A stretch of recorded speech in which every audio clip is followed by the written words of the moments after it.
The Enormous Room by E. Cummings. I begin a pilgrimage in October 1917.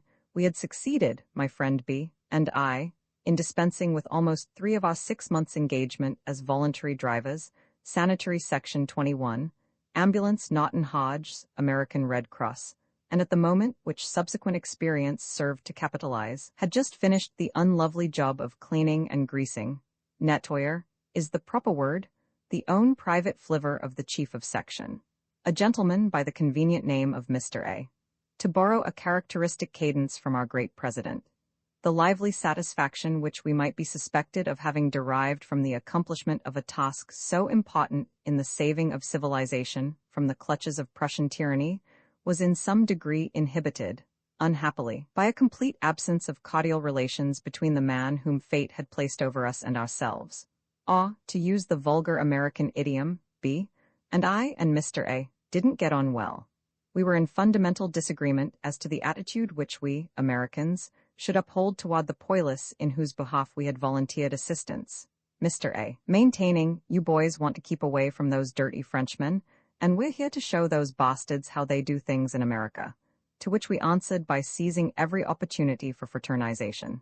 Inasmuch as 8 dirty Frenchmen were attached to the section in various capacities, cook, provisioner, chauffeur, mechanician, etc., and the section itself was affiliated with a branch of the French army, fraternization was easy. Now, when he saw that we had not the slightest intention of adopting his ideals, Mr. A., together with the sous-lieutenant who acted as his translator, for the chief's knowledge of the French language, obtained during several years' heroic service, consisted for the most part in ça va, ça marche, and dites donc mon vieux, confined his efforts to denying us the privilege of acting as drivers on the ground that our personal appearance was a disgrace to the section. In this, I am bound to say, Mr. A. was but sustaining the tradition conceived originally by his predecessor, a Mr. P., a Harvard man, who until his departure from Vingt et succeeded in making life absolutely miserable for B. and myself. Before leaving this painful subject, I beg to state that, at least as far as I was concerned, the tradition had a firm foundation in my own predisposition for uncouthness plus what Le Matin, if we remember correctly, cleverly nicknamed Le Beau Héroïque.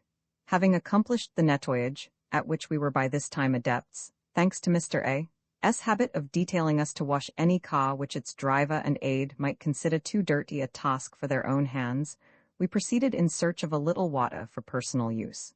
B. speedily finished his ablutions. I was strolling carelessly and solo from the cook wagon toward one of the 2 tents, which protestingly housed some 40 huddling Americans by night, holding in my hand an historic morceau de chocolat, when a spick, not to say span, gentleman in a suspiciously quiet French uniform allowed himself to be driven up to the bureau by 2 neat soldiers with tin derbies, in a Renault whose painful cleanliness shamed my recent efforts. This must be a general at least, I thought, regretting the extremely undressed character of my uniform, which uniform consisted of overalls and a cigarette. Having furtively watched the gentleman alight and receive a ceremonious welcome from the chief and the aforesaid French lieutenant who accompanied the section for translatory reasons, I hastily betook myself to one of the tents, where I found B. engaged in dragging all his belongings into a central pile of frightening proportions. He was surrounded by a group of fellow heroes who hailed my coming with considerable enthusiasm. "Your bunky's leaving," said somebody. "Going to Paris?" volunteered a man who had been trying for 3 months to get there. "Prison, you mean," remarked a confirmed optimist whose disposition had felt the effects of French climate, albeit confused by the eloquence of B.'s unalterable silence. I immediately associated his present predicament with the advent of the mysterious stranger, and forthwith dashed forth, bent on demanding from one of the tin derbies the high identity and sacred mission of this personage. I knew that with the exception of ourselves everyone in the section had been given his 7 days' leave, even 2 men who had arrived later than we and whose turn should, consequently, have come after ours. I also knew that at the headquarters of the ambulance, 7 Rue François Premier, was Monsieur Naughton, the supreme head of the Naughton Hodges fraternity, who had known my father in other days. Putting 2 and 2 together, I decided that this potentate had sent an emissary to Mr. A.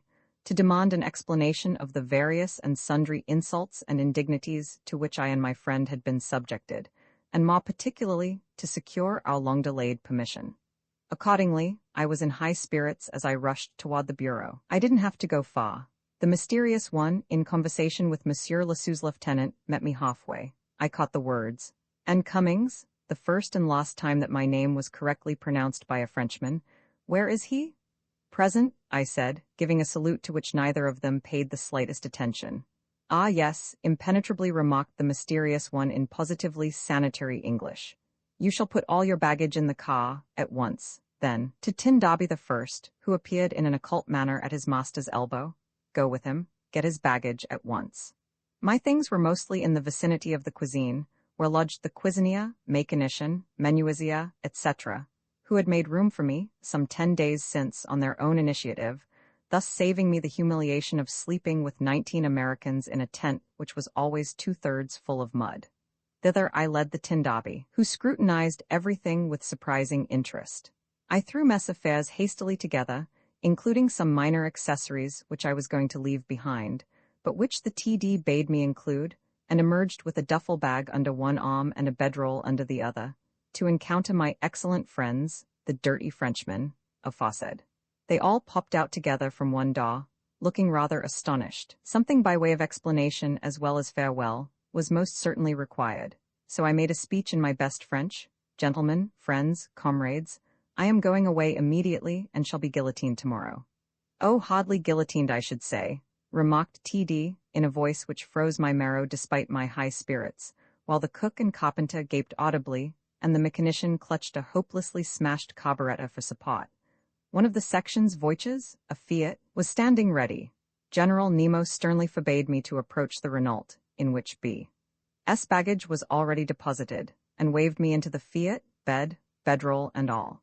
Whereupon TD leaped in and seated himself opposite me in a position of perfect unrelaxation, which, despite my aforesaid exultation at quitting the section in general and Mr. A, in particular, impressed me as being almost menacing. Through the front window, I saw my friend drive away with TD No. 2 and Nemo.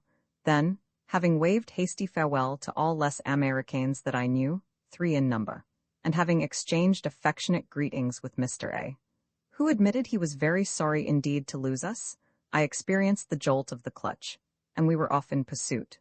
Whatever may have been the forebodings inspired by TD No. 1 attitude, they were completely annihilated by the thrilling joy which I experienced on losing sight of the accursed section and its asinine inhabitants, by the indisputable and authentic thrill of going somewhere and nowhere, under the miraculous auspices of someone and no one, of being yanked from the putrescent banalities of an official non-existence into a high and clear adventure, by a deus ex machina in a gray-blue uniform, and a couple of tin darbies. I whistled and sang and cried to my vis-a-vis, "By the way, who is yonder distinguished gentleman who has been so good as to take my friend and me on this little promenade?" To which, between lurches of the groaning Fiat, TD replied awesomely, clutching at the window for the benefit of his equilibrium, "Monsieur le Ministre de Sûreté de Noyern." Not in the least realizing what this might mean, I grinned. A responsive grin, visiting informally the tired cheeks of my confer, ended by frankly connecting his worthy and enormous ears, which were squeezed into oblivion by the oversized casque. My eyes, jumping from those ears, lit on that helmet and noticed for the first time an emblem, a sort of flowering little explosion, or hair switch rampant. It seemed to me very jovial and a little absurd. "We're on our way to Noyon, then?" TD shrugged his shoulders. Here the driver's hat blew off. I heard him swear and saw the hat sailing in our wake. I jumped to my feet as the Fiat came to a sudden stop and started for the ground, then checked my flight in midair and landed on the seat, completely astonished. TD's revolver, which had hopped from its holster at my first move, slid back into its nest. The owner of the revolver was muttering something rather disagreeable. The driver, being an American of Vingteton, was backing up instead of retrieving his cap in person. My mind felt as if it had been thrown suddenly from forth into reverse. I pondered and said nothing. On again, faster, to make up for lost time. On the correct assumption that TD does not understand English, the driver passes the time of day through the minute window. "For Christ's sake, Cummings, what's up?" "You got me," I said, laughing at the delicate naivete of the question. "Did I do something to get pinched?" Probably, I answered impotently and vaguely, feeling a new dignity. Well, if you didn't, maybe B did. Maybe, I counted, trying not to appear enthusiastic. As a matter of fact, I was never so excited and proud. I was, to be sure, a criminal. Well, thank God that settled one question for good and all. No more section sanitaire for me. No more Mr. A and his daily lectures on cleanliness, deportment, etc. In spite of myself, I started to sing. The driver interrupted. I heard you asking the tin lid something in French. What he say? Said that Jink in the Renault is the head cop of Noyon. I answered at random. Good night. Maybe we'd better ring off, or you'll get in wrong with. He indicated TD with a wave of his head that communicated itself to the car in a magnificent skid, and TD's dobby rang out as the skid pitched TD the length of the Fiat. You rang the bell then, I commented, then to TD. Nice car for the wounded to ride in, I politely observed. TD answered nothing. Noyon. We drive straight up to something which looks unpleasantly like a feudal dungeon. The driver is now told to be somewhere at a certain time, and meanwhile to eat with the head cop, who may be found just around the corner. I am doing the translating for TD, and oh yes, it seems that the head cop has particularly requested the pleasure of this distinguished American's company at Dejuna. Does he mean me? The driver asked innocently. Sure, I told him. Nothing is said of B, or me. Now, cautiously, TD first and I a slow next, we descend. The Fiat rumbles off, with the distinguished one's backward glaring head, poked out a yard more or less, and that distinguished face so completely surrendered to mystification as to cause a large laugh on my part. You are hungry? It was the erstwhile ferocious speaking. A criminal, I remembered, is somebody against whom everything he says and does is very cleverly made use of. After weighing the matter in my mind for some moments, I decided at all costs to tell the truth, and replied, I could eat an elephant. Hereupon TD led me to the kitchen itself, set me to eat upon a stool, and admonished the cook in a fierce voice. Give this great criminal something to eat in the name of the French Republic. And for the first time in 3 months, I tasted food. TD seated himself beside me, opened a huge jackknife, and fell to, after first removing his tin dobby and loosening his belt. One of the pleasantest memories connected with that irrevocable meal is of a large, gentle, strong woman who entered in a hurry and seeing me cried out, What is it? It's an American, my mother, TD answered through fried potatoes. Why is he here? The woman touched me on the shoulder and satisfied herself that I was real. The good God is doubtless acquainted with the explanation, said TD pleasantly. Not myself being the, mon pauvre, said this very beautiful sort of woman. You are going to be a prisoner here. Every one of the prisoners has a marraine. Do you understand? I am their marraine. I love them and look after them. Well, listen, I will be your marraine too. I bowed and looked around for something to pledge her in. TD was watching. My eyes fell on a huge glass of red pinard. Yes, drink, said my captor with a smile. I raised my huge glass. A la santé de ma marraine charmante. This deed of gallantry quite won the cook, a smallish, agile Frenchman, who shoveled several helps of potatoes on my already empty plate. The tin dobby approved also. That's right, eat, drink, you'll need it later perhaps. And his knife guillotined another delicious hunk of white bread. At last, sated with luxuries, I bade adieu to my marraine and allowed TD to conduct me, I going first, as always, upstairs and into a little den whose interior boasted 2 mattresses, a man sitting at the table, and a newspaper in the hands of the man. C'est un Américain, TD said by way of introduction. The newspaper detached itself from the man who said, He's welcome indeed, make yourself at home, Mr. American, and bowed himself out. My captor immediately collapsed on one mattress. I asked permission to do the same on the other, which favor was sleepily granted. With half-shut eyes my ego lay and pondered, the delicious meal it had just enjoyed, what was to come. The joys of being a great criminal, then, being not at all inclined to sleep. I read Le Petit Parisien quite through, even to Les Voix urinaires. Which reminded me, and I woke up TD and asked, May I visit the Vespasian? Downstairs, he replied fuzzily, and readjusted his slumbers. There was no one moving about in the little cot. I lingered somewhat on the way upstairs. The stairs were abnormally dirty. When I re-entered, TD was roaring to himself. I read the journal through again. It must have been about 3 o'clock. Suddenly, TD woke up, straightened and buckled his personality, and murmured, It's time, come on. Le bureau de Monsieur le Ministre was just around the corner, as it proved. Before the door stood the patient Fiat. I was ceremoniously informed by TD that we would wait on the steps. Well, did I know any more? the American driver wanted to know. Having proved to my own satisfaction that my fingers could still roll a pretty good cigarette, I answered. No, between puffs. The American drew nearer and whispered spectacularly, "Your friend is upstairs. I think they're examining him." TD got this, and though his rehabilitated dignity had accepted the Mackins from its prisoner, it became immediately incensed. "That's enough," he said sternly, and dragged me tout à coupe upstairs, where I met B, and his TD coming out of the bureau door. B looked peculiarly cheerful. "I think we're going to prison all right," he assured me. Braced by this news, poked from behind by my TD, and waved on from before by him, the minister himself, I floated vaguely into a very washed, neat, businesslike and altogether American room of modest proportions, whose door was immediately shut and guarded on the inside by my escort. "Monsieur le Ministre said, 'Lift your arms.'" Then he went through my pockets. He found cigarettes, pencils, a jackknife, and several francs. He laid his treasures on a clean table and said, "You are not allowed to keep these. I shall be responsible." Then he looked me coldly in the eye and asked if I had anything else. I told him that I believed I had a handkerchief. He asked me, "Have you anything in your shoes?" "My feet," I said gently.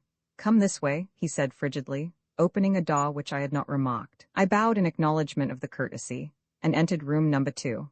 I looked into 6 eyes which sat at a desk. 2 belonged to a lawyerish person in civilian clothes, with a bowed expression, plus a moustache of dreamy proportions with which the owner constantly imitated a gentleman ringing for a drink. 2 appertained to a splendid old dotard, a face all ski jumps and toboggan slides, on whose protruding chest the rosette of the Legion pompously squatted. Numbers 5 and 6 had reference to Monsieur, who had seated himself before I had time to focus my slightly bewildered eyes. Monsieur spoke sanitary English, as I have said. "What is your name?" "Edward E. Cummings." "Your second name?" "Esdlin, I spelled it for him. "How do you say that?" I didn't understand. "How do you say your name?" "Oh," I said, and pronounced it. He explained in French to the moustache that my first name was Edward, my second Asdlen, and my third Kummengs, and the moustache wrote it all down. Monsieur then turned to me once more. "You are Irish?" "No," I said, "American." "You are Irish by family?" "No, Scotch." "You are sure that there was never an Irishman in your parents?" "So far as I know," I said, "there never was an Irishman there. Perhaps 100 years back." He insisted. "Not a chance," I said decisively, but Monsieur was not to be denied. "Your name it is Irish?" "Cummings is a very old Scotch name," I told him fluently. "It used to be Cummin. A Scotchman named the Red Cummin was killed by Robert Bruce in a church. He was my ancestor and a very well-known man. But your second name, where have you got that?" "From an Englishman, a friend of my father." This statement seemed to produce a very favorable impression in the case of the Rosette, who murmured, "Un ami de Saint-Pierre, un anglais bon?" several times. Monsieur, quite evidently disappointed, told the moustache in French to write down that I denied my Irish parentage, which the moustache did. "What does your father in America?" "He is a minister of the gospel," I answered. "Which church?" "Unitarian." This puzzled him. After a moment he had an inspiration. "That is the same as a free thinker?" I explained in French that it wasn't and that mon père was a holy man. At last Monsieur told the moustache to write Protestant, and the moustache obediently did so. From this point on our conversation was carried on in French, somewhat to the chagrin of Monsieur, but to the joy of the Rosette and with the approval of the moustache.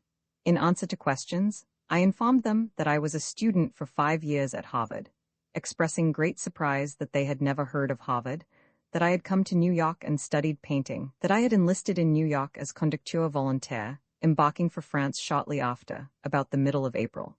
Monsieur asked, "You met B on the Paquebot?" I said I did. Monsieur glanced significantly around. The Rosette nodded a number of times. The moustache rang. I understood that these kind people were planning to make me out the innocent victim of a wily villain, and could not forbear a smile. "C'est rigolo," I said to myself. "They'll have a great time doing it." "You and your friend were together in Paris?" I said yes. "How long?" "A month, while we were waiting for our uniforms." A significant look by Monsieur, which is echoed by his conferrers. Leaning forward, Monsieur asked coldly and carefully, "What did you do in Paris?" To which I responded briefly and warmly, "We had a good time." This reply pleased the Rosette hugely. He wagged his head till I thought it would have tumbled off. Even the moustache seemed amused. Monsieur le Ministre de la Sûreté de Noyon bit his lip. "Never mind writing that down," he directed the lawyer. Then, returning to the charge, You had a great deal of trouble with Lieutenant A? I laughed outright at this complimentary nomenclature. Yes, we certainly did. He asked. Why? So I sketched Lieutenant A in vivid terms, making use of certain choice expressions with which one of the dirty Frenchmen attached to the section, a Parisian master of agate, had furnished me. My phraseology surprised my examiners, one of whom, I think the moustache, observed sarcastically that I had made good use of my time in Paris. Monsieur le Minister asked, was it true A that B and I were always together and B preferred the company of the attached Frenchman to that of our fellow Americans? To which I answered in the affirmative. Why, he wanted to know. So I explained that we felt that the more French we knew, and the better we knew the French the better for us, expatiating a bit on the necessity for a complete mutual understanding of the Latin and Anglo-Saxon races if victory was to be won. Again, the rosette nodded with approbation. Monsieur le Minister may have felt that he was losing his case, for he played his trump card immediately. You are aware that your friend has written to friends in America and to his family very bad letters. I am not, I said. In a flash, I understood the motivation of Monsieur's visit to Vingteton. The French censor had intercepted some of B.'s letters and had notified Mr. A. and Mr. A.'s translator, both of whom had thankfully testified to the bad character of B, and wishing very naturally to get rid of both of us at once, had further averred that we were always together, and that consequently I might properly be regarded as a suspicious character. Whereupon they had received instructions to hold us at the section until Noyon could arrive and take charge, hence our failure to obtain our long-overdue permission.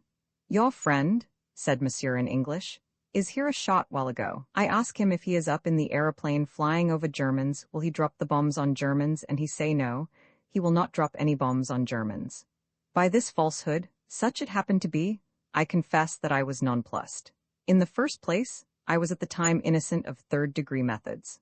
Secondly, I remembered that, a week or so since B, myself and another American in the section had written a letter, which, on the advice of the sous-lieutenant who accompanied Vingteton as translator, we had addressed to the Under-Secretary of State in French Aviation, asking that inasmuch as the American government was about to take over the Red Cross, which meant that all the sanitary sections would be affiliated with the American and no longer with the French Army, we three at any rate might be allowed to continue our association with the French by enlisting in l'Escadrille Lafayette. One of the dirty Frenchmen had written the letter for us in the finest language imaginable, from data supplied by ourselves. You write a letter, your friend and you, for French aviation? Here I corrected him. There were three of us, and why didn't he have the third culprit arrested, might I ask? But he ignored this little digression and wanted to know, why not American aviation? To which I answered, ah, but as my friend has so often said to me, the French are after all the finest people in the world. This double blow stopped Noyon dead, but only for a second. Did your friend write this letter? No, I answered truthfully. Who did write it? One of the Frenchmen attached to the section. What is his name? I'm sure I don't know, I answered, mentally swearing that, whatever might happen to me, the scribe should not suffer. At my urgent request, I added, relapsing into French, Monsieur asked me if I would have any hesitation in dropping bombs on Germans. I said no, I wouldn't. And why did I suppose I was fitted to become aviator? Because, I told him, I weighed 135 pounds and could drive any kind of auto or motorcycle. I hoped he would make me prove this assertion, in which case I promised myself that I wouldn't stop till I got to Munich. But no, do you mean to say that my friend was not only trying to avoid serving in the American army, but was contemplating treason as well? I asked. Well, that would be it, would it not? He answered coolly. Then, leaning forward once more, he fired at me. Why did you write to an official so high? At this, I laughed outright. Because the excellent sous-lieutenant who translated when Mr. Lieutenant A couldn't understand advised us to do so. Following up this sortie, I addressed the mustache. Write this down in the testimony, that I, here present, refuse utterly to believe that my friend is not as sincere a lover of France and the French people as any man living. Tell him to write it. I commanded Noyon stonily. But Noyon shook his head, saying, We have the very best reason for supposing your friend to be no friend of France. I answered, That is not my affair. I want my opinion of my friend written in, do you see? That's reasonable, the rosette murmured, and the moustache wrote it down. Why do you think we volunteered? I asked sarcastically, when the testimony was complete. Monsieur le Minister was evidently rather uncomfortable. He writhed a little in his chair, and tweaked his chin 3 or 4 times. The rosette and the mustache were exchanging animated phrases. At last Noyon, motioning for silence and speaking in an almost desperate tone, demanded est que vous détestez les botches? I had won my own case. The question was purely perfunctory. To walk out of the room a free man, I had merely to say yes. My examiners were sure of my answer. The rosette was leaning forward and smiling encouragingly. The mustache was making little wheeze in the air with his pen. And Noyon had given up all hope of making me out a criminal. I might be rash, but I was innocent, the dupe of a superior and malign intelligence. I would probably be admonished to choose my friends more carefully next time, and that would be all. Deliberately, I framed the answer. None. J'aime beaucoup les Français. Agile as a weasel, Monsieur le Ministre was on top of me. It is impossible to love Frenchmen and not to hate Germans. I did not mind his triumph in the least. The discomfiture of the rosette merely amused me. The surprise of the mustache I found very pleasant. Poor rosette, he kept murmuring desperately. Fond of his friend, quite right. Mistaken of course, too bad, meant well. With a supremely disagreeable expression on his immaculate face, the victorious Minister of Security pressed his victim with regained assurance. But you are doubtless aware of the atrocities committed by the botches? I have read about them, I replied very cheerfully. You do not believe? Ça c'est pute. And if they are so, which of course they are, tone of profound conviction, you do not detest the Germans? Oh, in that case of course anyone must detest them, I averred with perfect politeness. And my case was lost, forever lost. I breathed freely once more. All my nervousness was gone. The attempt of the 3 gentlemen sitting before me to endow my friend and myself with different fates had irrevocably failed. At the conclusion of a short conference I was told by Monsieur, I am sorry for you, but due to your friend you will be detained a little while. I asked, several weeks? Possibly, said Monsieur. This concluded the trial. Monsieur le Ministre conducted me into room number 1 again. Since I have taken your cigarettes and shall keep them for you, I will give you some tobacco. Do you prefer English or French? Because the French, paquet bleu, are stronger, and because he expected me to say English, I said French. With a sorrowful expression, Noyon went to a sort of bookcase and took down a blue packet. I think I asked for matches, or else he had given back the few which he found on my person. Noyon, TD and the grand criminal, alias I, now descended solemnly to the Fiat. The more and more mystified conducteur conveyed us a short distance to what was obviously a prison yard. Monsieur le Ministre watched me descend my voluminous baggage. This was carefully examined by Monsieur at the bureau of the prison. Monsieur made me turn everything topsy-turvy and inside out. Monsieur expressed great surprise at a huge shell. Where did I get it? I said a French soldier gave it to me as a souvenir. And several têtes d'obus? Also souvenirs, I assured him merrily. Did Monsieur suppose I was caught in the act of blowing up the French government, or what exactly? But here are a dozen sketchbooks. What is in them? Oh, Monsieur, you flatter me. Drawings. Of fortifications? Hardly. Of poilus, children, and other ruins. Monsieur examined the drawings and found that I had spoken the truth. Monsieur puts all these trifles into a small bag with which I had been furnished, in addition to the huge duffel bag, by the generous Red Cross. Labels them in French. Articles found in the baggage of Cummings and deemed inutile to the case at hand. This leaves in the duffel bag a faucet, my fur coat, which I brought from New York, my bed and blankets and bedroll, my civilian clothes, and about 25 pounds of soiled linen. You may take the bedroll and the folding bed into your cell. The rest of my affairs would remain in safe keeping at the bureau. Come with me, grimly croaked a lank turnkey creature. Bedroll and bed in hand, I came along.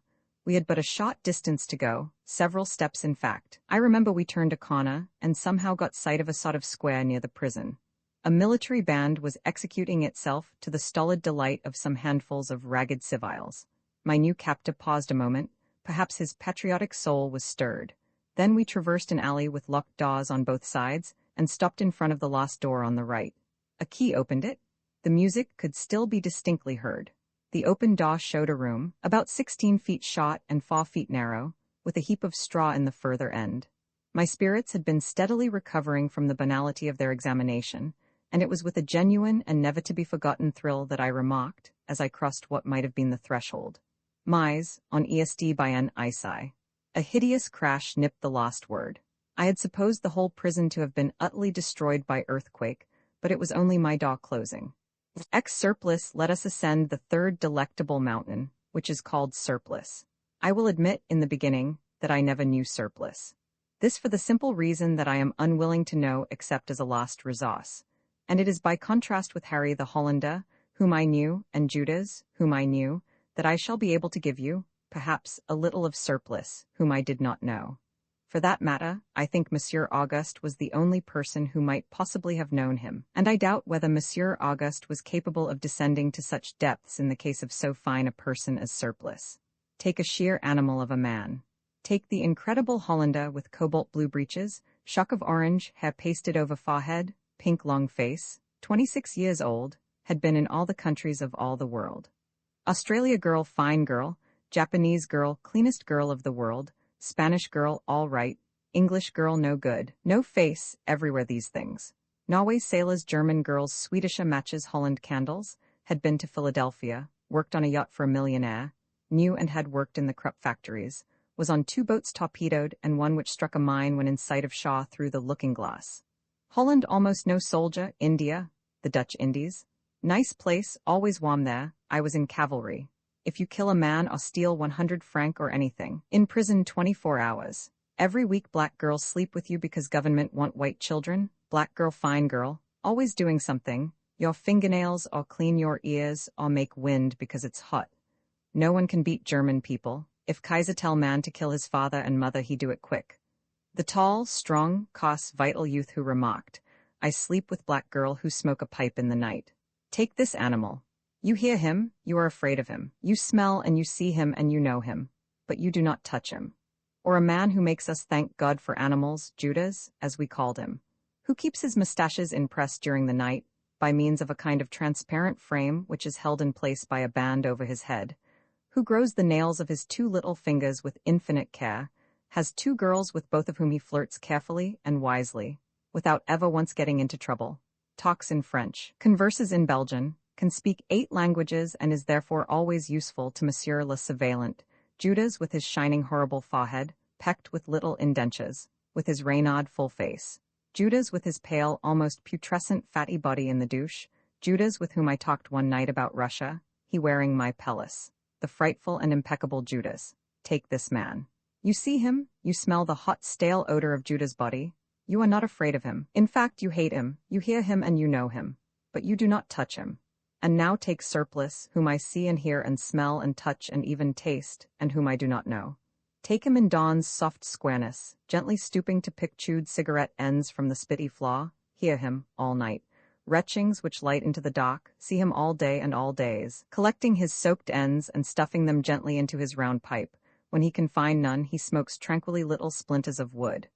Watch him scratching his back, exactly like a bear, on the wall, or in the cur, speaking to no one, sunning his soul. He is, we think, Polish.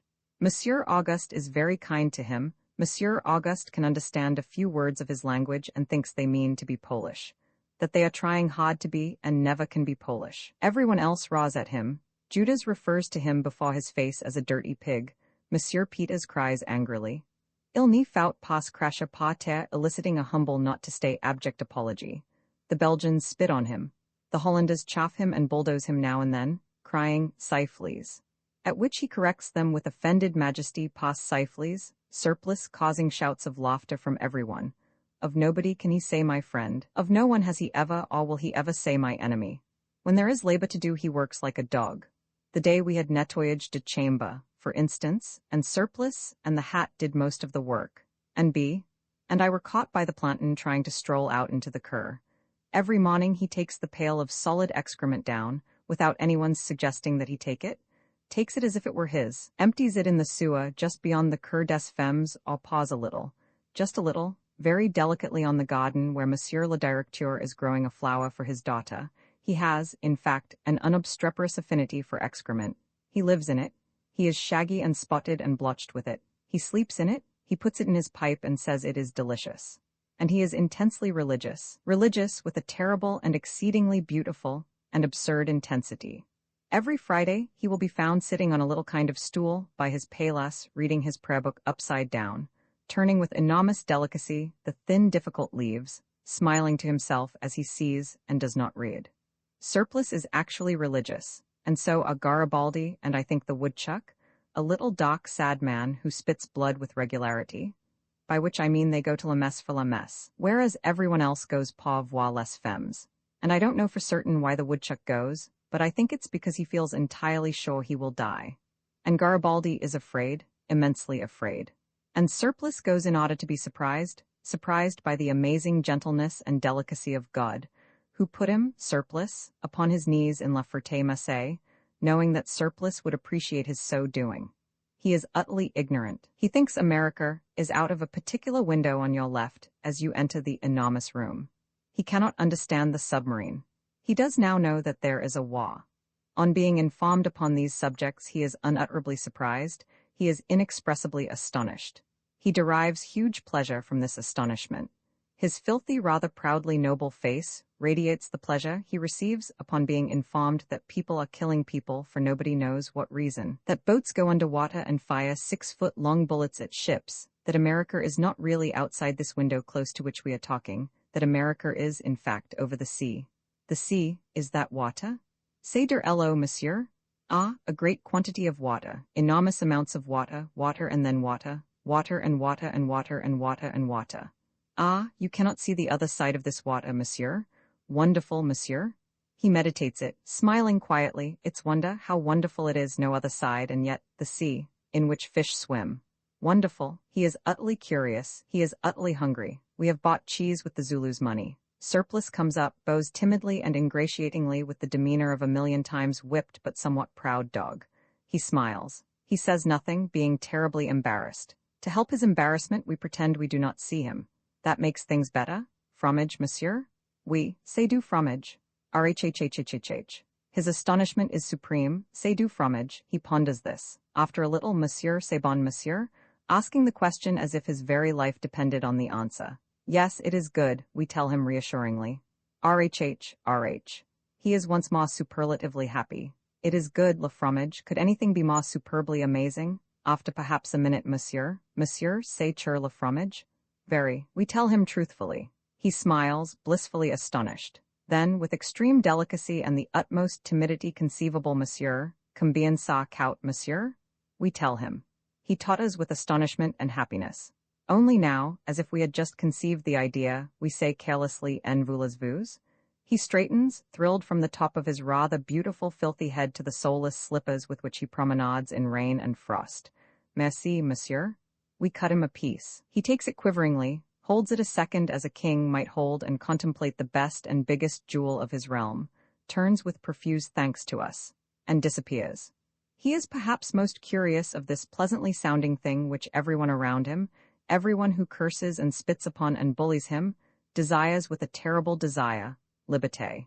Whenever anyone departs, Surplice is in an ecstasy of quiet excitement.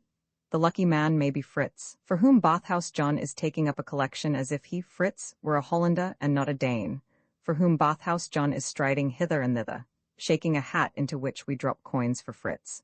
Bathhouse John, chipmunk-cheeked, who talks Belgian, French, English, and Dutch in his dreams, who has been 2 years in La Ferté, and they say he declined to leave once when given the chance, who cries Baigneur de femmes moi, and every night hoists himself into his wooden bunk crying Goût de night, whose favorite joke is une section par les femmes, which he shouts occasionally in the cur as he lifts his paper-soled slippers and stamps in the freezing mud, chuckling and blowing his nose on the Union Jack.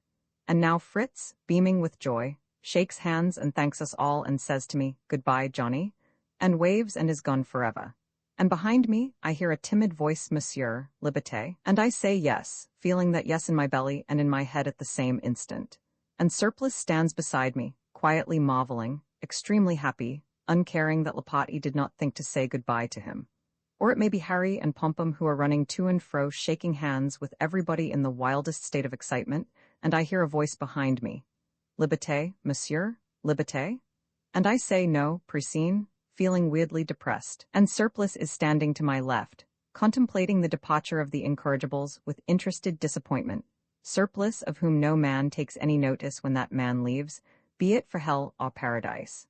And once a week the maître de chambre throws soap on the mattresses, and I hear a voice, "Monsieur, voulez pas?" And Surplice is asking that we give him our soap to wash with. Sometimes, when he has made quelques sous by washing for others, he stalks quietly to the butcher's chair, everyone else who wants a shave having been served, and receives with shut eyes and a patient expression the blade of the butcher's dullest razor. For the butcher is not a man to waste a good razor on surplice. He, the butcher, as we call him, the successor of the frog, who one day somehow managed to disappear like his predecessor the barber, being a thug and a burglar fond of telling us pleasantly about German towns and prisons where men are not allowed to smoke, clean prisons where there is a daily medical inspection, where anyone who thinks he has a grievance of any sort has the right of immediate and direct appeal. He, the butcher, being perhaps happiest when he can spend an evening showing us little parlor tricks fit for children of 4 and 3 years old, quite at his best when he remarks, "Sickness doesn't exist in France," meaning that one is either well or dead, or if they, the French, get an inventor they put him in prison. So the butcher is stooping heavily upon surplice and slicing and gashing busily and carelessly, his thick lips stuck a little pursewise, his buried pig's eyes glistening, and in a moment he cries, "Finny?" And poor surplice rises unsteadily, horribly slashed, blading from at least 3 2-inch cuts and a dozen large scratches, totters over to his couch holding on to his face, as if he were afraid it would fall off any moment, and lies down gently at full length, sighing with pleasurable surprise, cogitating the inestimable delights of cleanness. It struck me at the time as intensely interesting that, in the case of a certain type of human being, the more cruel are the miseries inflicted upon him, the more cruel does he become toward anyone who is so unfortunate as to be weaker or more miserable than himself.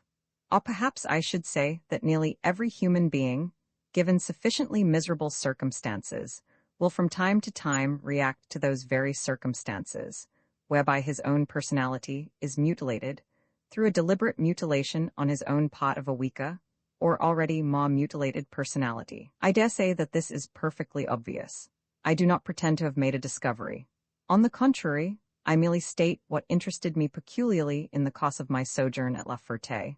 I mentioned that I was extremely moved to find that, however busy 60 men may be kept suffering in common, there is always one man or 2 or 3 men who can always find time to make certain that their comrades enjoy a little extra suffering. In the case of surplice, to be the butt of everyone's ridicule could not be called precisely suffering, inasmuch as surplice, being unspeakably lonely, enjoyed any and all insults for the simple reason that they constituted, or at least implied a recognition of his existence. To be made a fool of was, to this otherwise completely neglected individual, a mark of distinction, something to take pleasure in, to be proud of. The inhabitants of the enormous room had given to surplice a small but essential part in the drama of Le Masseur. He would play that part to the utmost of his ability. The cap and bells should not grace a head unworthy of their high significance. He would be a great fool, since that was his function, a supreme entertainer, since his duty was to amuse. After all, men in Le Masseur as well as anywhere else rightly demand a certain amount of amusement. Amusement is, indeed, peculiarly essential to suffering. In proportion as we are able to be amused, we are able to suffer. I, surplice, am a very necessary creature after all. I recall one day when surplice beautifully demonstrated his ability to play the fool.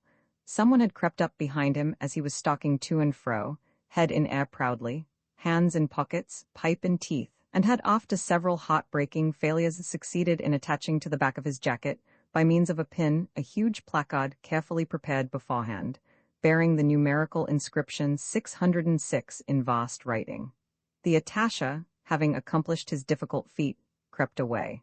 So soon as he reached his paillasse, a volley of shouts went up from all directions, shouts in which all nationalities joined, shouts or rather jeers which made the pillars tremble and the windows rattle. 6 cents 6, Sifleys?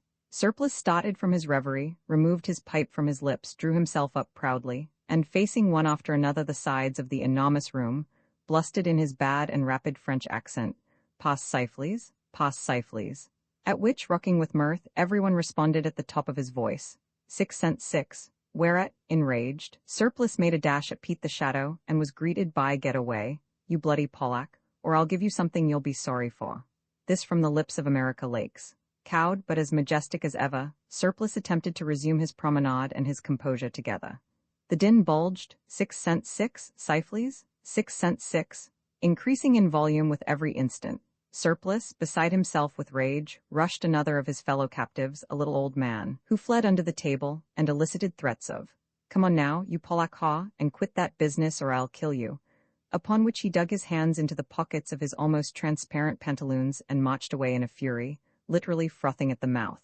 6 cents 6, everyone cried, Surplice stamped with wrath and mortification.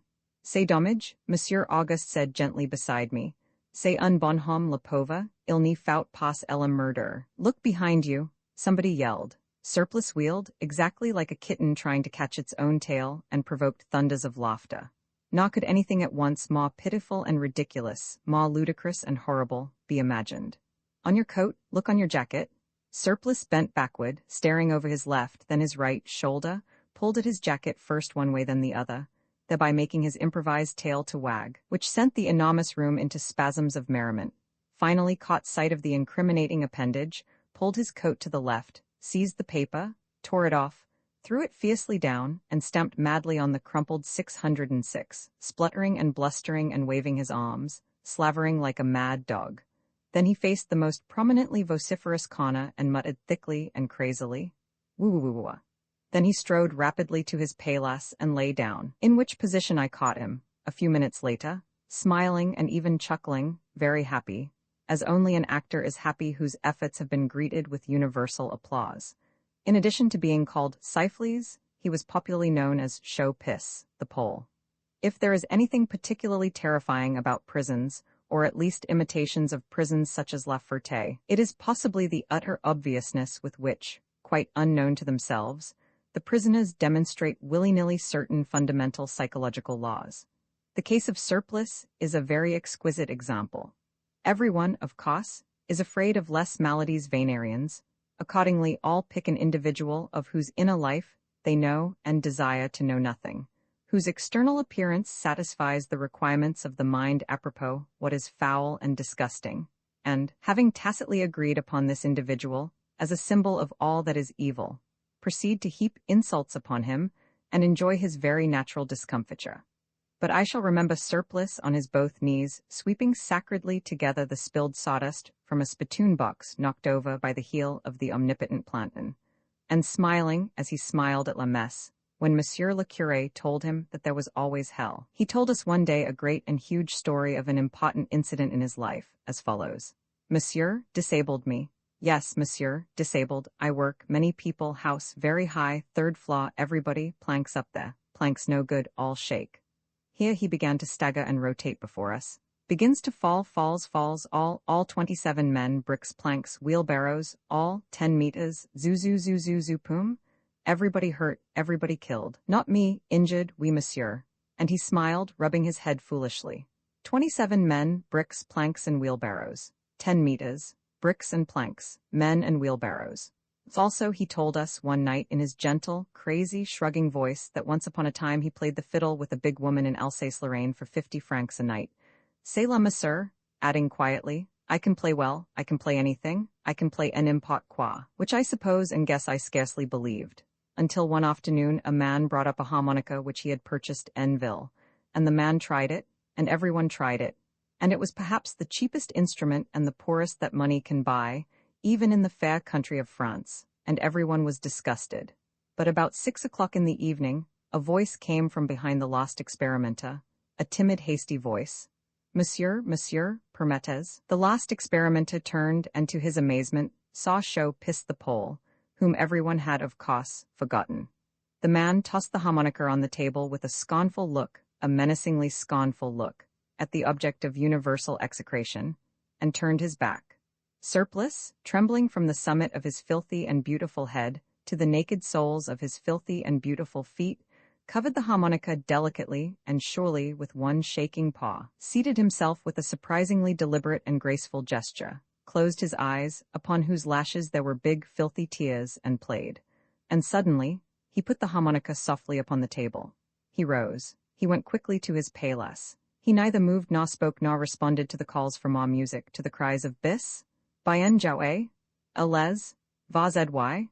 He was crying quietly and carefully to himself, quietly and carefully crying, not wishing to annoy anyone, hoping that people could not see that their fool had temporarily failed in his part. The following day he was up as usual before anyone else, hunting for chewed cigarette ends on the spitty, slippery floor of the enormous room, ready for insult, ready for ridicule, for buffets, for curses. Allahs, one evening, some days after everyone who was fit for la commission had enjoyed the privilege of examination by that inexorable and delightful body. One evening very late, in fact, just before Lumiere's attaints, a strange planton arrived in the enormous room and hurriedly read a list of 5 names, adding, Domaine Patia, Abonhira, and shut the door behind him. Surplice was as usual, very interested, enormously interested. So were we, for the names respectively belonged to Monsieur Auguste, Monsieur Peters, the Wanderer, Surplice, and the Spoonman. These men had been judged. These men were going to Priscine. These men would be prisonniers pour la durée de la guerre. I have already told how Monsieur Peters sat with the frantically weeping Wanderer writing letters, and sniffing with his big red nose, and saying from time to time, "Be a man, Demista, don't cry, crying does no good." Monsieur Auguste was broken-hearted. We did our best to cheer him. We gave him a sort of last supper at our bedside. We heated some red wine in the tin cup and he drank with us. We presented him with certain tokens of our love and friendship, including, I remember, a huge cheese, and then before us, trembling with excitement, stood Surplice. We asked him to sit down. The onlookers, there were always onlookers at every function, however personal, which involved food or drink, scowled and laughed. Lacon, Surplice, show piss. How could he sit with men and gentlemen? Surplice sat down gracefully and lightly on one of our beds, taking extreme care not to strain the somewhat capricious mechanism thereof, sat very proudly, erect, modest but unfearful. We offered him a cup of wine. A kind of huge convulsion gripped, for an instant, fiercely his entire face. Then he said in a whisper of sheer and unspeakable wonderment, leaning a little toward us without in any way suggesting that the question might have an affirmative answer, "Pas moi, monsieur?" We smiled at him and said, "Prenez, monsieur." His eyes opened. I have never seen eyes since. He remarked quietly, extending one hand with majestic delicacy, "Merci, monsieur." Before he left B, gave him some socks and I presented him with a flannel shirt, which he took softly and slowly and simply and otherwise not as an American would take $1,000,000. "I will not forget you," he said to us, as if in his own country he were a more than very great king, and I think I know where that country is. I think I know this. I, who never knew Surplice, know. For he has the territory of harmonicas, the acres of flutes, the meadows of clarinets, the domain of violins. And God says, "Why did they put you in prison? What did you do to the people?" I made them dance and they put me in prison. The soot people hopped, and to twinkle like sparks on a chimney back, and I made 80 francs every dimanche, and beer and wine, and to eat well. Maintenant, c'est fini, et tout de suite gesture of cutting himself in two, la tête. And he says, "Oh, you who put the jerk into joys, come up hither. There's a man up here called Christ who likes the violin." Roman 11 Jean Le Negre, on a certain day, the ringing of the bell and accompanying rush of men to the window facing the entrance gate, was supplemented by an unparalleled volley of enthusiastic exclamations in all the languages of La Ferté-Macé, provoking in me a certainty that the queen of fair women had arrived. This certainty thrillingly withered when I heard the cry, "Il y a un noir." Fritz was at the best peephole, resisting successfully the onslaught of a dozen fellow prisoners, and of him I demanded in English, "Who's come?" "Oh, a lot of girls," he yelled. "And there's a nigger too?" hereupon writhing with laughter. I attempted to get a look, but in vain, for by this at least 24 men were at the peephole, fighting and gesticulating and slapping each other's back with joy. However, my curiosity was not long in being answered. I heard on the stairs the sound of mounting feet, and knew that a couple of plantons would before many minutes arrive at the door with their new prey. So did everyone else, and from the farthest beds uncouth figures sprang and rushed to the door, eager for the first glimpse of the nouveau, which was very significant, as the ordinary procedure on arrival of prisoners was for everybody to rush to his own bed and stand guard over it. Even as the plantons fumbled with the locks, I heard the inimitable, unmistakable divine laugh of a Negro. The door opened at last. Entered a beautiful pillar of black strutting muscle topped with a tremendous display of the whitest teeth on earth. The muscle bowed politely in our direction. The grin remarked musically, "Bodja Talmond?" Then came a cascade of laughter. Its effect on the spectators was instantaneous. They roared and danced with joy. "Comment vous appelez-vous?" was fired from the hubbub. "Je m'appelle Jean, moi," The muscle rapidly answered with sudden solemnity, proudly gazing to left and right as if expecting a challenge to this statement. But when none appeared, it relapsed as suddenly into laughter, as if hugely amused at itself, and everyone else, including a little and tough boy, whom I had not previously noted, although his entrance had coincided with the muscles.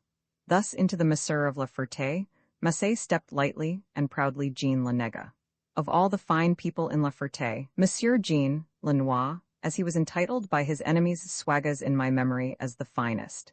Jean's first act was to complete the distribution begun, he announced, among the plantains who had escorted him upstairs, of 2 pockets full of cubebs.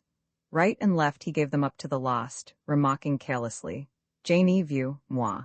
Après la soupe, which occurred a few minutes after Lenoir's entry, B. and I and the greater number of prisoners descended to the Cur for our afternoon promenade. The cook spotted us immediately and desired us to catch water, which we did, 3 cartfuls of it, earning our usual café sacré. On quitting the kitchen after this delicious repast, which as usual mitigated somewhat the effects of the swill that was our official nutriment, we entered the Cur. And we noticed at once a well-made figure standing conspicuously by itself, and poring with extraordinary intentness over the pages of a London Daily Mail, which it was holding upside down. The reader was culling choice bits of news of a highly sensational nature, and exclaiming from time to time, "You don't say? Look, the King of England is sick, some news? What, the Queen too? Good God, what's this? Shit, my father is dead. Oh, well, the war is over. Good." It was Jean Lenega, playing a little game with himself to beguile the time. When we had mounted à la chambre, 2 or 3 tried to talk with this extraordinary personage in French, at which he became very superior and announced, "Je suis anglais, moi, parles anglais, comprends pas français, moi." At this, a crowd escorted him over to B, and me, anticipating great deeds in the English language. Jean looked at us critically and said, "Vous parlez anglais? Moi parles anglais." "We are Americans and speak English," I answered. "Moi anglais," Jean said. "Mon père capitaine de gendarmes Londres, comprends pas français, moi, speak English?" He laughed all over himself. At this display of English on Jean's part, the English-speaking Hollanders began laughing. "The son of a bitch is crazy," one said.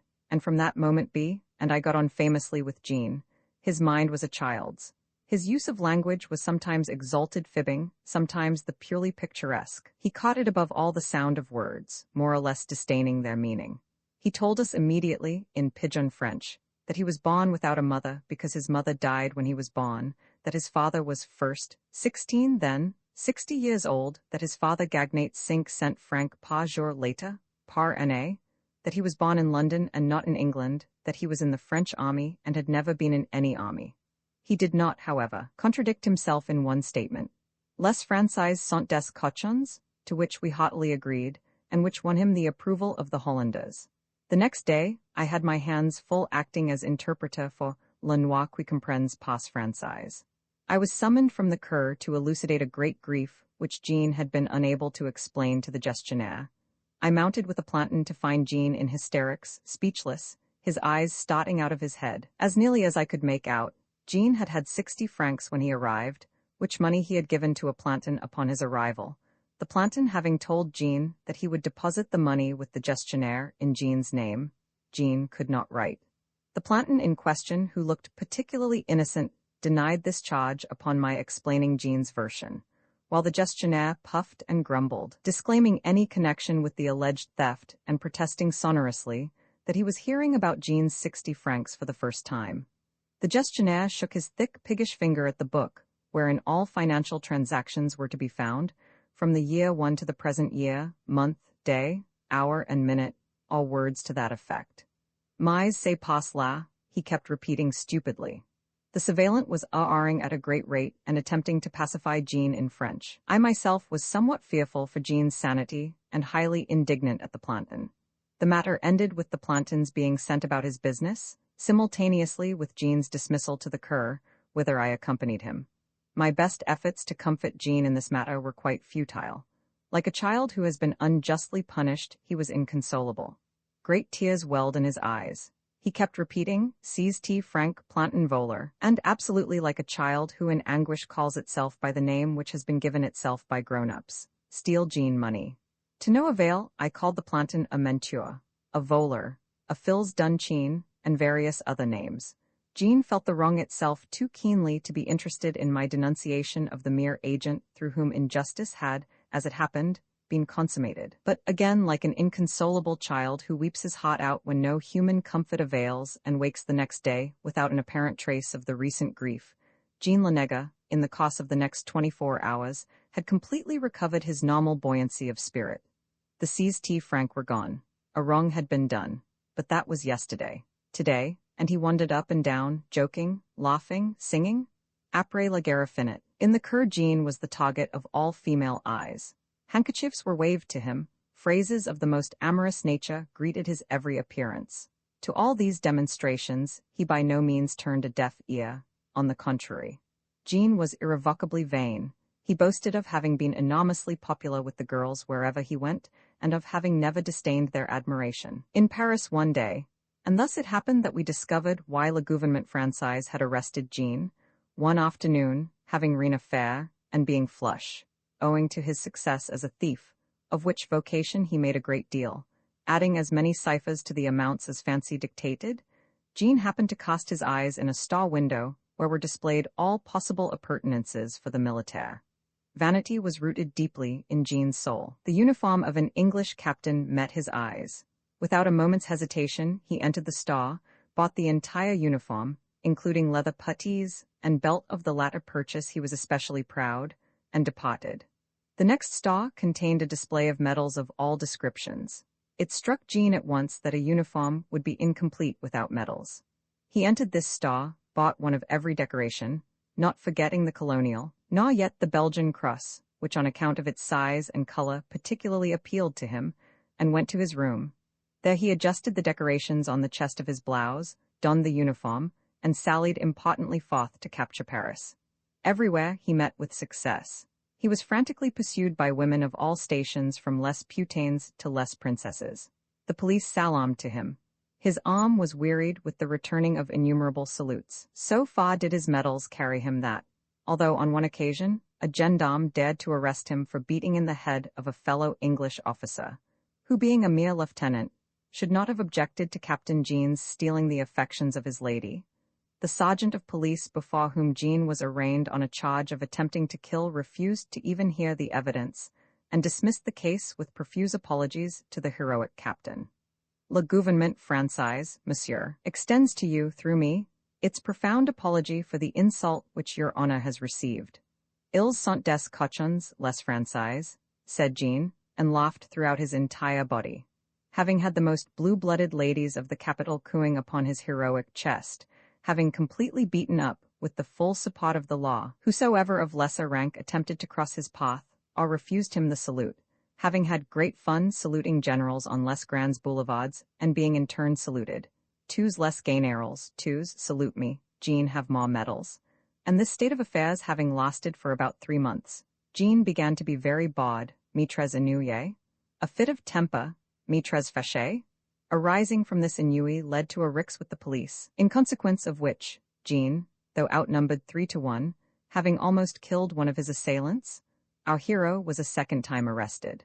This time the authorities went so far as to ask the heroic captain to what branch of the English army he was at present attached, to which Jean first replied, Paul Pass Français, moi, and immediately after announced that he was a lord of the Admiralty, that he had committed robberies in Paris to the tune of 6 millions francs, that he was a son of the Lord Mayor of London by the Queen, that he had lost a leg in Algeria, and that the French were cochons.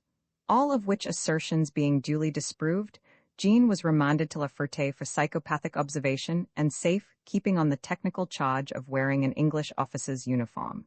Jean's particular girl at La Ferté was Lulu. With Lulu, it was the same as with les princesses in Paris. Me no travail, jamais. Les femmes travaillant, give Jean money, 6 francs. Jamais travail, moi. Lulu smuggled Jean money, and not for some time did the woman who slept next Lulu miss it. Lulu also sent Jean a lace-embroidered handkerchief, which Jean would squeeze and press to his lips with a beatific smile of perfect contentment.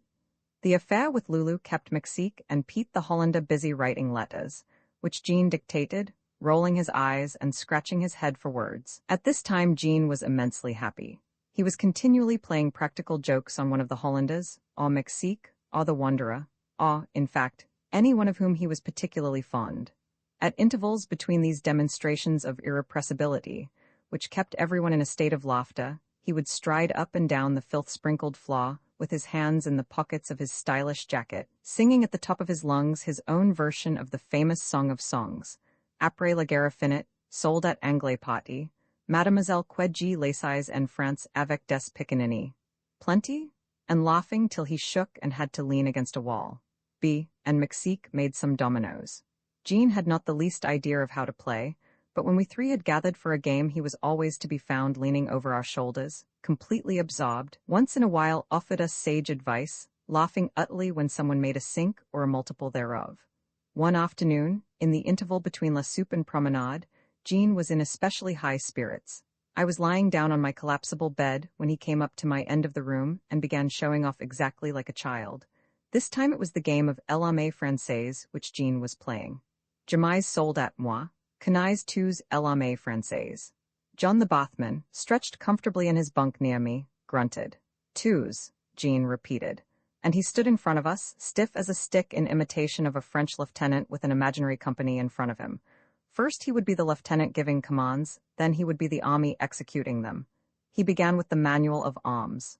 Compagnie, then, as he went through the manual, holding his imaginary gun, HTT, HTT, HTT, then as the officer commending his troops.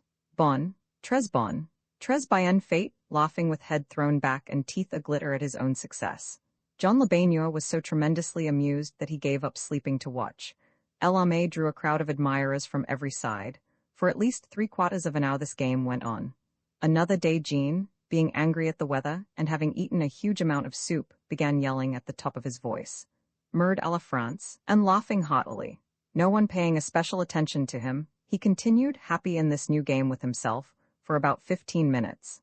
Then the trick raincoat, that undersized specimen, clad in feminine-fitting raiment with flashy shoes, who was by trade a pimp, being about half Jean's height and 1/10 of his physique, strolled up to Jean, who had by this time got as far as my bed, and, sticking his sallow face as near Jean's as the neck could reach, said in a solemn voice, Il n'y faut pas dire ça.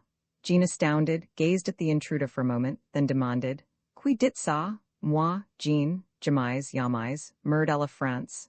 Nor would he yield a point, backed up as he was by the moral support of everyone present except the raincoat, who found discretion the better part of valor, and retired with a few dark threats, leaving Jean master of the situation, and yelling for the raincoat's particular delectation. Meilleur à la France. More loudly than ever. A little after the epic battle with stovepipes between the young Pole and Bill the Hollander, the wrecked Poil, which was patiently waiting to be repaired, furnished Jean with perhaps his most brilliant inspiration. The final section of pipe, which conducted the smoke through a hole in the wall to the outer air, remained in place all by itself, projecting about 6 feet into the room at a height of 7 or 8 feet from the floor. Jean noticed this, got a chair, mounted on it, and by applying alternately his ear and his mouth to the end of the pipe, created for himself a telephone, with the aid of which he carried on a conversation with the Wanderer, at that moment visiting his family on the floor below, to this effect. Jean, grasping the pipe and speaking angrily into it, being evidently nettled at the poor connection, hello, surveying the pipe in consternation, merde, ça marche pas, trying again with a deep frown, hello, tremendously agitated, halo. A beautiful smile supplanting the frown, hello Babu, are you there? Oui, bon, evincing tremendous pleasure at having succeeded in establishing the connection satisfactorily. Babu, are you listening to me? Oui, what's the matter Babu? Comment, moi, oui moi, Jean, jamais, Babu. I have never said you have fleas. C88 passe moi, two sighs. Jamais, C88 un autre. Peut-être C88 Mexique, turning his head in Mexique's direction and roaring with laughter. Hello, Babu. Two sighs Babu, Ji jamais dit ça, au contraire Babu.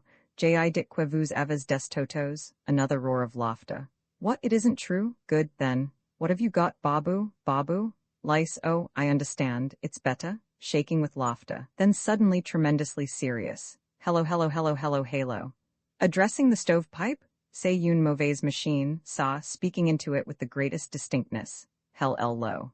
Babu, liberté Babu, oui, comment? c'est ça, liberté pas tellement, quand, après la soupe, oui, liberté pas tellement après la soupe, to which just astonishingly reacted a certain old man, known as the West Indian Negro, a stocky, credulous creature with whom Jean would have nothing to do, and whose tales of Brooklyn were indeed outclassed by Jean's histoires d'amour, who leaped rheumatically from his paillasse at the word liberté, and rushed limpingly hither and thither inquiring, was it true? To the enormous and excruciating amusement of the enormous room in general. After which Jean, exhausted with laughter, descended from the chair and lay down on his bed to read a letter from Lulu, not knowing a syllable of it. A little later he came rushing up to my bed in the most terrific state of excitement, the whites of his eyes gleaming, his teeth bared, his kinky hair fairly standing on end, and cried, "You, me, you, pass bon. You, me, bon, me, you," and went away capering and shouting with laughter, dancing with great grace and as great agility, and with an imaginary partner the entire length of the room. There was another game, a pure child's game, which Jean played. It was the name game. He amused himself for hours together by lying on his paillasse, tilting his head back, rolling up his eyes, and crying in a high quavering voice, "Johnny." After a repetition or two of his own name in English, he would demand sharply, "Who is calling me?" "Mexique. Is que tu m'appelles Mexique?" And if Mexique happened to be asleep, Jean would rush over and cry in his ear, shaking him thoroughly, "Is tu m'appelles Toy?" Or it might be Babu, or Pete the Hollander, or B, or myself, of whom he sternly asked the question, which was always followed by quantities of laughter on Jean's part.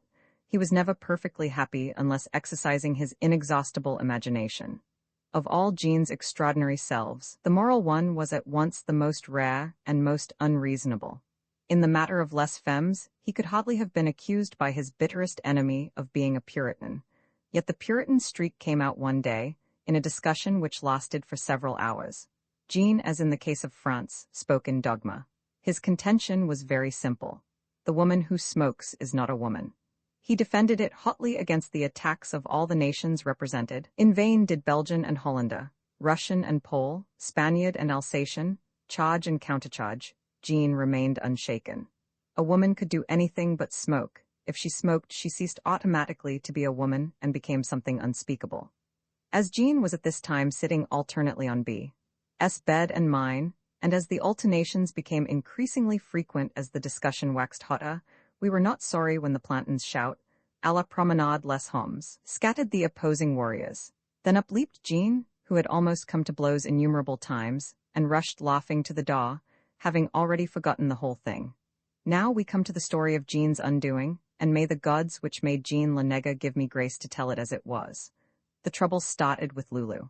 One afternoon, shortly after the telephoning, Jean was sick at heart and couldn't be induced either to leave his couch or to utter a word. Everyone guessed the reason. Lulu had left for another camp that morning.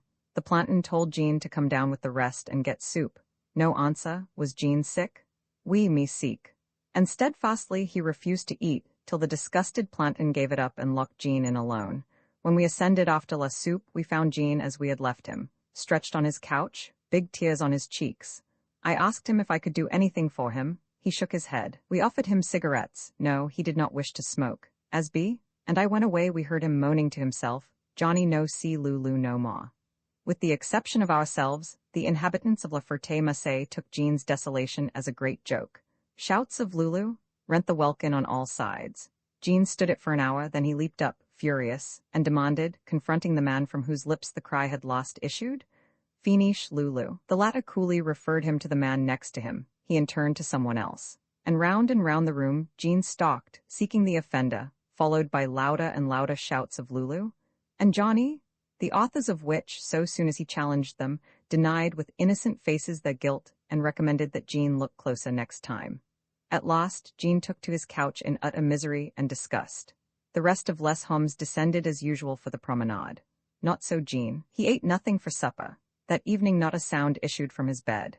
Next morning he awoke with a broad grin, and to the salutations of Lulu, replied, laughing heartily at himself, "Finish Lulu." Upon which the tormentors, finding in him no longer a victim, desisted, and things resumed their normal course. If an occasional Lulu upraised itself, Jean merely laughed and repeated, with a wave of his arm, "Finish." Finished Lulu seemed to be, but unsure I had remained upstairs during the promenade, both because I wanted to write and because the weather was worse than usual. Ordinarily, no matter how deep the mud in the Cur, Jean and I would trot back and forth, resting from time to time under the little shelter out of the drizzle, talking of all things under the sun. I remember on one occasion we were the only ones to brave the rain and slough, Jean in paper-thin soled slippers, which he had recently succeeded in drawing from the gestionnaire, and I in my huge sabots, hurrying back and forth with the rain pouring on us, and he very proud. On this day, however, I refused the challenge of the mud. The promenaders had been singularly noisy, I thought. Now they were mounting to the room, making a truly tremendous racket. No sooner were the doors opened than in rushed half a dozen frenzied friends, who began telling me all at once about a terrific thing which my friend the Noir had just done. It seems that the trick raincoat had pulled at Jean's handkerchief, Lulu's gift in other days, which Jean wore always conspicuously in his outside breast pocket.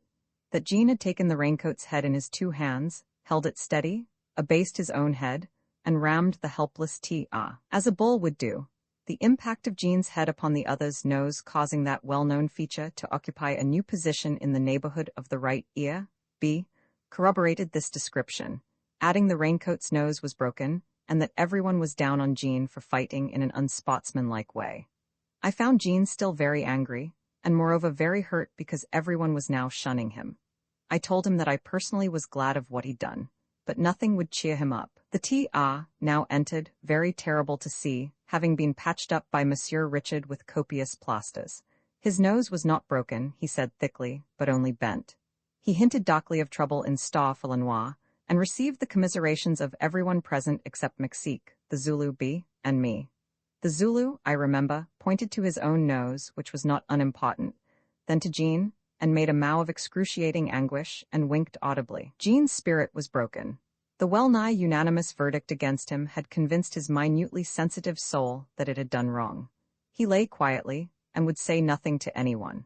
Some time after the soup, about 8 o'clock, the fighting Sheeny and the trick raincoat suddenly set upon Jean Lenegre apropos of nothing, and began pommeling him cruelly. The conscience-stricken pillar of beautiful muscle, who could have easily killed both his assailants at one blow, not only offered no reciprocatory violence, but refused even to defend himself. Unresistingly, wincing with pain, his arms mechanically raised and his head bent, he was battered frightfully to the window by his bed, thence into the corner, upsetting the stool in the pissoir, thence along the wall to the door. As the punishment increased, he cried out like a child, "Laissez-moi tranquille," again, and in his voice the insane element gained rapidly. Finally, shrieking in agony, he rushed to the nearest window, and while the Sheenies together pummeled him yelled for help to the planton beneath. The unparalleled consternation and applause produced by this one-sided battle had long since alarmed the authorities. I was still trying to break through the 5-deep ring of spectators, among whom was the messenger boy, who advised me to desist and got a piece of advice in return, when with a tremendous crash open burst the door, and in stepped 4 plantons with drawn revolvers, looking frightened to death, followed by the surveillant who carried a sort of baton and was crying faintly, "Quest-see, quest-say?" At the first sound of the door, the 2 Sheenies had fled, and were now playing the part of innocent spectators. Jean alone occupied the stage. His lips were parted. His eyes were enormous. He was panting as if his heart would break. He still kept his arms raised as if seeing everywhere before him fresh enemies. Blood spotted here and there the wonderful chocolate carpet of his skin, and his whole body glistened with sweat. His shirt was in ribbons over his beautiful muscles. 7 or 8 persons at once began explaining the fight to the surveillant, who could make nothing out of their accounts, and therefore called aside a trusted older man in order to get his version. The 2 retired from the room. The plantons, finding the expected wolf a lamb, flourished their revolvers about Jean and threatened him in the insignificant and vile language which plantons use to anyone whom they can bully. Jean kept repeating dully, "Laissez-moi tranquille. Ils voulaient me tuer." His chest shook terribly with vast sobs. Now the surveillant returned and made a speech, to the effect that he had received independently of each other the stories of 4 men, that by all counts Lenegre was absolutely to blame, that Lenegre had caused an inexcusable trouble to the authorities and to his fellow prisoners by this wholly unjustified conflict, and that as a punishment, the Nègre would now suffer the consequences of his guilt in the cabinet. Jean had dropped his arms to his sides. His face was twisted with anguish. He made a child's gesture, a pitiful, hopeless movement with his slender hands. Sobbing, he protested. "It isn't my fault, Monsieur le Surveillant. They attacked me. I didn't do a thing. They wanted to kill me. Ask him." He pointed to me desperately.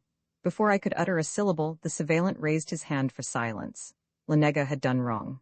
He should be placed in the cabinet. Like a flash, with a horrible tearing sob, Jean leaped from the surrounding plantains and rushed for the coat which lay on his bed, screaming, "Ah, mon couteau! Look out, or he'll get his knife and kill himself." Someone yelled, and the four plantains seized Jean by both arms just as he made a grab for his jacket. Thwarted in his hope and burning with the ignominy of his situation, Jean cast his enormous eyes up at the nearest pillar, crying hysterically, "Everybody is putting me in cabinet because I am black." In a second, by a single movement of his arms, he sent the four plantains reeling to a distance of 10 feet, leaped at the pillar, seized it in both hands like a Samson, and gazing for another second with a smile of absolute beatitude at its length, dashed his head against it. Once, twice, thrice he smote himself, before the plantains seized him, and suddenly his whole strength wilted. He allowed himself to be overpowered by them, and stood with bowed head, tears streaming from his eyes, while the smallest pointed a revolver at his heart. This was a little more than the surveillant had counted on. Now that Jean's might was no more, the bearer of the Croix de Guerre stepped forward and in a mild, placating voice endeavored to soothe the victim of his injustice. It was also slightly more than I could stand, and slamming aside the spectators, I shoved myself under his honor's nose. "Do you know," I asked, "whom you are dealing with in this man, a child? There are a lot of Jeans where I come from. You heard what he said? He is black, is he not, and gets no justice from you? You heard that. I saw the whole affair. He was attacked, he put up no resistance whatever. He was beaten by 2 cowards. He is no more to blame than I am." The surveillant was waving his wand and cooing, G comprends, say Malheureux." "You're goddamn right it's Malheureux," I said, forgetting my French. "Quond ma'am, he has resisted authority," the surveillant gently continued. "Now, Jean, be quiet, you will be taken to the cabinet. You may as well go quietly and behave yourself like a good boy." At this I am sure my eyes started out of my head. All I could think of to say was, "Attends un petit moment." To reach my own bed took but a second. In another second I was back, bearing my great and sacred pelisse. I marched up to Jean. "Jean," I remarked with a smile, "you are going to the cabinet but you're coming back right away. I know that you are perfectly right. Put that on," and I pushed him gently into my coat. "Here are my cigarettes, Jean. You can smoke just as much as you like." I pulled out all I had, 1 full paquet of Maryland and a half-dozen loose ones, and deposited them carefully in the right-hand pocket of the pelisse. Then I patted him on the shoulder and gave him the immortal salutation, "Bonne chance, mon ami." He straightened proudly.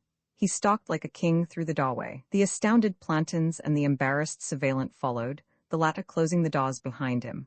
I was left with a cloud of angry witnesses. An hour later, the doors opened, Jean entered quietly, and the doors shut. As I lay on my bed, I could see him perfectly. He was almost naked. He laid my pelisse on his mattress, then walked calmly up to a neighboring bed and skillfully and unerringly extracted a brush from under it.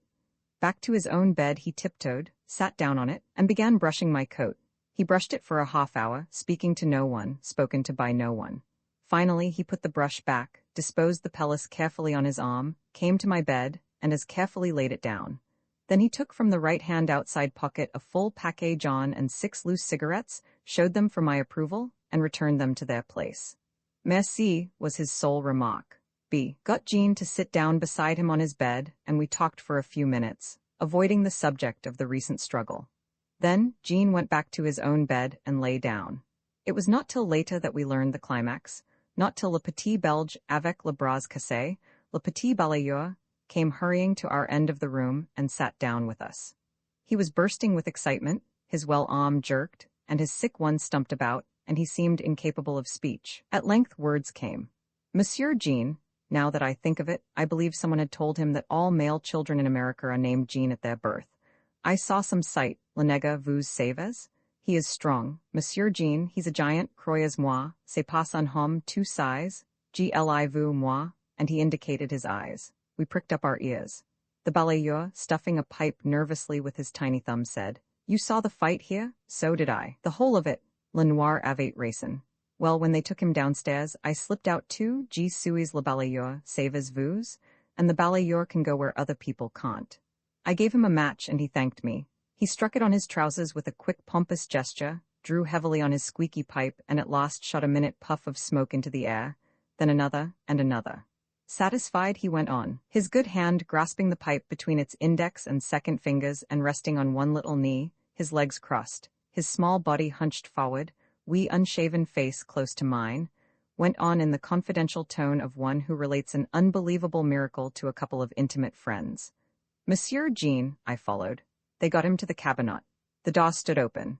At this moment, les femmes descendantes, it was their corvée d'eau, vous savez. He saw them, Lenoir. One of them cried from the stairs, "Is a Frenchman stronger than you, Jean?" The plantons were standing around him, the surveillant was behind. He took the nearest planton and tossed him down the corridor so that he struck against the door at the end of it. He picked up two more, one in each arm, and threw them away. They fell on top of the first. The last tried to take hold of Jean, and so Jean took him by the neck. The balayeur strangled himself for our benefit, and that planton knocked down the other three, who had got on their feet by this time. You should have seen the surveillant. He had run away and was saying, "Capture him, capture him." The plantons rushed Jean, all four of them. He caught them as they came and threw them about. One knocked down the surveillant. The women cried "Vive Jean" and clapped their hands. The surveillant called to the plantons to take Jean, but they wouldn't go near Jean. They said he was a black devil. The women kidded them. They were so sore, and they could do nothing. Jean was laughing. His shirt was almost off him. He asked the planton to come and take him, please. He asked the surveillant, too. The women had set down their pails and were dancing up and down and yelling. The directeur came down and sent them flying. The surveillant and his plantons were as helpless as if they had been children. Monsieur Jean, Quelq chose. I gave him another match. Merci, Monsieur Jean. He struck it, drew on his pipe, lowered it, and went on. They were helpless and men. I am little. I have only one arm, two size. I walked up to Jean and said, "Jean, you know me, I am your friend." He said, "Yes." I said to the plantons, "Give me that rope." They gave me the rope that they would have bound him with. He put out his wrists for me. I tied his hands behind his back. He was like a lamb. The plantons rushed up and tied his feet together. Then they tied his hands and feet together. They took the lacings out of his shoes for fear he would use them to strangle himself. They stood him up in an angle between two walls in the cabinet. They left him there for an hour. He was supposed to have been in there all night, but the surveillant knew that he would have died, for he was almost naked. And vous savez, Monsieur Jean, it was cold in there, and damp. A fully clothed man would have been dead in the morning, and he was naked. Monsieur Jean ungayant? This same petit Belge had frequently protested to me that il est fou, le noir. He is always playing when sensible men try to sleep. The last few hours, which had made of the fou a gayant, made of the scoffer a worshipper. Na did le bras cassé, ever from that time forth desert his divinity. If as balayeur he could lay hands on a morceau de pain or de viand, he bore it as before to our beds, but Jean was always called over to partake of the forbidden pleasure. As for Jean, one would hardly have recognized him. It was as if the child had fled into the deeps of his soul, never to reappear. Day after day went by, and Jean, instead of courting excitement as before, cloistered himself in solitude, or at most sought the company of B. and me and Le Petit Belge for a quiet chat or a cigarette. The morning after the 3 fights he did not appear in the Cur for early promenade along with the rest of us, including the Sheenies. In vain did les femmes strain their necks and eyes to find the black man who was stronger than 6 Frenchmen, and I noticed our bedclothing airing upon the windowsills. When we mounted, Jean was patting and straightening our blankets and looking for the first time in his life guilty of some enormous crime. Nothing, however, had disappeared. Jean said, "Me fixe lits tous les jours." And every morning he aired and made our beds for us, and we mounted to find him smoothing affectionately some final ruffle, obliterating with enormous solemnity some microscopic crease. We gave him cigarettes when he asked for them, which was almost never, and offered them when we knew he had none or when we saw him borrowing from someone else whom his spirit held in less esteem. Of us he asked no favors. He liked us too well. When B went away, Jean was almost as desolate as I. About a fortnight later, when the gray dirty snow slush hid the black filthy world which we saw from our windows, and when people lived in their ill-smelling beds, it came to pass that my particular armies, the Zulu, Jean, Mexique, and I and all the remaining miserables of La Ferté descended at the decree of Caesar Augustus to endure our biweekly bath. I remember gazing stupidly at Jean's chocolate-colored nakedness as it strode to the tub, a rippling texture of muscular miracle.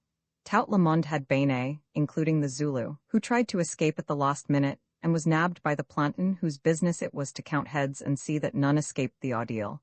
And now tout le monde was shivering all together in the anteroom, begging to be allowed to go upstairs and get into bed, when le baigneur, Monsieur Richard's strenuous successor that is, set up a hue and cry that one towel was lacking. The fencer was sent for. He entered, heard the case, and made a speech. If the guilty party would immediately return the stolen towel, he, the fencer, would guarantee that party pardon. If not, everyone present should be searched, and the man on whose person the serviette was found varatrape quinze jours de cabinet. This eloquence yielding no results, the fencer exhorted the culprit to act like a man and render to Caesar what is Caesar's. Nothing happened. Everyone was told to get in single file and make ready to pass out the door. One after one we were searched, but so general was the curiosity that as fast as they were inspected the erstwhile bed enthusiasts, myself included, gathered on the sidelines to watch their fellows instead of availing themselves of the opportunity to go upstairs. One after one we came opposite the fencer, held up our arms, had our pockets run through and our clothing felt over from head to heel, and were exonerated.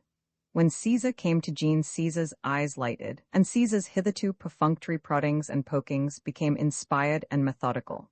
Twice he went over Jean's entire body, while Jean, his arms raised in a bowed gesture, his face completely expressionless, suffered loftily the examination of his person.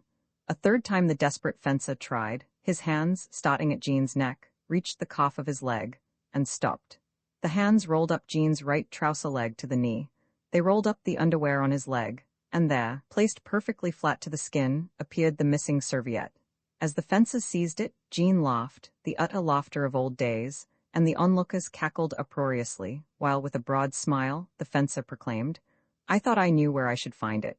And he added, more pleased with himself than anyone had ever seen him, "Maintenant, vous pouvez tous monter à la chambre." We mounted, happy to get back to bed, but none so happy as Jean le Nègre. It was not that the cabinet threat had failed to materialize. At any minute, a planton might call Jean to his punishment. Indeed, this was what everyone expected. It was that the incident had absolutely removed that inhibition which, from the day when Jean Lenoir became Jean Le Gayant, had held the child, which was Jean's soul and destiny, prisoner. From that instant till the day I left him, he was the old Jean, joking, fibbing, laughing, and always playing Jean Elephant. And I think of Jean Le Nègre. You are something to dream over, Jean. Summer and winter, birds and darkness, you go walking into my head. You are a sudden and chocolate-colored thing. In your hands you have a habit of holding 6 or 8 plantains, which you are about to throw away, and the flesh of your body is like the flesh of a very deep cigar, which I am still and always quietly smoking. Always and still I am inhaling its very fragrant and remarkable muscles. But I doubt if ever I am quite through with you, if ever I will toss you out of my heart into the sawdust of forgetfulness. Kid boy, I'd like to tell you. La guerre est finie. Oh yes, Jean. I do not forget, I remember plenty. The snow's coming, the snow will throw again a very big and gentle shadow into the enormous room and into the eyes of you and me walking always and wonderfully up and down. Boy, kid, nigga, with the strutting muscles, take me up into your mind once or twice before I die, you know why. Just because the eyes of me and you will be full of dirt someday. Quickly take me up into the bright child of your mind before we both go suddenly all loose and silly. You know how it will feel? Take me up carefully, as if I were a toy, and play carefully with me once or twice before I and you go suddenly all limp and foolish. Once or twice before you go into great Jack Roses and ivory. Once or twice, boy, before we together go wonderfully down into the big dirt laughing, bumped with the lost darkness. Roman 12:3 wise men, it must have been late in November when La Commission arrived. La Commission, as I have said, visited La Ferté every 3 months. That is to say, B, and I, by arriving when we did, had just escaped its clutches. I consider this one of the luckiest things in my life. La Commission arrived one morning and began work immediately. A list was made of les hommes who were to pass La Commission, another of les femmes. These lists were given to the planton with the wooden hand. In order to avert any delay, those of the men whose names fell in the first half of the list were not allowed to enjoy the usual stimulating activities afforded by La Ferté's supreme environment. They were, in fact, confined to the enormous room, subject to instant call. Moreover, they were not called one by one, or as their respective turns came, but in groups of 3 or 4, the idea being that la commission should suffer no smallest annoyance which might be occasioned by loss of time.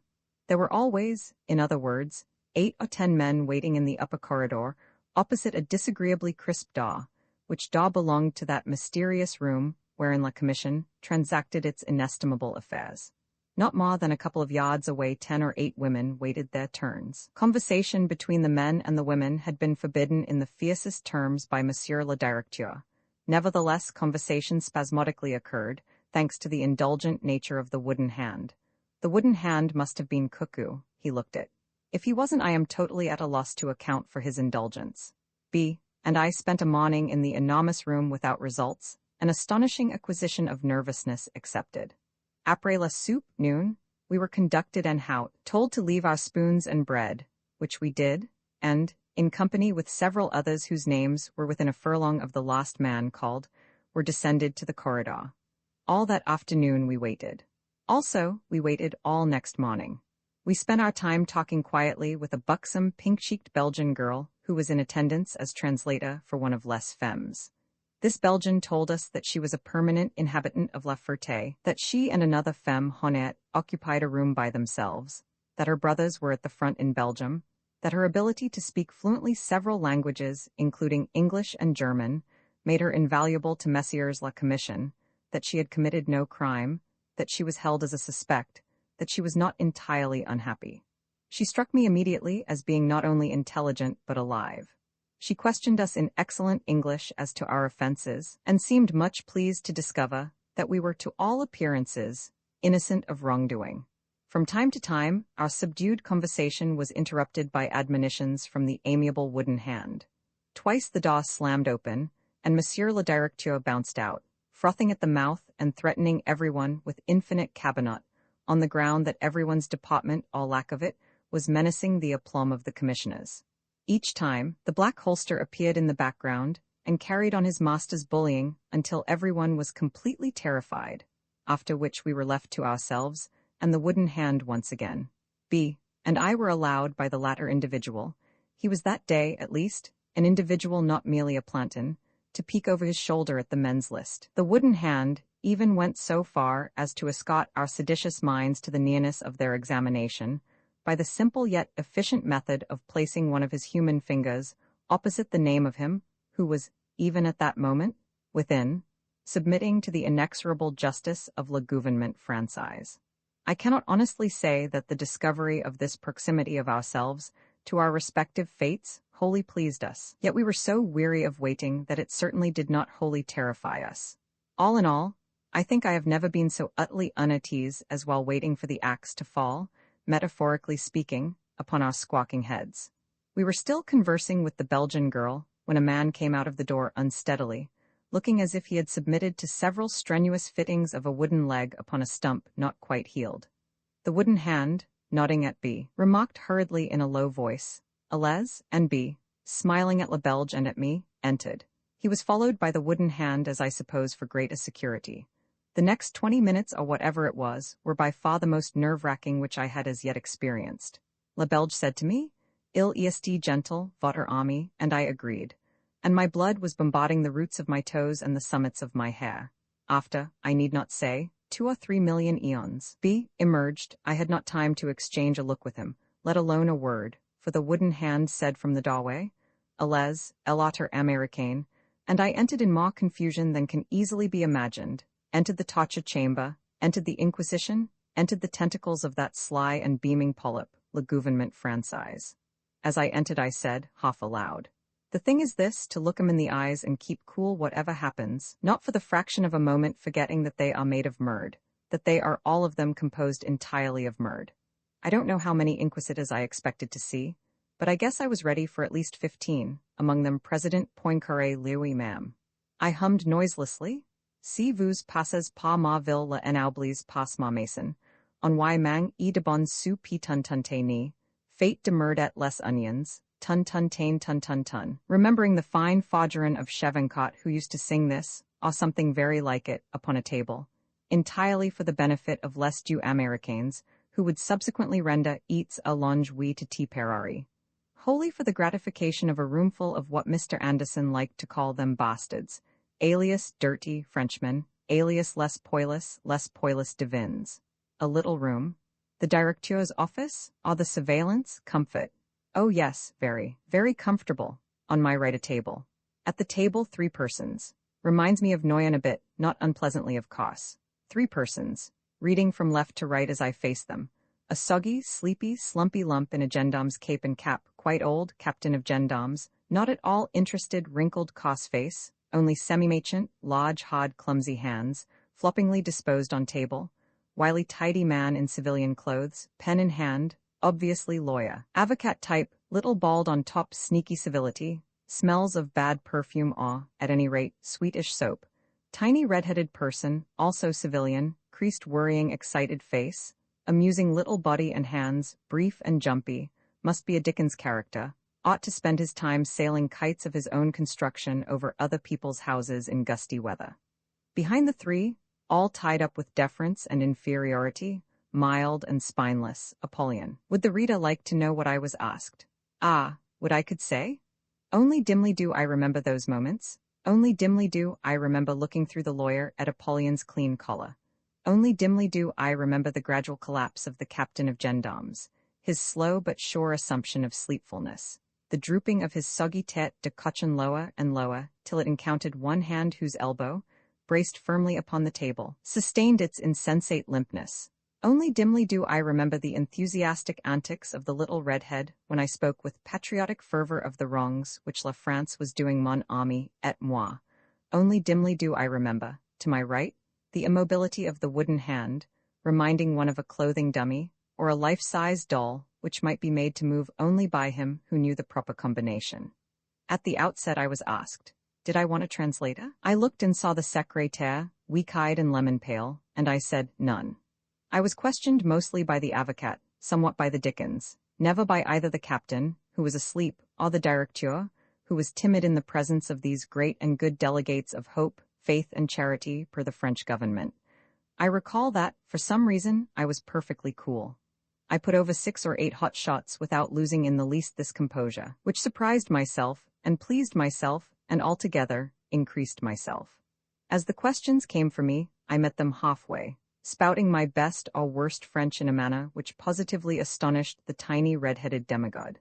I challenged with my eyes, and with my voice, and with my manner Apollyon himself, and Apollyon himself, merely cuddled together, depressing his hairy body between its limbs as a spider sometimes does in the presence of danger. I expressed immense gratitude to my captors, and to Le Gouvernement Français for allowing me to see and hear, and taste and smell and touch the things which inhabited La Ferté-Macé, en France.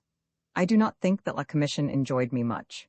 It told me, through its sweetish soap leader, that my friend was a criminal, this immediately upon my entering, and I told it with a great deal of well-chosen politeness that I disagreed. In telling how and why I disagreed, I think I managed to shove my shovel-shaped imagination under the refuse of their intellects, at least once or twice. Rather fatiguing, to stand up and be told, your friend is no good, have you anything to say for yourself?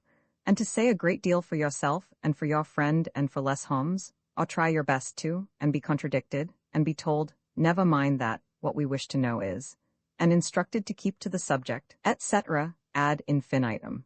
At last they asked each other if each other wanted to ask the man before each other anything more, and each other not wanting to do so, they said, c'est fini. As at Noyon, I had made an indisputably favorable impression upon exactly one of my 3 examiners. I refer, in the present case, to the red-headed little gentleman who was rather decent to me. I do not exactly salute him in recognition of this decency. I bow to him, as I might bow to somebody who said he was sorry he couldn't give me a match, but there was a cigar stall just around the corner, you know. At C'est fini, the directeur leaped into the limelight with a savage admonition to the wooden hand, who saluted, opened the door suddenly, and looked at me with, dare I say it? Admiration. Instead of availing myself of this means of escape, I turned to the little kite-flying gentleman and said, if you please, sir, will you be so good as to tell me what will become of my friend? The little kite-flying gentleman did not have time to reply, for the perfumed presence stated dryly and distinctly, we cannot say anything to you upon that point. I gave him a pleasant smile, which said, If I could see your intestines very slowly embracing a large wooden drum, rotated by means of a small iron crank, turned gently and softly by myself, I should be extraordinarily happy. And I bowed softly and gently to Monsieur le Directeur, and I went through the door using all the perpendicular inches which God had given me. Once outside, I began to tremble like a puplier in l'automne. L'automne humide et monotone. Allez en basse, pas la soupe, the wooden hand said not unkindly. I looked about me. There will be no more men before the commission until tomorrow? The wooden hand said, go get your dinner in the kitchen. I descended. A freak was all curiosity. What did they say? What did I say? As he placed before me a perfectly huge, and inexcusably huge plate of something more than lukewarm grease. And I ate at a very little table in la cuisine, excitedly comparing notes as we swallowed the red-hot stuff. Du pain, prenez, mes amis, a freak said. Manges comme vous voulez, the cook quoth benignantly, with a glance at us over his placid shoulder. Eat we most surely did. We could have eaten the French government. The morning of the following day, we went on promenade once more. It was neither pleasant nor unpleasant to promenade in the Cur while somebody else was suffering in the room of sorrow. It was, in fact, rather thrilling. The afternoon of this day we were all up in the enormous room when la commission suddenly entered with Apollyon strutting and lisping behind it, explaining, and pooh-poohing, and graciously waving his thick, wicked arms. Everyone in the enormous room leaped to his feet, removing as he did so his hat, with the exception of les deux Américains, who kept theirs on, and the Zulu, who couldn't find his hat and had been trying for some time to stalk it to its lair. La Commission reacted interestingly to the enormous room.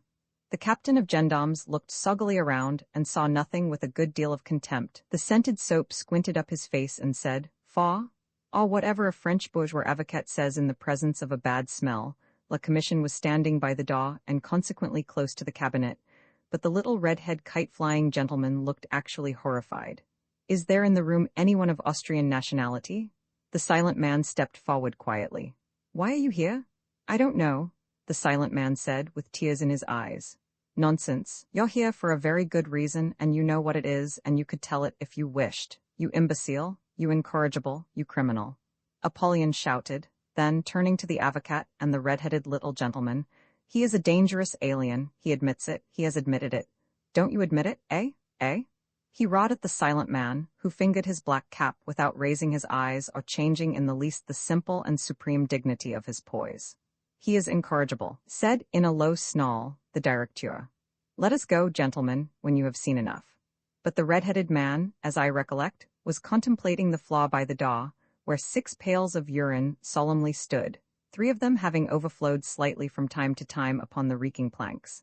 And the directeur was told that les hommes should have a tin trough to urinate into, for the sake of sanitation, and that this trough should be immediately installed without delay.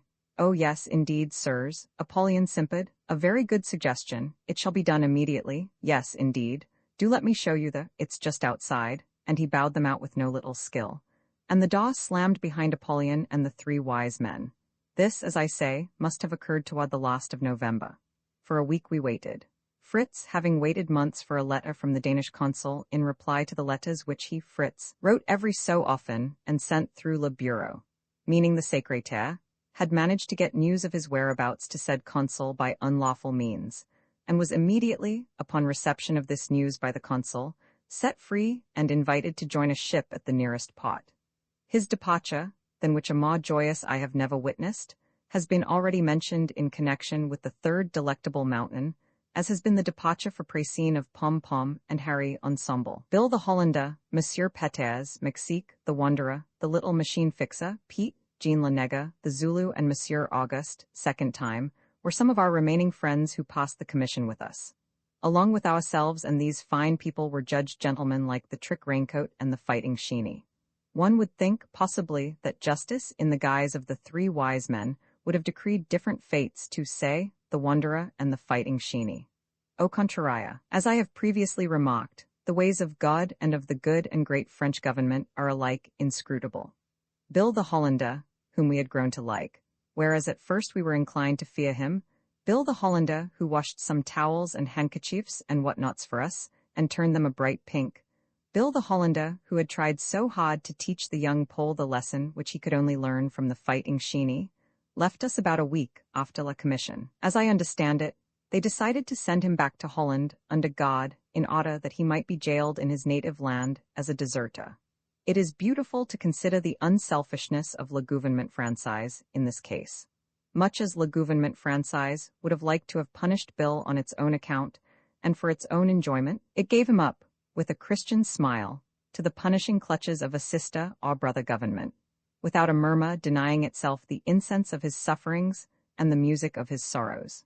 Then, too, it is really inspiring to note the perfect collaboration of La Justice Française and La Justice Hollandaise in a critical moment of the world's history. Bill certainly should feel that it was a great honor to be allowed to exemplify this wonderful accord, this exquisite mutual understanding between the punitive departments of two nations superficially somewhat unrelated, that is, as regards customs and language. I fear Bill didn't appreciate the intrinsic usefulness of his destiny. I seem to remember that he left in a rather Gottverdumerish condition. Such is ignorance. Poor Monsieur Peters came out of the commission looking extraordinarily épate. Questioned, he averred that his penchant for inventing fausse bumps had prejudiced CES Messieurs in his disfavor, and shook his poor old head and sniffed hopelessly. McSeek exited in a placidly cheerful condition, shrugging his shoulders and remarking, "I no do nothing. Disse fellas tell me wait few days, after you go free." Whereas Pete looked white and determined and said little, except in Dutch to the young skipper and his mate, which pair took La Commission more or less as a healthy bull calf takes nourishment. There was little doubt that they would refine La Liberté in a short while, judging from the inability of the three wise men to prove them even suspicious characters. The Zulu uttered a few inscrutable gestures made entirely of silence, and said he would like us to celebrate the accomplishment of this ordeal by buying ourselves and himself a good fat cheese apiece. His friend the young Pole looked as if the ordeal had scared the life out of him temporarily. He was unable to say whether or no he and Mon Ami would lave us. La Commission had adopted, in the case of these twain, an awe-inspiring taciturnity. Jean Lenega, who was one of the last to pass, had had a tremendously exciting time, due to the fact that Le Gouvernement Française's polished tools had failed to scratch his mystery either in French or English. He came dancing and singing toward us. Then, suddenly suppressing every vestige of emotion, solemnly extended for our approval a small scrap of paper on which was written, Calais, remarking, "Giesti si que sa vut dia," and when we read the word for him, "Mn vise a Calais, moi travailer a Calais tres bon," with a jump and a shout of laughter pocketing the scrap and beginning the Song of Songs, après la guerre finie. A trio which had been hit and hard hit by the three wise men were, or was, the Wanderer and the Machine Fixer and Monsieur Auguste. The former having been insulted in respect to Chocolatte's mother, who also occupied the witness stand, and having retaliated, as nearly as we could discover, with a few remarks straight from the shoulder apropos Justice O Wanderer, did you expect honor among the honorable?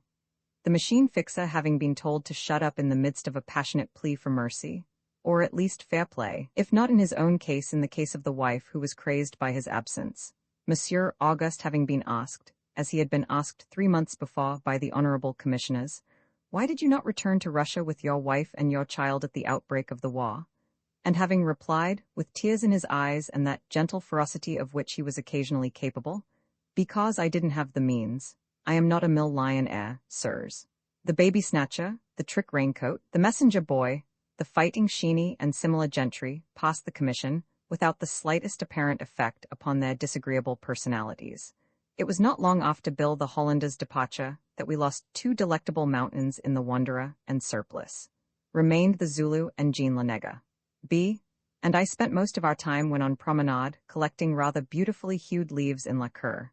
These leaves we inserted in one of my notebooks, along with all the colors which we could find on cigarette boxes, chocolate wrappers, labels of various sorts, and even postage stamps. We got a very brilliant red from a certain piece of cloth. Our efforts puzzled everyone, including the Plantons, more than considerably, which was natural, considering that everyone did not know that by this exceedingly simple means we were effecting a study of color itself, in relation to what is popularly called abstract, and sometimes non-representative, painting.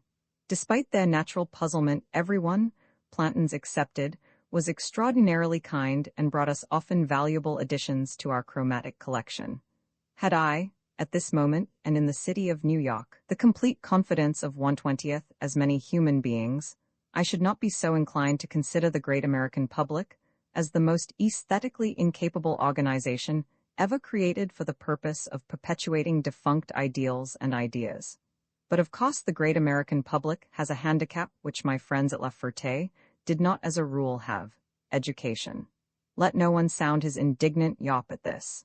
I refer to the fact that, for an educated gent or lady, to create is first of all to destroy.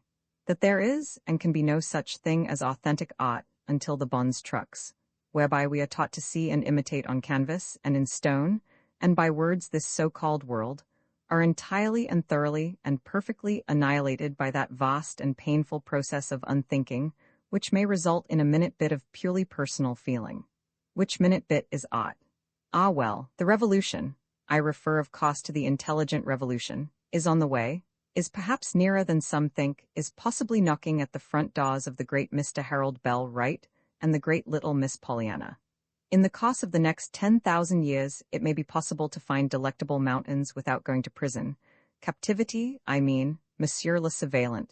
It may be possible, I dare say, to encounter delectable mountains who are not in prison. The autumn wore on. Rain did, from time to time, not fall. From time to time, a sort of unhealthy almost light leaked from the large uncrisp copse of the sky, returning for a moment to our view the ruined landscape. From time to time the eye, traveling carefully with a certain disagreeable suddenly fear no longer distances of air, coldish and sweet, stopped upon the incredible clearness of the desolate, without motion, autumn.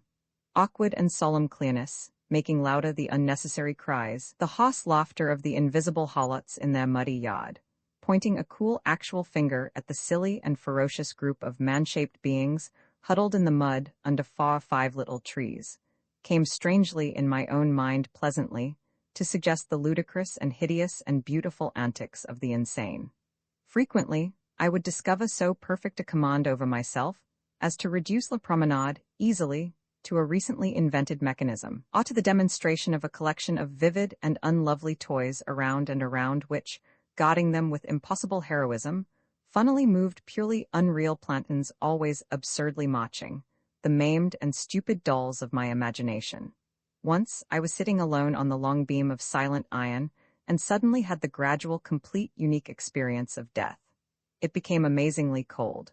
One evening B and myself and, I think it was the machine fixer, were partaking of the warmth of a bougie hard by, and in fact, between our ambulance beds, when the door opened, a planton entered, and a list of names, none of which we recognized, was hurriedly read off with, as in the case of the lost parties, including the wanderer and surplice, the admonition, be ready to leave early tomorrow morning.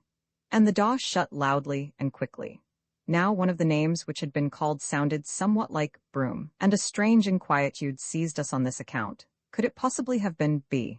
We made inquiries of certain of our friends who had been nearer the planton than ourselves. We were told that Pete and the Trick Raincoat and the Fighting Sheeny and Rockifalo were leaving, about B. Nobody was able to enlighten us. Not that opinions in this matter were lacking. There were plenty of opinions, but they contradicted each other to a painful extent. Les homes were in fact about equally divided, half considering that the occult sound had been intended for B, half that the somewhat asthmatic planton had unwittingly uttered a spontaneous grunt or sigh, which sigh or grunt we had mistaken for a proper noun. Our uncertainty was augmented by the confusion emanating from a particular corner of the enormous room, in which Connor the Fighting Sheeny was haranguing a group of spectators on the pregnant topic, what I won't do to pre-scene when I get there. In deep converse with Bathhouse John, we beheld the very same youth who, some time since, had drifted to a place beside me at La Soupe, Pete the Ghost, white and determined, blonde and fragile. Pete the Shadow. I forget who, but someone, I think it was the little machine fixer, established the truth that an American was to leave the next morning. That, moreover, said American's name was B. Whereupon B, and I became extraordinarily busy. The Zulu and Jean Lanega, upon learning that B was among the parties, came over to our beds and sat down without uttering a word. The former, through a certain shy orchestration of silence, conveyed effortlessly and perfectly his sorrow at the departure. The latter, by his bowed head and a certain very delicate restraint manifested in the wholly exquisite poise of his firm, alert body, uttered at least a universe of grief. The little machine fixer was extremely indignant. Not only that his friend was going to a den of thieves and ruffians, but that his friend was leaving in such company as that of Set Crapule, meaning Rockeifeler, and les deux mangeurs de blanc, to wit, the trick raincoat and the fighting sheeny. "C'est malheureux," he repeated over and over, wagging his poor little head in rage and despair. "It's no place for a young man who has done no wrong, to be shut up with pimps and cutthroats, pas la durée de la guerre, le gouvernement français a bien fait." And he brushed a tear out of his eye with a desperate, rapid, brittle gesture. But what angered the machine fixer most was that B and I were about to be separated. "MCU Jean," touching me gently on the knee, "they have no hearts, la commission. They are not simply unjust, they are cruel, savez-vous? Men are not like these, they are not men. They are name of God I don't know what, they are worse than the animals, and they pretend to justice," shivering from top to toe with an indescribable sneer. Justice? My God, justice? All of which, somehow or other, did not exactly cheer us. And, the packing completed, we drank together for the last time. The Zulu and Jean Lenega and the machine fixer and B, and I, and Pete the Shadow drifted over, whiter than I think I ever saw him, and said simply to me, "I'll take care of your friend, Johnny." And then at last it was Lumiere's éteintes, and lest you Américains lay in their beds in the cold rotten darkness, talking in low voices of the past, of Petroushka, of Paris, of that brilliant and extraordinary and impossible something, life. Morning, whitish, inevitable, deathly cold. There was a great deal of hurry and bustle in the enormous room. People were rushing hither and thither in the heavy half-darkness. People were saying goodbye to people, saying goodbye to friends, saying goodbye to themselves. We lay and sipped the black evil dull, certainly not coffee, lay on our beds, dressed, shuddering with cold, waiting. Several of Les Hommes whom we scarcely knew came up to B, and shook hands with him and said good luck and goodbye. The darkness was going rapidly out of the dull, black, evil, stinking air. B suddenly realized that he had no gift for the Zulu. He asked a fine Norwegian to whom he had given his leather belt if he, the Norwegian, would mind giving it back, because there was a very dear friend who had been forgotten. The Norwegian, with a pleasant smile, took off the belt and said, "Certainly." He had been arrested at Bordeaux, where he came ashore from his ship, for stealing 3 cans of sardines when he was drunk, a very great and dangerous criminal. He said, "Certainly," and gave B a pleasant smile, the pleasantest smile in the world. B wrote his own address and name in the inside of the belt, explained in French to the young Pole that any time the Zulu wanted to reach him, all he had to do was to consult the belt. The young Pole translated. The Zulu nodded. The Norwegian smiled appreciatively. The Zulu received the belt with a gesture to which words cannot do the faintest justice. A planton was standing in the enormous room, a planton roaring and cursing and crying, "Hurry, those who are going to go." B shook hands with Jean and McSeek and the machine fixer and the young skipper, and Bathhouse John, to whom he had given his ambulance tunic, and who was crazy proud in consequence, and the Norwegian and the washing machine man and the hat and many of Les Hommes whom we scarcely knew. The black holster was roaring. "Allez, nom de Dieu, el Américain?" I went down the room with B and Pete and shook hands with both at the door. The other parties, alias the trick raincoat and the fighting sheeny, were already on the way downstairs. The black holster cursed us and me in particular, and slammed the door angrily in my face. Through the little peephole, I caught a glimpse of them, entering the street. I went to my bed and lay down quietly in my great pelisse. The clamor and filth of the room brightened and became distant and faded. I heard the voice of the jolly Alsatian saying, "Courage, mon ami, your comrade is not dead. You will see him later," and after that, nothing. In front of and on and within my eyes lived suddenly a violent and gentle and dark silence. The 3 wise men had done their work, but wisdom cannot rest. Probably at that very moment they were holding their caught in another La Ferté, committing to incomparable anguish some few merely perfectly wretched criminals, little and tall, tremulous and brave, all of them white and speechless, all of them with tight bluish lips and large whispering eyes, all of them with fingers weary and mutilated and extraordinarily old, desperate fingers, closing, to feel the final lukewarm fragment of life glide neatly and softly into forgetfulness. Roman 13, I say goodbye to la Monsieur, to convince the reader that this history is mere fiction, and rather vulgarly violent fiction at that. Nothing perhaps is needed save that ancient standby of sob-story writers and thrill artists alike, the happy ending. As a matter of fact, it makes not the smallest difference to me whether anyone who has thus far participated in my travels does or does not believe that they and I are, as that mysterious animal, the public would say, real. I do, however, very strenuously object to the assumption, on the part of anyone, that the heading of this, my final, chapter stands for anything in the nature of happiness.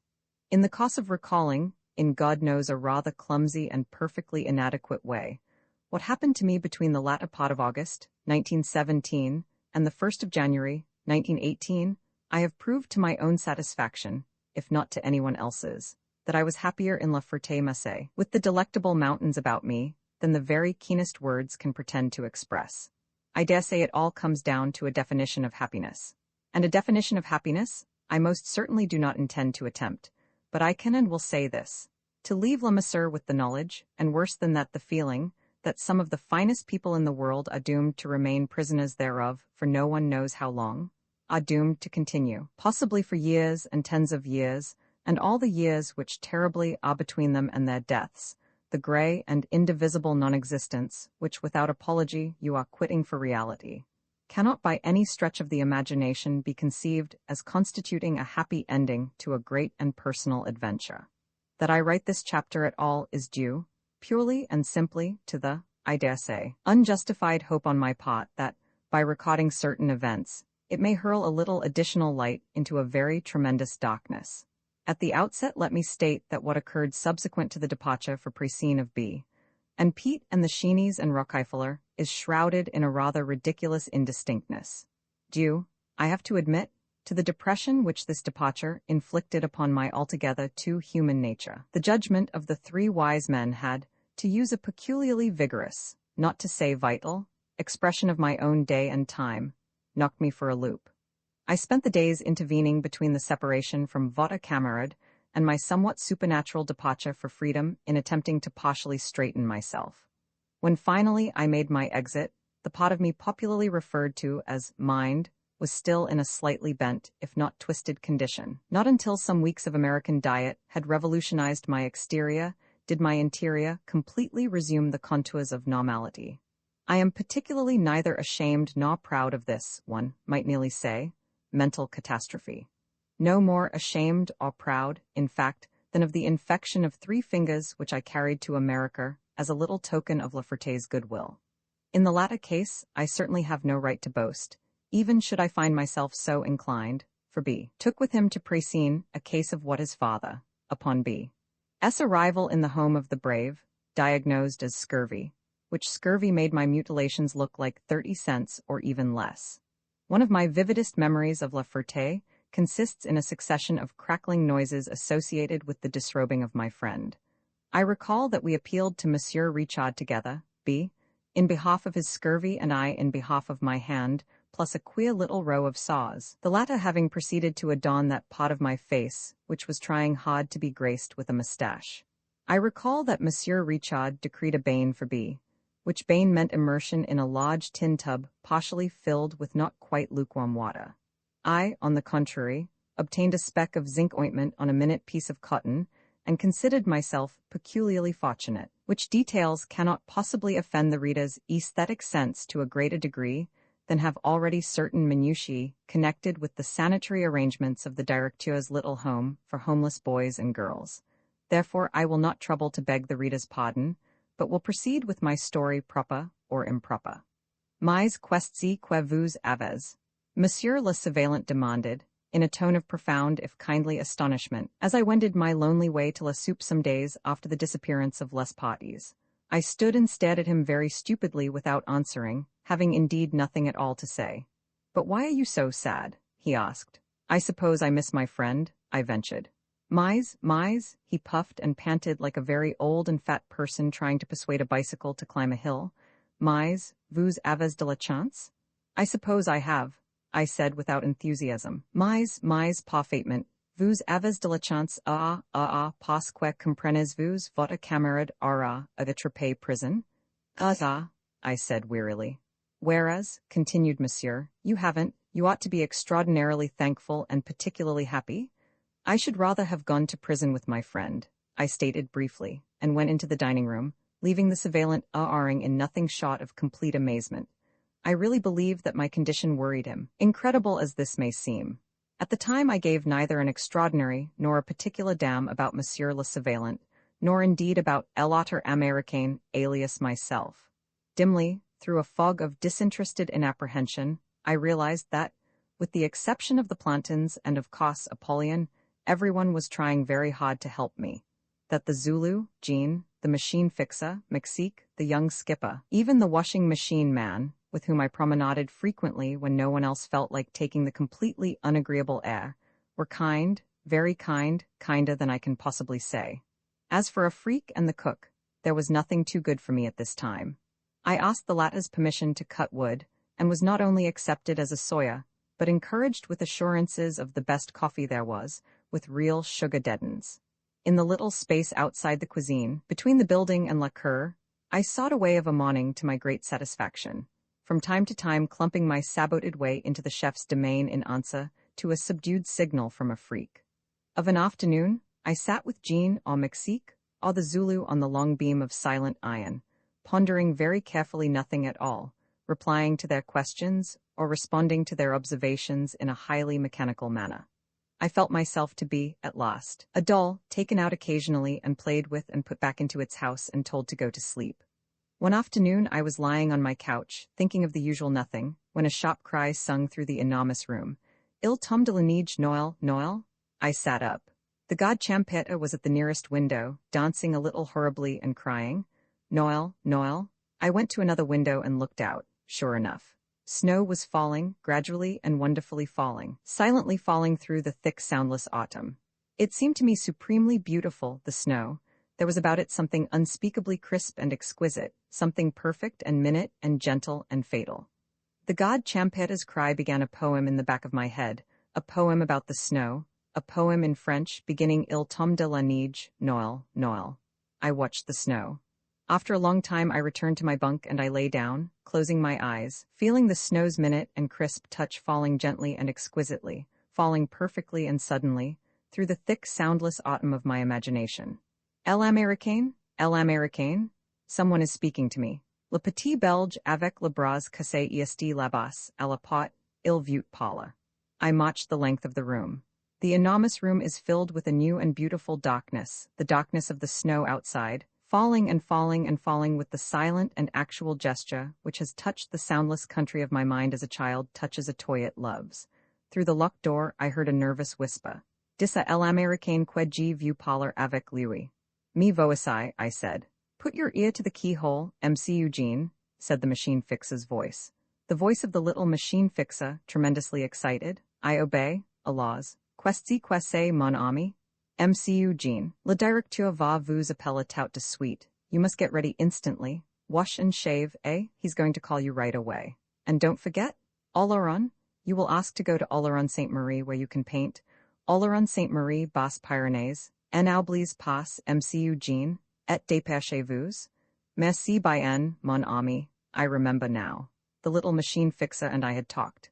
It seemed that La Commission had decided that I was not a criminal, but only a suspect. As a suspect, I would be sent to some place in France, any place I wanted to go, provided it was not on or near the sea coast. That was in order that I should not perhaps try to escape from France. The machine fixer had advised me to ask to go to Oloron-Sainte-Marie. I should say that, as a painter, the Pyrenees particularly appealed to me. Et quel fait beau là-bas, the snow on the mountains, and it's not cold. And what mountains? You can live there very cheaply. As a suspect, you will merely have to report once a month to the chief of police of Oloron-Sainte-Marie. He's an old friend of mine. He's a fine, fat, red-cheeked man, very kindly. He will make it easy for you, MC Eugene, and will help you out in every way when you tell him you are a friend of the little Belgian with the broken arm. Tell him I sent you. You will have a very fine time and you can paint. Such scenery to paint, my God, not like what you see from these windows. I advise you by all means to ask to go to Oloron. So thinking I lathered my face, standing before Judah's mirror. You don't rub enough? The Alsatian advised, Il faut frotter bien? A number of fellow captives were regarding my toilet with surprise and satisfaction. I discovered in the mirror an astounding beard and a good layer of dirt. I worked busily, counseled by several voices, censured by the Alsatian, encouraged by Judas himself. The shave and the wash completed, I felt considerably refreshed. Wang? L'Américain en basse. It was the Black Holster. I carefully adjusted my tunic and obeyed him. The directeur and the surveillant were in consultation when I entered the latter's office. Apollyon, seated at a desk, surveyed me very fiercely. His subordinate swayed to and fro, clasping and unclasping his hands behind his back, and regarded me with an expression of almost benevolence. The Black Holster guarded the doorway, turning on me ferociously. "Your friend is wicked, very wicked, savez-vous?" Le directeur shouted. I answered quietly, "Oui, je ne le savais pas." "He is a bad fellow, a criminal, a traitor, an insult to civilization." Apollyon roared into my face. "Yes," I said again. "You'd better be careful," the directeur shouted. "Do you know what's happened to your friend?" "Sais pas," I said. "He's gone to prison where he belongs." Apollyon roared. "Do you understand what that means?" "Perhaps," I answered, somewhat insolently I fear. "You're lucky not to be there with him. Do you understand?" Monsieur le directeur thundered. "And next time pick your friends better, take more care, I tell you, or you'll go where he is, to prison for the rest of the war." "With my friend I should be well content in prison," I said evenly, trying to keep looking through him and into the wall behind his black, big, spidery body. "In God's name, what a fool!" The directeur bellowed furiously, and the surveillant remarked pacifyingly, "He loves his comrade too much, that's all." "But his comrade is a traitor and a villain," objected the fiend at the top of his harsh voice. "Comprenez-vous, votre ami est un salope?" He snarled at me. "He seems afraid that I don't get his idea," I said to myself. "I understand what you say," I assured him. "And you don't believe it?" he screamed, showing his fangs and otherwise looking like an exceedingly dangerous maniac. "Je ne le crois pas, monsieur." "Oh, God's name," he shouted. "What a fool, quel idiot, what a beastly fool." And he did something through his froth-covered lips, something remotely suggesting laughter. Hereupon the surveillant again intervened. I was mistaken. It was lamentable. I could not be made to understand. Very true, but I had been sent for. "Do you know, you have been decided to be a suspect?" Monsieur le surveillant turned to me. "And now you may choose where you wish to be sent." Apollyon was blowing and wheezing and muttering, clenching his huge pinkish hands. I addressed the surveillant, ignoring Apollyon. "I should like, if I may, to go to Oloron-Sainte-Marie." "What do you want to go there for?" The directeur exploded threateningly. I explained that I was by profession an artist and had always wanted to view the Pyrenees. The environment of Oloron would be most stimulating to an artist. "Do you know it's near Spain?" he snapped, looking straight at me. I knew it was, and therefore replied with a carefully childish ignorance. "Spain? Indeed, very interesting. You want to escape from France, that's it?" The directeur snarled.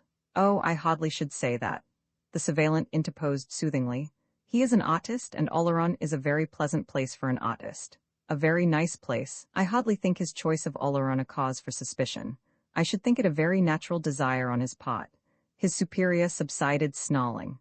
After a few more questions, I signed some papers which lay on the desk, and was told by Apollyon to get out. "When can I expect to leave?" I asked the surveillant. "Oh, it's only a matter of days, of weeks perhaps," he assured me benignantly. "You'll leave when it's proper for you to leave?" Apollyon burst out. "Do you understand?" "Yes, indeed. Thank you very much," I replied with a bow, and exited. On the way to the enormous room, the Black Holster said to me sharply, "Vous allez partir?" "Oui." He gave me such a look as would have turned a mahogany piano leg into a mound of smoking ashes and slammed the key into the lock. Everyone gathered about me. "What news?" "I have asked to go to Oloron as a suspect," I answered. "You should have taken my advice and asked to go to Cannes." The fat Alsatian reproached me. He had indeed spent a great while advising me, but I trusted the little machine fixer. "Party?" Jean Lenega said with huge eyes, touching me gently. "No, no, later, perhaps not now," I assured him, and he patted my shoulder and smiled, "Bon?" And we smoked a cigarette in honor of the snow, of which Jean, in contrast to the majority of Les Hommes, highly and unutterably approved. "C'est joli," he would say, laughing wonderfully. And next morning he and I went on an exclusive promenade, I in my sabots, Jean in a new pair of slippers which he had received, after many requests, from the bureau, and we strode to and fro in the muddy Cur, admiring La Neige, not speaking. One day, after the snowfall, I received from Paris a complete set of Shakespeare in the Everman edition. I had forgotten completely that B, and I, after trying and failing to get William Blake, had ordered and paid for the better-known William, the ordering and communicating in general being done with the collaboration of Monsieur Peters. It was a curious and interesting feeling, which I experienced upon first opening to As You Like It. The volumes had been carefully inspected, I learned, by the secrétaire, in order to eliminate the possibility of their concealing something valuable or dangerous. And in this connection, let me add that the secrétaire, or, if not he, his superiors, were a good judge of what is valuable, if not what is dangerous. I know this because, whereas my family several times sent me socks in every case enclosing cigarettes, I received invariably the former sans the latter. Perhaps it is not fair to suspect the officials of La Ferté of this peculiarly mean theft. I should, possibly, doubt the honesty of that very same French censor whose intercepting of B.'s correspondence had motivated our removal from the section sanitaire. Heaven knows I wish, like the three wise men, to give justice where justice is due. Somehow or other, reading Shakespeare did not appeal to my disordered mind. I tried Hamlet and Julius Caesar once or twice, and gave it up, after telling a man who asked, Shakespeare, who is Shakespeare? That Mr. S. was the Homer of the English-speaking peoples, which remark, to my surprise, appeared to convey a very definite idea to the questioner, and sent him away perfectly satisfied. Most of the timeless time I spent promenading in the rain and sleet with Jean Lenega, or talking with Mexique, or exchanging big gifts of silence with the Zulu. For all around, I did not believe in it, and I did not particularly care. If I went away, good. If I stayed, so long as Jean and the Zulu and Mexique were with me, good. M'en fous pas mal. Pretty nearly summed up my philosophy. At least the surveillant let me alone on the soy-mam topic. After my brief visit to Satan, I wallowed in a perfect luxury of dirt. And no one objected. On the contrary, everyone, realizing that the enjoyment of dirt may be made the basis of a fine art, beheld with something like admiration my more and more uncouth appearance. Moreover, by being dirtier than usual, I was protesting in a, to me, very satisfactory way against all that was neat and tidy and bigoted and solemn, and founded upon the anguish of my fine friends. And my fine friends, being my fine friends, understood.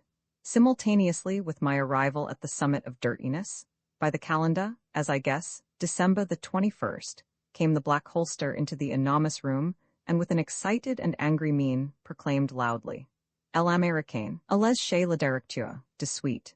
I protested mildly that I was dirty. En impot, allez avec moi, and down I went to the amazement of everyone and the great amazement of myself. By Jove, wait till he sees me this time, I remarked half-audibly. The directeur said nothing when I entered. The directeur extended a piece of paper, which I read. The directeur said, with an attempt at amiability, Allez, vous allez sortir. I looked at him in 11/10 of amazement. I was standing in the bureau de Monsieur le Directeur du Camp de Triage de la Ferté-Macé, en France, and holding in my hand a slip of paper which said that if there was a man named Edward E. Cummings, he should report immediately to the American Embassy, Paris, and I had just heard the words, Well, you are going to leave.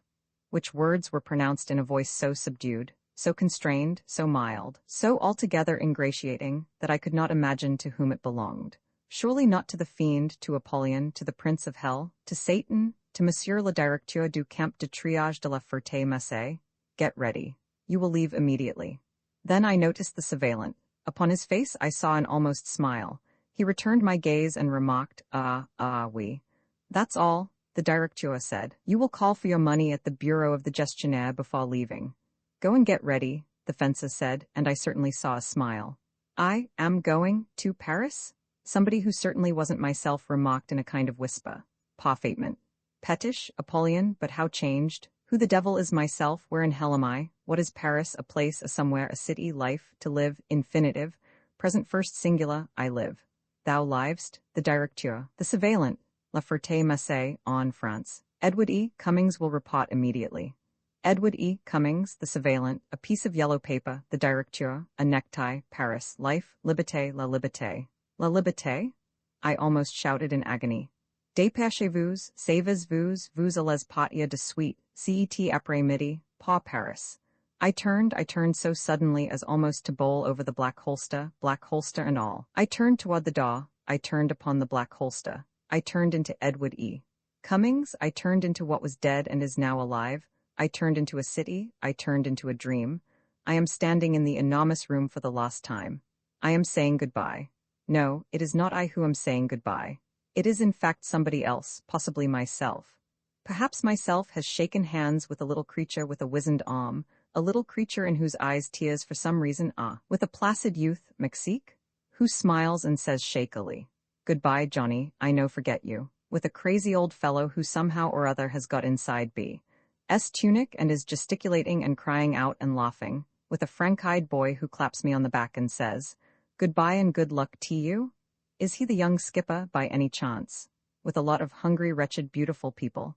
I have given my bed to the Zulu, by Jove, and the Zulu is even now standing guard over it, and his friend the young Pole has given me the address of Mon Ami. And there are tears in the young Pole's eyes, and I seem to be amazingly tall and altogether tearless. And this is the nice Norwegian, who got drunk at Bordeaux, and stole 3 or 4 was it? Cans of sardines, and now, I feel before me someone who also has tears in his eyes, someone who is in fact crying, someone whom I feel to be very strong and young as he hugs me quietly in his firm, alert arms, kissing me on both cheeks and on the lips. "Goodbye, boy?" "Oh, goodbye, goodbye, I am going away, Jean. Have a good time, laugh wonderfully when La Neige comes." And I am standing somewhere with arms lifted up. "Si vous avez une lettre, size to, il faut dire. For if I find a letter on you it will go hard with the man that gave it to you to take out." Black. The black holster even. Does not examine my baggage. Wonder why? Alez? Jean's letter to his Gonzes in Paris still safe in my little pocket under my belt. Ha ha, by God, that's a good one on you, you black holster, you very black holster. That's a good one. Glad I said goodbye to the cook. Why didn't I give Monsieur Auguste's little friend, the cordonnier, more than 6 francs for mending my shoes? He looked so injured. I am a fool, and I am going into the street, and I am going by myself with no plantain into the little street of the little city of La Ferté-Macé, which is a very little city in France, where once upon a time I used to catch water for an old man. I have already shaken hands with the cook, and with the cordonnier who has beautifully mended my shoes. I am saying goodbye to Les du Balayeurs. I am shaking hands with the very little, machine fixer again. I have again given him a franc, and I have given Garibaldi a franc. We had a drink a moment ago on me. The tavern is just opposite the gare, where there will soon be a train. I will get upon the soonness of the train and ride into the now of Paris. No, I must change at a station called Briousse, did you say? Goodbye, mes amis, et bonne chance. They disappear, pulling and pushing a cart Les du Balayeurs, de mes coules. By Jove, what a tin noise is coming. See the wooden engineer, he makes a funny gesture, utterly composed silently and entirely, of murd, a wee tiny absurd whistle coming from nowhere from outside of me. 2 men opposite, jolt. A few houses, a fence, a wall, a bit of neige float foolishly by and through a window. These gentlemen in my compartment do not seem to know that La Masseur exists. They are talking politics, thinking that I don't understand. By Jesus, that's a good one. Pardon me, gentlemen, but does one change at the next station for Paris? Surprised? I thought so. Yes, monsieur, the next station. By hell, I surprised somebody. Who are a million, a trillion, a nonillion young men, all a-standing, I am standing. We are wedged in and on and over and under each other. Sardines. Knew a man once who was arrested for stealing sardines. I, sardine, look at 3 sardines, at 3 million sardines, at a coffle of sardines. How did I get here? Oh yes, of course, Briousse. Horrible name, Briousse. Made a bluff at riding Duxem class on a Troisem class ticket bought for me by Les du Balayeurs. Gentlemen in the compartment talked French with me till conductor appeared. Tickets, gentlemen? I extended mine dumbly. He gave me a look. How, this is 3rd class. I looked intelligently ignorant. Il n'y comprend pas français, says the gentleman. Ah, says the conductor. Tis is ie 3rd class ticket. You air in t seco end class. You will go into t 3rd class, will you? Yes, please, at once. So I got stung after all. 3rd is more amusing certainly, though got 'em hot with these sardines, including myself of course. Oh yes, of course, poilus and permission, very old some. Others mere kids. Once saw a plantain who never saw a razor. Yet he was réformé, c'est la guerre. Several of us get off and stretch at a little Tanktown station. Engine thumping up front somewhere in the darkness. Wait, they get their bidons filled. Wish I had a bidon, a distinct bidon NSC pass. Faut pas tien faire, who sang or said that? PP. We're off, I am almost asleep, oh myself. What's the matter here? Sardines writhing about, cut it out, no room for that sort of thing. Jolt. Paris. Morning in Paris, I found my bed full of fleas this morning, and I couldn't catch the fleas. though I tried hard because I was ashamed that anyone should find fleas in my bed, which is at the Hotel des Saints Piers, whither I went in a fiacre, and the driver didn't know where it was. Wonderful. This is the American Embassy. I must look funny in my pelisse. Thank God for the breakfast I ate somewhere, good-looking girl, Parisian, at the switchboard upstairs. Go right in, sir. A1 English, by God. So this is the person to whom Edward E. Cummings is immediately to report. Is this Mr. Cummings? Yes, rather a young man, very young in fact. Jove, I must look queer. Sit down, we've been looking all over creation for you. Yes. Have some cigarettes? Yes, by God he gives me a sack of bull. Extravagant they are at the American Embassy. Can I roll one? I can, I do. Conversation, pleased to see me, thought I was lost for good. Tried every means to locate me, just discovered where I was. What was it like? No, really? You don't mean it? Well, I'll be damned. Look here, this man be. What sort of a fellow is he? Well, I'm interested to hear you say that. Look at this correspondence. It seemed to me that a fellow who could write like that wasn't dangerous. Must be a little queer. Tell me, isn't he a trifle foolish? That's what I thought. Now I'd advise you to leave France as soon as you can. They're picking up ambulance men left and right, men who have got no business to be in Paris. Do you want to leave by the next boat? I'd advise it. Good, got money. If you haven't, we'll pay your fare, or half of it. Plenty, eh? Not in Hodge, I see. Mind going second class? Good, not much difference on this line. Now you can take these papers and go too. No time to lose as she sails tomorrow. That's it, grab a taxi and hustle. When you've got those signatures, bring them to me and I'll fix you all up. Get your ticket first. Here's a letter to the manager of the Compagnie Générale. Then go through the police department. You can do it if you hurry. See you later. Make it quick, eh? Goodbye, the streets, les rues de Paris. I walked past not a dame. I bought tobacco. Jews are peddling things with American trademarks on them because in a day or two it's Christmas, I suppose. Jesus, it is cold, dirty snow. Huddling people, la guerra, always la guerra, and chill. Goes through these big mittens. Tomorrow I shall be on the ocean. Pretty neat the way that passport was put through.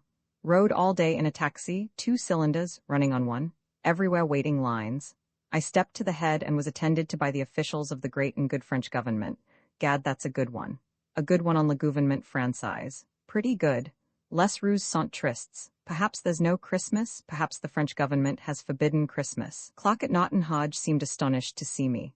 Oh God, it is cold in Paris. Everyone looks hard under lamplight because it's winter, I suppose. Everyone hurried, everyone hard, everyone cold, everyone huddling, everyone alive, alive, alive.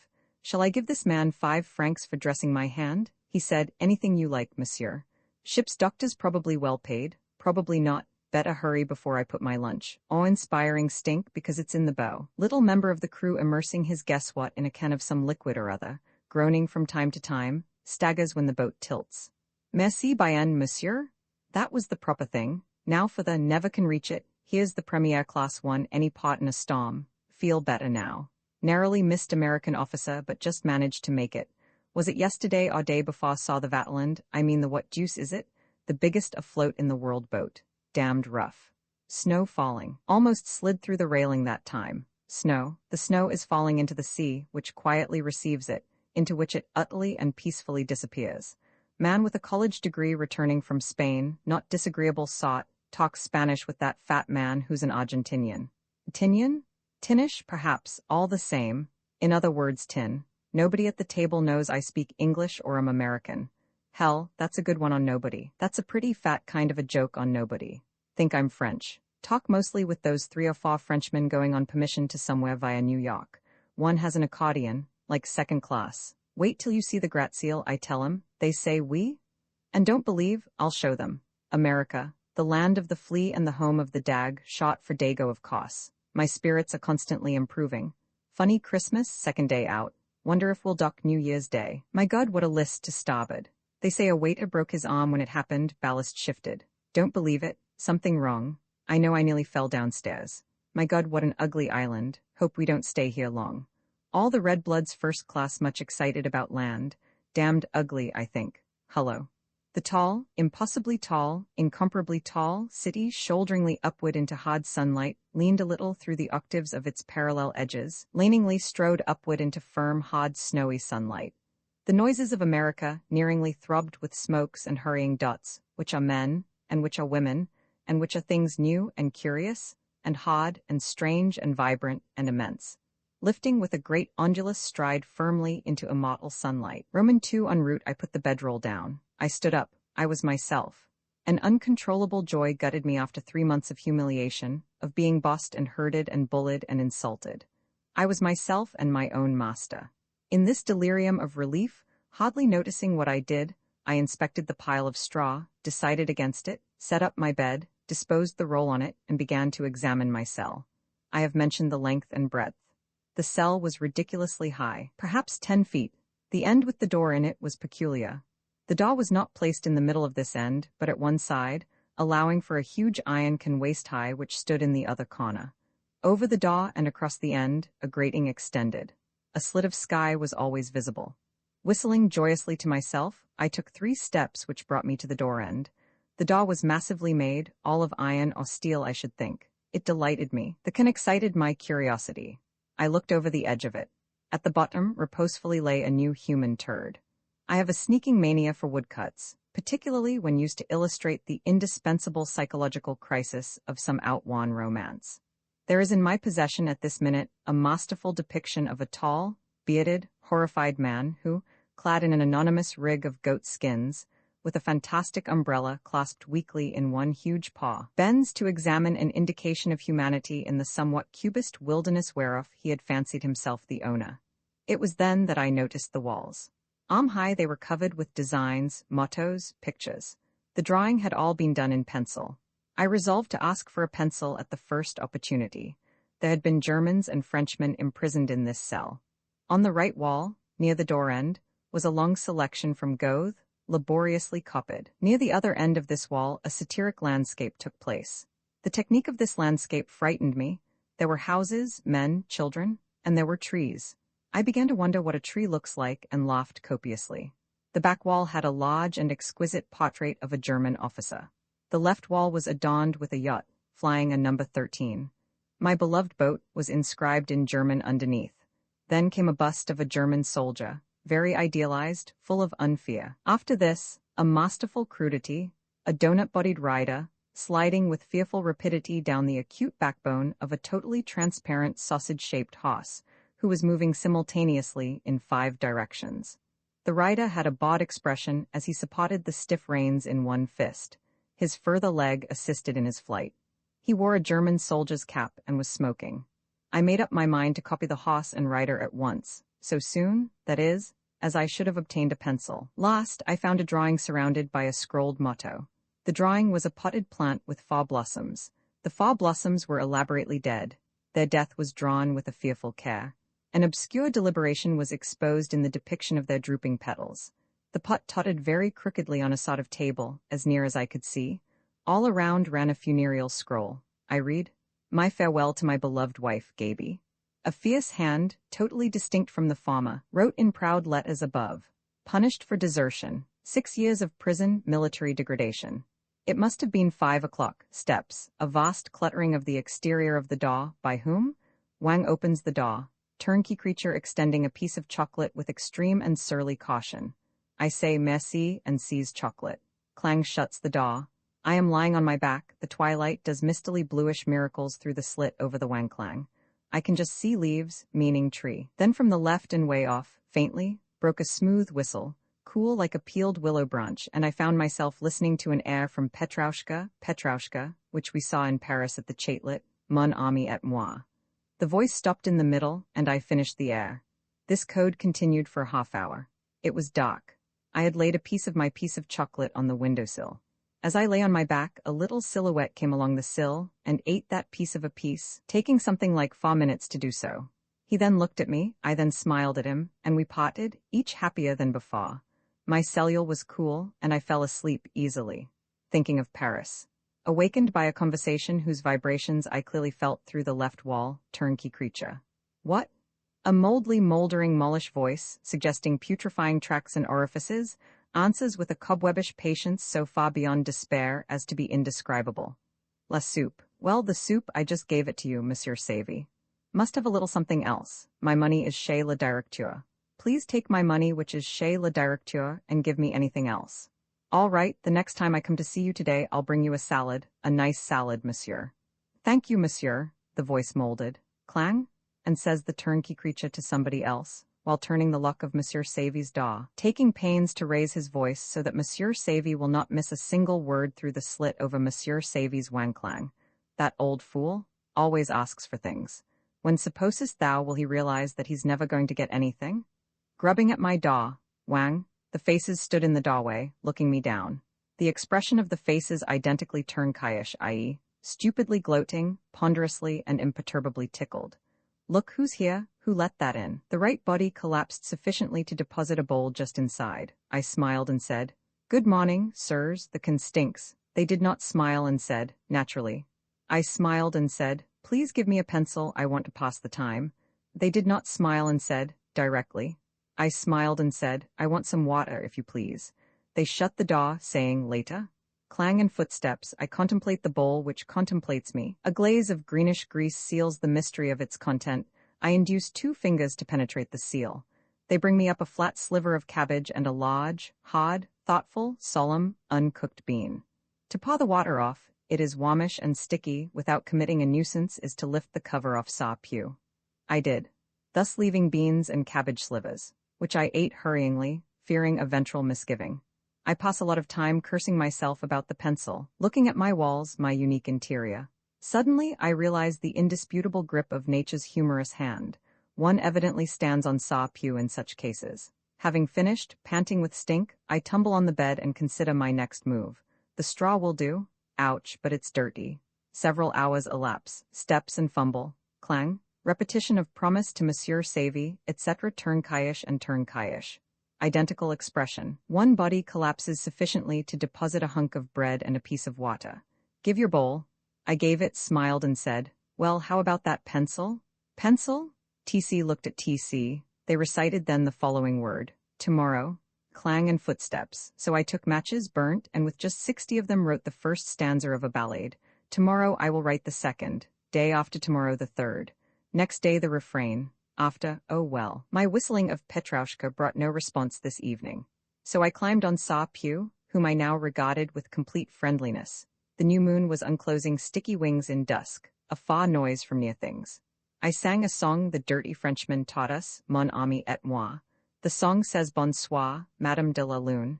I did not sing out loud, simply because the moon was like a mademoiselle, and I did not want to offend the moon. My friends, the silhouette and la lune, not counting saw pew, whom I regarded almost as a part of me. Then I lay down and heard but could not see the silhouette eat something or somebody, and saw but could not hear the incense of saw pew mount gingerly upon the taking air of twilight. The next day. Promise to M. Savy, Wang. My pencil? You don't need any pencil, you're going away. When? Directly. How directly? In an hour or 2, your friend has already gone before. Get ready. Clang and steps. Everyone very sore about me. I should worry, however. 1 hour, I guess. Steps. Sudden throwing of door open. Pause. Come out, American. As I came out, toting bed and bedroll, I remarked, "I'm sorry to leave you," which made TC furiously to masticate his insignificant mustache. Escorted to bureau, where I am turned over to a very fat gendarme. This is the American. The VFG eyed me, and I read my sins in his pock-like obs. Hurry, we have to walk, he ventured sullenly and commandingly. Himself stooped puffingly to pick up the segregated sack, and I placed my bed, bedroll, blankets, and ample pelisse under one arm, my 150-odd-pound duffel bag under the other. Then I paused. Then I said, "Where's my cane?" The VFG hereat had a sort of fit which perfectly became him. I repeated gently, "When I came to the bureau I had a cane." "I don't give a damn about your cane," burbled my new captive frothily, his pink evil eyes swelling with wrath. "I'm staying," I replied calmly, and sat down on a curb in the midst of my ponderous trinkets. A crowd of gendarmes gathered. One didn't take a cane with one to prison. I was glad to know where I was bound, and thanked this communicative gentleman. All criminals weren't allowed canes. Or where exactly did I think I was? In the Tuileries? Asks a RoomE movie cop personage. "Very well, gentlemen," I said. "You will allow me to tell you something." I was beet-colored. In America that sort of thing isn't done. This haughty inaccuracy produced an astonishing effect, namely, the prestidigitatorial vanishment of the VFG. The VFG's numerous conferrs looked scared and twirled their whiskers. I sat on the curb and began to fill a paper with something which I found in my pockets, certainly not tobacco. Splutter splutter fizz poop? the VFG is back, with my oak branch in his raised hand, slithering opprobria and mostly crying. Is that huge piece of wood what you call a cane? It is it? What, how, what the, so on. I beamed upon him and thanked him, and explained that a dirty Frenchman had given it to me as a souvenir, and that I would now proceed.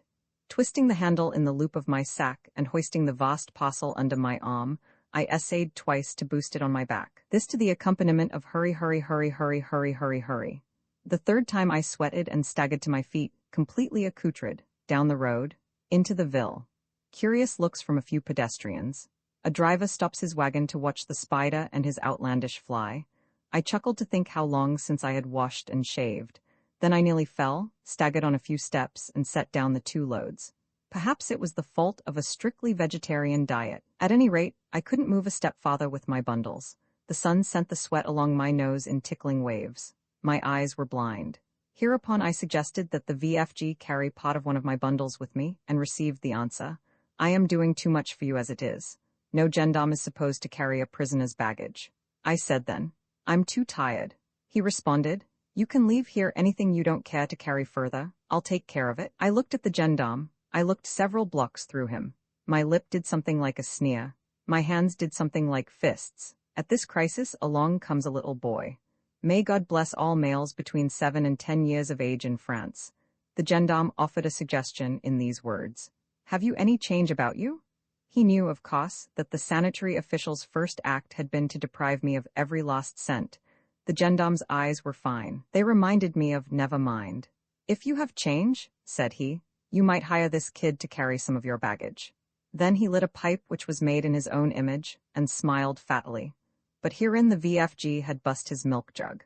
There is a slit of a pocket made in the uniform of his criminal on the right side, and completely covered by the belt which his criminal always wears. His criminal had thus outwitted the gumshoe fraternity. The gosse could scarcely balance my smaller parcel, but managed after 3 rests to get it to the station platform. Here I tipped him something like 2 cents, all I had, which, with dollar-big eyes, he took and ran. A strongly built, groomed Apache smelling of cologne and onions greeted my VFG with that affection which is peculiar to gendarmes. On me he stared cynically, then sneered frankly. With a little tooty shriek, the funny train tottered in. My captors had taken pains to place themselves at the wrong end of the platform. Now they encouraged me to hurry, hurry, hurry. I managed to get under the load and totted the length of the train to a car especially reserved. There was one other criminal, a beautifully smiling, shottish man, with a very fine blanket wrapped in a waterproof oilskin cover. We grinned at each other, the most cordial salutation, by the way, that I have ever exchanged with a human being, and sat down opposite one another, he, plus my baggage which he helped me lift in, occupying one seat, the gendarme sandwich, of which I formed the piece de resistance, the other. The engine got under way after several feints, which pleased the Germans so that they sent several scout planes right over the station, train, us et tout. All the French anti-craft guns went off together for the sake of sympathy. The guardians of the peace squinted cautiously from their respective windows, and then began a debate on the number of the enemy while their prisoners smiled at each other appreciatively. "Ill fate show," said this divine man, prisoner, criminal, or whatnot, as he offered me a glass of wine in the form of a huge tin cup overflowed from the canteen in his slightly unsteady and delicately made hand. He is a Belgian, volunteered at beginning of war. Permission at Paris, overstayed by 1 day. When he reported to his officer, the latter announced that he was a deserter. I said to him, It is funny I should have come back of my own free will to my company. I should have thought that being a deserter I would have preferred to remain in Paris." The wine was terribly cold, and I thanked my divine host. Never have I tasted such wine. They had given me a chunk of war bread in place of blessing when I left Noyon. I bit into it with renewed might, but the divine man across from me immediately produced a sausage, half of which he laid simply upon my knee. The halving was done with a large, keen poilu's knife. I have not tasted a sausage since. The pigs on my either hand had by this time overcome their respective inertias and were chomping cheek-murdering chunks. They had quite a layout, a regular picnic lunch elaborate enough for kings or even presidents. The VFG in particular annoyed me by uttering alternate chompings and belchings. All the time he ate, he kept his eyes half shut, and a mist overspread the sensual meadows of his cos face. His two reddish eyes rolled devouringly toward the blanket in its waterproof roll. After a huge gulp of wine, he said thickly, for his huge mustache was crusted with saliva-tinted half-moistened shreds of food, "You will have no use for that machine, Labas. They are going to take everything away from you when you get there, you know. I could use it nicely. I have wanted such a piece of rubber for a great while in order to make me a raincoat. Do you see?" Gulp, swallow. Here I had an inspiration. I would save the blanket cover by drawing these brigands' attention to myself. At the same time, I would satisfy my inborn taste for the ridiculous. "Have you a pencil?" I said, "because I am an artist in my own country, and will do your picture." He gave me a pencil. I don't remember where the paper came from. I posed him in a pig-like position, and the picture made him chew his mustache. The Apache thought it very droll. I should do his picture, too, at once. I did my best, though protesting that he was too beautiful for my pencil, which remark he countered by murmuring, as he screwed his mustache another notch, "Never mind, you will try." "Oh, yes, I would try, all right, all right." He objected, I recall, to the nose. By this time the divine deserter was writhing with joy. "If you please, monsieur," he whispered radiantly, "it would be too great an honor, but if you could, I should be overcome." Tears, for some strange reason, came into my eyes. He handled his picture sacredly, criticized it with precision and care, finally bestowed it in his inner pocket. Then we drank. It happened that the train stopped, and the Apache was persuaded to go out and get his prisoner's canteen filled. Then we drank again. He smiled as he told me he was getting 10 years. 3 years at solitary confinement, was it, and 7 working in a gang on the road? That would not be so bad. He wished he was not married, had not a little child. "The bachelors are lucky in this war," he smiled. Now the gendarmes began cleaning their beards, brushing their stomachs, spreading their legs, collecting their baggage. The reddish eyes, little and cruel, woke from the trance of digestion and settled with positive ferocity on their prey. "You will have no use." Silently, the sensitive, gentle hands of the divine prisoner undid the blanket cover. Silently, the long, tired, well-shaped arms passed it across to the brigand at my left side. With a grunt of satisfaction, the brigand stuffed it in a large pouch, taking pains that it should not show. Silently, the divine eyes said to mine, "What can we do, we criminals?" And we smiled at each other for the last time, the eyes in my eyes. A station. The Apache descends. I follow with my numerous affairs. The divine man follows me, the VFG him. The blanket roll containing my large fur coat got more and more unrolled. Finally, I could not possibly hold it. It fell. To pick it up, I must take the sack off my back. Then comes a voice. "Allow me, if you please, monsieur," and the sack has disappeared. Blindly and dumbly, I stumble on with the roll, and so at length we come into the yard of a little prison, and the divine man bowed under my great sack. I never thanked him. When I turned, they'd taken him away, and the sack stood accusingly at my feet. Through the complete disorder of my numbed mind flicker jabbings of strange tongues. Some high boy's voice is appealing to me in Belgian, Italian, Polish, Spanish, and beautiful English. "Hey, Jack, give me a cigarette, Jack." I lift my eyes. I am standing in a tiny oblong space, a sort of cot. All around, 2-story wooden barracks. Little crude staircases lead up to doors heavily chained and immensely padlocked, more like ladders than stairs. Curious hewn windows, smaller in proportion than the slits in a doll's house. Are these faces behind the slits? The doors bulge incessantly under the shock of bodies hurled against them from within. The whole dirty nouveau business about to crumble. Glance 1. Glance 2, directly before me. A wall with many bars fixed across 1-minute opening. At the opening 15 grins. Upon the bars hands, scraggy and bluishly white. Through the bars stretching of lean arms, incessant stretchings. The grins leap at the window, hands belonging to them catch hold, arms belonging to the hands stretch in my direction. An instant, the new grins leap from behind and knock off the first grins, which go down with a fragile crashing like glass smashed. Hands wither and break, arms streak out of sight, sucked inward. In the huge potpourri of misery, a central figure clung, shaken but undislodged, clung like a monkey to central bars, clung like an angel to a hop, calling pleasantly in a high boyish voice. "Oh, Jack, give me a cigarette." A handsome face, dark, Latin smile, musical fingers strong. I waded suddenly through a group of gendarmes. They stood around me watching with a disagreeable curiosity my reaction to this. Strode fiercely to the window. Trillions of hands, quadrillions of itching fingers. The angel monkey received the package of cigarettes politely, disappearing with it into howling darkness. I heard his high boy's voice distributing cigarettes. Then he leaped into sight, poised gracefully against two central bars, saying, "Thank you, Jack, good boy." "Thanks. Merci, gracias." A deafening din of gratitude reeked from within. "Put your baggage in here," quoth an angry voice. "No, you will not take anything but one blanket in your cell, understand." In French, evidently the head of the house speaking, I obeyed. A corpulent soldier impotently lead me to my cell. My cell is 2 doors away from the monkey angel, on the same side. The high boy voice, centralized in a torrent-like halo of stretchings, followed my back. The head himself unlocked a lock. I marched coldly in. The fat soldier locked and chained my door. 4 feet went away. I felt in my pocket, finding 4 cigarettes. I am sorry I did not give these also to the monkey, to the angel.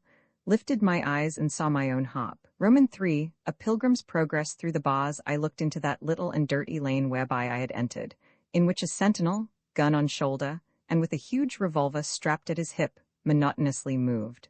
On my right was an old wall overwhelmed with moss. A few growths stemmed from its crevices. Their leaves were of a refreshing color.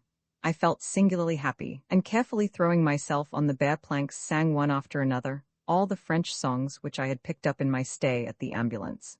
Sang La Madelon, sang Avec Dieu, and Les Galliots Saint Lourdes dans Sac, concluding with an inspired rendering of La Marseillaise, at which the god, who had several times stopped his round in what I choose to interpret as astonishment, grounded arms and swore appreciatively. Various officials of the jail passed by me and my lusty songs. I cared no whit. 2 or 3 conferred, pointing in my direction, and I sang a little louder for the benefit of their perplexity. Finally, out of voice, I stopped. It was twilight. As I lay on my back luxuriously, I saw through the bars of my twice padlocked door a boy and a girl about 10 years old.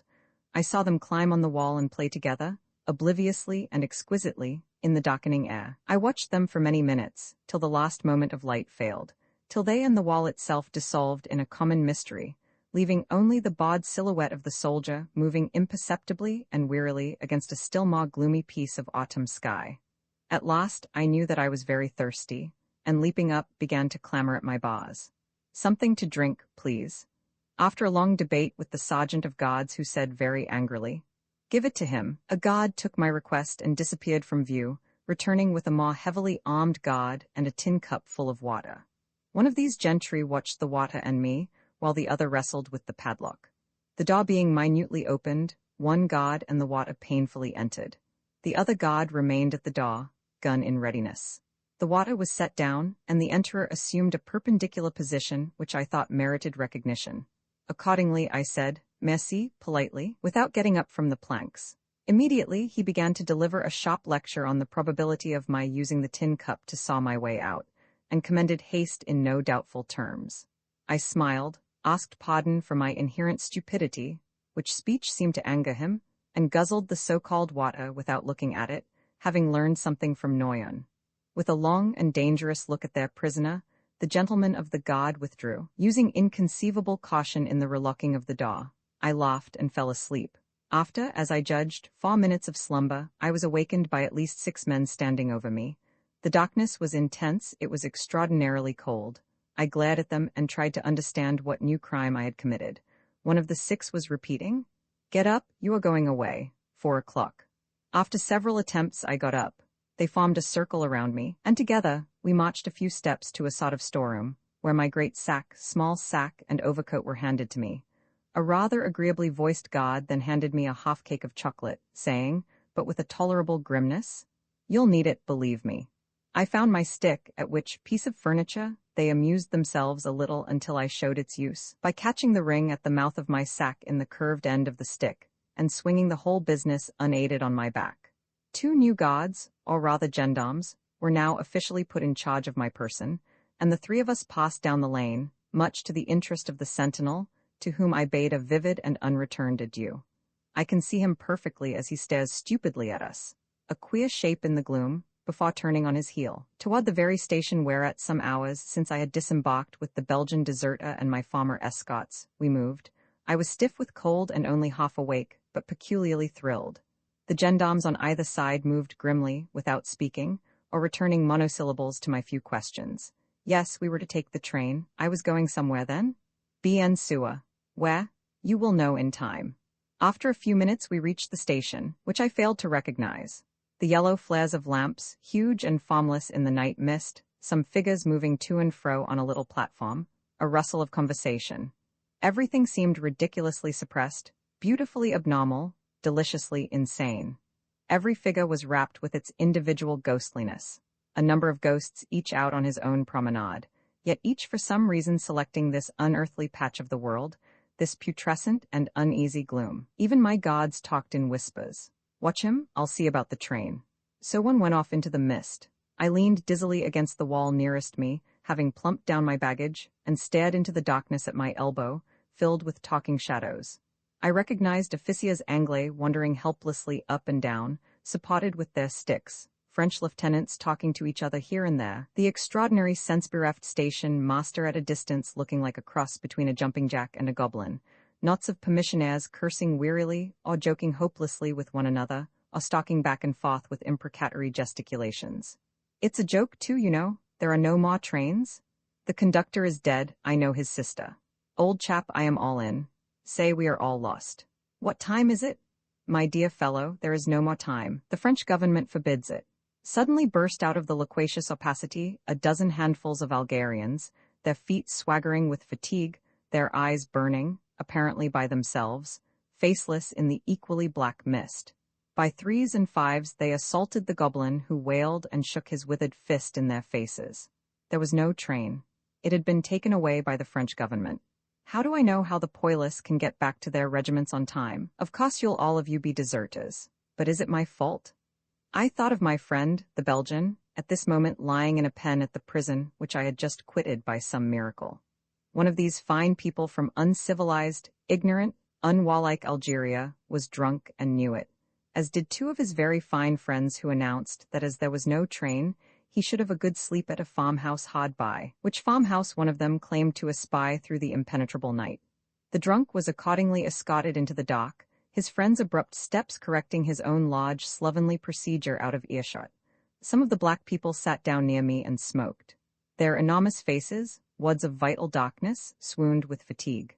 Their vast, gentle hands lay noisily about their knees. The departed gendarme returned with a bump out of the mist. The train for Paris would arrive de suite. We were just in time. Our movement had so far been very creditable. All was well. It was cold, eh? Then, with the ghastly miniature roar of an insane toy, the train for Paris came fumbling into the station. We boarded it, due caution being taken that I should not escape. As a matter of fact, I held up the would-be passengers for nearly a minute by my unaided attempts to boost my uncouth baggage aboard. Then my captors and I blundered heavily into a compartment in which an Englishman and two French women were seated.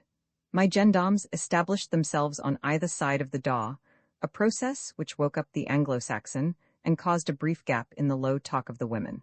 Jolt, we were off. I find myself with a Française on my left and an Anglais on my right. The latter has already uncomprehendingly subsided into sleep. The former, a woman of about 30, is talking pleasantly to her friend, whom I face. She must have been very pretty before she put on the black. Her friend is also a Veuve. How pleasantly they talk of La Guerre, of Paris, of the bad service. Talk in agreeably modulated voices, leaning a little forward to each other, not wishing to disturb the dolt at my right. The train tears slowly on. Both the gendarmes are asleep, one with his hand automatically grasping the handle of the door. Lest I escape, I try all sorts of positions, for I find myself very tired. The best is to put my cane between my legs and rest my chin on it, but even that is uncomfortable, for the Englishman has writhed all over me by this time and is snoring creditably. I look him over, an Etonian, as I guess. Certain well-bred well-fedness. Except for the position, well, say La Guerre, the women are speaking softly. And do you know, my dear, that they had raids again in Paris? My sister wrote me. One has excitement always in a great city, my dear. Bump, slowing down, bump, bump, it is light outside, one sees the world. There is a world still, the gouvernement franchise has not taken it away, and the air must be beautifully cool. In the compartment it is hot. The gendarmes smell worst. I know how I smell. What polite women. In fin, news voila. My gods awoke and yawned pretentiously, lest I should think they had dozed off. It is Paris. Some commissionaires cried, Paris. The woman across from me said, Paris, Paris.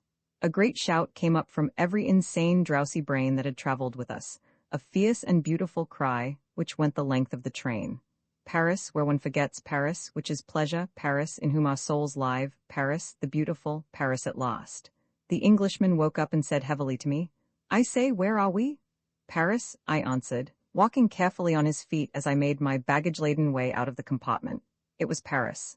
My guards hurried me through the station. One of them, I saw for the first time, was older than the other, and rather handsome with his Van Dyck blackness of curly beard. He said that it was too early for the metro, it was closed. We should take a car. It would bring us to the other station from which our next train left. We should hurry. We emerged from the station and its crowds of crazy men. We boarded a car marked something. The conductress, a strong, pink-cheeked, rather beautiful girl in black, pulled my baggage in for me with a gesture which filled all of me with joy. I thanked her, and she smiled at me.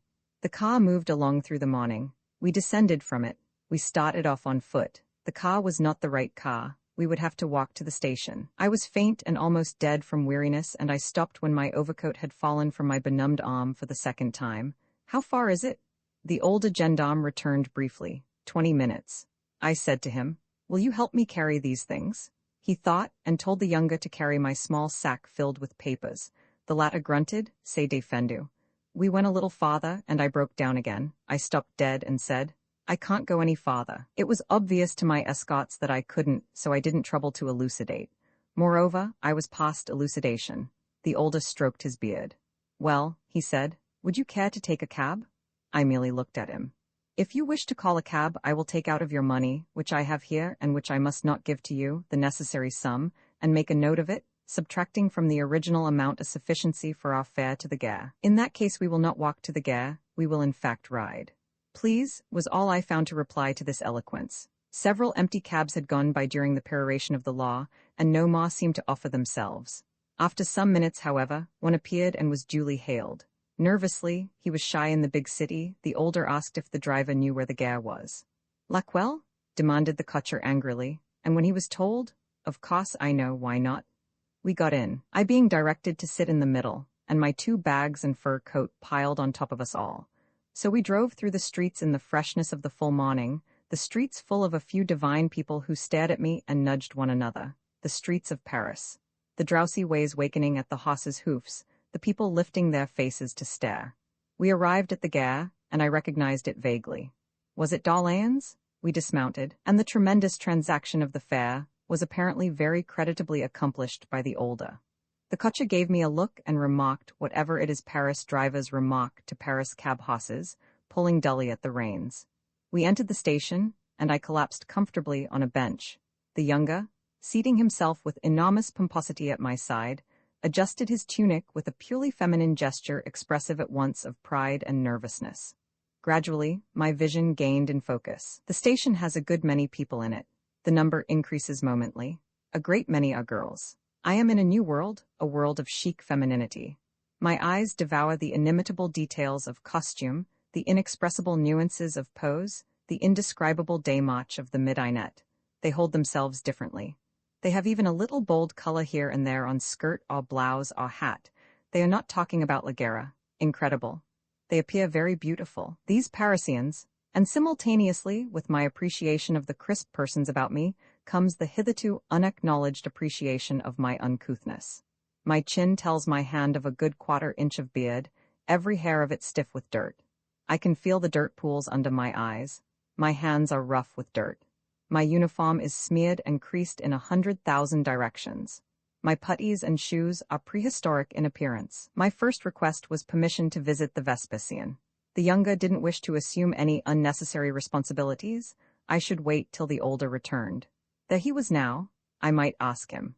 The older benignly granted my petition, nodding significantly to his fellow god, by whom I was accordingly escorted to my destination, and subsequently back to my bench. When we got back, the gendarmes held a consultation of terrific importance. In substance, the train which should be leaving at that moment, 6-something, did not run today. We should therefore wait for the next train, which leaves at 12-something else. Then the older surveyed me and said almost kindly, "How would you like a cup of coffee?" "Much," I replied sincerely enough. "Come with me," he commanded, resuming instantly his official manner.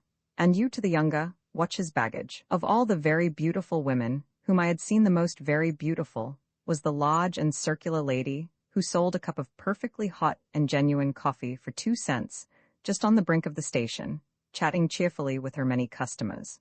Of all the drinks I ever drank, hers was the most sacredly delicious.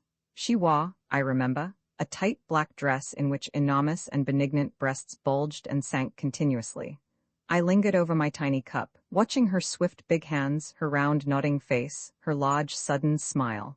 I drank 2 coffees and insisted that my money should pay for our drinks.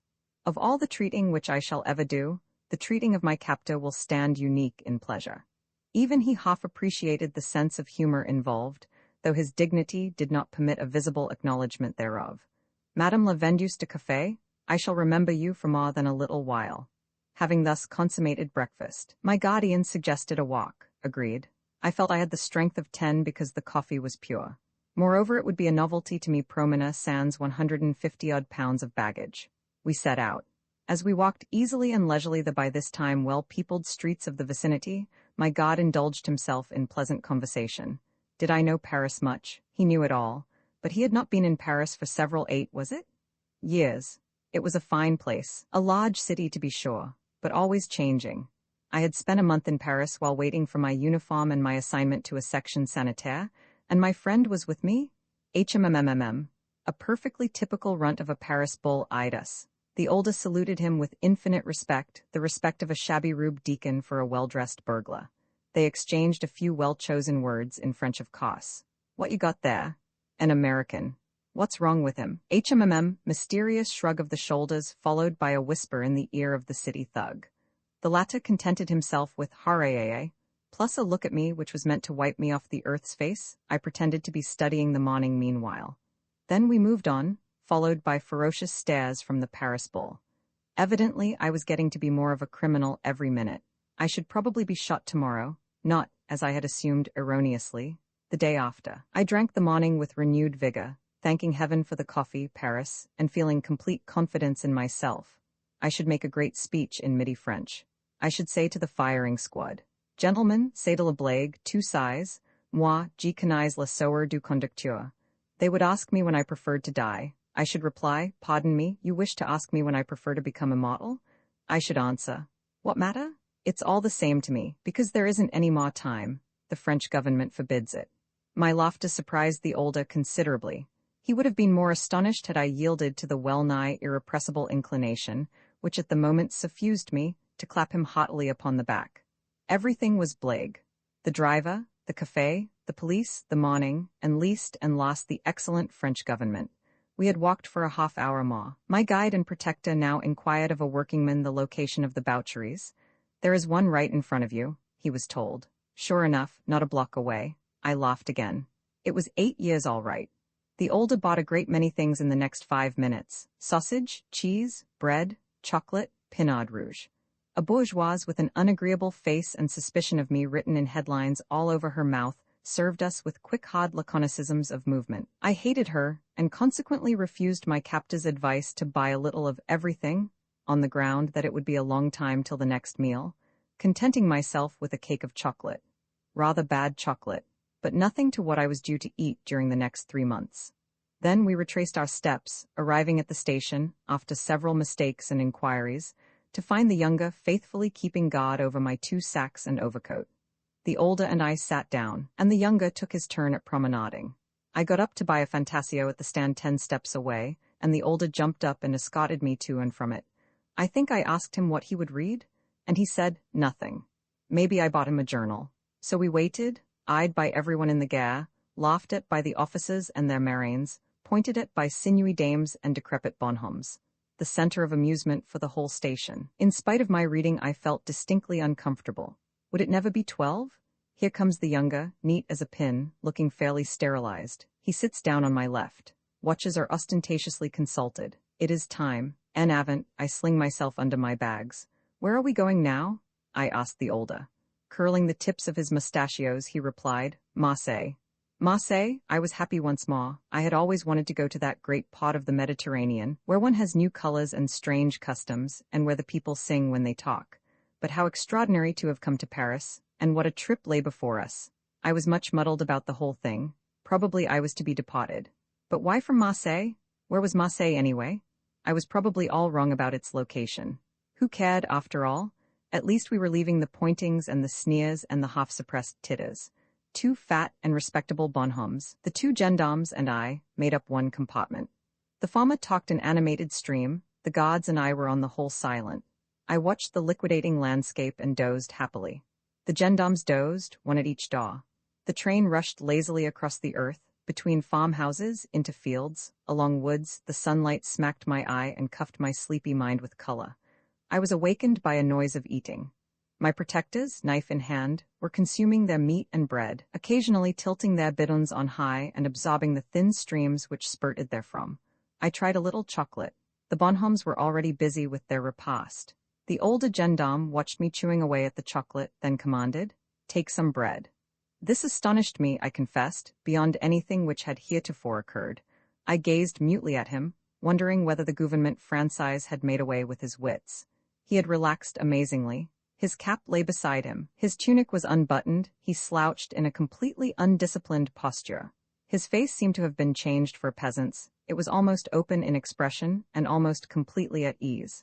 I seized the offered hunk and chewed vigorously on it. Bread was bread. The older appeared pleased with my appetite. His face softened still more as he remarked, "Bread without wine doesn't taste good," and proffered his bidon. I drank as much as I dared and thanked him. Ça va mia. The pinard went straight to my brain. I felt my mind cuddled by a pleasant warmth. My thoughts became invested with a great contentment. The train stopped, and the youngest sprang out, carrying the empty canteens of himself and his comrade. When they and he returned, I enjoyed another cup. From that moment till we reached our destination at about 8 o'clock the older, and I got on extraordinarily well. When the gentlemen descended at their station, he waxed almost familiar. I was in excellent spirits, rather drunk, extremely tired. Now that the two guardians and myself were alone in the compartment, the curiosity which had hitherto been stifled by etiquette and pride of capture came rapidly to light. Why was I here anyway? I seemed well enough to them. Because my friend had written some letters, I told them. But I had done nothing myself. I explained that we used to be together all the time, mon ami et moi. That was the only reason which I knew of. It was very funny to see how this explanation improved matters. The older in particular was immensely relieved. I would without doubt, he said, be set free immediately upon my arrival. The French government didn't keep people like me in prison. They fired some questions about America at me, to which I imaginatively replied. I think I told the younger that the average height of buildings in America was 900 meters. He stared and shook his head doubtfully, but I convinced him in the end.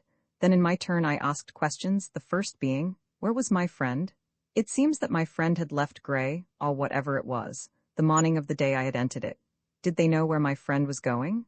They couldn't say. They had been told that he was very dangerous. So we talked on and on. How long had I studied French? I spoke very well.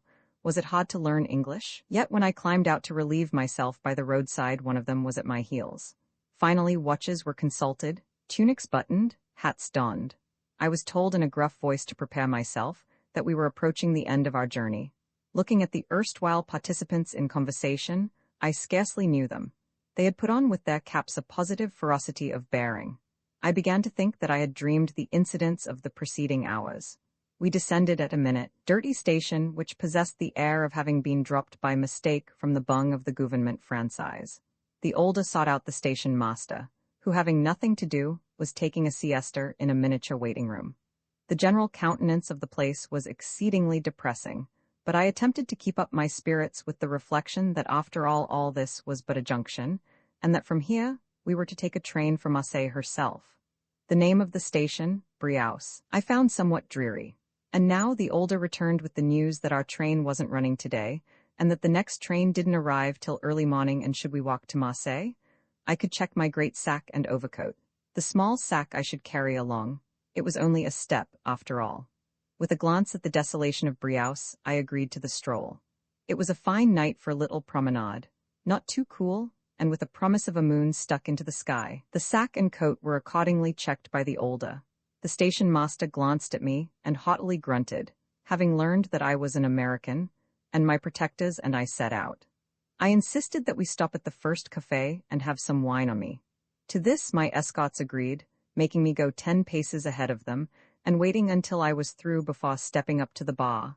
not from politeness, to be sure, but because, as I soon gathered, gendarmes were not any too popular in this part of the world, and the sight of two gendarmes with a prisoner might inspire the habitués to attempt a rescue.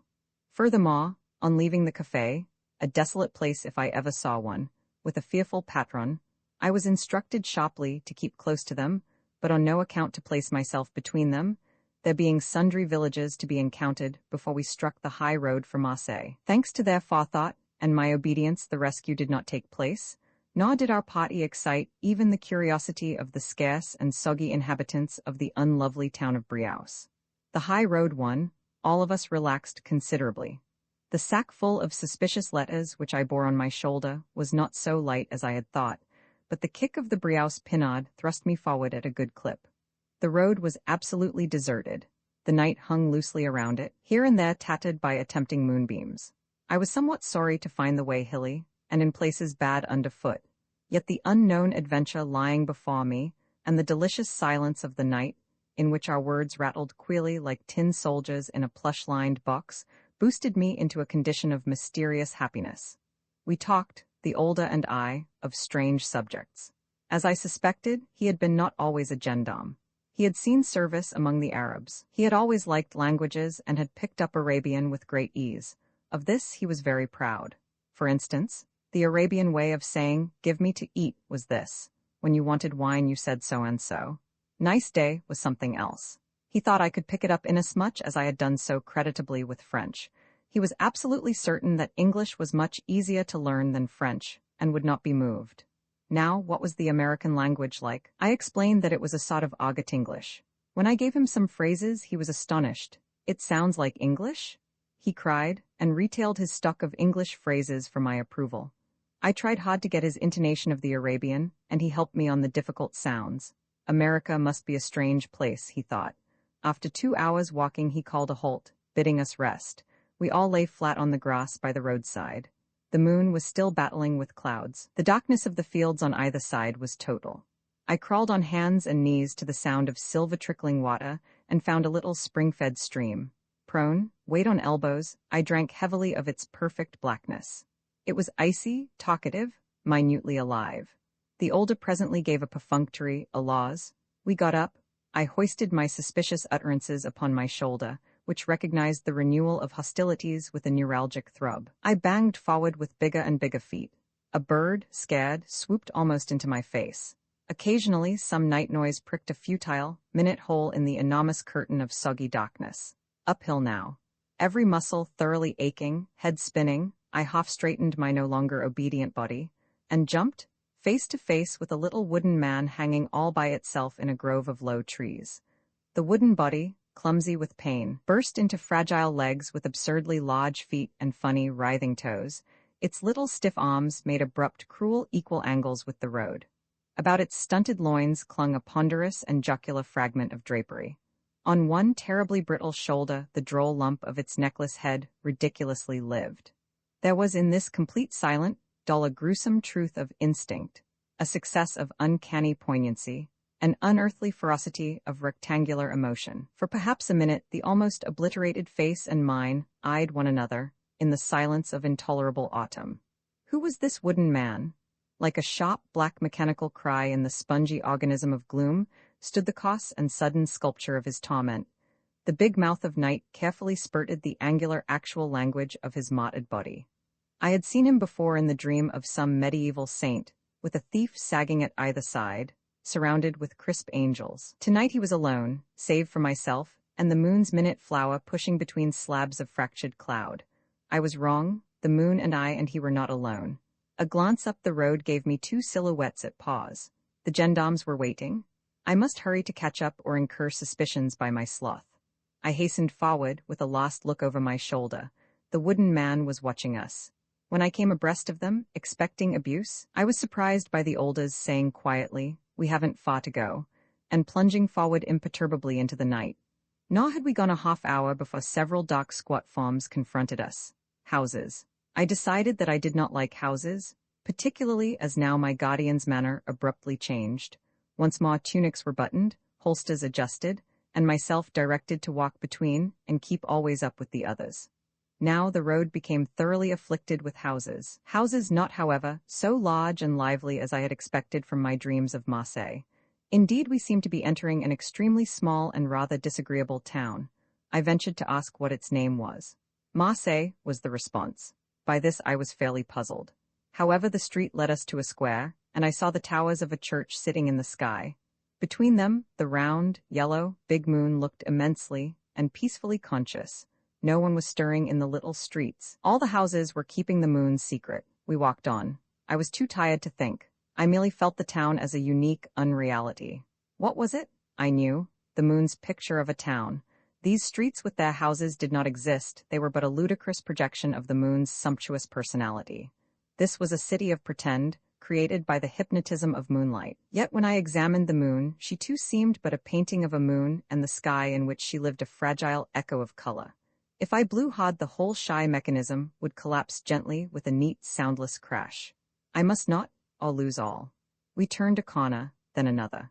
My guides conferred concerning the location of something. I couldn't make out what. Then the older nodded in the direction of a long, dull, dirty mass not 100 yards away, which, as near as I could see, served either as a church or a tomb. Toward this we turned. All too soon I made out its entirely dismal exterior. Gray long stone walls, surrounded on the street side by a fence of ample proportions and uniformly dull color.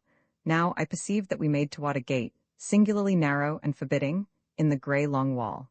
No living soul appeared to inhabit this desolation. The older rang at the gate. A gendarme with a revolver answered his ring, and presently he was admitted, leaving the younger and myself to wait.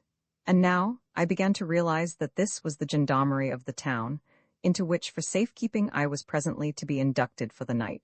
My heart sank, I confess, at the thought of sleeping in the company of that species of humanity which I had come to detest beyond anything in hell or on earth. Meanwhile the domin had returned with the older, and I was bidden roughly enough to pick up my baggage and march. I followed my guides down a corridor, up a staircase, and into a dark, small room where a candle was burning. Dazzled by the light and dizzied by the fatigue of my 10 or 12-mile stroll, I let my baggage go, and leaned against a convenient wall, trying to determine who was now my tormentor. Facing me at a table stood a man of about my own height, and as I should judge, about 40 years old. His face was seedy, sallow, and long. He had bushy semicircular eyebrows, which drooped so much as to reduce his eyes to mere blinking slits. His cheeks were so furrowed that they leaned inward. He had no nose, properly speaking, but a large beak of preposterous witlessness, which gave his whole face the expression of falling gravely downstairs, and quite obliterated the unimportant chin. His mouth was made of two long, uncertain lips, which twitched nervously. His cropped black hair was rumpled, his blouse, from which hung a croix de guerre, unbuttoned, and his unputtied shanks culminated in bed slippers. In physique, he reminded me a little of Ichabod Crane. His neck was exactly like a hen's. I felt sure that when he drank, he must tilt his head back as hens do in order that the liquid may run down their throats. But his method of keeping himself upright, together with certain spasmodic contractions of his fingers and the nervous which punctuated his insecure phrases like uncertain commas, combined to offer the suggestion of a rooster, a rather moth-eaten rooster, which took itself tremendously seriously, and was showing off to an imaginary group of admiring hens situated somewhere in the background of his consciousness. Vous êtes l'ami que tricane? Je suis américain, I admitted.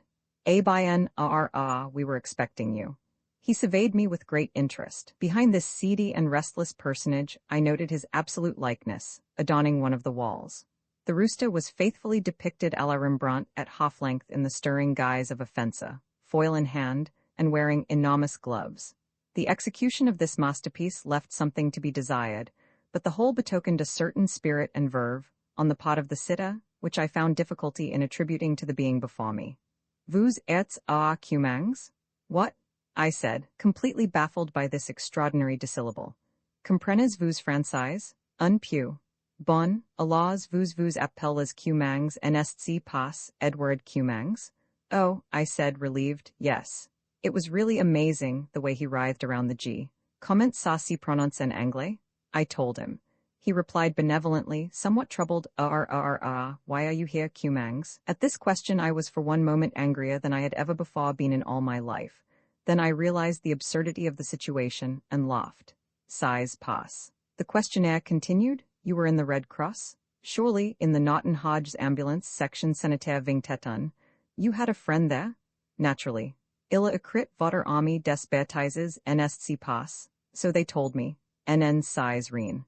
What sort of person was your friend? He was a magnificent person, always très gentle with me. With a queer pucker the fencer remarked, your friend got you into a lot of trouble though. To which I replied with a broad grin, En impot, we are comrades. A stream of puzzled ahs followed this reply. The fencer, or rooster, or whatever he might be, finally, picking up the lamp in the lock, said, Alors, viens avec moi, Cummings. I started to pick up the sack, but he told me it would be kept in the office, we being in the office. I said I had checked a large sack and my fur overcoat at Briouse, and he assured me they would be sent on by train. He now dismissed the gendarmes, who had been listening curiously to the examination. As I was conducted from the bureau, I asked him point blank, How long am I to stay here? To which he answered, Oh, peut-être un jour, 2 jours, je ne sais pas.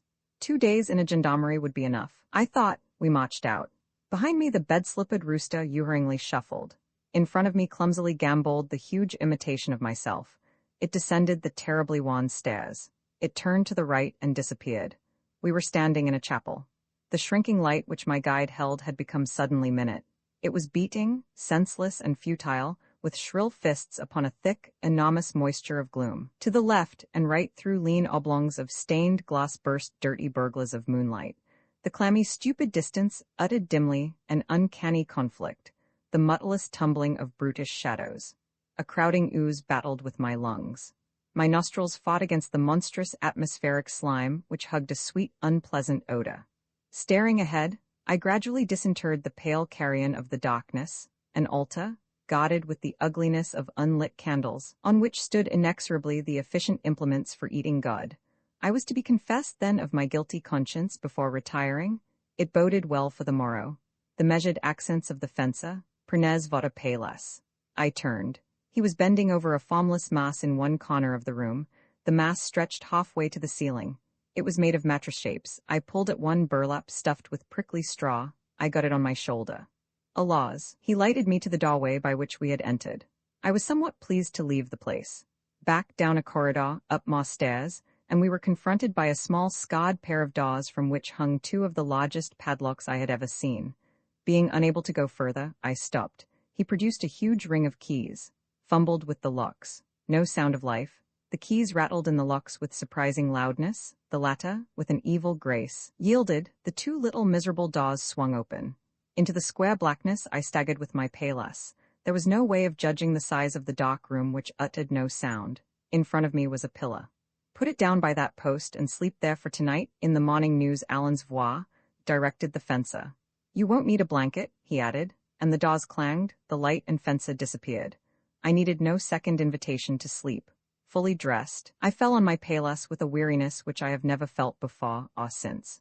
But I did not close my eyes. For all about me, there rose a sea of most extraordinary sound. The hitherto empty and minute room became suddenly enormous. Weird cries, oaths, laughter, pulling it sideways and backward, extending it to inconceivable depth and width, telescoping it to frightful nearness. From all directions, by at least 30 voices in 11 languages, I counted as I lay Dutch, Belgian, Spanish, Turkish, Arabian, Polish, Russian, Swedish, German, French, and English. At distances varying from 70 feet to a few inches, for 20 minutes I was ferociously bombarded. Nor was my perplexity purely oral. About 5 minutes after lying down, I saw, by a hitherto unnoticed speck of light which burned near the doors which I had entered, 2 extraordinary-looking figures.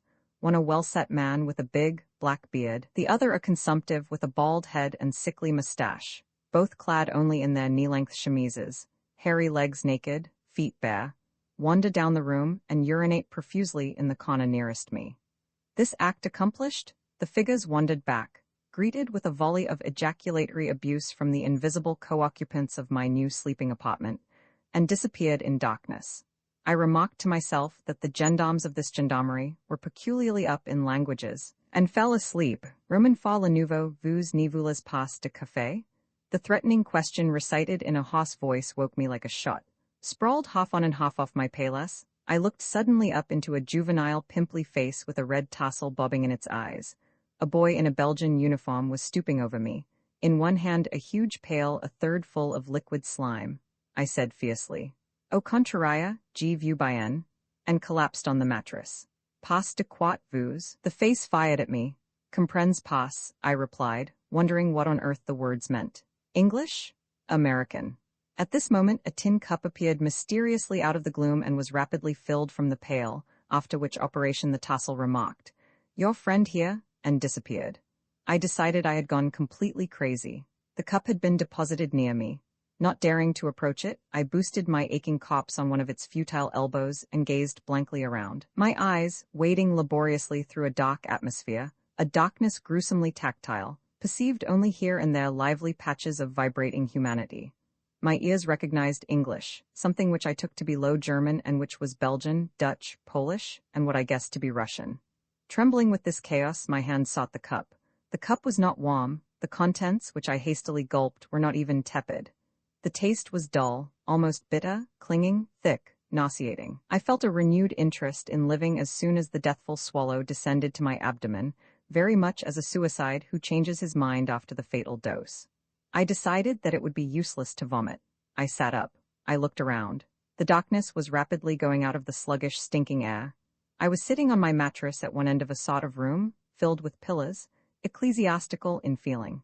I already perceived it to be of enormous length. My mattress resembled an island. All around it, on the floor at distances varying from 1/4 of an inch to 10 feet, which constituted the limit of distinct vision, reposed startling identities. There was blood in some of them. Others consisted of a rind of bluish matter sustaining a core of yellowish froth. From behind me, a chunk of hurtling spittle joined its fellows. I decided to stand up. At this moment, at the far end of the room, I seemed to see an extraordinary vulture-like silhouette leap up from nowhere.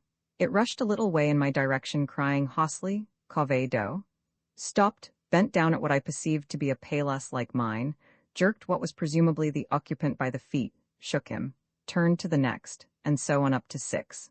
As there seemed to be innumerable paillasses, laid side by side at intervals of perhaps a foot with their heads to the wall on 3 sides of me, I was wondering why the vulture had stopped at 6. On each mattress, a crude imitation of humanity, wrapped ear-high in its blanket, lay and drank from a cup like mine, and spat long and high into the room. The ponderous reek of sleepy bodies undulated toward me from 3 directions. I had lost sight of the vulture, in a kind of insane confusion, which arose from the further end of the room. It was as if he had touched off 6 high explosives. Occasional pauses in the minutely crazy din were accurately punctuated by exploding bowels, to the great amusement of innumerable somebodies, whose precise whereabouts the gloom carefully guarded. I felt that I was the focus of a group of indistinct recumbents who were talking about me to one another, in many incomprehensible tongues. I noticed beside every pillow, including the one beside which I had innocently thrown down my mattress the night before, a good-sized pail, overflowing with urine and surrounded by a large irregular puddle. My mattress was within an inch of the nearest puddle. What I took to be a man, an amazing distance off, got out of bed and succeeded in locating the pail nearest to him after several attempts. 10 invisible recumbents yelled at him in 6 languages. All at once a handsome figure rose from the gloom at my elbow. I smiled stupidly into his clear, hardish eyes, and he remarked pleasantly, "Your friend's here, Johnny, and wants to see you." A bulge of pleasure swooped along my body, chasing aches and numbness. My muscles danced, nerves tingled in perpetual holiday. B was lying on his camp cot, wrapped like an Eskimo in a blanket which hid all but his nose and eyes. "Hello, Cummings," he said, smiling. "There's a man here who is a friend of Vanderbilt and New Sazen." I gazed somewhat critically at B. There was nothing particularly insane about him, unless it was his enthusiastic excitement, which might almost be attributed to my jack-in-the-box manner of arriving. He said, "There are people here who speak English, Russian, Arabian. There are the finest people here. Did you go to Grey? I fought rats all night there. Huge ones. They tried to eat me, and from Grey to Paris? I had 3 gendarmes all the way to keep me from escaping, and they all fell asleep. I began to be afraid that I was asleep myself. Please be frank," I begged. "Strictly intra news, am I dreaming, or is this a bug house?" B laughed and said, "I thought so when I arrived 2 days ago. When I came in sight of the place, a lot of girls waved from the window and yelled at me. I no sooner got inside than a queer-looking duck whom I took to be a nut came rushing up to me and cried, "Too late for soup? This is Camp de Triage de la Ferté-Massé, en France, and all these fine people were arrested as spies. Only 2 or 3 of them can speak a word of French, and that's soup?" I said, "My God, I thought Marseille was somewhere on the Mediterranean Ocean and that this was a gendarmerie. But this is MSCE acute. It's a little mean town where everybody snickers and sneers at you if they see you're a prisoner. They did at me." "Do you mean to say we're espions too?" "Of course," B said enthusiastically. "Thank God, and in to stay. Every time I think of the Section Sanitaire, and A, and his thugs, and the whole rotten red-taped Croix Rouge, I have to laugh. Cummings, I tell you this is the finest place on earth." A vision of the chef de la Section Sanitaire Vigneton passed through my mind, the doughy face, imitation English officer swagger, large calves squeaking puttees, the daily lecture. "I don't know what's matter with you fellas, you look like nice boys, well-educated, but you're so dirty in your habits. You boys are always kickin' because I don't put you on a car together. I'm ashamed to do it, that's why. I don't want to give this section a black eye. We gotta show these lousy Frenchmen what Americans are. We gotta show we're superior to 'em. Those bastards don't know what a bath means, and you fellas are always hangin' round, talkin' with them dirty frog-eaters that does the cookin' and the dirty work round here. How do you boys expect me to give you a chance? I'd like to put you fellas on a car, I want to see you boys happy, but I don't dare to, that's why. If you want me to send you out, you gotta shave and look neat and keep away from them dirty Frenchmen. We Americans are over here to learn them lousy bastards something." I laughed for sheer joy. A terrific tumult interrupted my mirth. "Par ice, get out of the way you damn Polak. MCU, over here, my's none, Gott verdamme." I turned in terror to see my Palas in the clutches of 4 men who were apparently rending it in as many directions. One was a clean-shaven youngish man with lively eyes, alert and muscular, whom I identified as the man who had called me Johnny. He had hold of a corner of the mattress and was pulling against the possessor of the opposite corner. An incoherent personage enveloped in a buffoonery of amazing rags and patches, with a shabby head on which excited wisps of dirty hair stood upright in excitement, and the tall, ludicrous, extraordinary, almost noble figure of a dancing bear.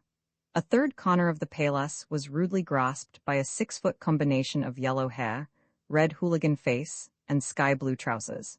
Assisted by the undersized tasseled mucker in Belgian uniform, with a pimply rogue's mug and unlimited impertinence of diction, who had awakened me by demanding if I wanted coffee. Albeit completely dazed by the uncouth vocal fracas, I realized in some manner that these hostile forces were contending, not for the possession of the mattress, but merely for the privilege of presenting the mattress to myself. Before I could offer any advice on this delicate topic, a childish voice cried emphatically beside my ear, "Put the mattress here. What are you trying to do? There's no use destroying a mattress." At the same moment, the mattress rushed with cobalt strides in my direction, propelled by the successful efforts of the Belgian uniform and the hooligan visage, the clean-shaven man and the incoherent bear still desperately clutching their respective corners, and upon its arrival was seized with surprising strength by the owner of the child's voice, a fluffy little gnome-shaped man with a sensitive face which had suffered much, and indignantly deposited beside B's bed in a space mysteriously cleared for its reception. The gnome immediately kneeled upon it and fell to carefully smoothing certain creases caused by the recent conflict, exclaiming slowly syllable by syllable, "Mon Dieu. Now, that's better, you mustn't do things like that." The clean-shaven man regarded him loftily with folded arms, while the tassel and the trousers victoriously inquired if I had a cigarette, and upon receiving one apiece, also the gnome, and the clean-shaven man, who accepted his with some dignity, sat down without much ado on B's bed, which groaned ominously in protest, and hungrily fired questions at me. The bear, meanwhile, looking as if nothing had happened, adjusted his ruffled costume with a satisfied air, and calmly gazing into the distance, began with singularly delicate fingers to stuff a stunted and ancient pipe with what appeared to be a mixture of wood and manure. I was still answering questions when a gnawed voice suddenly threatened over our head. "Broom, you, everybody, clean, surveillance says, not me, no?" I started, expecting to see a parrot. It was the silhouette, A vulture-like figure stood before me, a demoralized broom clenched in one claw-off fist. It had lean legs cased in shabby trousers, muscular shoulders covered with a rough shirt open at the neck, knotted arms, and a insane face crammed beneath the visor of a cap. The face consisted of a rapid nose, droopy mustache, ferocious watery small eyes, a pugnacious chin, and sunken cheeks hideously smiling. There was something in the ensemble at once brutal and ridiculous, vigorous and pathetic. Again I had not time to speak, for the hooligan in azure trousers hurled his butt at the bear's feet, exclaiming, "There's another for you, Pollack?" Jumped from the bed, seized the broom, and pawed upon the vulture a torrent of Gottverdammers, to which the latter replied copiously and in kind. Then the red face bent within a few inches of my own, and for the first time I saw that it had recently been young. "I say I do your sweep for you," it translated pleasantly. I thanked it, and the vulture, exclaiming, "Good, good, not me, surveillant, Harry does it for everybody." He rushed off, followed by Harry and the tassel. Out of the corner of my eye I watched the tall, ludicrous, extraordinary, almost proud figure of the bear stoop with quiet dignity, the musical fingers close with a singular delicacy upon the moist, indescribable eighth of an inch of tobacco. I did not know that this was a delectable mountain. The clean-shaven man, who appeared to have been completely won over by his smoke, and the fluffy gnome, who had completed the arrangement of my paillasse, now entered into conversation with myself and B. The clean-shaven one seating himself in Harry's stead, the gnome declining on the grounds that the bed was already sufficiently loaded to occupy the place left vacant by the tassel's exit, and leaning against the drab, sweating, poisonous wall. He managed, however, to call our attention to the shelf at B's head which he himself had constructed, and promised me a similar luxury tout de suite. He was a Russian, and had a wife and gosse in Paris. "My name is Monsieur Auguste, at your service." And his gentle pale eyes sparkled. The clean-shaven talked distinct and absolutely perfect English. His name was Fritz. He was a Norwegian, a stoker on a ship. "You mustn't mind that fella that wanted you to sweep. He's crazy. They call him John the Baigneur. He used to be the bathman. Now he's made it a chamber." "They wanted me to take it?" I said. I don't want it. Let him have it. That's no kind of a job. Everyone complaining and on top of you morning till night. "Let them that wants the job take it," I said. "That crazy Dutchman's been here for 2 years. They told him to get out and he wouldn't. He was too fond of the booze." I jumped at the slang. "And the girls. They took it away from John and give it to that little Rishaw fella, that doctor. That was a swell job he had, Baigneur too. All the bloody liquor you can drink and a girl every time you want one. He ain't never had a girl in his life, that Rishaw fella." His laughter was hard, clear, cynical. "That Pompum, the little Belgian fella, was just here. He's a great one for the girls. He and Harry, always getting cabinet. I got it twice myself since I've been here." All this time the enormous room was filling gradually with dirty light. In the further end 6 figures were brooming furiously, yelling to each other in the dust like demons. A 7th, Harry, was loping to and fro, splashing water from a pail and enveloping everything and everybody in a ponderous and blasphemous fog of Gottverdammers. Along 3 sides, with the exception, that is, of the nearer end, which boasted the sole door, were laid, with their lengths at right angles to the wall, at intervals of 3 or 4 feet, something like 40 pailasses. On each, with half a dozen exceptions, where the occupants had not yet finished their coffee or were on duty for the corvée, lay the headless body of a man smothered in its blanket, only the boots showing. The demons were working towards our end of the room. Harry had got his broom and was assisting. Nearer and nearer they came, converging. They united their separate heaps of filth in a loudly stinking single mound at the door. Brooms were stacked against the wall in the corner. The men strolled back to their mattresses. Monsieur Auguste, whose French had not been able to keep pace with Fritz's English, saw his chance and proposed, "Now that the room is all clean, let us go take a little walk, the 3 of us." Fritz understood perfectly and rose, remarking as he fingered his immaculate chin, "Well, I guess I'll take a shave before the bloody plantain comes." And Monsieur Auguste B. and I started down the room. It was in shape oblong, about 80 feet by 40, unmistakably ecclesiastical in feeling. 2 rows of wooden pillars, spaced at intervals of 15 feet, rose to a vaulted ceiling 25 or 30 feet above the floor. As you stood with your back to the door and faced down the room, you had in the near right-hand corner, where the brooms stood, 6 pails of urine. On the right-hand long wall, a little beyond the angle of this corner, a few boards, tacked together in any fashion to make a 2-sided screen 4 feet in height, mocked the position of a cabinet d'aisance, composed of a small coverless tin pail, identical with the other 6, and a bod of the usual design, which could be placed on the pail, or not as desired. The wooden floor in the neighborhood of the booth and pails was of a dark color, obviously owing to the continual overflow of their contents. The right-hand long wall contained something like 10 large windows, of which the first was commanded by the somewhat primitive cabinet. There were no other windows in the remaining walls, or they had been carefully rendered useless. In spite of this fact, the inhabitants had contrived a couple of peepholes, one in the door end and one in the left-hand long wall, the former commanding the gate by which I had entered, the latter a portion of the street by which I had reached the gate. The blocking of all windows on 3 sides had an obvious significance. Les Hommes were not supposed to see anything which went on in the world without. Les Hommes might, however, look their fill on a little washing shed, on a corner of what seemed to be another wing of the building, and on a bleak, lifeless, abject landscape of scrubby woods beyond, which constituted the view from the 10 windows on the right. The authorities had miscalculated a little in one respect.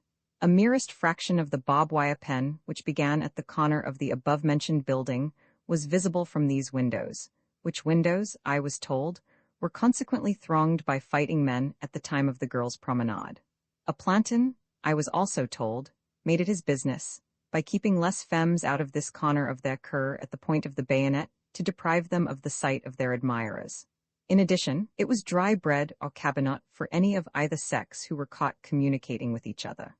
Moreover, the promenades of the men and the women occurred at roughly speaking the same hour, so that a man or woman who remained upstairs on the chance of getting a smile or a wave from his or her girl or lover lost the promenade thereby. We had in succession gazed from the windows, crossed the end of the room, and started down the other side, Monsieur Auguste marching between us, when suddenly B exclaimed in English, "Good morning. How are you today?" And I looked across Monsieur Auguste, anticipating another Harry, or at least a Fritz. What was my surprise to see a spare, majestic figure of manifest refinement, immaculately apparelled in a crisp, albeit collarless shirt, carefully mended trousers in which the remains of a crease still lingered, a threadbare but perfectly fitting swallowtail coat, and newly varnished, if somewhat ancient, shoes. Indeed, for the first time since my arrival at La Ferté, I was confronted by a perfect type. The apotheosis of injured nobility, the humiliated victim of perfectly unfortunate circumstances, the utterly respectable gentleman who had seen better days. There was about him, moreover, something irretrievably English, nay, even pathetically Victorian. It was as if a page of Dickens was shaking my friend's hand. "Count Bragard, I want you to meet my friend Cummings." He saluted me in modulated and courteous accents of indisputable culture, gracefully extending his pale hand. "I have heard a great deal about you from B, and wanted very much to meet you. It is a pleasure to find a friend of my friend B, someone congenial and intelligent in contrast to these swine." He indicated the room with a gesture of complete contempt. "I see you were strolling. Let us take a turn," Monsieur Auguste said tactfully. "I'll see you soon, friends," and left us with an affectionate shake of the hand and a sidelong glance of jealousy and mistrust at B.'s respectable friend. "You're looking pretty well today, Count Bragard," B. said amiably. "I do well enough," the Count answered. "It is a frightful strain, you of course realize that, for anyone who has been accustomed to the decencies, let alone the luxuries of life. This filth," he pronounced the word with indescribable bitterness, "this herding of men like cattle, they treat us no better than pigs here. The fellows drop their dung in the very room where they sleep.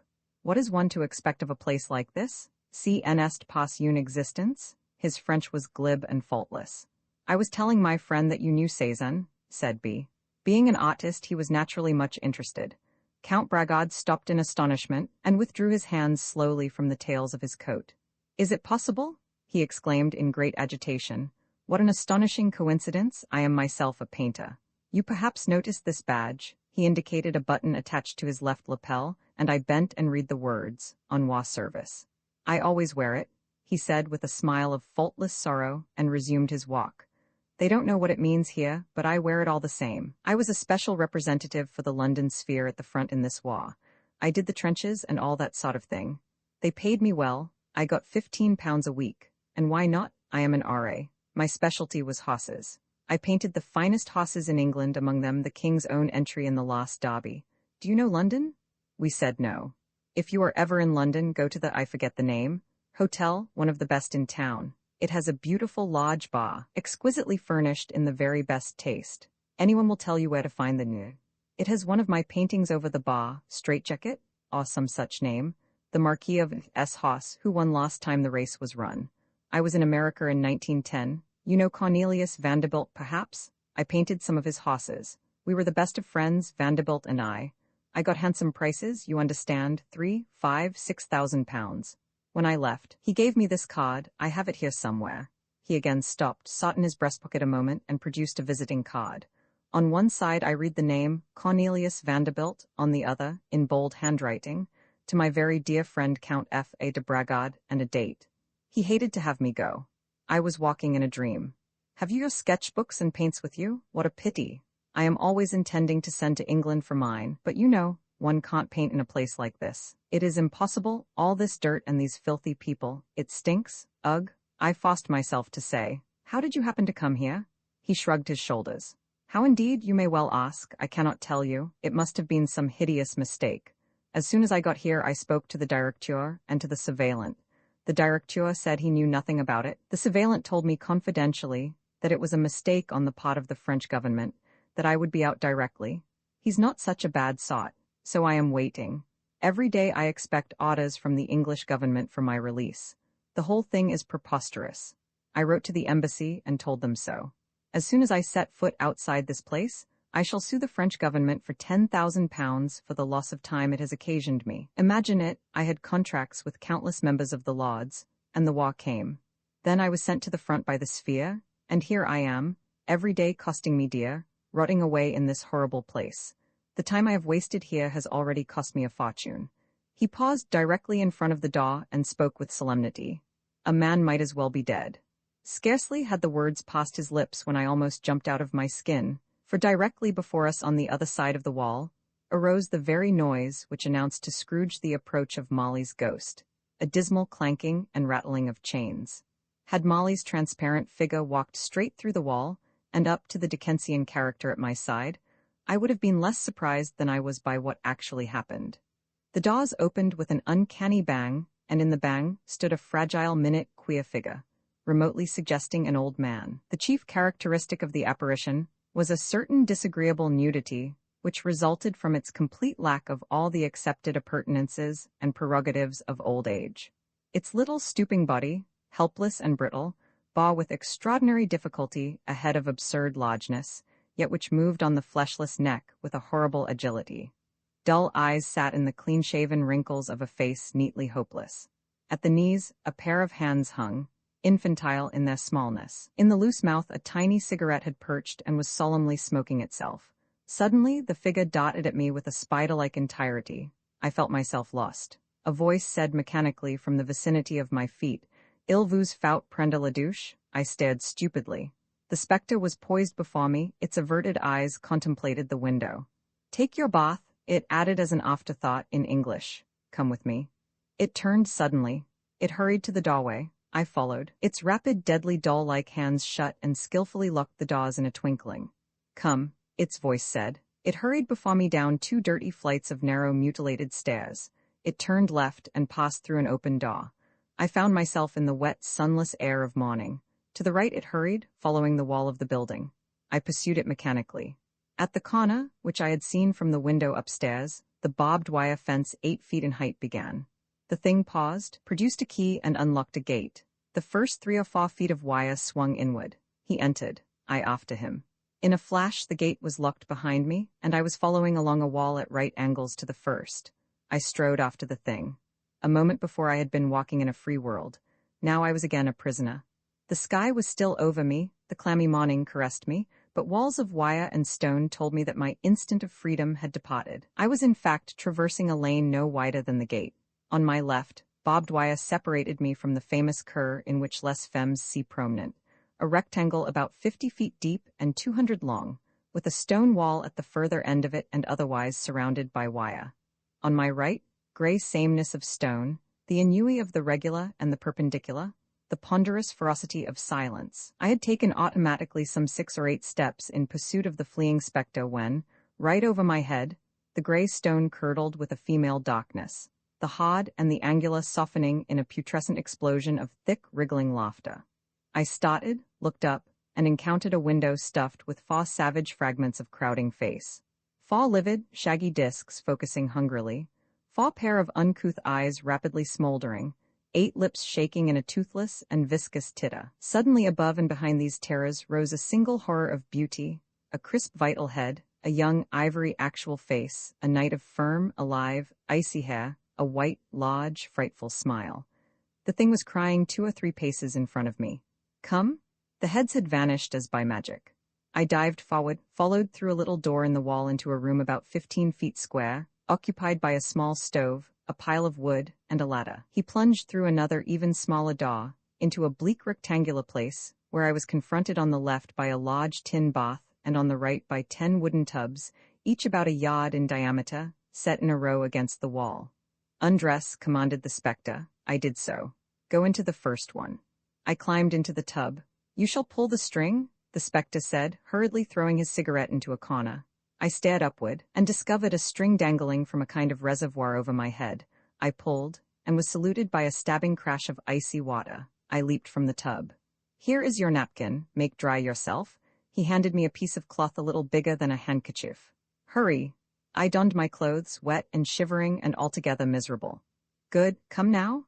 I followed him, through the room with the stove, into the barbed wire lane. A hoarse shout rose from the yard, which was filled with women, girls, children, and a baby or two. I thought I recognized one of the far terrors who had saluted me from the window, in a girl of 18 with a soiled, slubby body huddling beneath its dingy dress. Her bony shoulders stifled in a shawl upon which excremental hair limply spouted. A huge empty mouth, and a red nose, sticking between the bluish cheeks that shook with spasms of coughing. Just inside the wire, a figure reminiscent of Gray, gun on shoulder, revolver on hip, moved monotonously. The apparition hurried me through the gate, and along the wall into the building, where instead of mounting the stairs, he pointed down a long, gloomy corridor with a square of light at the end of it, saying rapidly, "Go to the promenade," and vanished, with the laughter of the 5 still ringing in my ears, and no very clear conception of the meaning of existence. I stumbled down the corridor, bumping squarely into a beefy figure with a bull's neck and the familiar revolver, who demanded furiously, "What are you doing there? Nom de Dieu?" "Pardon. Les douches," I answered, quelled by the collision. He demanded in wrathy French, "Who took you to the douches?" For a moment I was at a complete loss. Then Fritz's remark about the new baigneur flashed through my mind. "Richard," I answered calmly. The bull snorted satisfactorily. "Get into the cur and hurry up about it," he ordered. "C'est pas là?" I inquired politely. He stared at me contemptuously without answering, so I took it upon myself to use the nearest door, hoping that he would have the decency not to shoot me. I had no sooner crossed the threshold when I found myself once more in the welcome air, and not 10 paces away I espied B.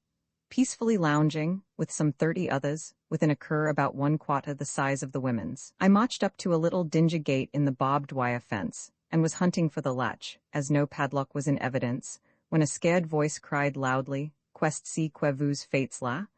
and I found myself stupidly looking into a rifle.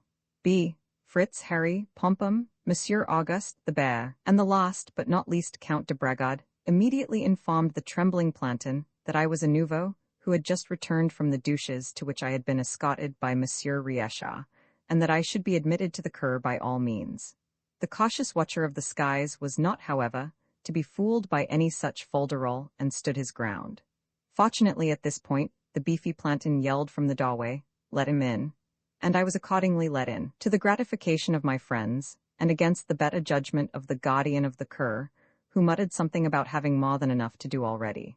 I had not been mistaken as to the size of the men's yard.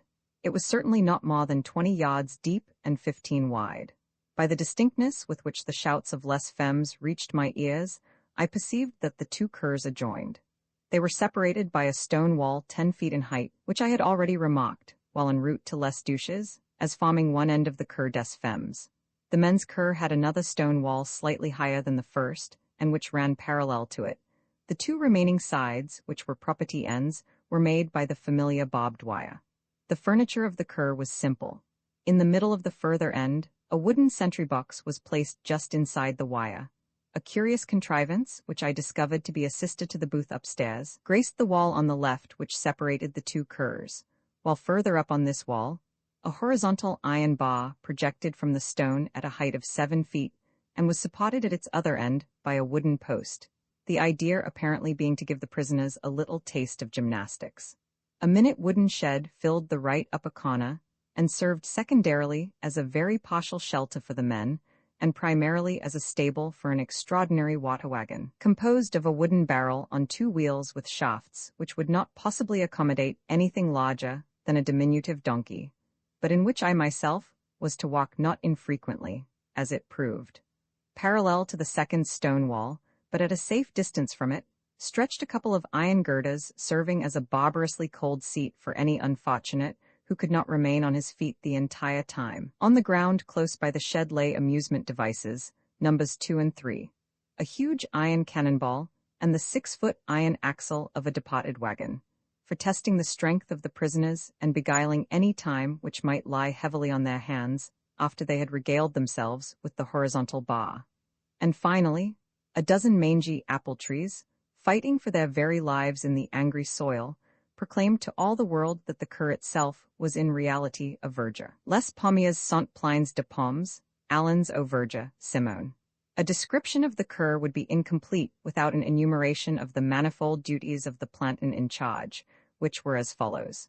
To prevent the men from using the horizontal bar, except for chinning, since if you swung yourself upon it, you could look over the wall into the women's cur. To see that no one threw anything over the wall into said cur. To dodge the cannonball, which had a mysterious habit of taking advantage of the slope of the ground and bounding along at a prodigious rate of speed straight for the sentry box. To watch closely anyone who inhabited the cabinet descents, lest he should make use of it to vault over the wall. To see that no one stood on the girders, for a similar reason. To keep watch over anyone who entered the shed. To see that everyone urinated properly against the wall in the general vicinity of the cabinet. To protect the apple trees into which well-aimed pieces of wood and stone were continually flying and dislodging the sacred fruit. To mind that no one entered or exited by the gate in the upper fence without authority. To report any signs, words, tokens, or other immoralities exchanged by prisoners with girls sitting in the windows of the women's wing. It was from one of these windows that I had recently received my salutation. Also names of said girls, it being forbidden to exhibit any part of the female person at a window while the males were on promenade. To quell all fights, and especially to prevent people from using the wagon axle as a weapon of defense or offense. And last, to keep an eye on the sweeper when he and his wheelbarrow made use of a secondary gate situated in the fence at the further end, not far from the sentry box, to dump themselves. Having acquainted me with the various defendus which limited the activities of a man on promenade, my friends proceeded to enliven the otherwise somewhat tedious morning by shattering one after another all rules and regulations. Fritz, having chinned himself 15 times, suddenly appeared astride of the bar, evoking a reprimand. Pompum bowled the planton with the cannonball, apologizing in profuse and vile French. Harry the Hollander tossed the wagon axle lightly half the length of the cur, missing the bear by an inch. The bear bided his time and cleverly hurled a large stick into one of the holy trees, bringing to the ground a withered apple for which at least 20 people fought for several minutes. And so on. The most open gestures were indulged in for the benefit of several girls who had braved the official wrath and were enjoying the morning at their windows. The girders were used as a racetrack. The beams supporting the shed roof were shinned. The water wagon was dislocated from its proper position. The cabinet and urinal were misused. The gate was continually admitting and emitting persons who said they were thirsty and must get a drink at a tub of water which stood around the corner. A letter was surreptitiously thrown over the wall into the Cour des Femmes. The planton who suffered all these indignities was a solemn youth with wise eyes situated very far apart in a merely expressionless ellipse of face, to the lower end of which clung a piece of down, exactly like a feather sticking to an egg. The rest of him was fairly normal with the exception of his hands, which were not mates, the left being considerably larger, and made of wood. I was at first somewhat startled by this eccentricity, but soon learned that, with the exception of 2 or 3, who formed the surveillance permanent staff, and of whom the beefy one was a shining example, all the plantons were supposed to be unhealthy. They were indeed the disabled whom le gouvernement français sent from time to time to La Ferté and similar institutions for a little outing, and as soon as they had recovered their health under these salubrious influences, they were shipped back to do their bit for world safety, democracy, freedom, etc. in the trenches. I also learned that of all the ways of attaining cabinet, by far the simplest was to apply to a planton, particularly to a permanent planton, say the beefy one who was reputed to be peculiarly touchy on this point, the term embusqué. This method never failed. To its efficacy, many of the men, and more of the girls, by whom the plantons, owing to their habit of taking advantage of the weaker sex at every opportunity, were even more despised, attested by not infrequent spasms of consumptive coughing, which could be plainly heard from the further end of one cur to the other. In a little over 2 hours, I learned an astonishing lot about La Ferté itself. It was a coeducational receiving station, whither were sent from various parts of France, A. Males suspected of espionage, and B. Females of a well-known type found in the zone of the armies. It was pointed out to me that the task of finding such members of the human race was past difficile. In the case of the men, any foreigner would do provided his country was neutral, e.g. Holland. As for the girls, inasmuch as the armies of the Allies were continually retreating, the zone des armées, particularly in the case of Belgium, was always including new cities, whose petites femmes became automatically subject to arrest. It was not to be supposed that all the women of La Ferté were putains. There were a large number of respectable women, the wives of prisoners, who met their husbands at specified times on the floor below the men's quarters, with a man and woman, were duly and separately conducted by plantons. In this case no charges had been preferred against the women. They were voluntary prisoners, who had preferred to freedom this living in proximity to their husbands. Many of them had children, some babies. In addition there were certain femmes honnêtes whose nationality, as in the case of the men, had cost them their liberty. Marguerite the washerwoman, for example, was a German. La Ferté-Massé was not properly speaking a prison, but a pot or detention camp. That is to say, persons sent to it were held for a commission, composed of an official, a lawyer, and a captain of gendarmes, which inspected the camp and passed upon each case in turn for the purpose of determining the guiltiness of the suspected party. If the latter were found guilty by the commission, he or she was sent off to a regular prison camp for the duration of the war. If not guilty, he or she was, in theory, set free. The commission came to La Ferté once every 3 months. It should be added that there were prisoners who had passed the commission 2, 3, 4, and even 5 times without any appreciable result. There were prisonniers who had remained in La Ferté a year, and even 18 months. The authorities at La Ferté consisted of the directeur, or general overlord, the surveillant, who had the plantons, orderlies, under him, and was responsible to the directeur for the administration of the camp, and the gestionnaire, who kept the accounts. As assistant, the surveillant had a male clerk who acted as translator on occasion. Twice a week the camp was visited by a regular French army doctor, médecin major, who was supposed to prescribe in severe cases and to give the women venereal inspection at regular intervals. The daily routine of attending to minor ailments and injuries was in the hands of Monsieur Richard, who knew probably less about medicine than any man living and was an ordinary prisoner like all of us, but whose impeccable conduct merited cozy quarters. A sweeper was appointed from time to time by the surveillant, acting for the directeur, from the inhabitants of La Ferté, as was also a cook's assistant. The regular cook was a fixture, and a botch like the other fixtures, Marguerite and Richard. This fact might seem curious were it not that the manner, appearance, and actions of the directeur himself proved beyond a shadow of a doubt that he was all which the term botch could possibly imply. "He's a son of a bitch," B. said haughtily. "They took me up to him when I came 2 days ago. As soon as he saw me, he bellowed, 'Imbecile et incréation?' Then he called me a great lot of other things, including shame of my country, traitor to the sacred cause of liberty, contemptible coward, and vile sneaking spy. When he got all through, I said, 'I don't understand French.' You should have seen him then. Separation of the sexes was enforced, not, it is true, with success, but with a commendable ferocity. The punishments for both men and girls were dry bread and cabinet.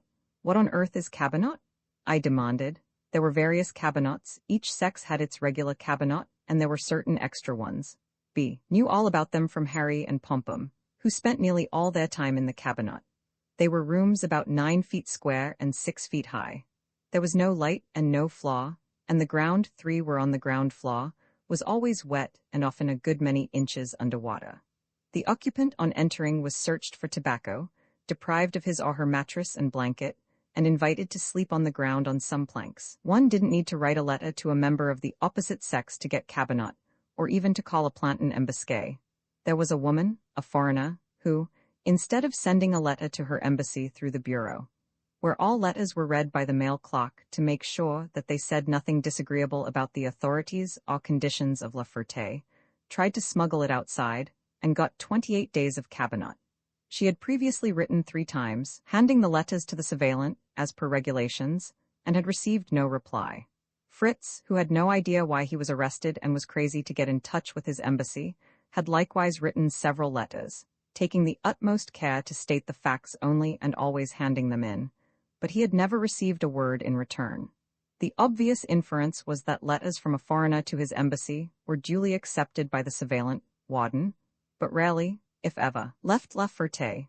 B. and I were conversing merrily apropos the God-sent miracle of our escape from Vingtetun, when a benign-faced personage of about 50 with sparse grayish hair and a Benjamin Franklin expression appeared on the other side of the fence, from the direction of the door through which I had passed after bumping the beefy bull. Plantain, it cried heavily to the wooden-handed one, 2 men to go get water.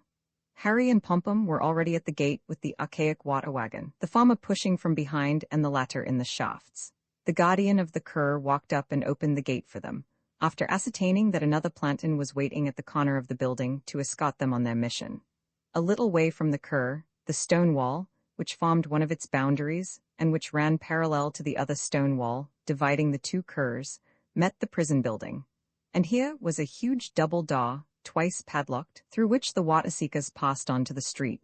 There was a sort of hydrant up the street a few hundred yards, I was told. The cook, Benjamin F., that is, required from 3 to 6 wagonfuls of water twice a day, and in reward for the labor involved in its capture, was in the habit of giving a cup of coffee to the captors.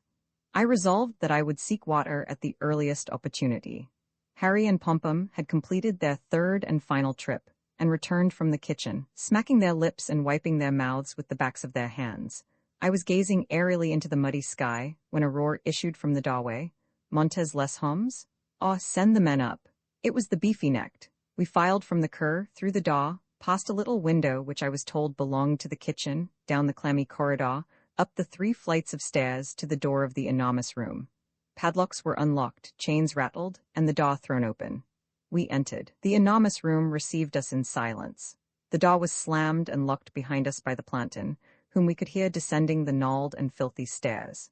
In the course of a half-hour, which time, as I was informed, intervened between the just-ended morning promenade and the noon meal, which was the next thing on the program, I gleaned considerable information concerning the daily schedule of La Ferté. A typical day was divided by plantain cries as follows: café, corvée d'eau, nettoyage de chambre, Montez les Hommes, à la soupe les Hommes. The most terrible cry of all, and which was not included in the regular program of plantain cries, consisted of the words, aux douches les Hommes, when all, sick, dead, and dying not excepted, descended to the baths. Although les douches came only once in 15 days, such was the terror they inspired that it was necessary for the plantain to hunt under mattresses for people who would have preferred death itself. Upon remarking that corvée d'eau must be excessively disagreeable, I was informed that it had its bright side, viz., that in going to and from the sewer one could easily exchange a furtive signal with the women who always took pains to be at their windows at that moment. Influenced perhaps by this, Harry and Pompum were in the habit of doing their friends' corvées for consideration. The girls, I was further instructed, had their corvée, as well as their meals, just after the men, and the miraculous stupidity of the plantains had been known to result in the coincidence of the 2. At this point, somebody asked me how I had enjoyed my shower. I was replying in terms of unmeasured opprobrium when I was interrupted by that gruesome clanking and rattling, which announced the opening of the door. A moment later it was thrown wide, and the beefy neck stood in the doorway, a huge bunch of keys in his paw, and shouted, à la soupe les Hommes. The cry was lost in a tremendous confusion, a reckless thither and hithering of humanity, everyone trying to be at the door, spoon in hand, before his neighbor. B. said calmly, extracting his own spoon from beneath his mattress on which we were seated. "They'll give you yours downstairs, and when you get it, you want to hide it, or it'll be pinched." And in company with Monsieur Bragard, who had refused the morning promenade, and whose gentility would not permit him to hurry when it was a question of such a low craving as hunger, we joined the dancing, roaring throng at the door. I was not too famished myself to be unimpressed by the instantaneous change which had come over the enormous room's occupants. Never did Circe herself cast upon men so bestial an enchantment. Among these faces convulsed with utter animalism, I scarcely recognized my various acquaintances. The transformation produced by the planton's shout was not merely amazing, it was uncanny and not a little thrilling.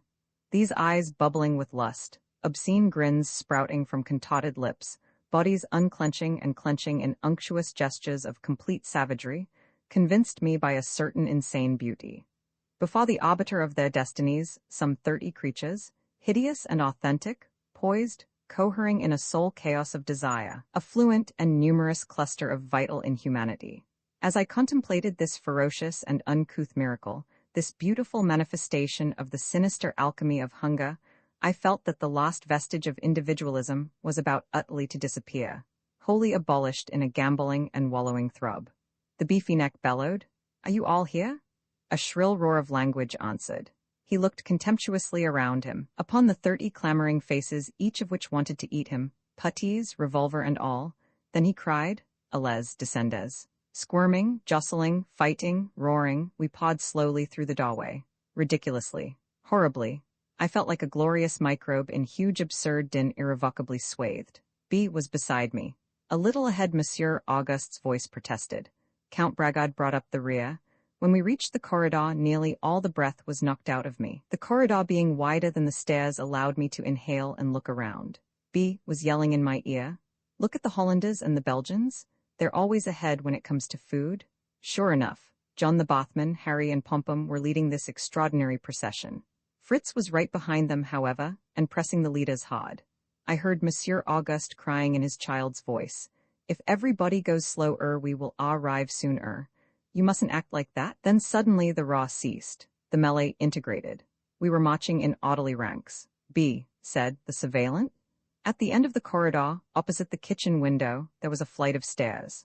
On the third stair from the bottom stood, teetering a little slowly back and forth, his lean hands joined behind him and twitching regularly, a kepi tilted forward on his cadaverous head so that its visor almost hid the weak eyes sunkenly peering from under droopy eyebrows, his pompous rooster-like body immaculately attired in a shiny uniform, his puttees sleeked, his cross polished, the fencer. There was a renovated look about him which made me laugh. Also, his pose was ludicrously suggestive of Napoleon reviewing the armies of France. Our column's first rank moved by him. I expected it to continue ahead through the door and into the open air, as I had myself done in going from Les Douches to Liqueur, but it turned a sharp right and then sharp left, and I perceived a short hall, almost hidden by the stairs. In a moment I had passed the fencer myself and entered the hall. In another moment I was in a room, pretty nearly square, filled with rows of pillars. On turning into the hall, the column had come almost to a standstill. I saw that the reason for this slowing down lay in the fact that on entering the room, every man in turn passed a table and received a piece of bread from the chef. When B and I came opposite the table, the dispenser of bread smiled pleasantly and nodded to B, then selected a large hunk and pushed it rapidly into B's hands with an air of doing something which he shouldn't. B introduced me, whereupon the smile and selection was repeated. "He thinks I'm a German," B explained in a whisper, "and that you are a German too." Then aloud to the cook, "My friend here needs a spoon. He just got here this morning and they haven't given him one." The excellent person at the bread table hereupon said to me, "You shall go to the window and say I tell you to ask for spoon, and you will catch one spoon." And I broke through the waiting line, approached the kitchen window, and demanded of a roguish face within, "A spoon, please." The roguish face, which had been singing in a high, faint voice to itself, replied critically but not unkindly, "You're a new one." I said that I had arrived late last night. It disappeared, reappeared, and handed me a tin spoon and cup, saying, "You haven't a cup." "No," I said. "Here, take this, quick," nodding in the direction of the surveillant, who was standing all this time on the stairs behind me.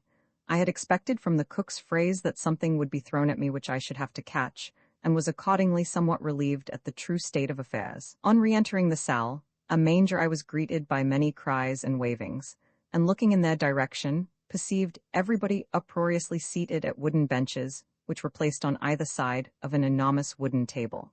There was a tiny gap on one bench where a place had been saved for me by B, with the assistance of Monsieur Auguste, Count Bragard, Harry, and several other fellow convicts. In a moment, I had straddled the bench and was occupying the gap, spoon and cup in hand and ready for anything. The din was perfectly terrific. It had a minutely large quality. Here and there, in a kind of sonal darkness, solid, sincere, unintelligible, absurd wisps of profanity heavily flickered. Optically, the phenomenon was equally remarkable. Seated waggingly swaying corpse-like figures, swaggering, pounding with their little spoons, roaring, hoarse, unkempt. Evidently Monsieur le Surveillant had been forgotten. All at once the raw bulged unbearably. The roguish man, followed by the chef himself, entered with a suffering waddle, each of them bearing a huge bowl of steaming something. At least 6 people immediately rose, gesturing and imploring. Aisai, mais none, aisai, met as par aisai. The bearers plumped their burdens carefully down, one at the head of the table and one in the middle. The men opposite the bowls stood up. Every man seized the empty plate in front of him and shoved it into his neighbor's hand. The plates moved toward the bowls, were filled amid uncouth protestations and accusations. Mettez plus que ça, c'est pas juste à l'os, donnez-moi encore de pommes, nom de Dieu, il n'y a pas assez, cochon, questi quil vute? Shut up, got verdumme, and returned one by one. As each man received his own, he fell upon it with a sudden guzzle. Eventually, in front of me, solemnly sat a faintly smoking urine-colored circular broth, in which soggily hung half-suspended slabs of raw potato. Following the example of my neighbors, I too addressed myself to la soup. I found her lukewarm, completely flavorless. I examined the hunk of bread. It was almost bluish in color, in taste moldy, slightly sour. If you crumb some into the soup, remarked B, who had been studying my reactions from the corner of his eye, they both taste better. I tried the experiment. It was a complete success. At least one felt as if one were getting nourishment. Between gulps, I smelled the bread furtively. It smelled rather much like an old attic in which kites and other toys gradually are forgotten in a gentle darkness. B and I were finishing our soup together when behind and somewhat to the left there came the noise of a lock being manipulated. I turned and saw in one corner of the salle a manger little daw, shaking mysteriously. Finally, it was thrown open, revealing a sort of minute bar and a little closet filled with what appeared to be groceries and tobacco, and behind the bar, standing in the closet, a husky, competent-looking lady. "It's the canteen," B said. We rose, spoon in hand and bread hunk stuck on spoon, and made our way to the lady. I had, naturally, no money, but B reassured me that before the day was over I should see the gestionnaire and make arrangements for drawing on the supply of ready cash which the gendarmes who took me from Grey had confided to the surveillance care. Eventually, I could also draw on my account with Naughton Hodges in Paris. Meantime, he had quelques sous, which might well go into chocolate and cigarettes. The large lady had a pleasant quietness about her, a sort of simplicity, which made me extremely desirous of complying with B's suggestion. Incidentally, I was feeling somewhat uncertain in the region of the stomach, due to the unique quality of the lunch which I had just enjoyed, and I brightened at the thought of anything as solid as chocolate. Accordingly, we purchased, or rather B did, a paquet jaune and a cake of something which was not Munia. And the remaining sous we squandered on a glass apiece of red acrid pinard, gravely and with great happiness pledging the hostess of the occasion and then each other. With the exception of ourselves, hardly anyone patronized the canteen, noting which I felt somewhat conspicuous. When, however, Harry Pompum and John the Bathman came rushing up and demanded cigarettes, my fears were dispelled. Moreover, the pinard was excellent. "Come on, arrange yourselves," the bullneck cried hoarsely as the 5 of us were lighting up, and we joined the line of fellow prisoners with their breads and spoons, gaping, belching, trumpeting fraternally by the doorway. Tout le monde en haut. This plant and rod. Slowly we filed through the tiny hall, past the stairs, empty now of their Napoleonic burden, down the corridor, up the creaking gnawed damp flights, and after the inevitable pause in which the escort rattled chains and locks, into the enormous room. This would be about 10:30. Just what I tasted, did, smelled, saw, and heard, not to mention touched, between 10:30 and the completion of the evening meal, otherwise the 4 o'clock soup, I am quite at a loss to say. whether it was that glass of pinard, plus, or rather times, the astonishing exhaustion bequeathed me by my journey of the day before, which caused me to enter temporarily the gates of forgetfulness, or whether the sheer excitement attendant upon my ultra-novel surroundings proved too much for an indispensable part of my so-called mind, I do not in the least know.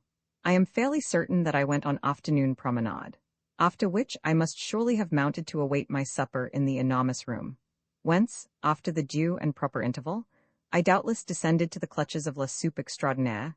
Yes, for I perfectly recall the cry which made me suddenly to re-enter the dimension of distinctness, and by Jove, I had just finished a glass of pinard. Somebody must have treated me. We were standing together, spoon in hand, when we heard, à la promenade.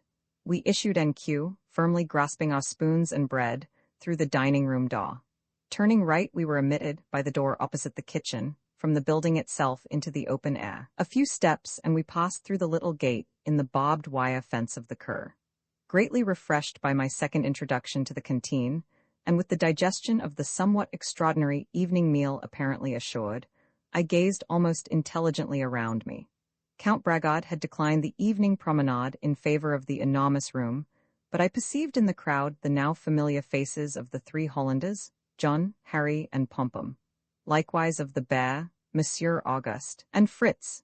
In the course of the next hour I had become, if not personally, at least optically acquainted with nearly a dozen others, somewhat overawed by the animals Harry and Pompom, but nevertheless managing to overawe a goodly portion of his fellow captives, an extraordinary human being paced the cur.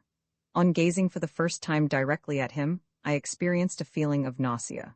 A figure inclined to corpulence, dressed with care, remarkable only above the neck, and then, what a head! It was large, and had a copious mop of limp hair combed back from the high forehead, hair of a disagreeable blonde tint, Dutch cut behind, falling over the pinkish soft neck almost to the shoulders.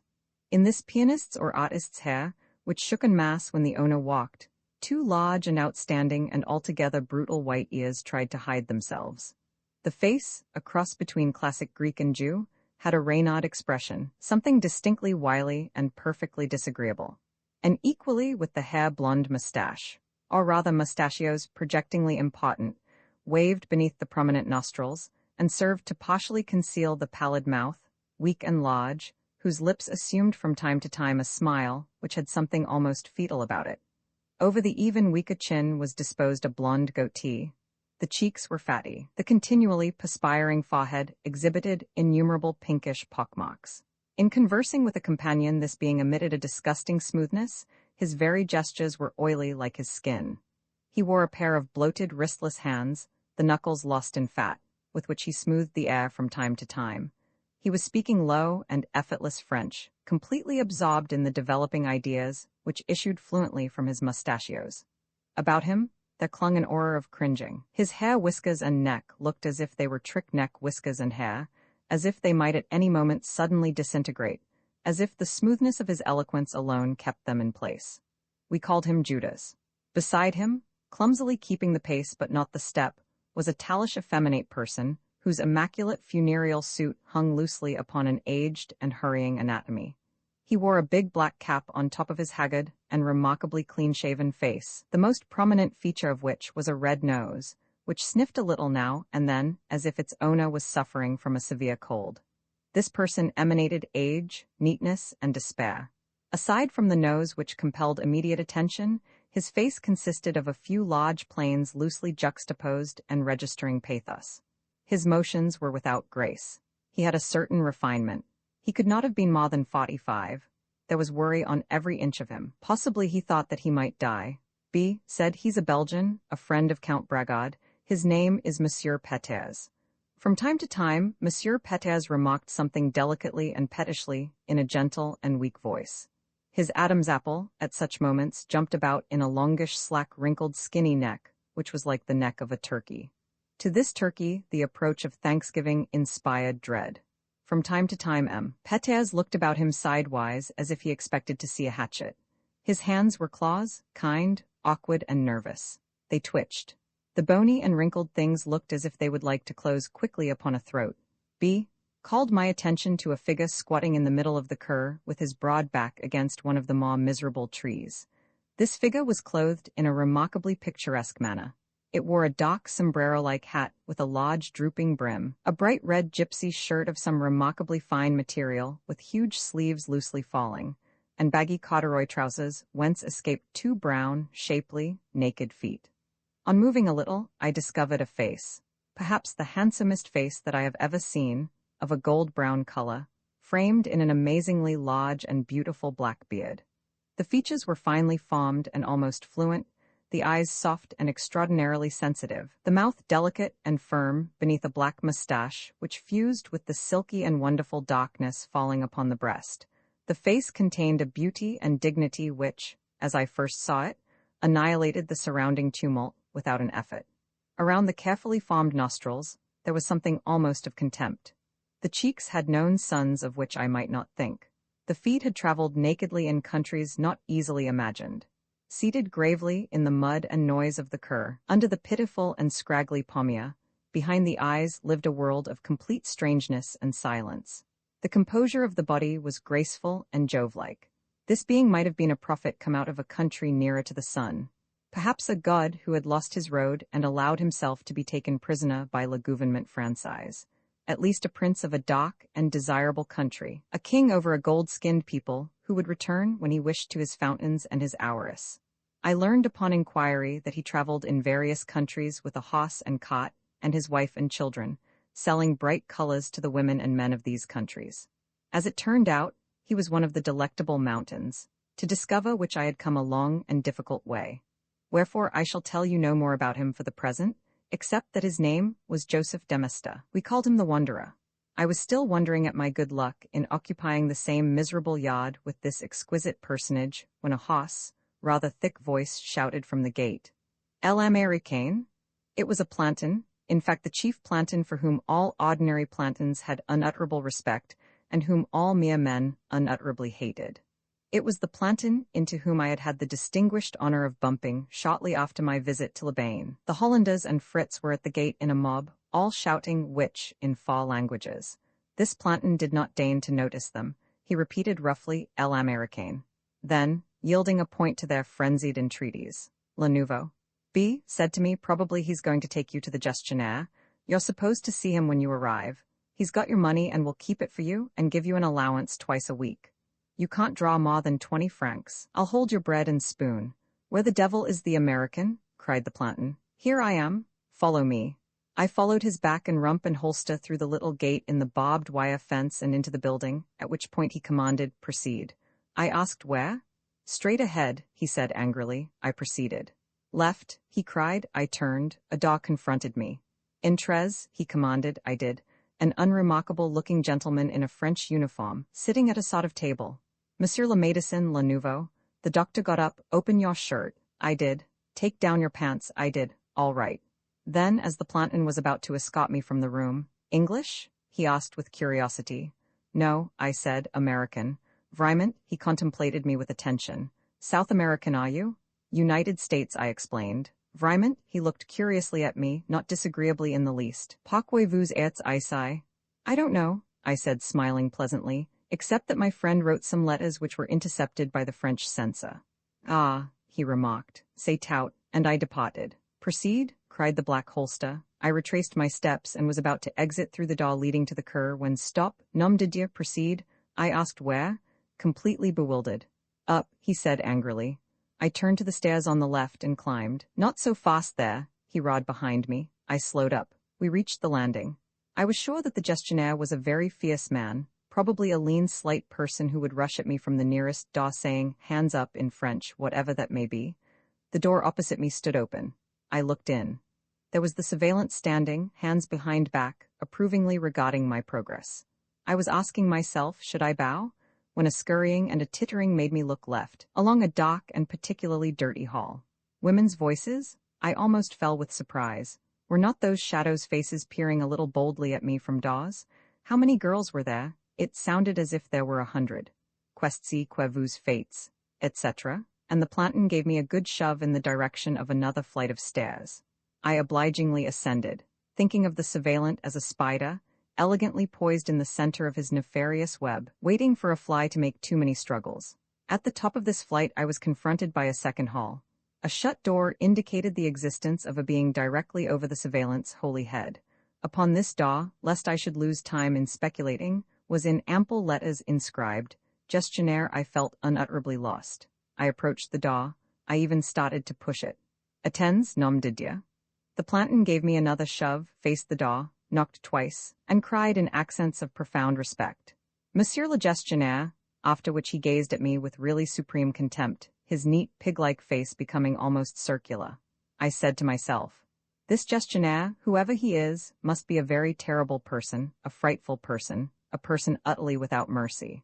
From within a heavy, stupid, pleasant voice lazily remarked, Intrez. The planton threw the door open, stood stiffly on the threshold, and gave me the look which plantons give to eggs when plantons are a little hungry. I crossed the threshold, trembling with, let us hope, anger. Before me, seated at a table, was a very fat personage with a black skull cap perched upon its head. Its face was possessed of an enormous nose, on which pince-nez precariously roosted. Otherwise the face was large, whiskered, very German, and had 3 chins. Extraordinary creature. Its belly, as it sat, was slightly dented by the tabletop, on which tabletop rested several enormous tomes similar to those employed by the recording angel on the Day of Judgment, an inkstand or 2, innumerable pens and pencils, and some positively fatal-looking papers. The person was dressed in worthy and semi-dismal clothes amply cut to afford a promenade for the big stomach.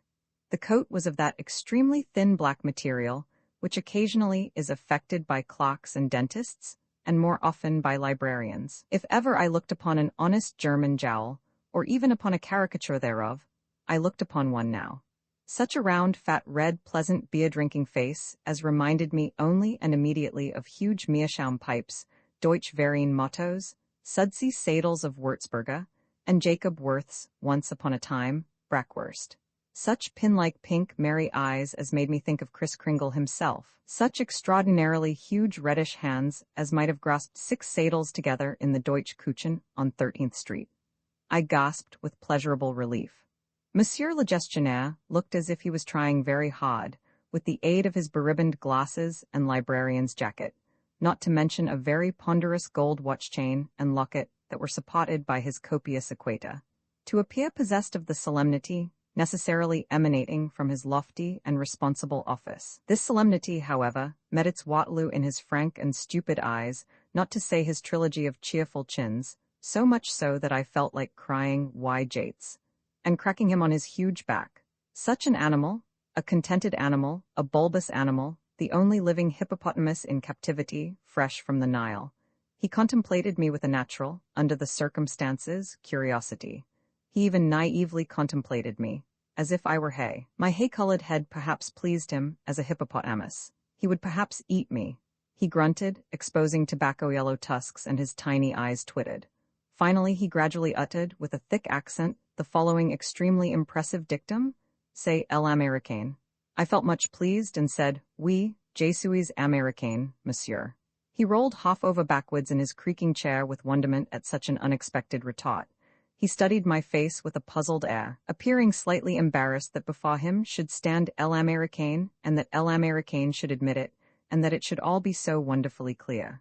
I saw a second dictum, even more profound than the first, ascending from his black vest. The chain and fob trembled with anticipation. I was wholly fascinated. What vast blob of wisdom would find its difficult way out of him? The bulbous lips wiggled in a pleasant smile. Vous parlez français. This was delightful. The planton behind me was obviously angered by the congenial demeanor of Monsieur le Gestionnaire, and rasped with his boot upon the threshold. The maps to my right and left, maps of France, maps of the Mediterranean, of Europe even, were abashed. A little anemic and humble biped whom I had not previously noted, as he stood in one corner with a painfully deferential expression, looked all at once relieved. I guessed, and correctly guessed, that this little thing was the translator of La Ferté. His weak face wore glasses of the same type as the hippopotamus, but without a huge black ribbon. I decided to give him a tremor, and said to the hippo, Un peu, monsieur, at which the little thing looked sickly. The hippopotamus benevolently remarked, Vous parlez bien, and his glasses fell off. He turned to the watchful planton, Vous pouvez aller, je vous appellerai. The watchful planton did a sort of salute and closed the door after him. The skull-capped dignitary turned to his papers and began mouthing them with his huge hands, grunting pleasantly. Finally, he found one and said lazily, "De quel endroit que vous êtes?" "De Massachusetts," said I. He wheeled round and stared dumbly at the weak-faced one, who looked at a complete loss, but managed to stammer simperingly that it was a part of the United States. The hippopotamus said. Then he remarked that I had been arrested, and I agreed that I had been arrested. Then he said, "Have you got any money?" And before I could answer, clambered heavily to his feet and, leaning over the table before which I stood, punched me gently. Said the hippopotamus, sat down, and put on his glasses. "I have your money here," he said. "You are allowed to draw a little from time to time. You may draw 20 francs if you like. You may draw it twice a week." "I should like to draw 20 francs now," I said, "in order to buy something at the canteen." "You will give me a receipt," said the hippopotamus. "You want to draw 20 francs now, quite so." He began, puffing and grunting, to make handwriting of a peculiarly large and somewhat loose variety. The weak face now stepped forward and asked me gently, "Hugh American?" So I carried on a brilliant conversation in pidgin English about my relatives and America until interrupted by, The hip had finished. "Sign your name here," he said, and I did. He looked about in one of the tomes and checked something opposite my name, which I enjoyed seeing in the list of inmates. It had been spelled, erased, and respelled several times. Monsieur le Gestionnaire contemplated my signature. Then he looked up, smiled, and nodded recognition to someone behind me. I turned. There stood, having long since noiselessly entered, the fencer himself, nervously clasping and unclasping his hands behind his back and regarding me with approval, or as a keeper regards some rare monkey newly forwarded from its habitat by Hagenbeck. The hippo pulled out a drawer. He found, after hunting, some notes. He counted 2 off, licking his big thumb with a pompous gesture, and having recounted them passed them heavily to me. I took them as a monkey takes a coconut. "Do you wish?" The gestionnaire nodded toward me, addressing the fencer. No, the fencer said bowingly. "I have talked to him already." "Call that plantain?"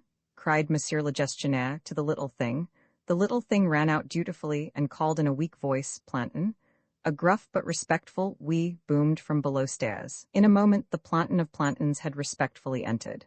"The promenade being over, you can take him to the men's room," said the surveillant, as the hippo, immensely relieved and rather proud of himself, collapsed in his creaking chair. Feeling like a suitcase in the clutches of a potter, I obediently preceded my escort down 2 flights, first having bowed to the hippopotamus and said, "Merci," to which courtesy the hippo paid no attention. As we went along the dank hall on the ground floor, I regretted that no whispers and titters had greeted my descent. Probably the furious plantain had seen to it that less femmes kept their rooms in silence. We ascended the 3 flights at the farther end of the corridor. The plantain of all plantains unlocked and unbolted the door at the top landing, and I was swallowed by the enormous room. I made for B, in my excitement allowing myself to wave the banknotes. Instantly a host had gathered at my side. On my way to my bed, a distance of perhaps 30 feet, I was patted on the back by Harry, Pompum and Bathhouse John, congratulated by Monsieur Auguste, and saluted by Fritz. Arriving, I found myself the center of a stupendous crowd. People who had previously had nothing to say to me, who had even sneered at my unwashed and unshaven exterior, now addressed me in terms of more than polite interest. Judas himself stopped in a promenade of the room, eyed me a moment, hastened smoothly to my vicinity, and made a few oily remarks of a pleasant nature. Simultaneously, by Monsieur Auguste, Harry, and Fritz, I was advised to hide my money and hide it well. There were people, who didn't hesitate, you understand. I understood, and to the vast disappointment of the clamorous majority, reduced my wealth to its lowest terms and crammed it in my trousers, stuffing several trifles of a bulky nature on top of it. Then I gazed quietly around with a William S. hot expression calculated to allay any undue excitement. One by one, the curious and enthusiastic faded from me, and I was left with the few whom I already considered my friends, with which few be, and myself proceeded to while away the time remaining before Lumiere's attaints. Incidentally, I exchanged, in the course of the next 2 hours, a considerable mass of 2-legged beings for a number of extremely interesting individuals. Also, in that somewhat limited period of time, I gained all sorts of highly enlightening information concerning the lives, habits, and likes of half a dozen of as fine companions as it has ever been my luck to meet or, so far as I can now imagine, ever will be. In prison one learns several million things, if one is l'Américain from Massachusetts. When the ominous and awe-inspiring rattle on the further side of the locked door announced that the captors were come to bid the captives good night, I was still in the midst of conversation and had been around the world a number of times. At the clanking sound, our little circle centripetally disintegrated, as if by sheer magic, and I was left somewhat dizzily to face a renewal of reality. The door shot wide. The planton's almost indistinguishable figure in the doorway told me that the entire room was dark. I had not noticed the darkness. Somebody had placed a candle, which I recalled having seen on a table in the middle of the room when I looked up once or twice during the conversation, on a little shelf hard by the cabinet. There had been men playing at cards by this candle. Now everybody was quietly reposing upon the floor along three sides of the enormous room. The planton entered, walked over to the light, said something about everybody being present, and was answered by a number of voices in a more or less profane affirmative, strutted to and fro, kicked the cabinet, flashed an electric torch, and walked up the room examining each palas to make sure it had an occupant, crossed the room at the upper end, started down on my side. The white circle was in my eyes. The planton stopped. I stared stupidly and wearily into the glare. The light moved all over me and my bed. The rough voice behind the glare said, "Vous êtes le nouveau?" Monsieur Auguste from my left said quietly, "Oui, c'est le nouveau." The holder of the torch grunted, and after pausing a second at B.'s bed to inspect a picture of perfect innocence, banged out through the door which wanged to behind him and another planton, of whose presence I had been hitherto unaware. A perfect symphony of bonnes nuits, dames biennes, and other affectionate admonitions greeted the exeunt of the authorities. They were advised by various parts of the room in divers tongues to dream of their wives, to be careful of themselves in bed, to avoid catching cold, and to attend to a number of personal wants before retiring. The symphony gradually collapsed, leaving me sitting in a state of complete wonderment, dead tired and very happy, upon my palas. "I think I'll turn in," I said to the neighboring darkness. "That's what I'm doing," B.'s voice said. "By God," I said, "this is the finest place I've ever been in my life." "It's the finest place in the world," said B.'s voice. "Thank heaven we're out of A.'s way and the section sanitaire," I grunted as I placed my boots where a pillow might have been imagined. "Amen," B.'s voice said. "If you put your shoes under your mattress," Monsieur Auguste's voice said, "you'll sleep well." I thanked him for the suggestion, and did so. I reclined in an ecstasy of happiness and weariness. There could be nothing better than this, to sleep.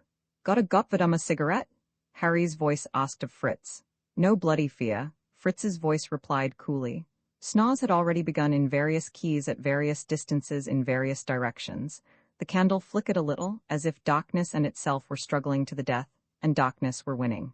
"I'll get a chew from John," Harry's voice said. 3 or 4 palasses away. A subdued conversation was proceeding. I found myself listening sleepily.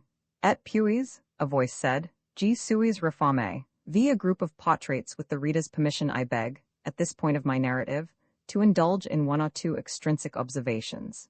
In the preceding pages, I have described my pilgrim's progress from the Slough of Despond, commonly known as Section Sanitaire Vingteton, then located at Germain, through the mysteries of Noyon, Gray, and Paris, to the Pot de Triage de la Ferté-Massé, on. With the end of my first day, as a certified inhabitant of the latter institution, a definite progression is brought to a close. Beginning with my second day at La Ferté, a new period opens. This period extends to the moment of my departure and includes the discovery of the Delectable Mountains, 2 of which, the Wanderer, and I shall not say the other, have already been sighted.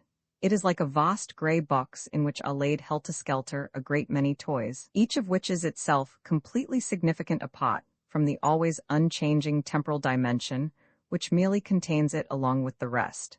I make this point clear for the benefit of any of my readers who have not had the distinguished privilege of being in jail. To those who have been in jail, my meaning is at once apparent, particularly if they have had the highly enlightening experience of being in jail with a perfectly indefinite sentence. How, in such a case, could events occur and be remembered otherwise than as individualities distinct from time itself? Since one day and the next are the same to such a prisoner, where does time come in at all? Obviously, once the prisoner is habituated to his environment, once he accepts the fact that speculation as to when he will regain his liberty cannot possibly shorten the hours of his incarceration, and may very well drive him into a state of unhappiness. Not to say morbidity. Events can no longer succeed each other. Whatever happens, while it may happen in connection with some other perfectly distinct happenings, does not happen in a scale of temporal priorities. Each happening is self-sufficient, irrespective of minutes, months, and the other treasures of freedom.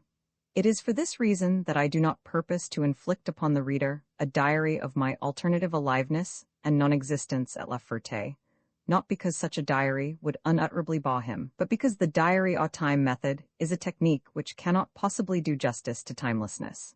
I shall, on the contrary, lift from their grey box at random certain, to me, more or less astonishing toys, which may or may not please the reader, but whose colors and shapes and textures are a part of that actual present, without future and past, whereof they alone are cognizant who, so to speak, have submitted to an amputation of the world. I have already stated that La Ferté was a pot de triage, that is to say, a place where suspects of all varieties were herded by le gouvernement français preparatory to their being judged as to their guilt by a commission.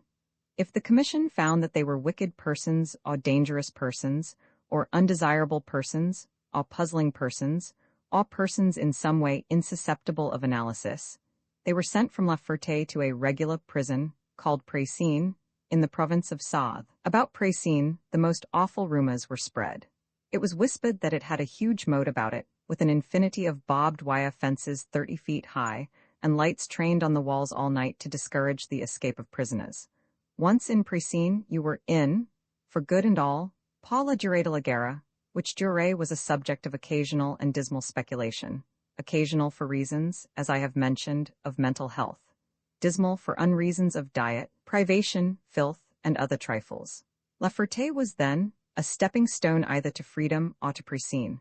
But the excellent and inimitable and altogether benignant French government was not satisfied with its own generosity in presenting one merely with Précines, beyond that lurked a Cockama called by the singularly poetic name, Isle de Groix. A man who went to Isle de Groix was done. As the surveillant said to us all, leaning out of a litlish window, and to me personally upon occasion, "You are not prisoners." Oh no, no indeed, I should say not. Prisoners are not treated like this. You are lucky. I had de la chance all right, but that was something which the pauvre surveillant wot altogether not of. As for my fellow prisoners, I am sorry to say that he was, it seems to my humble personality, quite wrong. For who was eligible to La Ferté? Anyone whom the police could find in the lovely country of France. A. Who was not guilty of treason. B. Who could not prove that he was not guilty of treason. By treason, I refer to any little annoying habits of independent thought or action which en temps de guerre are put in a hole and covered over, with the somewhat naive idea that from their cadavers violets will grow, whereof the perfume will delight all good men and true, and make such worthy citizens forget their sorrows. Fort Leavenworth, for instance, emanates even now a perfume which is utterly delightful to certain Americans. Just how many La Fertés France boasted, and for all I know may still boast, God himself knows. At least in that republic, amnesty has been proclaimed, or so I hear. But to return to the surveillance remark, j'avais de la chance, because I am by profession a painter and a writer, whereas my very good friends, all of them deeply suspicious characters, most of them traitors, without exception lucky to have the use of their cervical vertebrae, etc., etc., could, with a few exceptions, write not a word and read not a word. Neither could they fail a photography, as Monsieur Auguste chucklingly called it, at which I blushed with pleasure. Worst of all, the majority of these dark criminals who had been caught in nefarious plots against the honor of France were totally unable to speak French. Curious thing. Often I pondered the unutterable and inextinguishable wisdom of the police, who, undeterred by facts which would have deceived less astute intelligences into thinking that these men were either too stupid or too simple to be connoisseurs of the art of betrayal, swooped upon their helpless prey with that indescribable courage which is the prerogative of policemen the world over, and bundled it into the La Fertés of that mighty nation upon some, at least, of whose public buildings it seems to me that I remember reading, Liberté, Égalité, Fraternité, and I wondered that France should have a use for Monsieur Auguste, who had been arrested, because he was a Russian, when his fellow munition workers struck, and whose wife wanted him in Paris because she was hungry and because their child was getting to look queer and white. Monsieur Auguste, that desperate ruffian exactly 5 feet tall who, when he could not keep from crying, one must think about one's wife or even one's child once or twice, I merely presume, if one loves them. Et ma femme est très gentille, elle est française et très belle, très belle, vraiment. Elle n'est pas comme moi, un petit homme, ma femme est grande et belle, elle sait bien lire et écoute crier, vraiment, et not a fils, vous devez voir not a petit fils. Used to start up and cry out, taking B, by one arm and me by the other, Allens, mes amis, chantons quack quack quack. Whereupon we would join in the following song, which Monsieur Auguste had taught us with great care, and whose renditions gave him unspeakable delight. Uncanad, déployant ses ailes, quack quack quack, il desate sa canad fidèle, quack quack quack, il desate quack quack quack, il facate, quack quack quack, quand, spelling mine, finians nos descines, quack, quack, quack, quasique. I suppose I will always puzzle over the ecstasies of that wonderful duck, and how Monsieur Auguste, the merest gnome of a man, would bend backwards in absolute laughter at this song's spirited conclusion upon a note so low as to wither us all. Then, too, the schoolmaster, a little fragile old man, his trousers were terrifically too big for him. When he walked in an insecure and frightened way, his trousers did the most preposterous wrinkles. If he leaned against a tree in the cur, with a very old and also fragile pipe in his pocket, the stem, which looked enormous in contrast to the owner, protruding therefrom, his 3 sizes too big collar would leap out so as to make his wizened neck appear no thicker than the white necktie which flowed upon his 2 sizes too big shirt. He always wore a coat which reached below his knees, which coat, with which knees, perhaps someone had once given him. It had huge shoulders which sprouted, like wings, on either side of his elbows when he sat in the enormous room, quietly writing at a tiny 3-legged table, a very big pen walking away with his weak, bony hand. His too big cap had a little button on top which looked like the head of a nail, and suggested that this old doll had once lost its poor grey head and had been repaired by means of tacking its head upon its neck, where it should be and properly belonged. Of what hideous crime was this being suspected? By some mistake he had 3 moustaches, 2 of them being eyebrows. He used to teach school in Alsace-Lorraine, and his sister is there. In speaking to you, his kind face is peacefully reduced to triangles, and his tie buttons on every morning with a bang, and off he goes, led about by his celluloid collar, gently worried about himself, delicately worried about the world. At eating time he looks sidelong as he stuffs soup into stiff lips. There are 2 holes where cheeks might have been. Lessons hide in his wrinkles. Bells ding in the oldness of eyes. Did he, by any chance, tell the children that there are such monstrous things as peace and goodwill, a corrupter of youth? No doubt. He is altogether incapable of anger, wholly timid and tintinnabulous. And he had always wanted so much to know if there were wild hosses in America. Yes, probably the schoolmaster was a notorious seditionist. The all-wise French government has its ways, which like the ways of God are wonderful. I had almost forgot the bear, number 2, not to be confused with the seeker of cigarette ends. A big, shaggy person, a farmer, talked about mon petit jardin.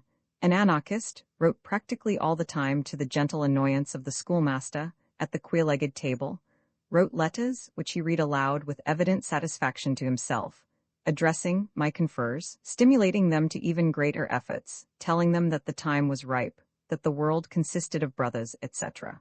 I liked the bear. He had a sincerity which, if somewhat startlingly uncouth, was always definitely compelling. His French itself was both uncouth and startling. I hardly think he was a dangerous bear. Had I been the French government, I should have let him go berrying, as a bear must and should, to his heart's content. Perhaps I liked him best for his great awkward way of presenting an idea. He scooped it out of its environment with a haughty paw in a way which would have delighted anyone save le gouvernement français. He had, I think, Vive la Liberté tattooed in blue and green on his big hairy chest. A fine bear. A bear whom no twitchings at his muzzle, nor any starvation, nor yet any beating could ever teach to dance. But then, I am partial to bears. Of course none of this bear's letters ever got posted. Le directeur was not that sort of person, nor did this bear ever expect that they would go elsewhere than into the official wastebasket of La Ferté, which means that he wrote because he liked to. Which again means that he was essentially an artist, for which reason I liked him more than a little. He lumbered off one day, I hope to his briar patch, and to his children, and to his confers, and to all things excellent and livable and highly desirable to a Bruin. The young Russian and the Bobber escaped while I was enjoying my little visit at On. The Fama was an immensely tall and very strong boy of 19 or under, who had come to our society by way of solitary confinement, bread and water for months, and other reminders that to err is human, etc. Unlike Harry, whom, if anything, he exceeded in strength, he was very quiet. Everyone let him alone. I caught Wata in the town with him several times and found him an excellent companion. He taught me the Russian numerals up to 10, and was very kind to my struggles over 10 and 9. He picked up the cannonball one day, and threw it so hard that the wall separating the men's cur from the cur des femmes shook, and a piece of stone fell off. At which the cannonball was taken away from us, to the grief of its daily wielders, Harry and Fritz, by 4 perspiring plantons, who almost died in the performance of their highly patriotic duty. His friend, the Baba, had a little shelf in the enormous room, all tricked out with an astonishing array of bottles, atomizers, tonics, powders, scissors, razors, and other deadly implements. It has always been a mystery to me that our captors permitted this array of obviously dangerous weapons when we were searched almost weekly for knives. Had I not been in the habit of using B.'s safety razor, I should probably have become better acquainted with the Baba. It was not his price, nor yet his technique, but the fear of contamination which made me avoid these instruments of hygiene. Not that I shaved to excess. On the contrary, the surveillant often, nay biweekly, so soon as I began drawing certain francs from Naughton Hodges, reasoned with me upon the subject of appearance, saying that I was come of a good family, and I had enjoyed, unlike my companions, an education, and that I should keep myself neat and clean and be a shining example to the filthy and ignorant, adding slyly that the hospital would be an awfully nice place for me and my friend to live, and that there we could be by ourselves like gentlemen and have our meals served in the room, avoiding the salle à manger. Moreover, the food would be what we liked, delicious food, especially cooked, all quoth the surveillant with the itching palm of a grand central potter awaiting his tip, for a mere trifle or so, which if I liked I could pay him on the spot, whereat I scornfully smiled, being inhibited by a somewhat selfish regard for my own welfare from kicking him through the window. To the Baba's credit be it said, he never once solicited my trade, although the surveillant's "Soy ma'am," oneself, lectures, as be, and I referred to them, were the delight of our numerous friends and must, through them, have reached his alert ears.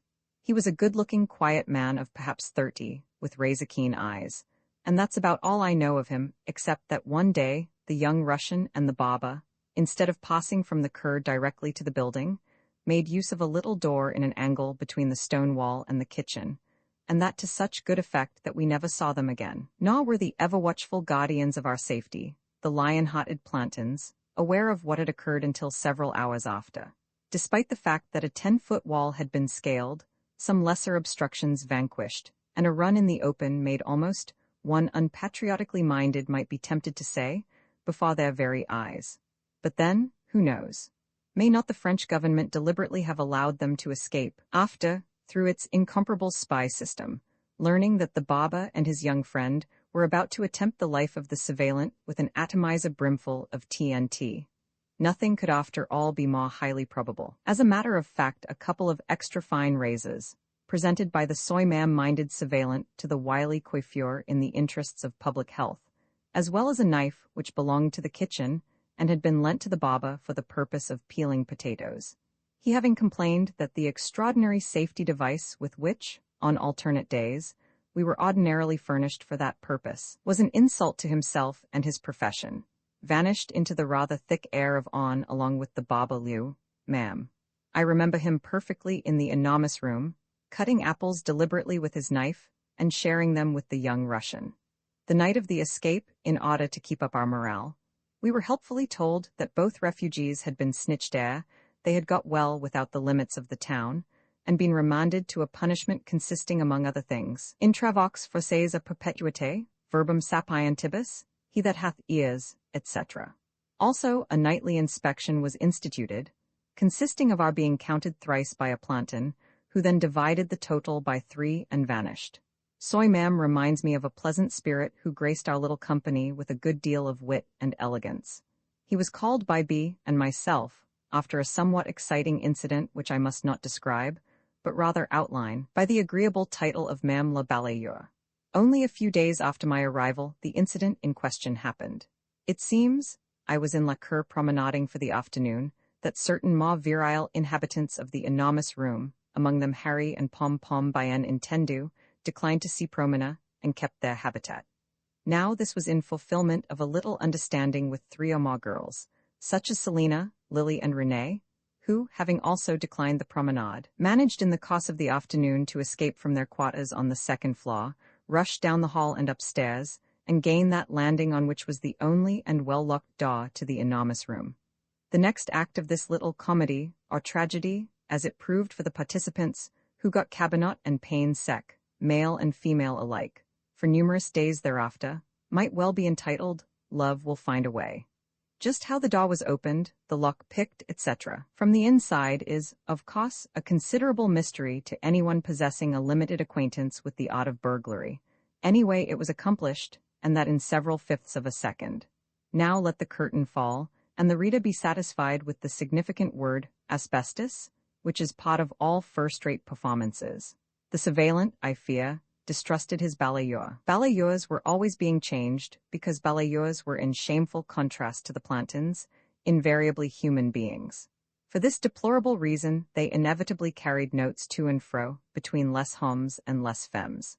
Upon which ground the balayeur in this case, a well-knit, keen-eyed, agile man, with a sense of humor and sharp perception of men, women and things in particular and in general, was called before the bar of an impromptu court, held by M. Le Surveillant in the enormous room after the promenade. I shall not enter in detail into the nature of the charges pressed in certain cases, but confine myself to quoting the close of a peroration which would have done Demosthenes credit. Mame la Balayeur a tiré un coup? The individual in question mildly deprecated M. Le Surveillant's opinion, while the audience roared and rocked with laughter of a somewhat ferocious sort. I have rarely seen the Surveillant so pleased with himself as after producing this bon mot. Only fear of his superior, the ogre-like directeur, kept him from letting off entirely all concerned in what, after all, from the European point of view, was an essentially human proceeding.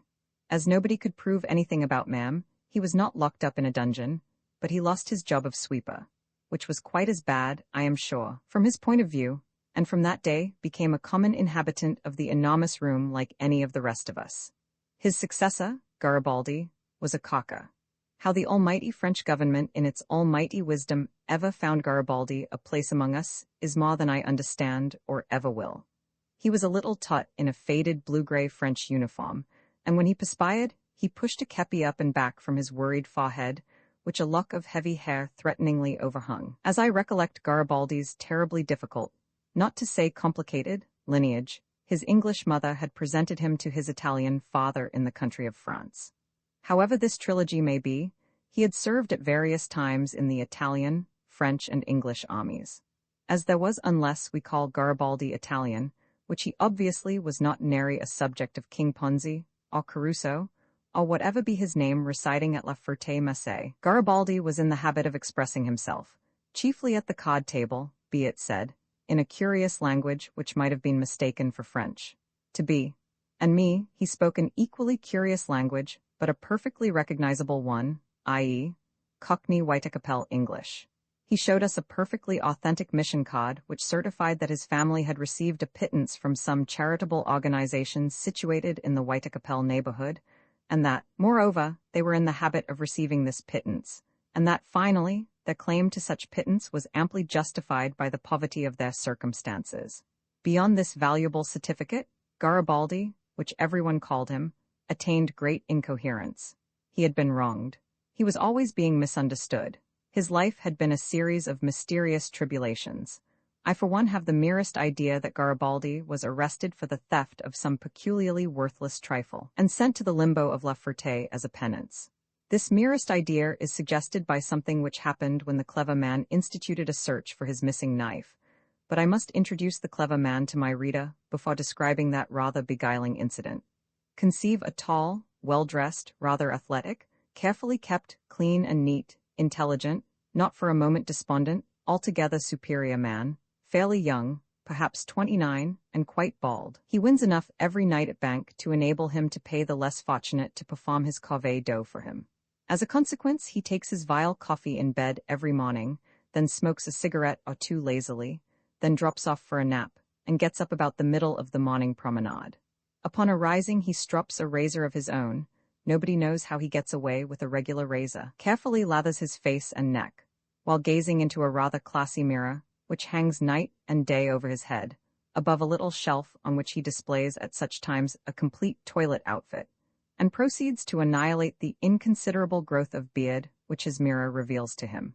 Having completed the annihilation, he performs the most extensive ablutions per one of the 3 or 4 pails which the enormous room boasts, which pail is by common consent dedicated to his personal and exclusive use. All this time he has been singing loudly and musically the following sumptuously imaginative ditty: "Meet me tonight in Dreamland, under the silvery moon. Meet me in Dreamland, sweet dreamy Dreamland, there all my dreams come true." His English accent is excellent. He pronounces his native language, which is the language of the Hollanders, crisply and firmly. He is not given to Gotverdummering. In addition to Dutch and English, he speaks French clearly and Belgian distinctly. I dare say he knows half a dozen languages in all. He gives me the impression of a man who would never be at a loss, in whatever circumstances he might find himself. A man capable of extricating himself from the most difficult situation, and that with the greatest ease. A man who bides his time, and improves the present by separating, one after one, his moneyed fellow prisoners from their banknotes. He is, by all odds, the coolest player that I ever watched. Nothing worries him. If he loses 200 francs tonight, I am sure he will win it and 50 in addition tomorrow. He accepts opponents without distinction, the stupid, the wily, the vain, the cautious, the desperate, the hopeless. He has not the slightest pity, not the least fear. In one of my numerous notebooks, I have this perfectly direct paragraph: card table. 4 stairs play bank with 2 cigarettes, 1 dead, and a pipe the clashing faces yanked by a leanness of 1 candle bottle stuck, birth of X, where sits the clever man who pyramids, sings, mornings, meet me, which specimen of telegraphic technique being interpreted means Judas Garibaldi, and the Holland skipper, whom the reader will meet de suite. Garibaldi's cigarette having gone out, so greatly is he absorbed, play bank with 4 intent and highly focused individuals who may or may not be the schoolmaster, Monsieur Auguste, the barber, and Ma'am, with the clever man, as nearly always, acting as banker. The candle by whose somewhat uncopulent illumination the various physiognomies are yanked into a ferocious unity is stuck into the mouth of a bottle. The lighting of the whole, the rhythmic disposition of the figures, construct a sensuous integration suggestive of the birth of Christ by one of the old masters. The clever man, having had his usual morning wobble, is extremely quiet. He will win, he pyramids, and he pyramids because he has the cash and can afford to make every play a big one. All he needs is the rake of a croupier to complete his disinterested and wholly nerveless poise. He is a born gambler, is the clever man, and I dare say that to play cards in time of war constituted a heinous crime, and I am certain that he played cards before he arrived at La Ferté. Moreover, I suppose that to win at cards in time of war is an unutterable crime, and I know that he has won at cards before in his life. So now we have a perfectly good and valid explanation of the presence of the clever man in our midst. The clever man's chief opponent was Judas. It was a real pleasure to us whenever of an evening Judas sweated and mopped and sweated and lost more and more and was finally cleaned out. But the skipper, I learned from certain prisoners who escorted the baggage of the clever man from the enormous room when he left us one day, as he did for some reason, to enjoy the benefits of freedom, paid the mastermind of the card table 150 francs at the gate, poor skipper, upon whose vacant bed lay down luxuriously the lobster, immediately to be wheeled fiercely all around the enormous room by the god Champerta and Judas, to the boisterous plaudits of tout le monde. But I started to tell about the afternoon when the mastermind lost his knife, and tell it I will forthwith. B. and I were lying prone upon our respective beds when, presto, a storm arose at the further end of the enormous room. We looked and beheld the clever man, thoroughly and efficiently angry, addressing, threatening, and frightening generally a constantly increasing group of fellow prisoners. After dismissing with a few sharp linguistic cracks of the whip certain theories, which seemed to be advanced by the bolder auditors with a view to palliating, persuading, and tranquilizing his just wrath, He made for the nearest payless, turned it topsy-turvy, slid it neatly and suddenly from stem to stem with a jackknife, banged the hay about, and then went with careful haste through the pitifully minute baggage of the payless's owner. Silence fell. No one, least of all the owner, said anything. From this bed, the clever man turned to the next, treated it in the same fashion, searched it thoroughly, and made for the third. His motions were those of a perfectly oiled machine. He proceeded up the length of the room, varying his procedure only by sparing an occasional mattress, throwing paylesses about, tumbling sacks and boxes inside out, his face somewhat paler than usual but otherwise immaculate and expressionless. And I waited with some interest to see what would happen to our belongings. Arriving at our beds he paused, seemed to consider a moment, then, not touching our paylesses proper, proceeded to open our duffel bags and hunt half-heartedly, remarking that somebody might have put it in, and so passed on. What in hell is the matter with that guy? I asked of Fritz, who stood near us with a careless air, some scorn and considerable amusement in his eyes. The bloody fool's lost his knife, was Fritz's answer. After completing his rounds, the clever man searched almost everyone except ourselves and Fritz, and absolutely subsided on his own payless, muttering occasionally, if he found it, what he'd do. I think he never did find it. It was a beautiful knife, John the Baigneur said. What did it look like? I demanded with some curiosity. It had a naked woman on the handle, Fritz said, his eyes sharp with amusement. And everyone agreed that it was a great pity that the clever man had lost it, and everyone began timidly to restore order and put his personal belongings back in place and say nothing at all. But what amused me was to see the little tot in a bluish-gray French uniform, Garibaldi, who, about when the search approached his payless, suddenly hurried over to B. His perspiring forehead more perspiring than usual, his kepi set at an angle of insanity, and hurriedly presented B. with a long-lost German silver folding camp knife, purchased by B. from a fellow member of Vingtetun who was known to us as Lord Algie, a lanky, effeminate, brittle, spotless creature who was en route to becoming an officer, and to whose finicky tastes the fat-jowled A. tirelessly pandered for doubtless financial considerations, which knife, according to the trembling and altogether miserable Garibaldi, had been found by him that day in the Cur, which was eminently and above all things curious, as the treasure had been lost weeks before. Which again brings us to the skipper, whose elaborate couch has already been mentioned. He was a Hollander and one of the strongest, most gentle and altogether most pleasant of men, who used to sit on the water wagon under the shed in the Cur and smoke his pipe quietly of an afternoon. His stocky, even tightly-knit person, in its heavy trousers and jersey sweater, culminated in a bronzed face which was at once as kind and firm a piece of supernatural work as I think I ever knew. His voice was agreeably modulated. He was utterly without affectation. He had 3 sons. One evening, a number of gendarmes came to his house and told him that he was arrested. So my 3 sons and I threw them all out of the window into the canal. I can still see the opening smile, squared kindness of cheeks, eyes like cool keys, his heart always with the sea. The little machine fixer, le petit bonhomme avec le bras cassé, as he styled himself, referring to his little paralyzed left arm, was so perfectly different that I must let you see him next. He was slightly taller than Garibaldi, about of a size with Monsieur Auguste. He and Monsieur Auguste together were a fine sight, a sight which made me feel that I came of a race of giants. I'm afraid it was more or less as giants that be, and I pitied the machine fixer. Still, this was not really our fault, since the machine fixer came to us, with his troubles much as a very minute and helpless child comes to a very large and omnipotent one. And God knows we did not only pity him, we liked him, and if we could in some often ridiculous manner assist the machine fixer, I think we nearly always did. The assistance to which I refer was wholly spiritual, since the minute machine fixer's colossal self-pride eliminated any possibility of material assistance. What we did, about every other night, was to entertain him, as we entertained our other friends, Chez News. That is to say, he would come up late every evening or every other evening, after his day's toil, for he worked as co-sweeper with Garibaldi, and he was a tremendous worker. Never have I seen a man who took his work so seriously and made so much of it.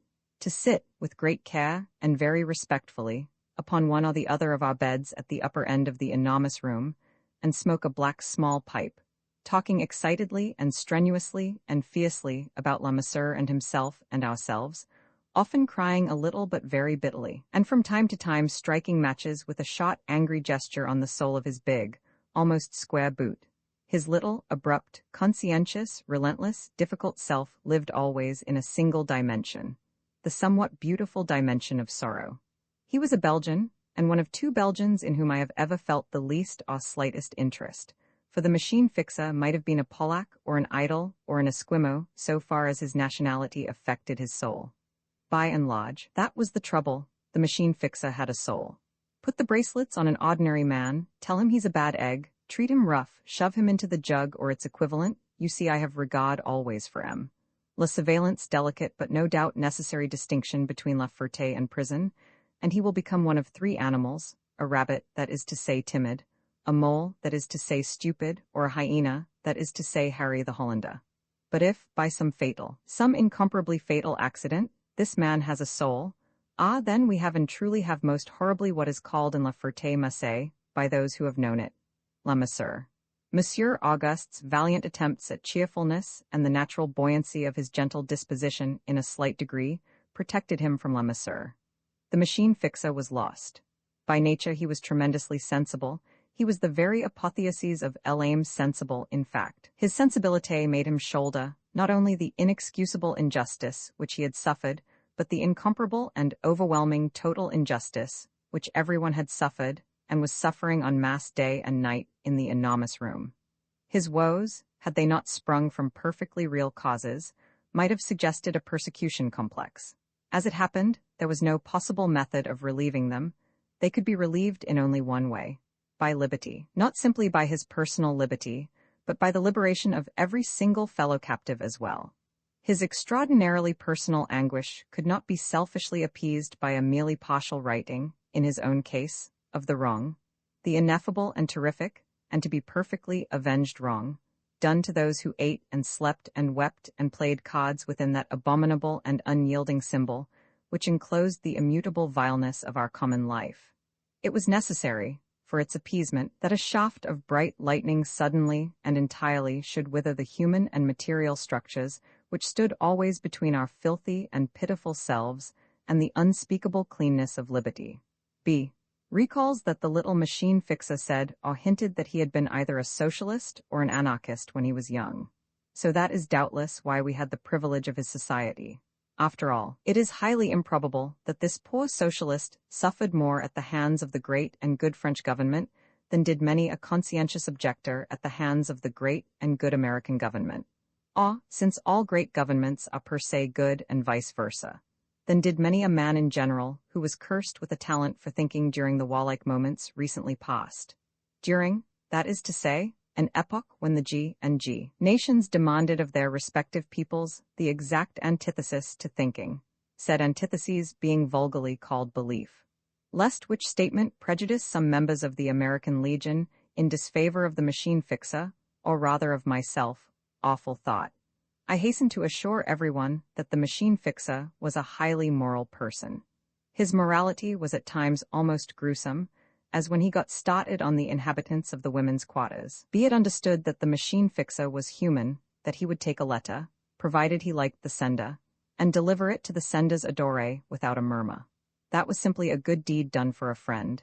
It did not imply that he approved of the friend's choice, which for strictly moral reasons he invariably, and to the friend's very face violently deprecated. To this little man of perhaps 45, with a devoted wife waiting for him in Belgium, a wife whom he worshipped and loved more than he worshipped and loved anything in the world, a wife whose fidelity to her husband and whose trust and confidence in him echoed in the letters which, when we three were alone, the little machine fixer tried always to read to us, never getting beyond the first sentence or two before he broke down and sobbed from his feet to his eyes. To such a little person his reaction to les femmes was more than natural. It was in fact inevitable. Women, to him at least, were of two kinds and two kinds only. There were les femmes honnêtes and there were les putains. In La Ferté, he informed us, and as balayeur he ought to have known whereof he spoke, there were as many as 3 ladies of the former variety. One of them he talked with often. She told him her story.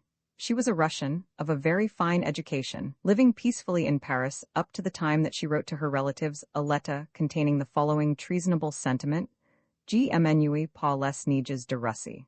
The letter had been read by the French censor, as had B.'s letter, and her arrest and transference from her home in Paris to La Ferté-Macé promptly followed. She was as intelligent as she was virtuous, and had nothing to do with her frailer sisters, so the machine fixer informed us with a quickly passing flash of joy. Which sisters? His little forehead knotted itself, and his big, bushy eyebrows plunged together wrathfully, were wicked and indecent and utterly despicable disgraces to their sex. And this relentless Joseph fiercely and jerkily related how only the day before he had repulsed the painfully obvious solicitations of a Madame Potiphar by turning his back, like a good Christian, upon temptation and marching out of the room, broom tightly clutched in virtuous hand. Mcu Jean, meaning myself, savez-vous, with a terrific gesture which consisted in snapping his thumbnail between his teeth, saw pew.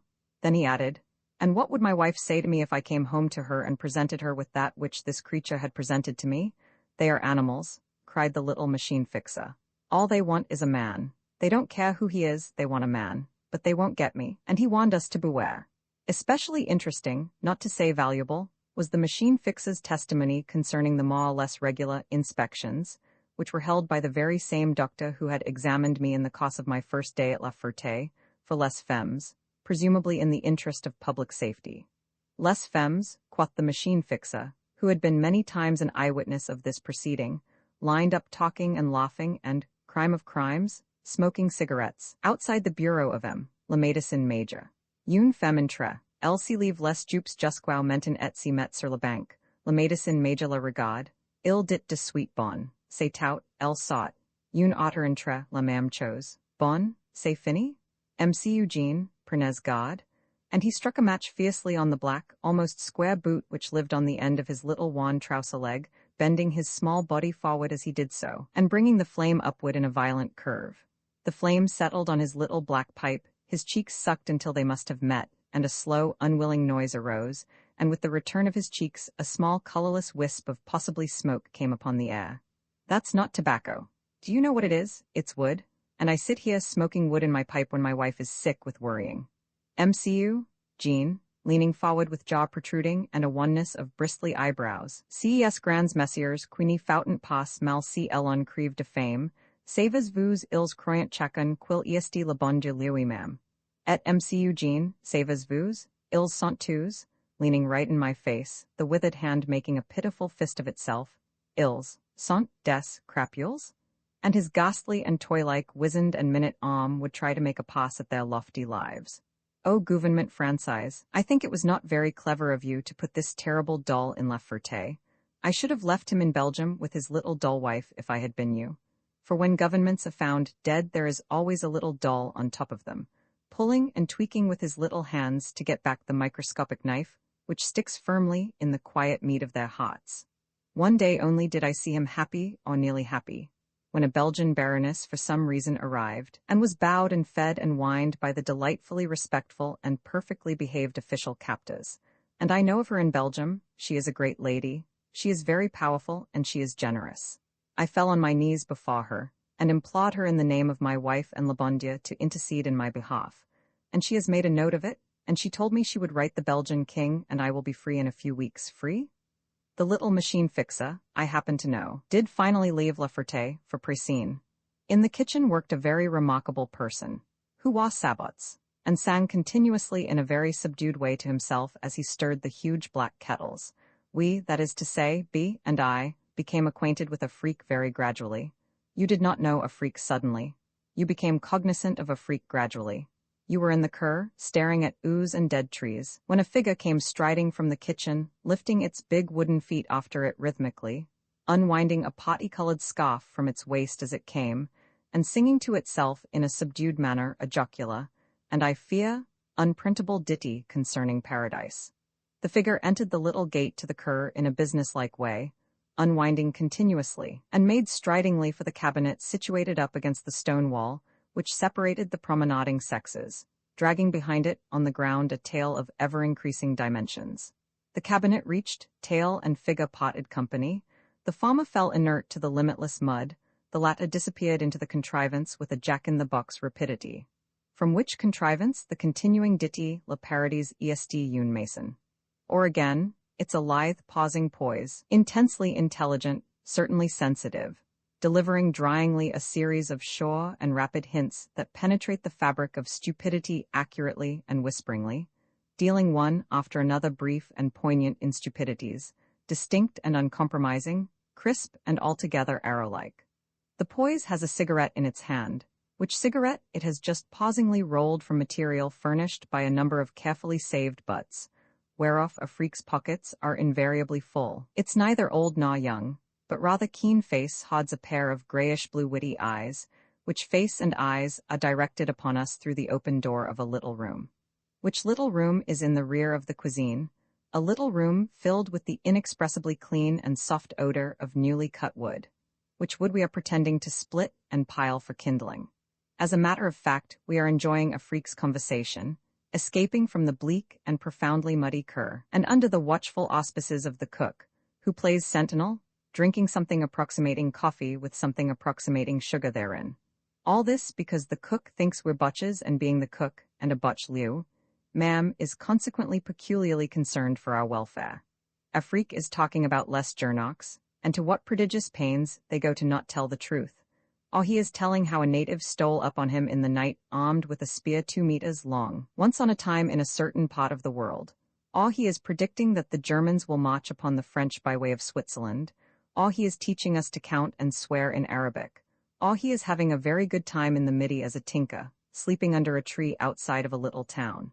A freak's is an alert kind of mind, which has been and seen and observed and penetrated and known, a bit there, somewhat here, chiefly everywhere. Its specialty being politics, in which case a freak has had the inestimable advantage of observing without being observed, until La Ferté, whereupon a freak goes on uninterruptedly observing, recognizing that a significant angle of observation has been presented to him gratis. Les Jernocks and politics in general are topics upon which a freak can say more, without the slightest fatigue, than a book as big as my 2 thumbs. Why, yes, they got water, and then I gave them coffee. Monsieur, or more properly Mynheer le Chef, is expostulating. The planton is stupidly protesting that we are supposed to be upstairs. A freak is busily stirring a huge black pot, winking gravely at us and singing softly Le Bon Dieu, Soul Khmer un Cochon. Vi Apollyon, the inhabitants of the enormous room whose portraits I have attempted in the preceding chapter, were, with 1 or 2 exceptions, inhabiting at the time of my arrival. Now, the thing which above all things made death worth living and life worth dying at La Ferté-Macé was the kinetic aspect of that institution. The arrivals, singly or in groups, of nouveaux of sundry nationalities, whereby our otherwise more or less simple existence was happily complicated, our putrescent placidity shaken by a fortunate violence. Before, however, undertaking this aspect, I shall attempt to represent for my own benefit, as well as the reader's, certain more obvious elements of that stasis which greeted the candidates for disintegration upon their admittance to our select, not to say distinguished, circle. Or I shall describe, briefly, Apollyon and the instruments of his power, which instruments are 3 in number: fear, women, and Sunday. By Apollyon, I mean a very definite fiend. A fiend who, secluded in the sumptuous and luxurious privacy of his own personal bureau, which as a rule no one of lesser rank than the surveillant was allowed, so far as I might observe, and I observed, to enter, compelled to the unimaginable meanness of his will, by means of the 3 potent instruments in question, all within the sweating walls of La Ferté, that was once upon a time human.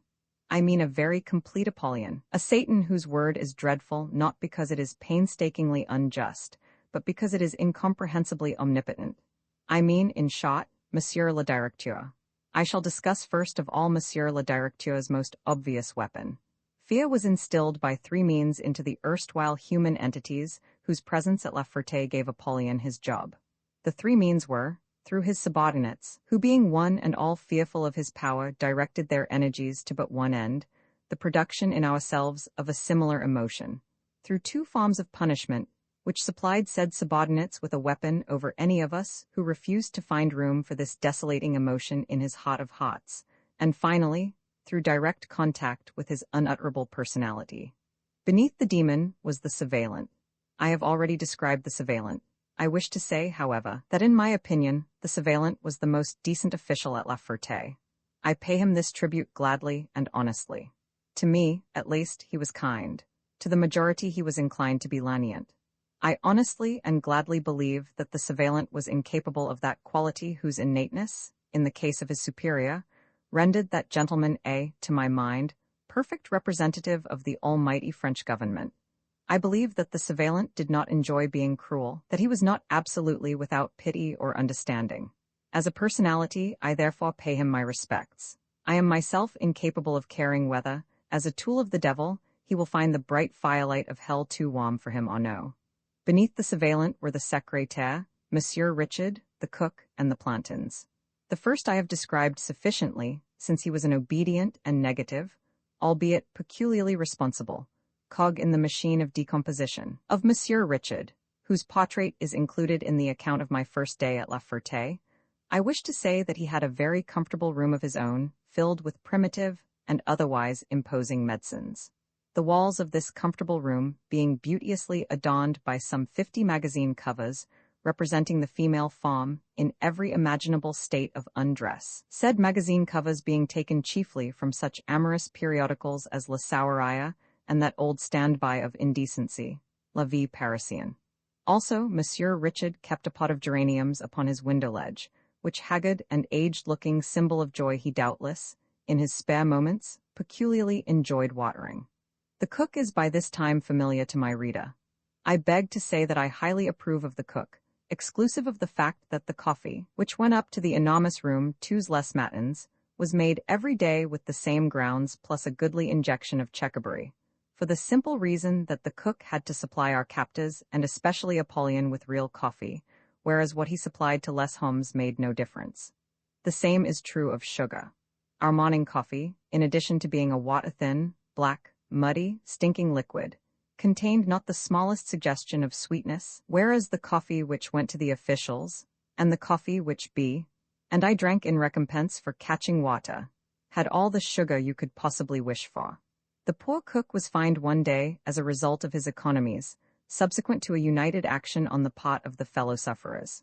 It was a day when a gent immaculately dressed appeared, after duly warning the fiend that he was about to inspect the fiend's ménage, and I think, public official of Judas, at the time chef de chambre, supported by the sole and unique indignation of all his fellow prisoners save 2 or 3 out of whom fear had made rabbits or moles, early carried the pail, which by common agreement not one of us had touched that day, downstairs along the hall, and up one flight, where he encountered the directeur, surveillant and handsome stranger, all amicably and pleasantly conversing.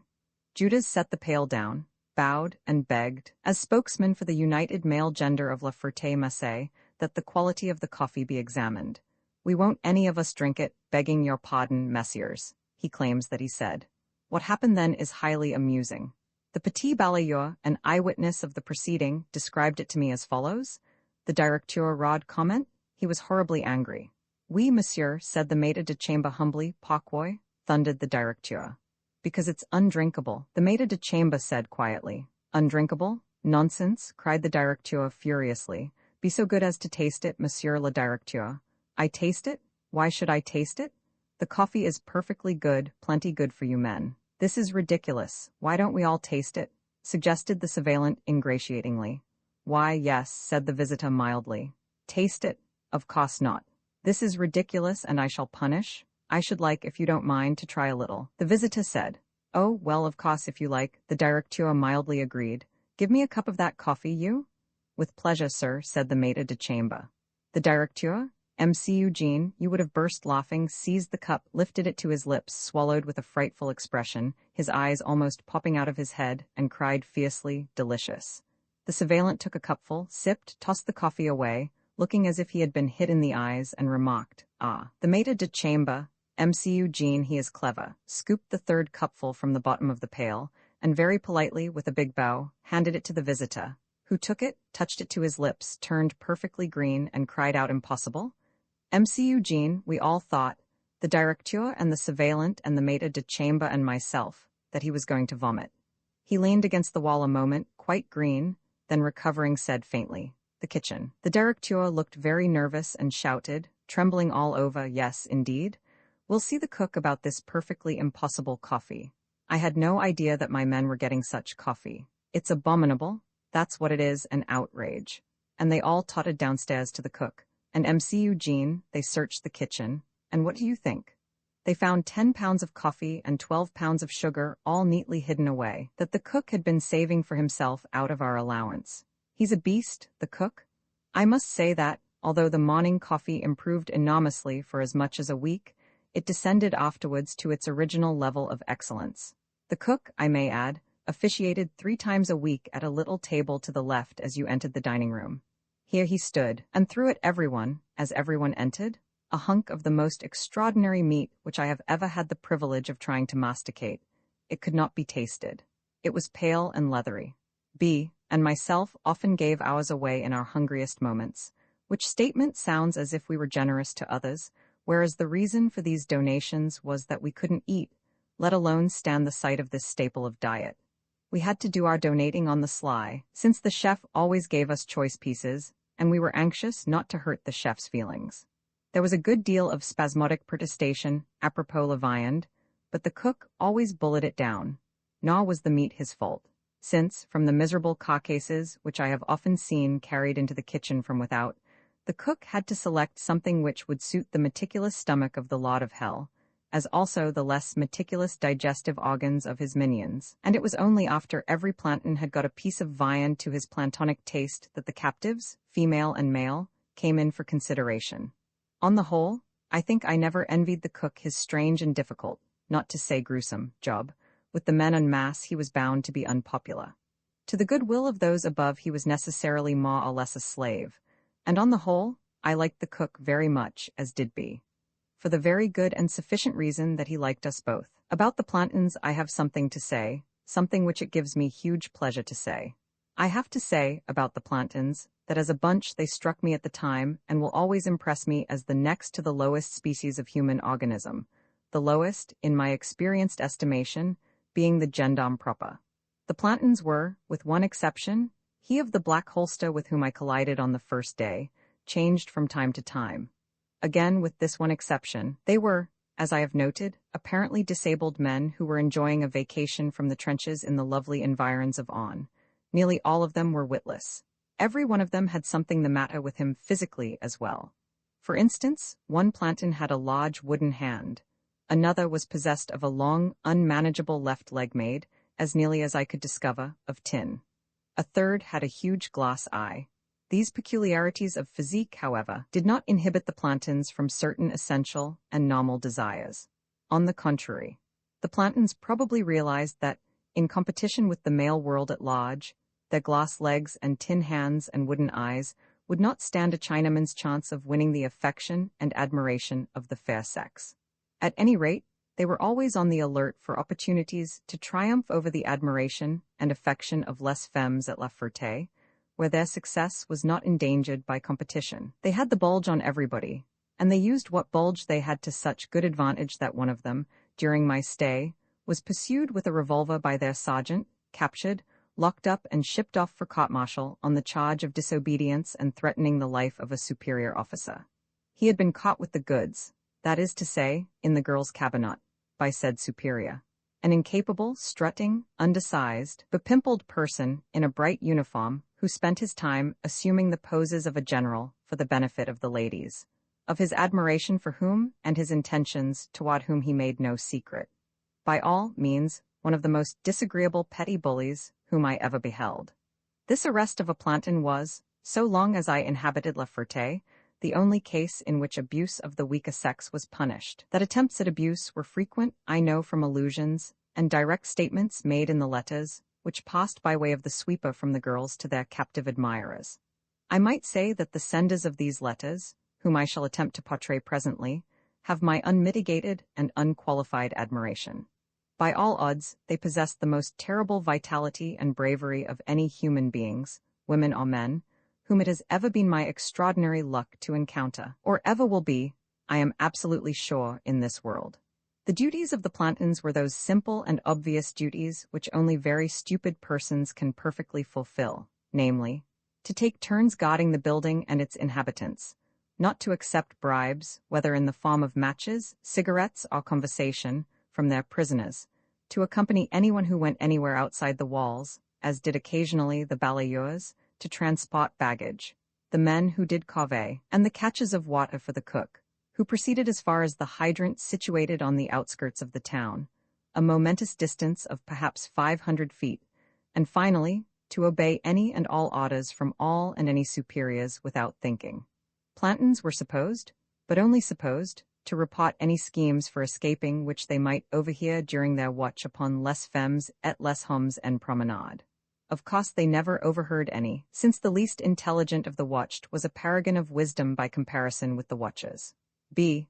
And I had a little ditty about plantons, of which I can quote, unfortunately, only the first line and refrain. A planton loved a lady once, cabbages and cauliflowers. It was a very fine song. In concluding my remarks upon plantons, I must, in justice to my subject, mention the 3 prime plantonic virtues. They were 1. Beauty, as regards face and person and bearing. 2. Chivalry, as regards women. 3. Heroism, as regards males. The somewhat unique and amusing appearance of the plantons rather militated against than served to inculcate fear. It was therefore not wonderful that they and the desired emotion were supported by 2 strictly enforced punishments which were meted out with equal and unflinching severity to both sexes alike.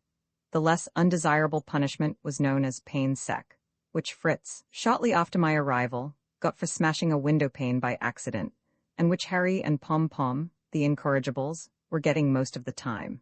This punishment consisted in denying to the culprit all nutriment save 2 stone-hard morsels of dry bread per diem. The culprit's intimate friends, of course, made a point of eating only a portion of their own morsels of soft, heavy, sour bread. We got 2 a day, with each soup, and presenting the culprit with the rest. The common method of getting pain sec was also a simple one.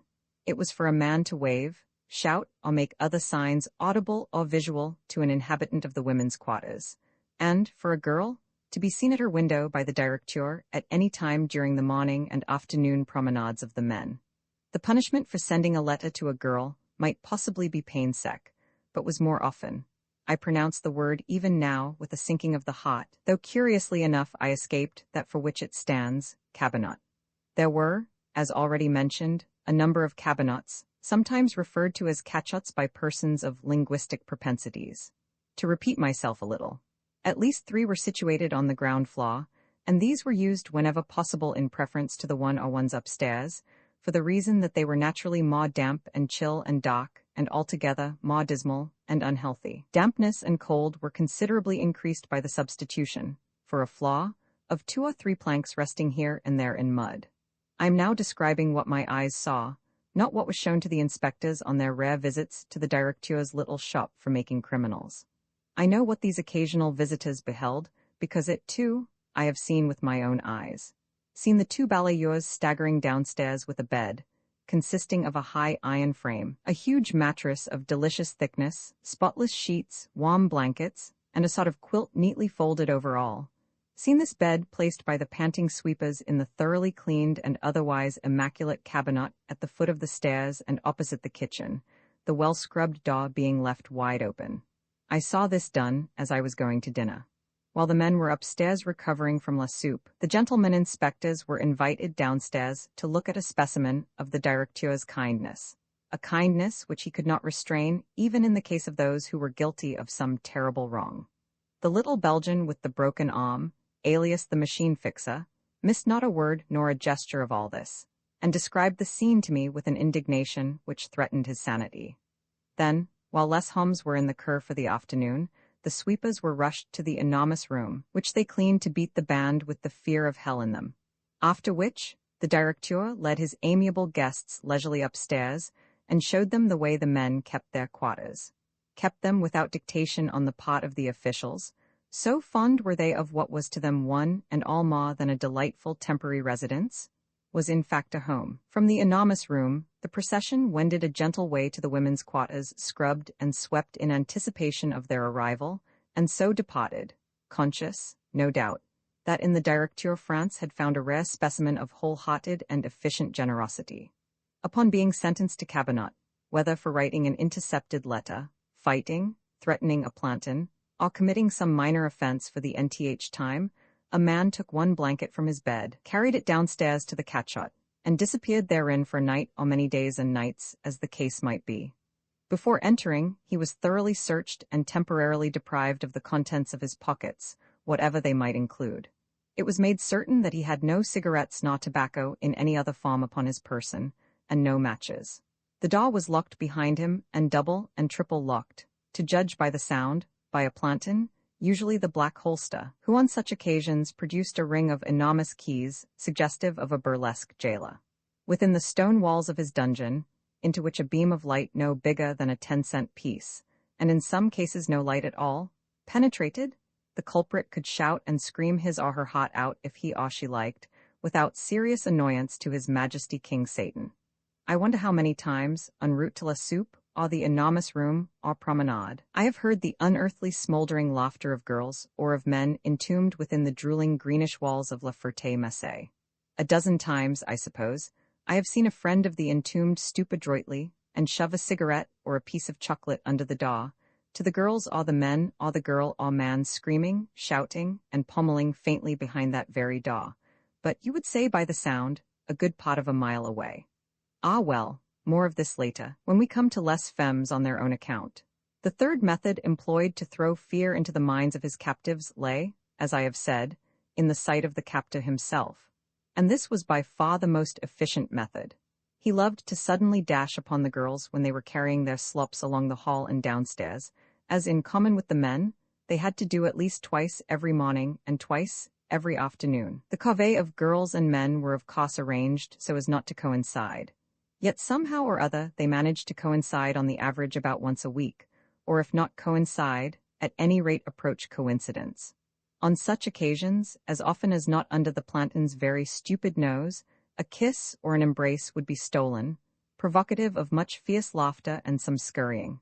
Or else, while the moneyed captives, including B. and Cummings, were waiting their turn to enter the Bureau d'Armes, le gestionnaire, or even were ascending the stairs with a planton behind them, en route to Mecca, along the hall would come 5 or 6 women staggering and carrying huge pails full to the brim of everyone knew what.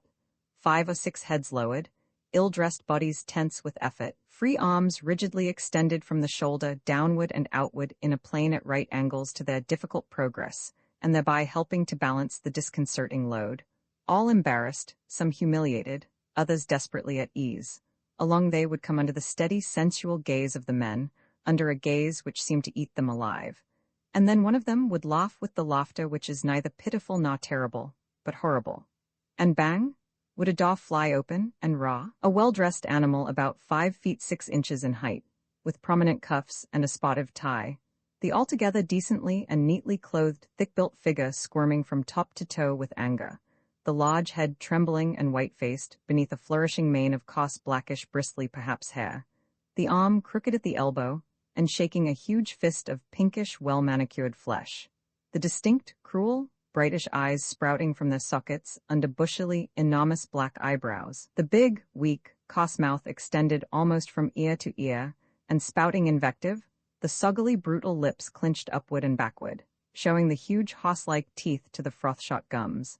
And I saw once a little girl 11 years old scream in terror and drop her pail of slops, spilling most of it on her feet, and seize it in a clutch of frail child's fingers and stagger, sobbing and shaking, past the fiend, one hand held over her contorted face to shield her from the awful thing of things, to the head of the stairs, where she collapsed, and was half carried, half dragged by one of the older ones to the floor below, while another older one picked up her pail and lugged this and her own hurriedly downward. And after the lost head had disappeared, Monsieur le Directeur continued to rave and shake and tremble for as much as 10 seconds, his shoebrush mane crinkling with black anger, then, turning suddenly upon Les Hommes, who cowered up against the wall as men cower up against a material thing in the presence of the supernatural, he roared and shook his pinkish fist at us till the gold stud in his immaculate cuff walked out upon the wad of clenching flesh.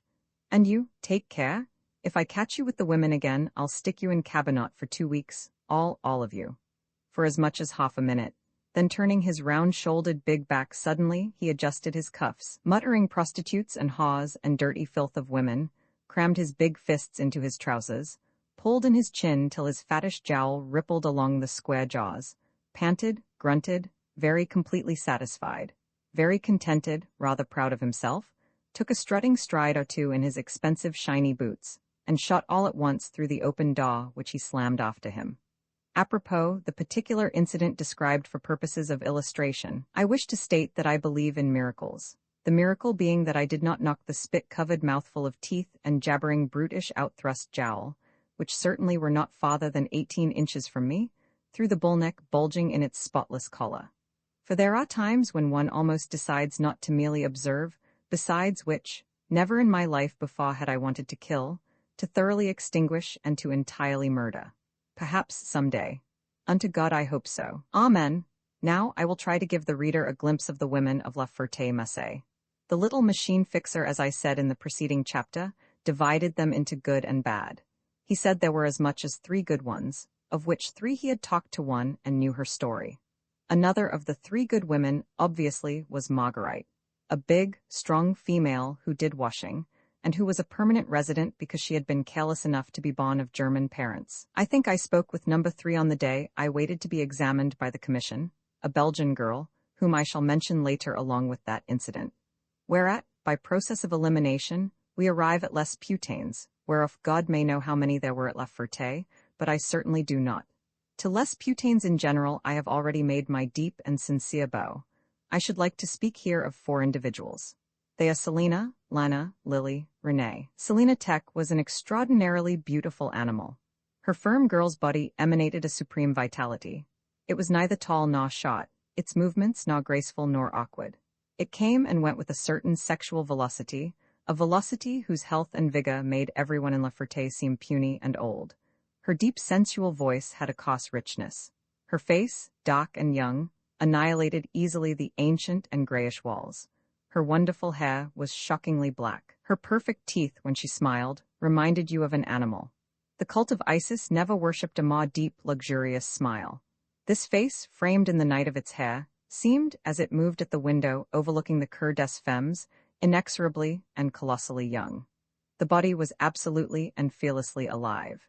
In the impeccable and altogether admirable desolation of La Ferté and the Normandy autumn Selina, easily and fiercely moving, was a kinesis. The French government must have already recognized this. It called her incorrigible.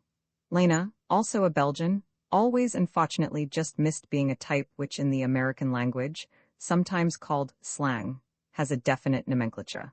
Lena had the makings of an ordinary broad, and yet, thanks to La Masseur, a certain indubitable personality became gradually rescued. A tall, hard face about which was loosely pitched some hay-colored hair, strenuous and mutilated hands, a loose, raucous way of laughing, which contrasted well with Selina's definite gurgling titter. Energy rather than vitality, a certain power and roughness about her laughter. She never smiled. She laughed loudly and obscenely and always. A woman. Lily was a German girl who looked unbelievably old, wore white, or once white dresses, had a sort of drawling scream in her throat besides a thick, deadly cough, and floundered lamely under the eyes of men. Upon the skinny neck of Lily, a face had been set for all the world to look upon and be afraid. The face itself was made of flesh green and almost putrescent. In each cheek a bloody spot, which was not rouge, but the flower which consumption plants in the cheek of its favorite. A face vulgar and vast and heavy-featured, about which a smile was always flopping uselessly. Occasionally Lily grinned, showing several monstrously decayed and perfectly yellow teeth, which teeth usually were smoking a cigarette. Her bluish hands were very interestingly dead, the fingers were nervous, they lived in cringing bags of freckled skin, they might almost be alive. She was perhaps 18 years old. Renee, the 4th member of the circle, was always well-dressed and somehow chic. Her silhouette had character, from the waved coiffure to the enormously high heels. Had Renee been able to restrain a perfectly toothless smile, she might possibly have passed for a June Gonzes. She was not. The smile was ample and black. You saw through it into the back of her neck. You felt as if her life was in danger when she smiled, as it probably was. Her skin was not particularly tired, but Renee was old, older than Lena by several years, perhaps 25. Also about Renee, there was a certain dangerous fragility, the fragility of unhealth. And yet Renee was hard, immeasurably hard, and accurate. Her exact movements were the movements of a mechanism. including her voice, which had a purely mechanical timbre. She could do two things with this voice and two only: screech and boom. At times she tried to chuckle and almost fell apart. Renee was in fact dead. In looking at her for the first time, I realized that there may be something stylish about death.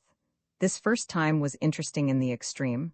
It was Lily's birthday. We looked out of the windows, which composed one side of the otherwise windowless enormous room, looked down and saw, just outside the wall of the building, Selena, Lana, Lily, and a new girl who was Renee. They were all individually intoxicated. Selena was joyously tight. Renee was stiffly bunned.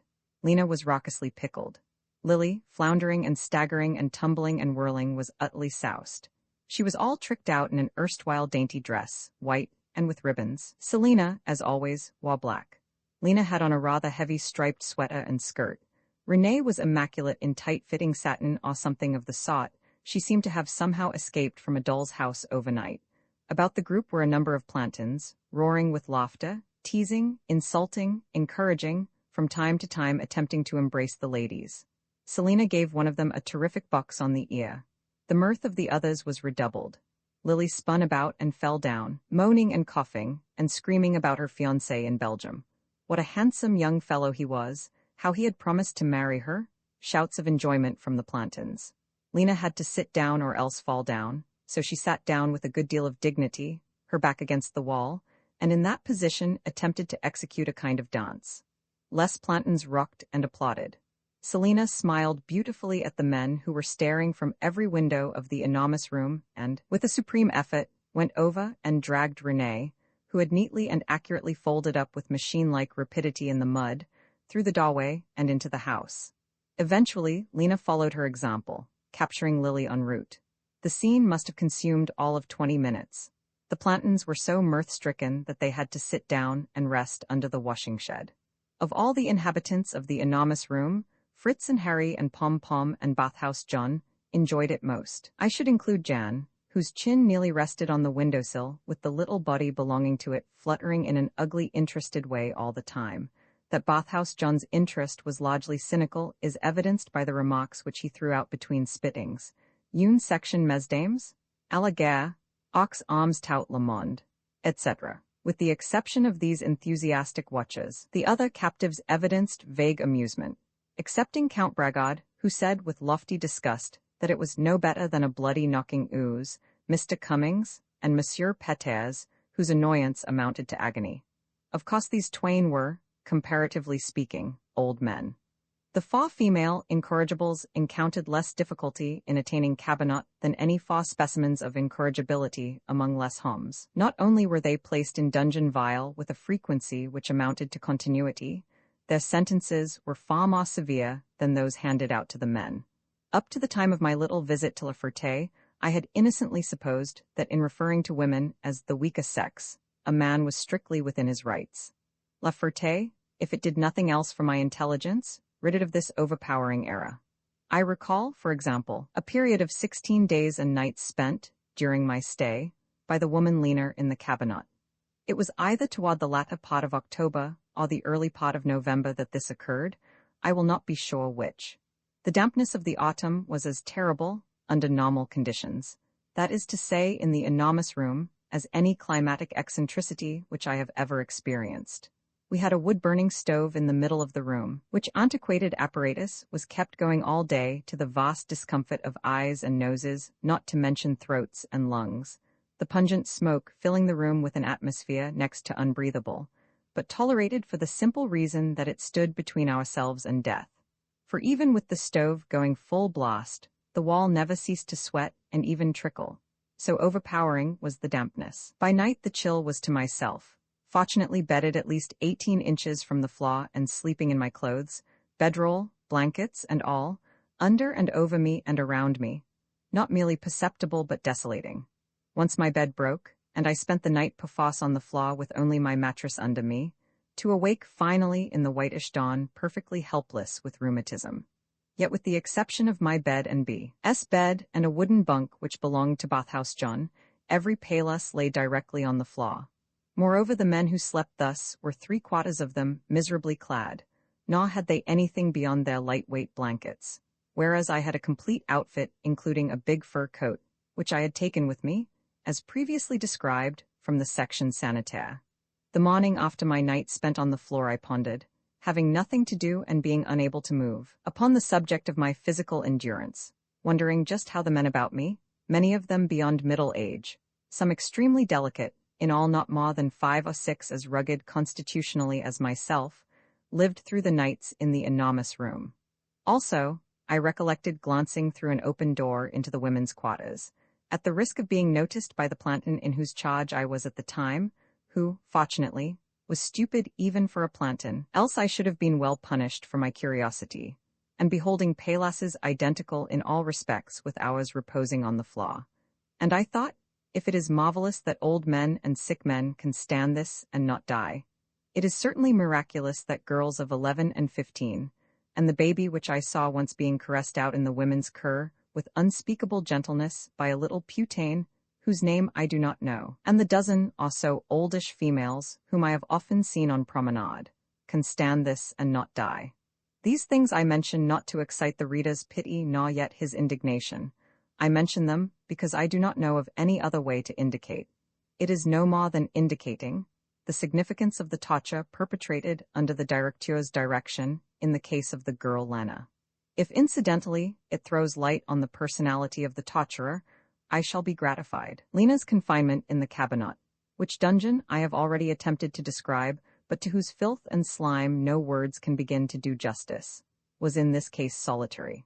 Once a day, of an afternoon, and always at the time when all the men were upstairs after the second promenade, which gave the writer of this history an exquisite chance to see an atrocity at first hand, Lena was taken out of the cabinet by 3 plantons and permitted a half-hour promenade just outside the door of the building, or in the same locality, delimited by barbed wire on one side and the washing shed on another, made famous by the scene of inebriety above described. Punctually, at the expiration of 30 minutes, she was shoved back into the cabinet by the plantons. Every day for 16 days I saw her, noted the indestructible bravado of her gait and carriage, the unchanging timbre of her terrible laughter, in response to the salutation of an inhabitant of the enormous room, for there were at least 6 men who spoke to her daily, and took their pain sec and their cabinet in punishment therefor, with the pride of a soldier who takes the medaille militaire in recompense for his valor. Noted the increasing pallor of her flesh, watched the skin gradually assume a distinct greenish tint, a greenishness which I cannot describe save that it suggested putrefaction, heard the coughing to which she had always been subject grow thicker and deeper, till it doubled her up every few minutes, creasing her body as you crease a piece of paper with your thumbnail, preparatory to tearing it in two. And I realized fully and irrevocably, and for perhaps the first time, the meaning of civilization. And I realized that it was true, as I had previously only suspected it to be true, that in finding us unworthy of helping to carry forward the banner of progress, alias the tricolor, the inimitable and excellent French government was conferring upon B, and myself, albeit with other intent, the ultimate compliment. And the machine fixer, whose opinion of this blonde putain grew and increased and soared with every day of her martyrdom, till the machine fixer's former classification of les femmes exploded and disappeared entirely.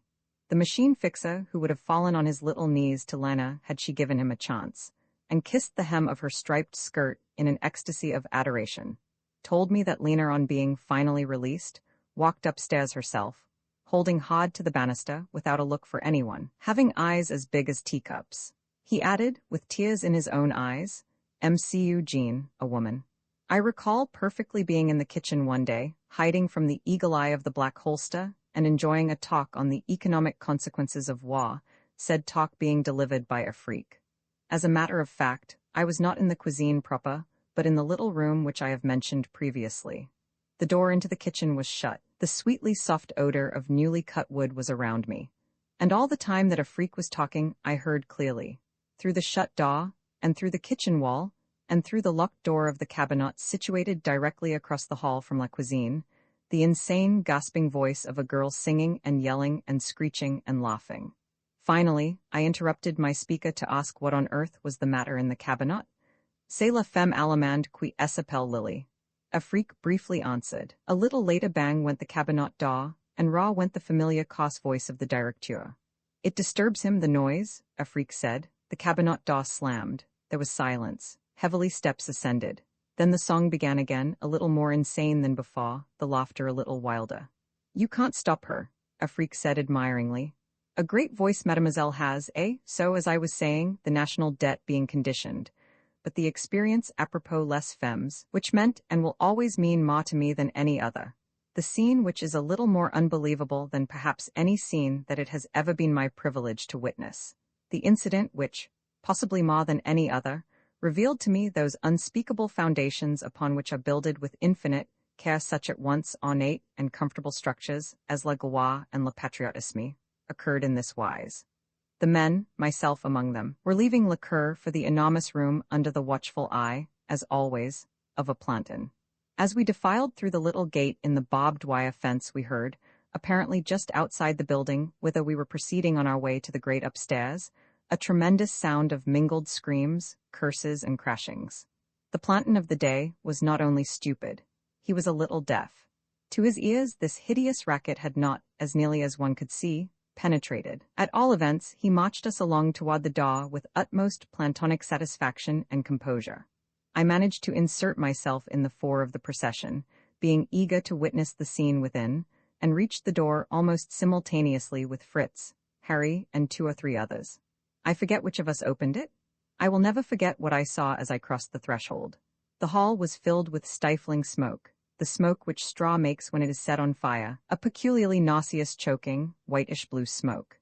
This smoke was so dense that only after some moments could I make out, with bleeding eyes and wounded lungs, anything whatever. What I saw was this. 5 or 6 plantons were engaged in carrying out of the nearest cabinet 2 girls, who looked perfectly dead. Their bodies were absolutely limp. Their hands dragged foolishly along the floor as they were carried. Their upward white faces dangled loosely upon their necks. Their crumpled fingers sagged in the plantons' arms. I recognized Lily and Renee.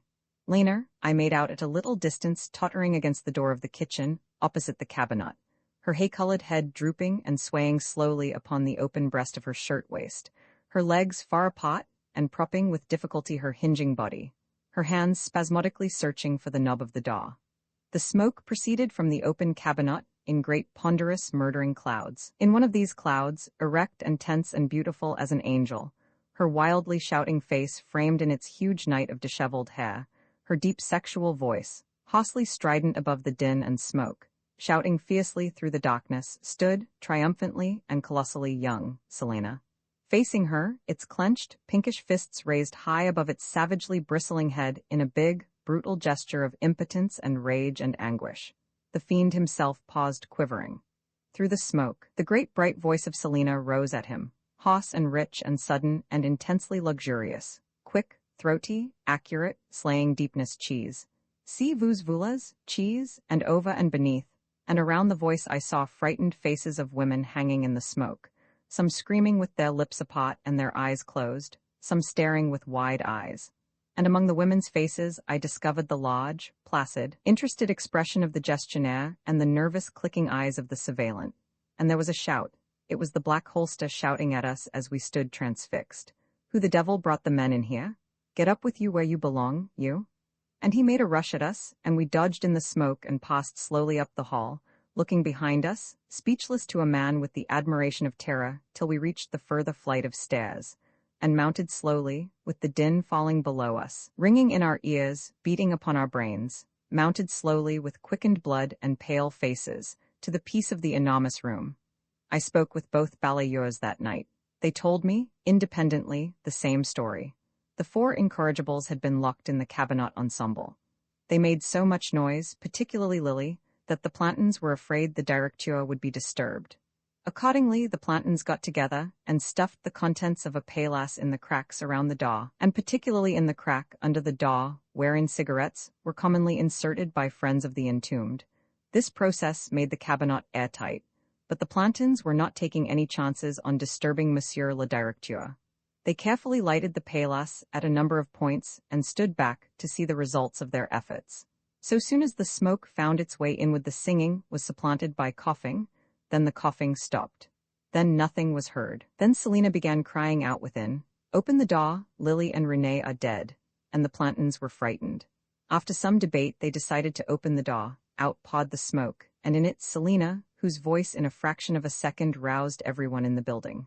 The Black Holster wrestled with her and tried to knock her down by a blow on the mouth, but she escaped, bleeding a little, to the foot of the stairs, simultaneously with the advent of the directeur, who for once had found someone beyond the power of his weapon, fear, someone in contact with whose indescribable youth the puny threats of death withered between his lips, someone finally completely and unutterably alive, whom the lie upon his slavering tongue could not kill.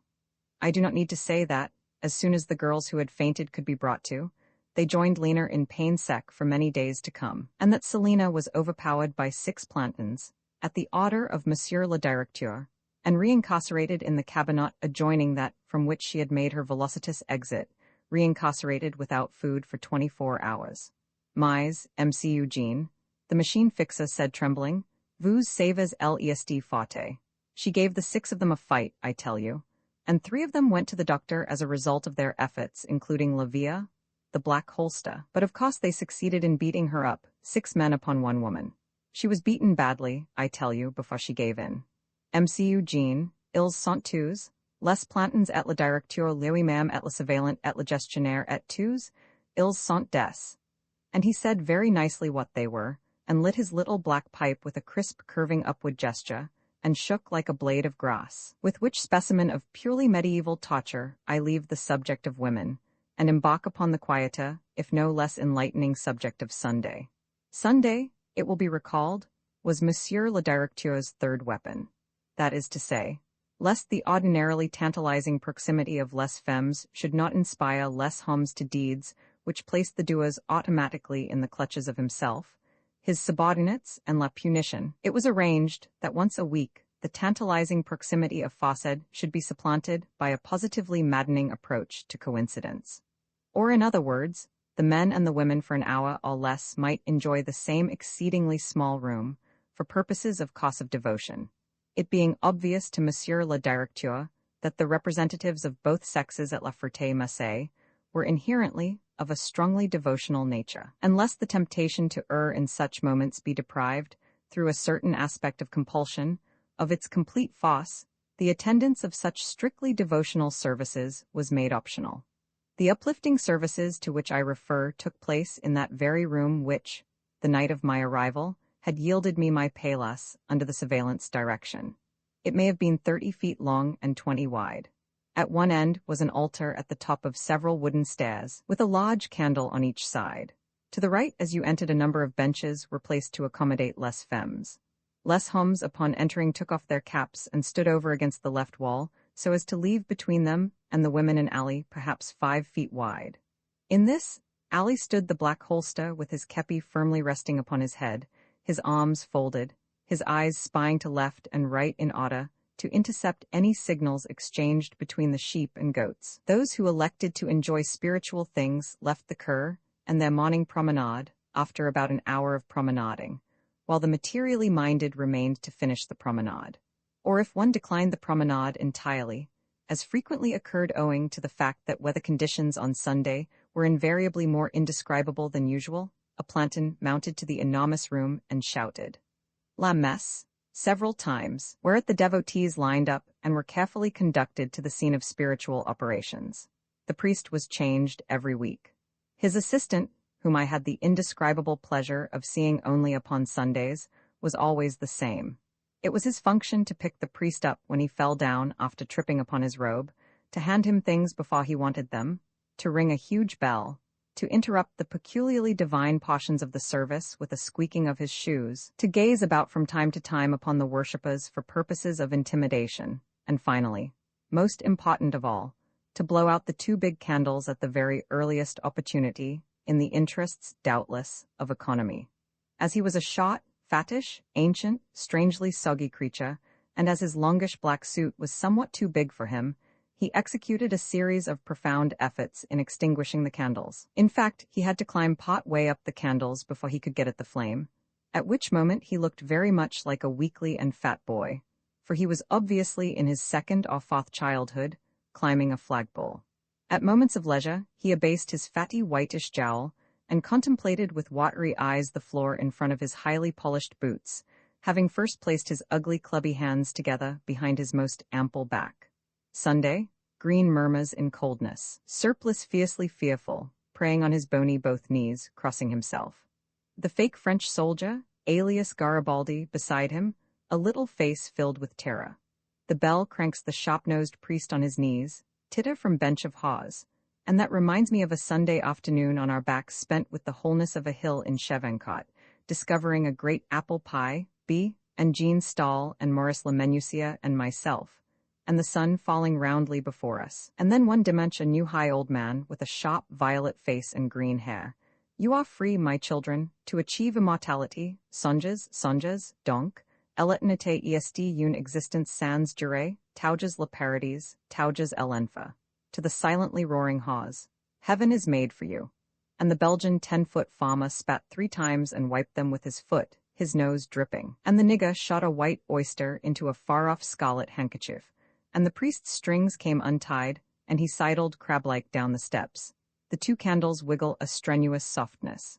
In another chapter, I will tell you about the nigger. And another Sunday, I saw 3 tiny old females stumble forward, 3 very formally, and even once bonnets perched upon 3 wizened skulls, and flop clumsily before the priest, and take the wafer hungrily into their leathery faces. Roman 7 An approach to the delectable mountains Sunday, says Mr. Pound with infinite penetration, is a dreadful day, Monday is much pleasanter.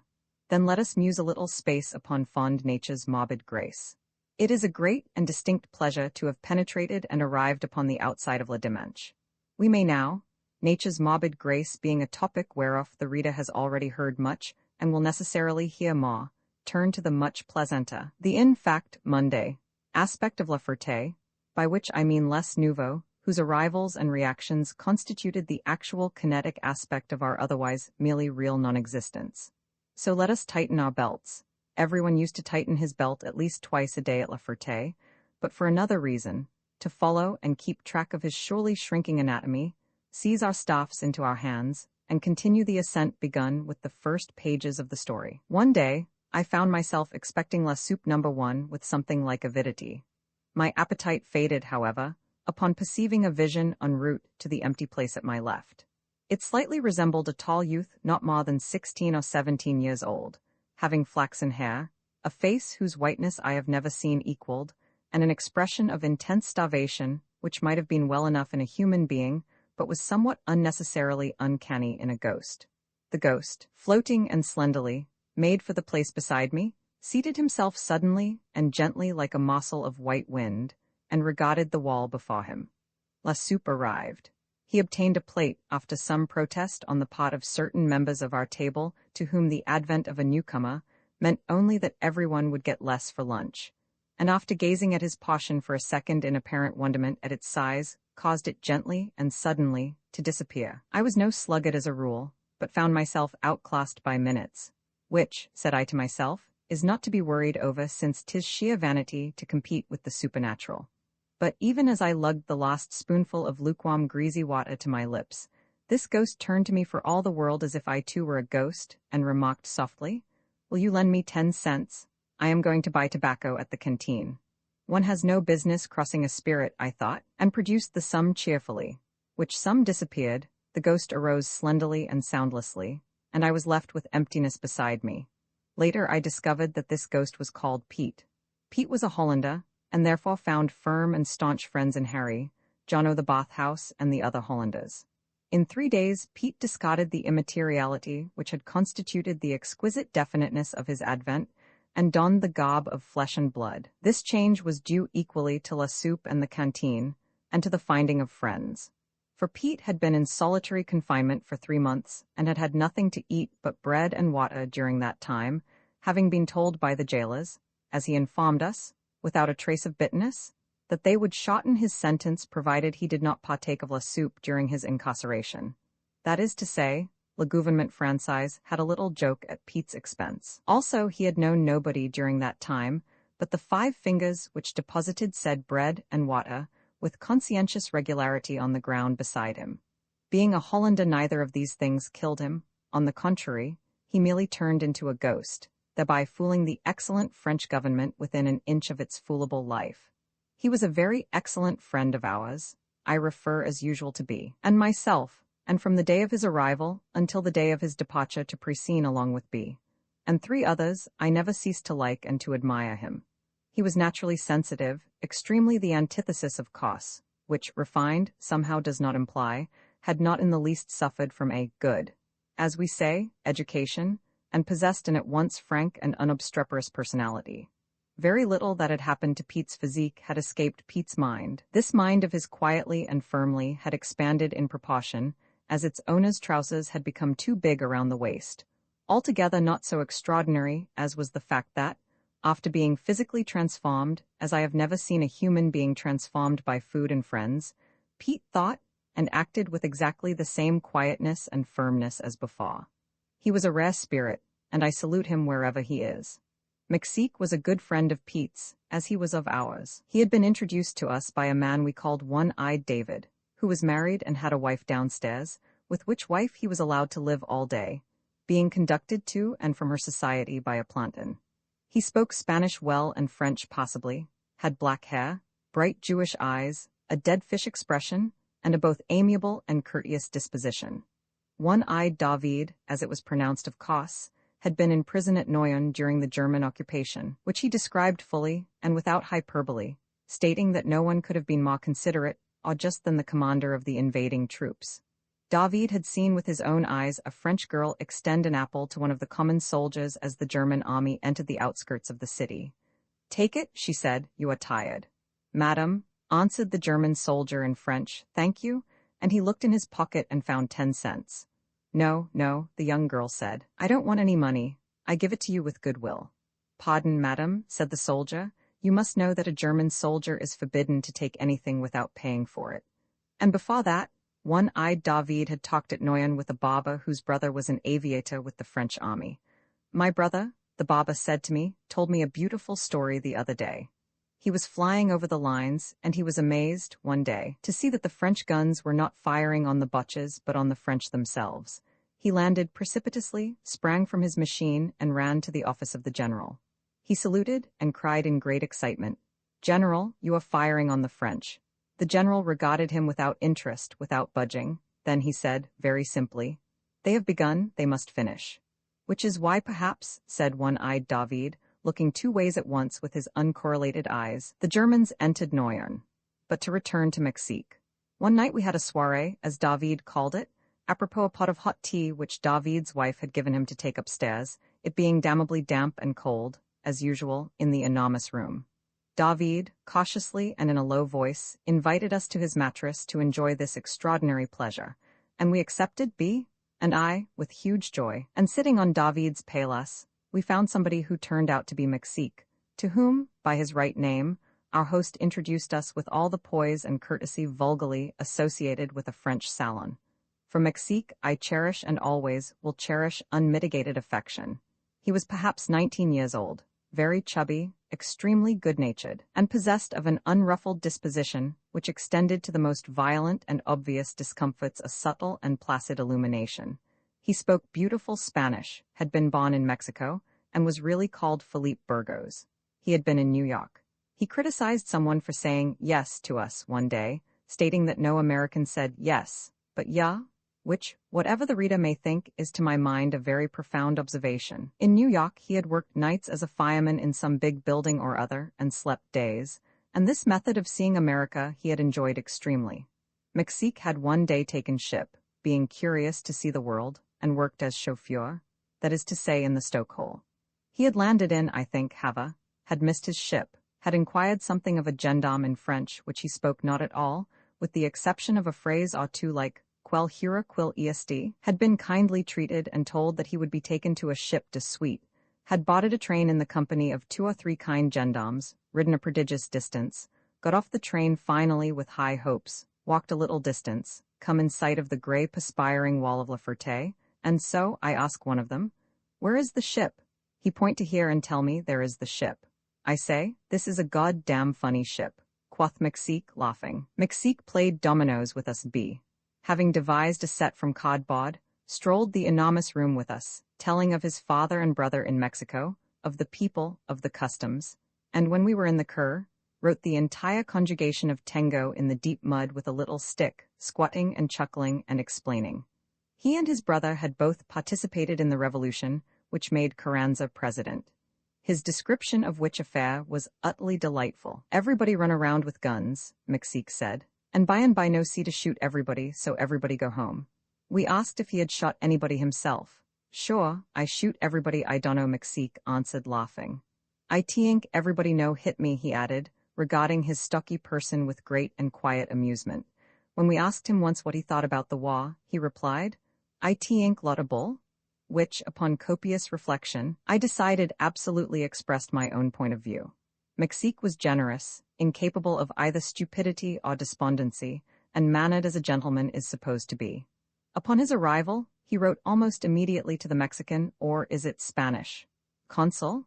He know my fader in Mexico, stating in perfect and unambiguous Spanish the facts leading to his arrest, and when I said goodbye to Monsieur, Mexique was expecting a favorable reply at any moment, as indeed he had been cheerfully expecting for some time. If he reads this history, I hope he will not be too angry with me for whatever injustice it does to one of the altogether pleasantest companions I have ever had. My notebooks, one in particular, are covered with conjugations which bear witness to Mexique's ineffable good nature.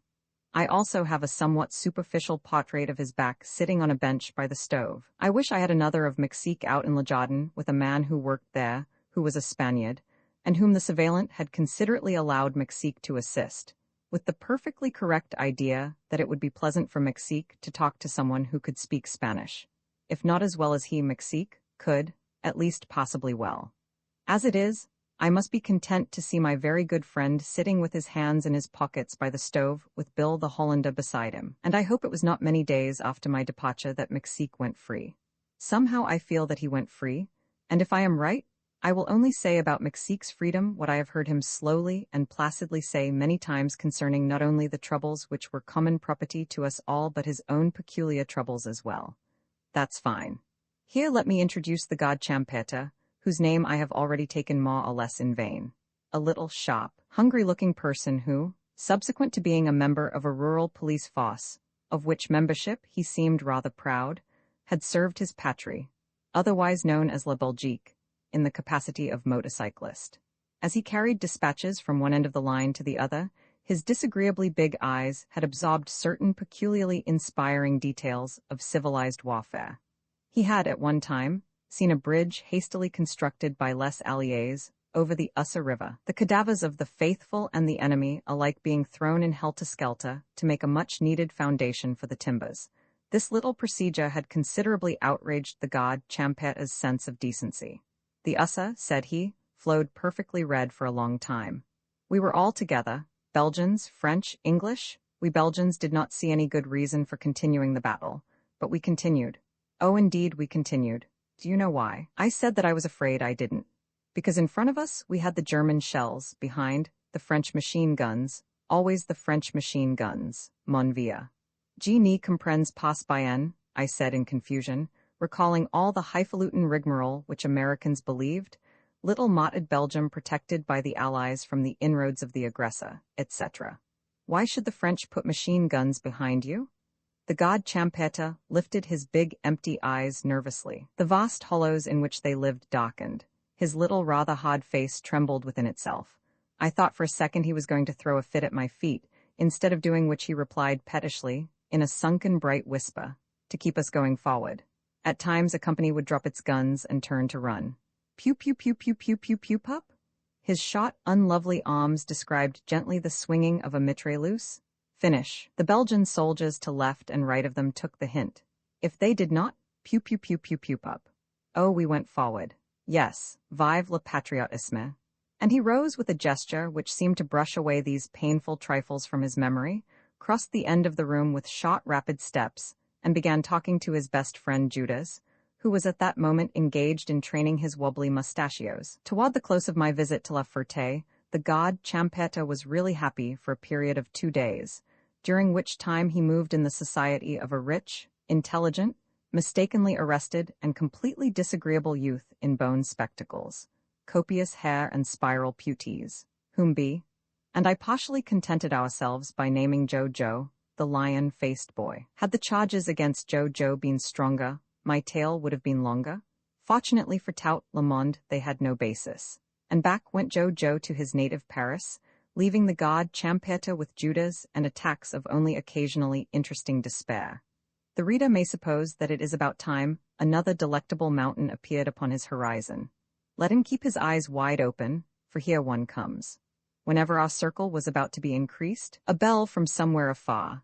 As a matter of fact, the gate, which had admitted my weary self to La Ferté upon a memorable night, as already has been faithfully recounted, tanged audibly. Whereat up jumped the more strenuous inhabitants of the enormous room and made pell-mell for the common peephole. Situated at the door end, or nearer end of our habitat, and commanding a somewhat fragmentary view of the gate together with the arrivals, male and female, whom the bell announced. In one particular case the watchers appeared almost unduly excited, shouting, "Faw! Big box, 5 gendarmes," and other incoherences with a loudness which predicted great things.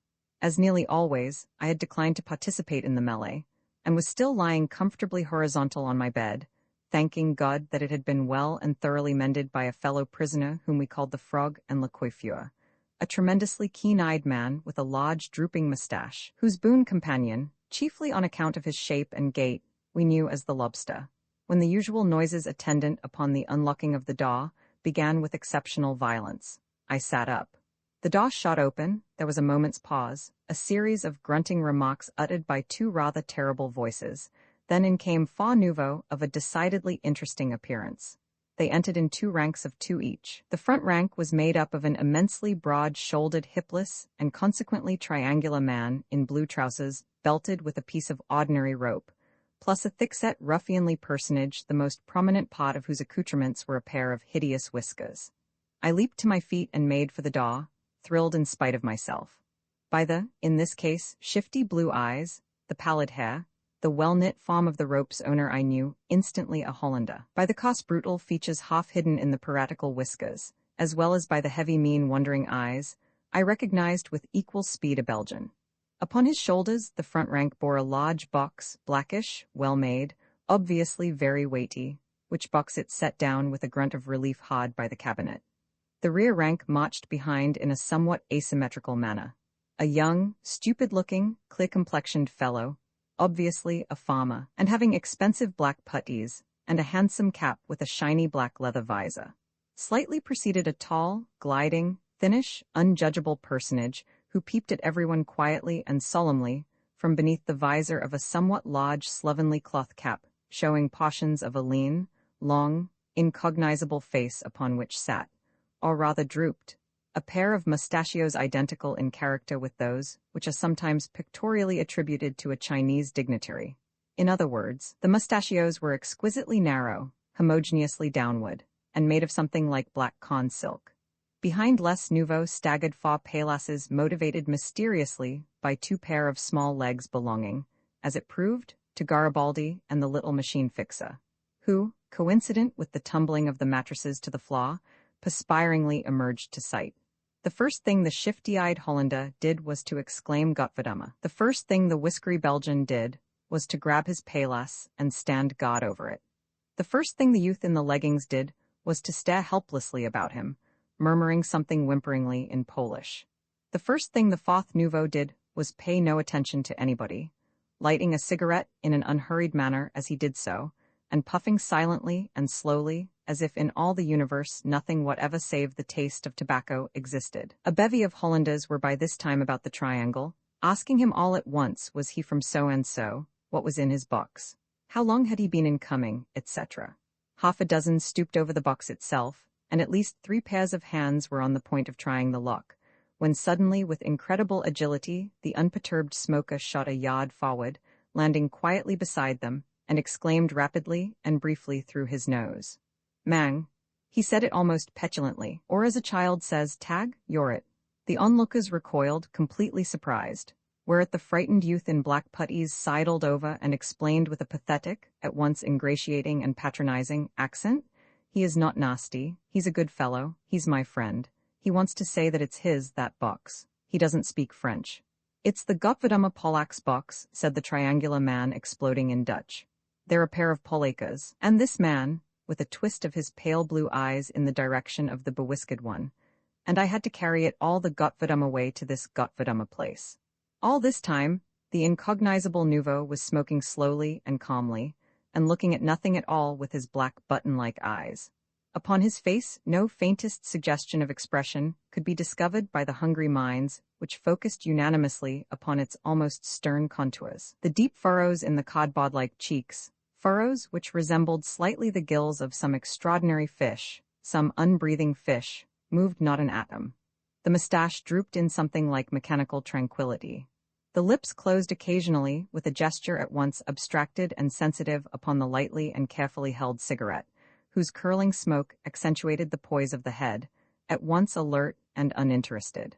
Monsieur Auguste broke in, speaking, as I thought, Russian, and in an instant he and the youth in puttees, and the unknowable's cigarette, and the box and the unknowable had disappeared through the crowd in the direction of Monsieur Auguste's paillasse, which was also the direction of the paillasse belonging to the cordonier, as he was sometimes called, a diminutive man with immense mustachios of his own who promenaded with Monsieur Auguste, speaking sometimes French, but as a general rule, Russian or Polish, which was my first glimpse, and is the Rita's, of the Zulu, he being one of the Delectable Mountains, for which reason I shall have more to say of him later, when I ascend the Delectable Mountains in a separate chapter or chapters, till when the reader must be content with the above, however unsatisfactory description. One of the most utterly repulsive personages whom I have met in my life, perhaps, and on second thought I think certainly, the most utterly repulsive, was shortly after this presented to our midst by the considerate French government. I refer to the Fighting Sheeny. Whether or no he arrived after the Spanish Homaster I cannot say. I remember that Bill the Hollander, which was the name of the triangular rope-belted man with shifty blue eyes, co-arrivé with the whisky Belgian, which Belgian, by the way, from his not-to-be-exaggerated brutal look, and myself called the baby snatcher. Upon his arrival told great tales of a Spanish millionaire with whom he had been in prison just previous to his discovery of La Ferté. He'll be here too in a couple o' days, added Bill the Hollander, who had been 14 years in these United States, spoke the language to a T, talked about the America Lakes, and was otherwise amazingly well acquainted with the land of the free. And sure enough, in less than a week one of the fattest men whom I have ever laid eyes on, overdressed, much beringed and otherwise wealthy-looking, arrived, and was immediately played up to by Judas, who could smell cash almost as far as Le Gouvernement Français could smell sedition, and, to my somewhat surprise, by the utterly respectable Count Bragard, but most emphatically not by Mexique, who spent a half-hour talking to the nouveau in his own tongue, then drifted placidly over to our beds and informed us, "You see dat feller over dere, dat fat fella? I speak Spanish to him. He no good. Tell me he make 50,000 franc last year runnin' House in, I think it was, Brest, son of bitch. Dat fat fella lived in a perfectly huge bed which he contrived to have brought up for him immediately upon his arrival. The bed arrived in a knockdown state, and with it a mechanician from La Ville, who set about putting it together, meanwhile indulging in many glances expressive not merely of interest, but of amazement and even fear. I suppose the bed had to be of a special size in order to accommodate the circular millionaire, and being an extraordinary bed, required the services of a skilled artisan. At all events, dat fat fella's couch put the skippers altogether in the shade. As I watched the process of construction, it occurred to me that after all here was the last word in luxury. To call forth from the metropolis not only a special divan, but with it a special slave, the slave of the bed. Dat fat fella had one of the prisoners perform his corvée for him. Dat fat fella bought enough at the canteen twice every day to stock a transatlantic liner for 7 voyages, and never ate with the prisoners. I will mention him again, apropos the Mecca of respectability, the great white throne of purity, 3 rings 3, alias Count Bragard, to whom I have long since introduced my reader. So we come, willy-nilly, to the Fighting Sheeny. The Fighting Sheeny arrived carrying the expensive suitcase of a livid, strangely unpleasant-looking Romanian gent, who wore a knit sweater of a strangely ugly red hue, impeccable clothes, and an immaculate Vella hat, which must have been worth easily 50 francs. We called this gent Rockheifele. His personality might be faintly indicated by the adjective disagreeable. The Potter was a creature whom ugly does not even slightly describe, There are some specimens of humanity in whose presence one instantly and instinctively feels a profound revulsion, a revulsion which, perhaps because it is profound, cannot be analyzed. The Fighting Sheeny was one of these specimens. His face, to use the good American idiom, his mug, was exceedingly coarse-featured and had an indefatigable expression of sheer brutality, yet the impression which it gave could not be traced to any particular plane or line. I can and will say, however, that this face was most hideous, perhaps that is the word, when it grinned. When the Fighting Sheeny grinned, you felt that he desired to eat you, and was prevented from eating you only by a superior desire to eat everybody at once. He and Rockheifele came to us from, I think it was, the Santé, both accompanied B, to Précine. During the weeks which the Fighting Sheeny spent at La Ferté-Macé, the non-existence of the inhabitants of the enormous room was rendered something more than miserable. It was rendered well-nigh unbearable. The night Rockheifele and his slave arrived was a night to be remembered by everyone.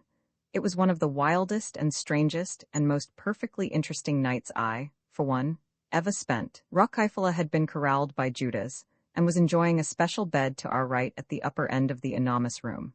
At the canteen, he had purchased a large number of candles in addition to a great assortment of dainties which he and Judas were busily enjoying, when the planton came up, counted us twice, divided by 3, gave the order, Lumiere's atteints, and descended, locking the door behind him. Everyone composed himself for miserable sleep.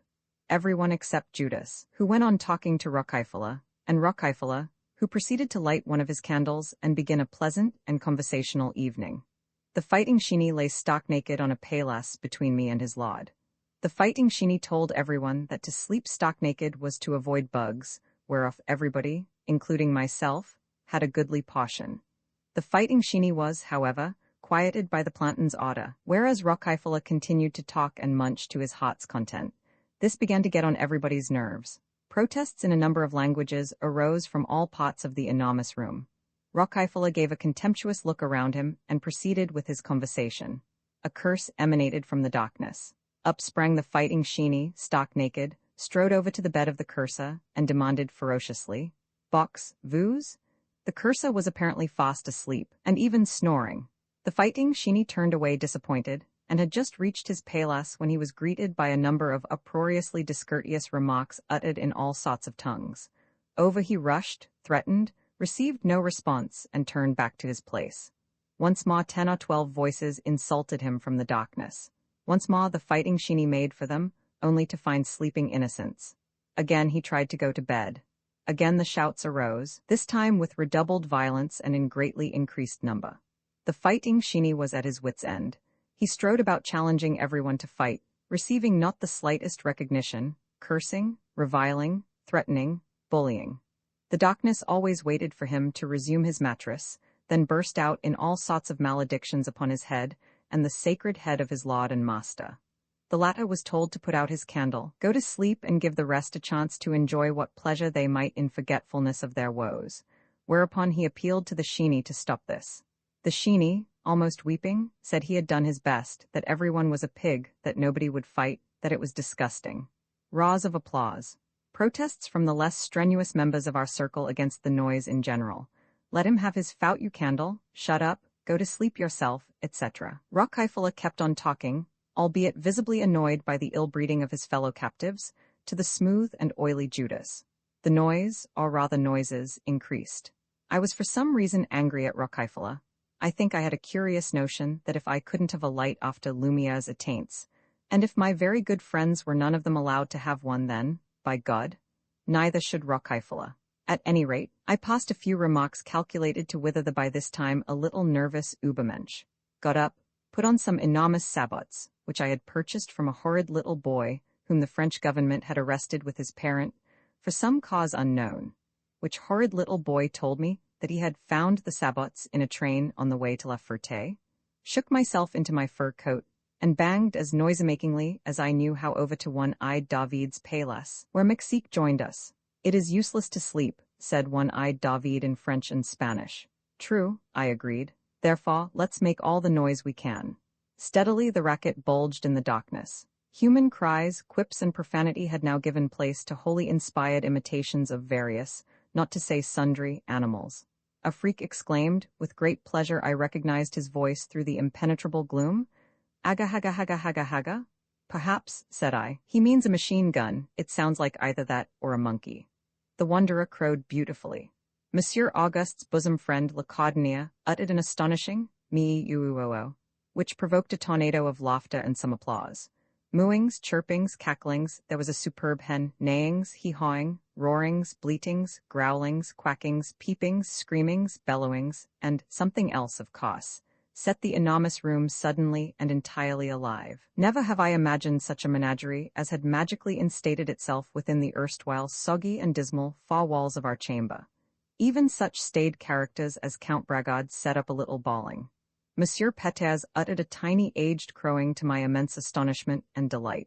The dying, the sick, the ancient, the mutilated, made their contributions to the common pandemonium.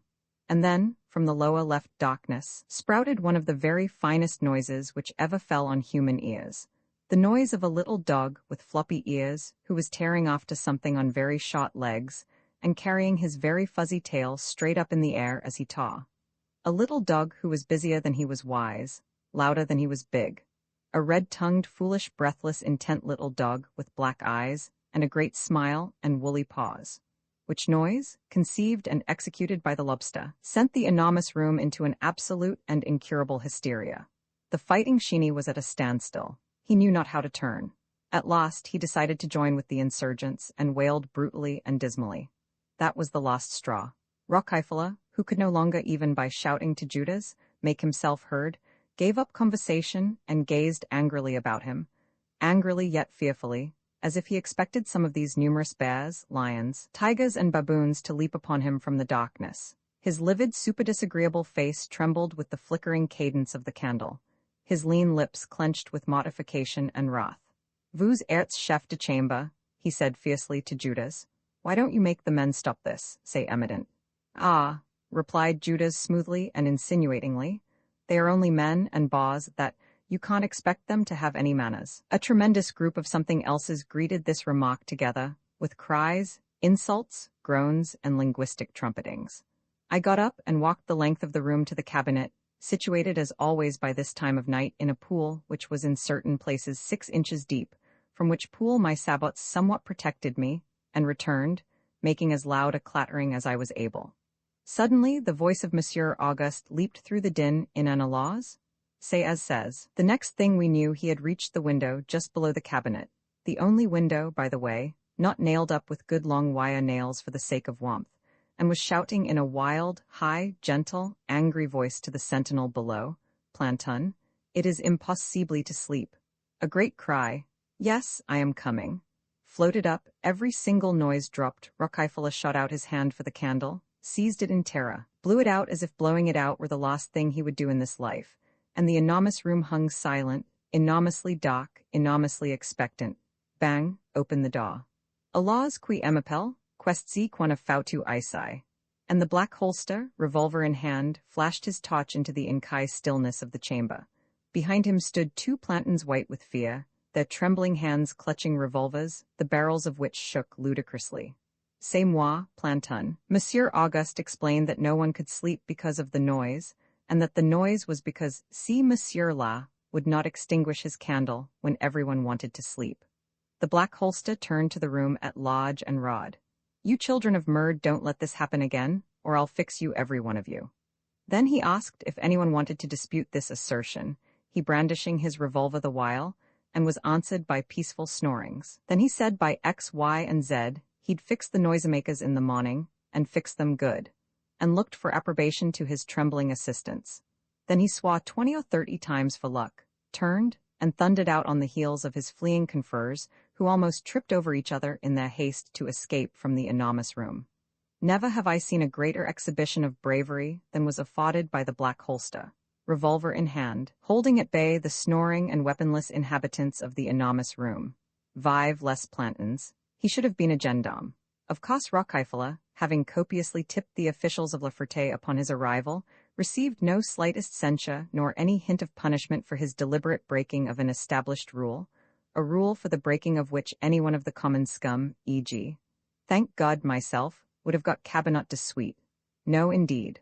Several of Les Hommes, however, got pain-sec, not because they had been caught in an act of vociferous protestation by the Black Holster, which they had not, but just on principle, as a warning to the rest of us and to teach us a wholesome respect for, one must assume, law and order. One and all, they heartily agreed that it was worth it. Everyone knew, of course, that the spy had peached. For by Jove, even in the enormous room, there was a man who earned certain privileges and acquired a complete immunity from punishment by squealing on his fellow sufferers at each and every opportunity. A really ugly person, with a hard, knuckling face and treacherous hands, whose daughter lived downstairs in a separate room apart from Les Putains, against which dirty, filthy, haws he could not say enough. I'd rather die than ave my daughter with them stinkin' aws, remarked once to me this strictly moral man, in Cockney English, and whose daughter, aged 13, was generally supposed to serve in a pleasurable capacity. One did not need to be warned against the spy, as both be, and I were warned, upon our arrival. A single look at that phiz was enough for anyone partially either intelligent or sensitive.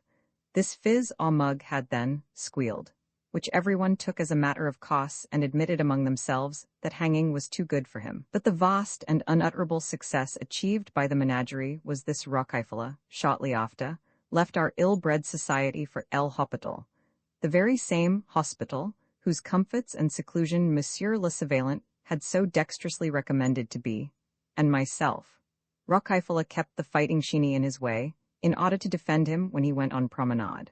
Otherwise our connection with him was definitely severed, his new companions being Muscovitz the cockeyed millionaire, and the Belgian songwriter, who told everyone to whom he spoke that he was a government official. De la blague, cried the little machine fixer. C'est un menteur?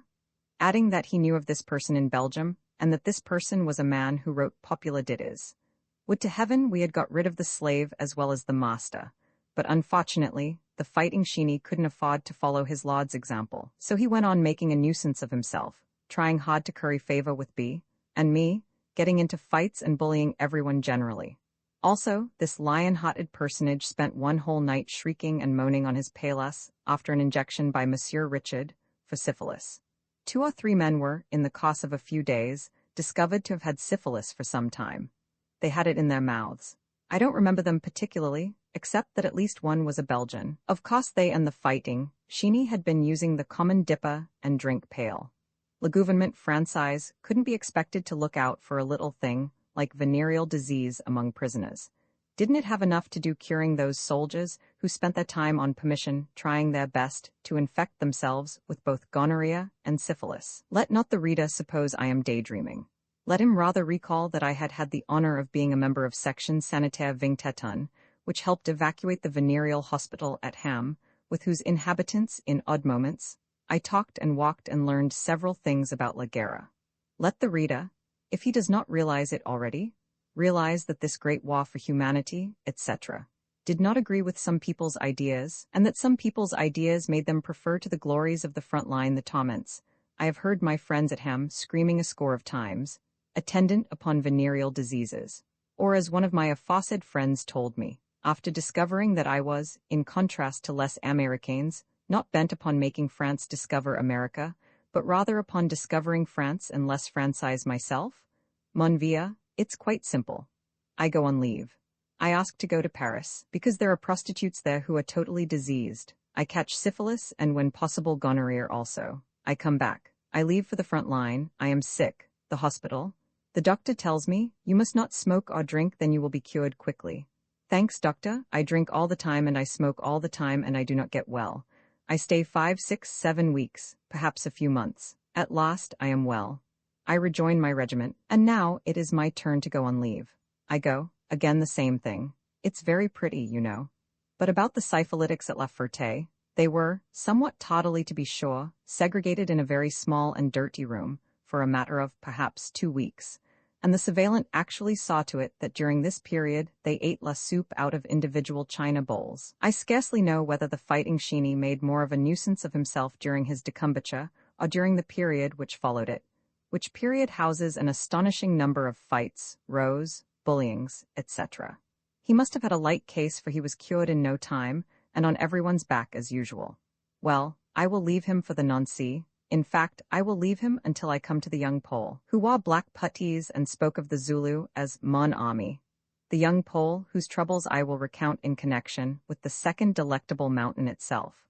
I will leave the Sheeny with the observation that he was almost as vain as he was vicious.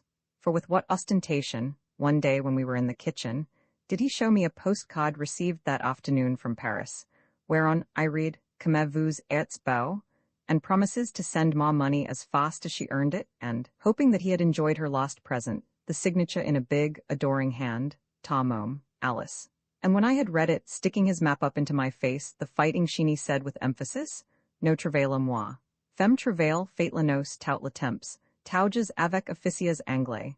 Gagny beaucoup, cent francs, du cent francs, trois cent francs, touts les nuits, anglais riches, femme me donne tout. Moi no travaila." Bon, eh? Grateful for this little piece of information, and with his leer an inch from my chin, I answered slowly and calmly that it certainly was. I might add that he spoke Spanish by preference, according to Mexique, very bad Spanish. For the fighting Sheeny had made his home for a number of years in Rio, and his opinion thereof may be loosely translated by the expressive phrase, "It's a swell town." A charming fellow, the fighting Sheeny. Now, I must tell you what happened to the poor Spanish Hamasta. I have already noted the fact that Count Bragard conceived an immediate fondness for this roly-poly individual, whose belly, as he lay upon his back of a morning, in bed rose up with the sheets, blankets and quilts as much as 2 feet above the level of his small, stupid head studded with chins. I have said that this admiration on the part of the admirable Count and R.A. for a personage of the Spanish Hamasta's profession somewhat interested me. The fact is, a change had recently come in our own relations with Vanderbilt's friend. His cordiality toward B and myself had considerably withered. From the time of our arrivals, the good nobleman had showered us with favors and advice. To me, I may say, he was even extraordinarily kind. We talked painting. For example, Count Bragard folded a piece of paper, tore it in the center of the folded edge, unfolded it carefully, exhibiting a good round hole, and remarking, "Do you know this trick? It's an English trick, Mr. Cummings," held the paper before him and gazed profoundly through the circular aperture at an exceptionally disappointing section of the altogether gloomy landscape, visible thanks to one of the ecclesiastical windows of the enormous room. "Just look at that, Mr. Cummings," he said with quiet dignity. I looked. I tried my best to find something to the left. No, straight through," Count Bragard corrected me. "There's a lovely bit of landscape," he said sadly. "If I only had my paints here. I thought, of asking my housekeeper to send them on from Paris.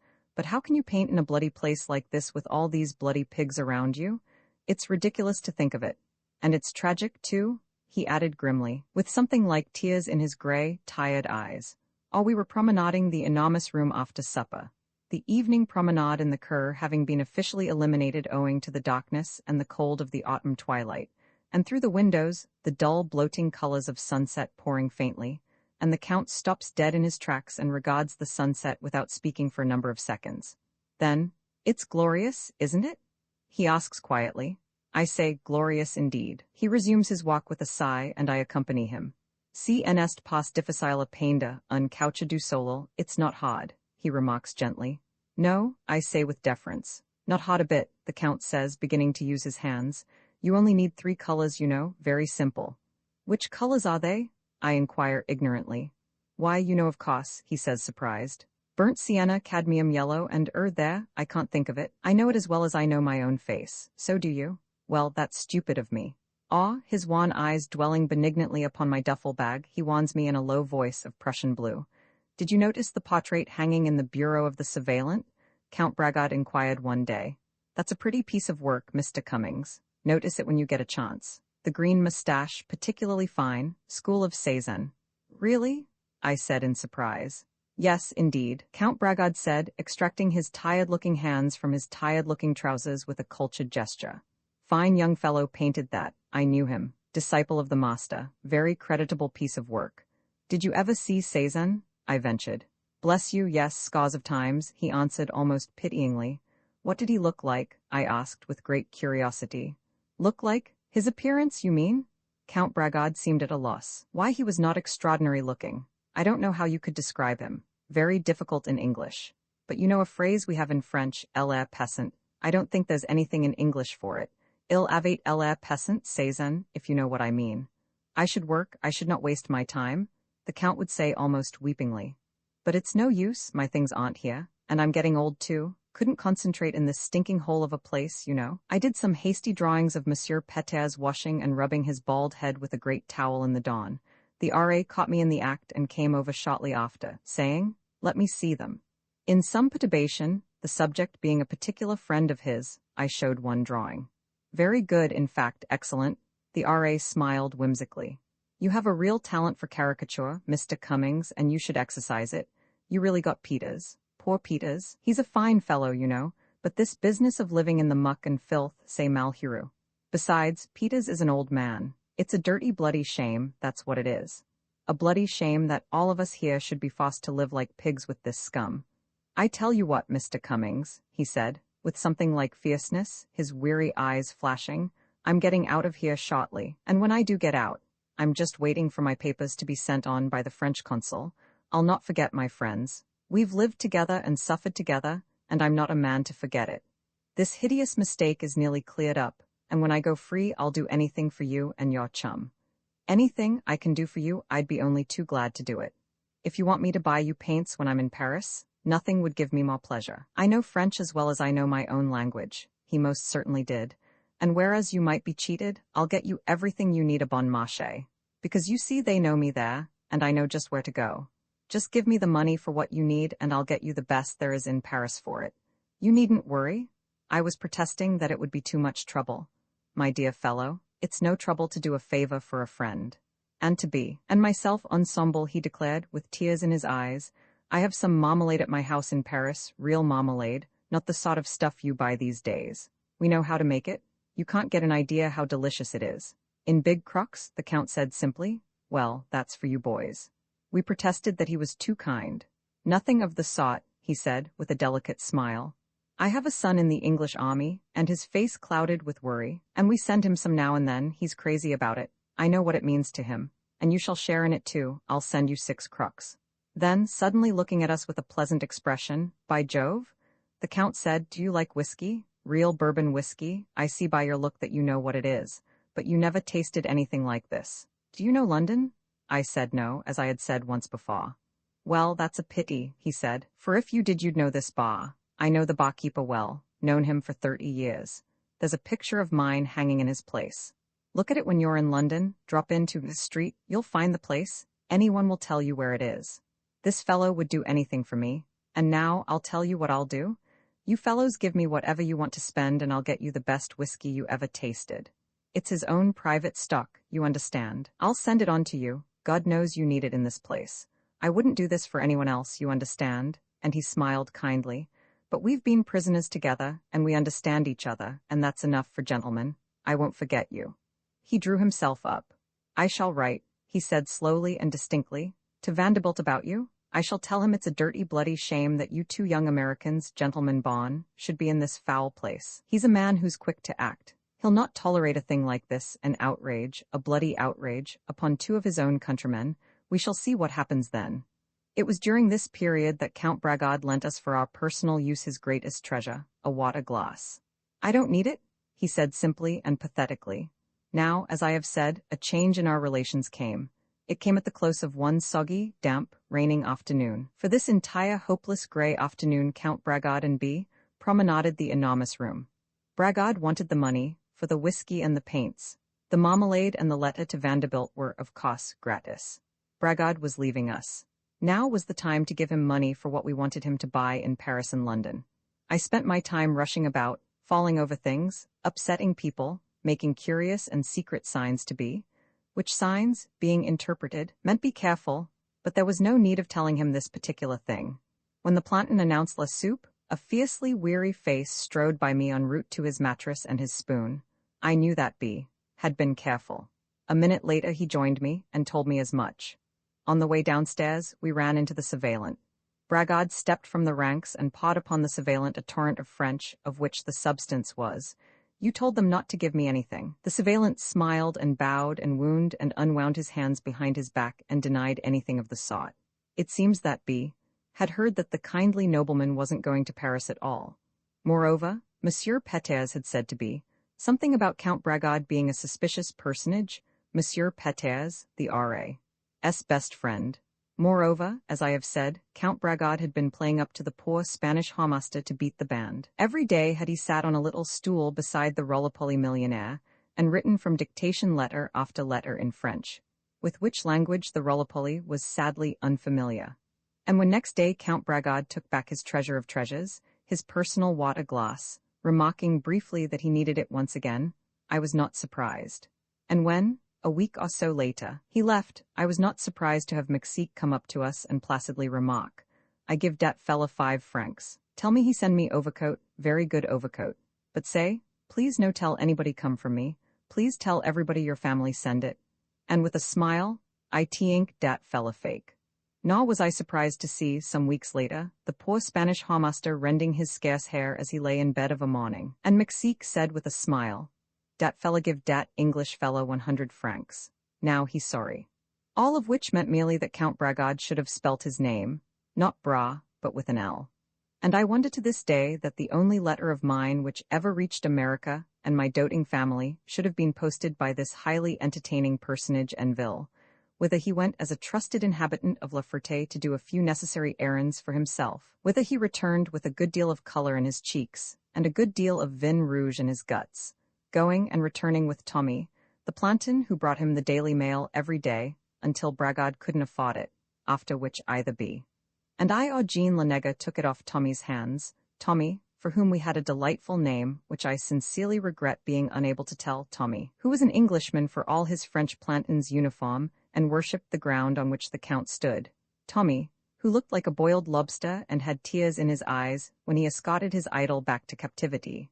Mirabile dictu, so it was. Well, such was the departure of a great man from among us. And now, just to restore the reader's faith in human nature, let me mention an entertaining incident which occurred during the latter part of my stay at La Ferté-Macé. Our society had been gladdened, or at any rate galvanized, by the biggest single contribution in its history, the arrival simultaneously of 6 purely extraordinary persons, whose names alone should be of more than general interest: the magnifying glass, the trick raincoat, the messenger boy, the hat, the Alsatian, the white-bearded raper and his son, in order to give the reader an idea of the situation created by these arrivées, which situation gives the entrance of the washing machine man, the entertaining incident, in other words, its full and unique flavor. I must perforce sketch briefly each member of a truly imposing group. Let me say at once that, so terrible an impression did the members make, each inhabitant of the enormous room rushed at breakneck speed to his paillasse, where he stood at bay, assuming as frightening an attitude as possible. The enormous room was full enough already, in all conscience. Between 60 and 70 mattresses, with their inhabitants and, in nearly every case, baggage, occupied it so completely as scarcely to leave room for La Poille at the further end, and the card table in the center. No wonder we were struck with terror upon seeing the 6 nouveaux. Judas immediately protested to the planton who brought them up that there were no places, getting a roar in response, and the door slammed in his face to boot. But the reader is not to imagine that it was the number alone of the arrivals which inspired fear and distrust. Their appearance was enough to shake anyone's sanity.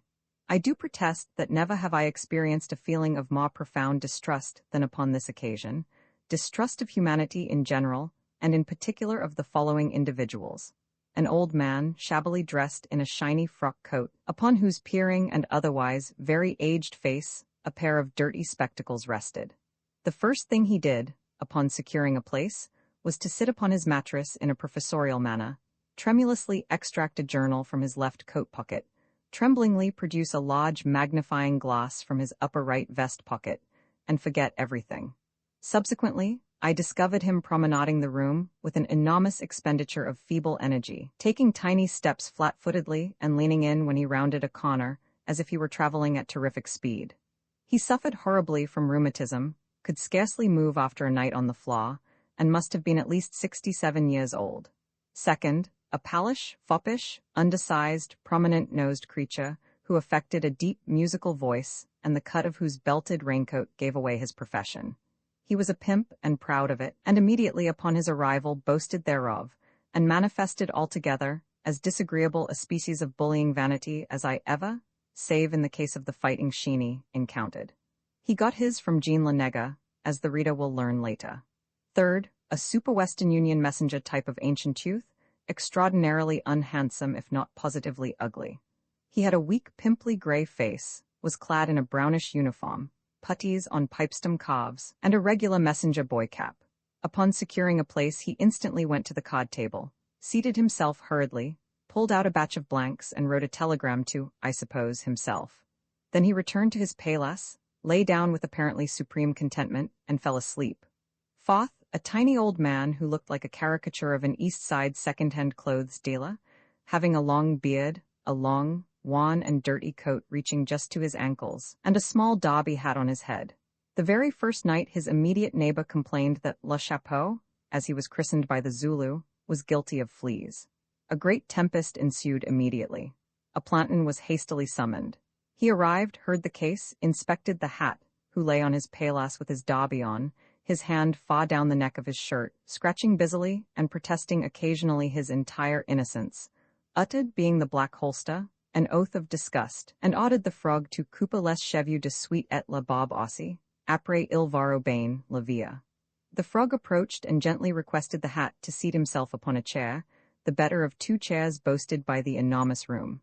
The frog, successor to the barber, brandished his scissors. The hat lay unscratched. Allez, nom de Dieu, the planton rod.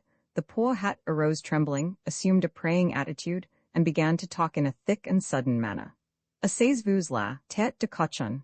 The pitiful hat obeyed, clutching his derby to his head in both withered hands. Take off your hat, you son of a bitch, the planton yelled. I don't want to, the tragic hat whimpered. Bang, the derby hit the floor, bounded upward, and lay still. Proceed, the orderly thundered to the frog, who regarded him with a perfectly inscrutable expression on his extremely keen face, then turned to his subject, snickered with the scissors, and fell to. Locks ere long fell in crisp succession. Pete the Shadow, standing beside the barber, nudged me, and I looked, and I beheld upon the floor the Sean locks rising and curling with a movement of their own.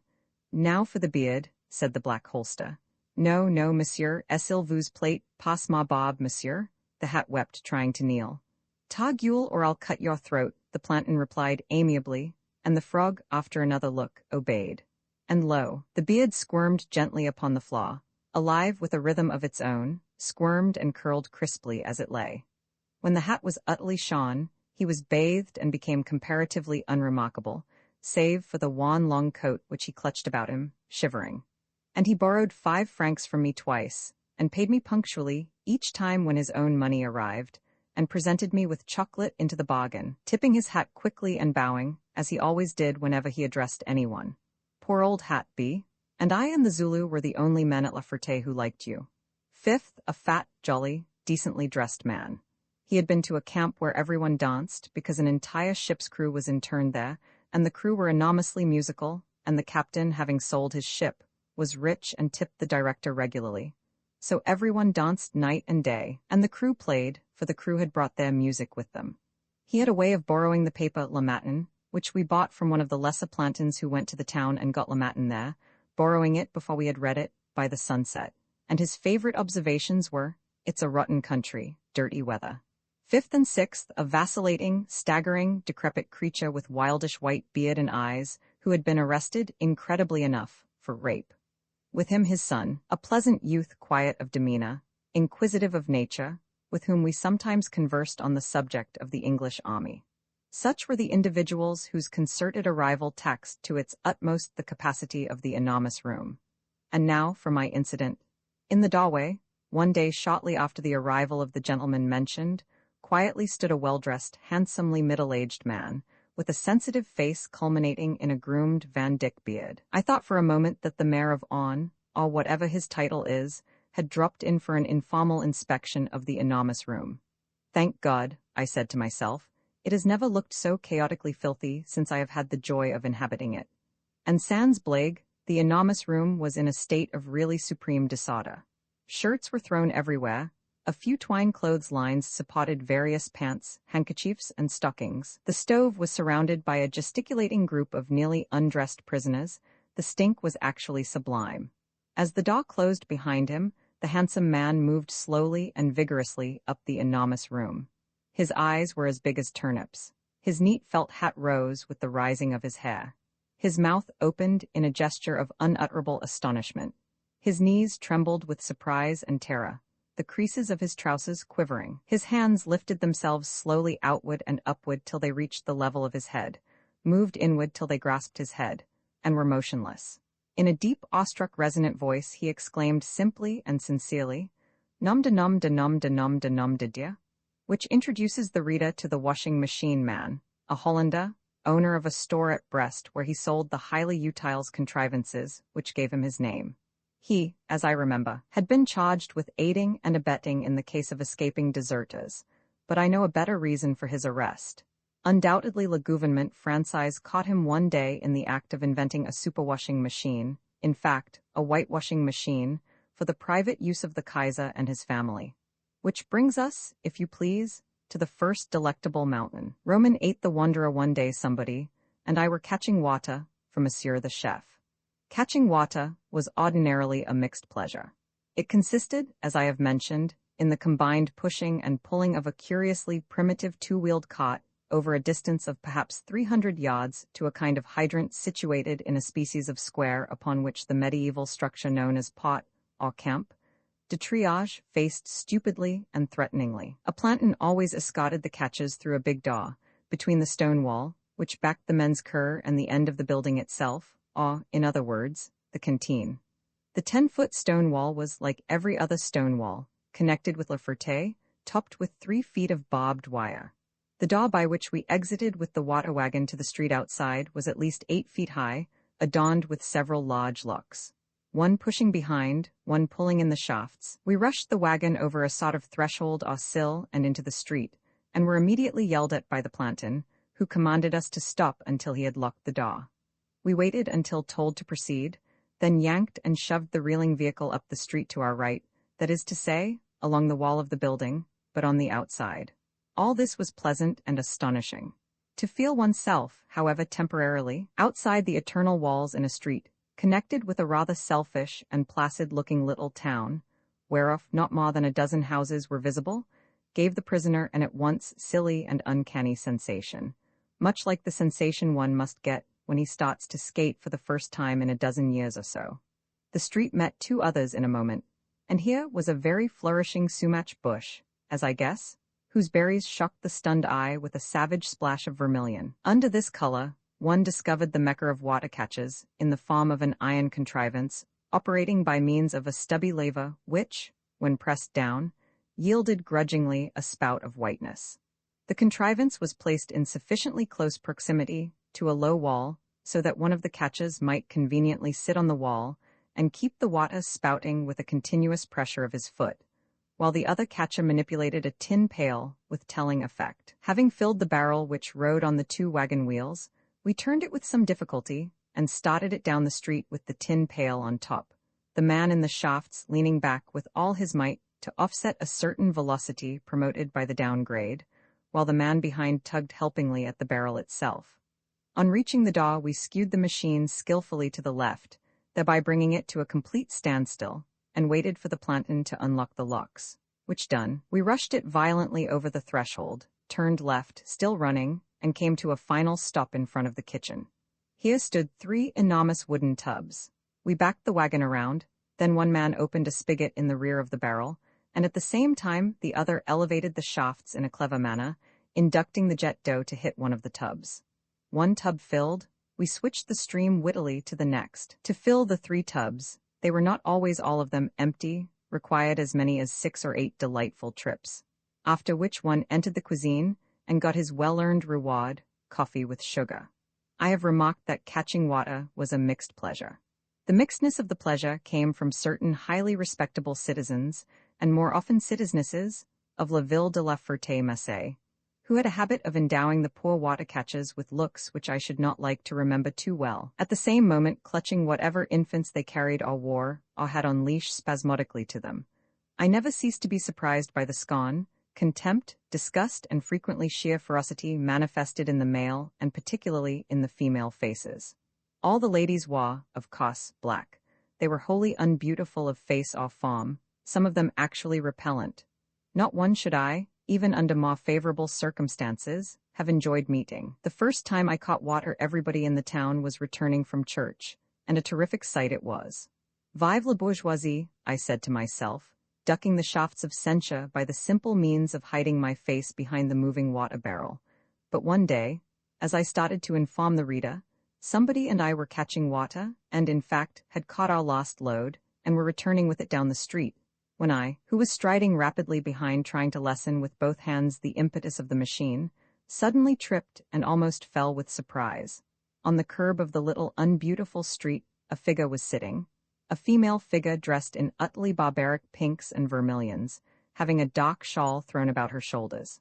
A positively Arabian face delimited by a bright coif of some tenuous stuff, slender golden hands holding with extraordinary delicacy what appeared to be a baby of not more than 3 months old, and beside her a black-haired child of perhaps 3 years, and beside this child a girl of 14, dressed like the woman in Crashing Hues, with the most exquisite face I had ever known.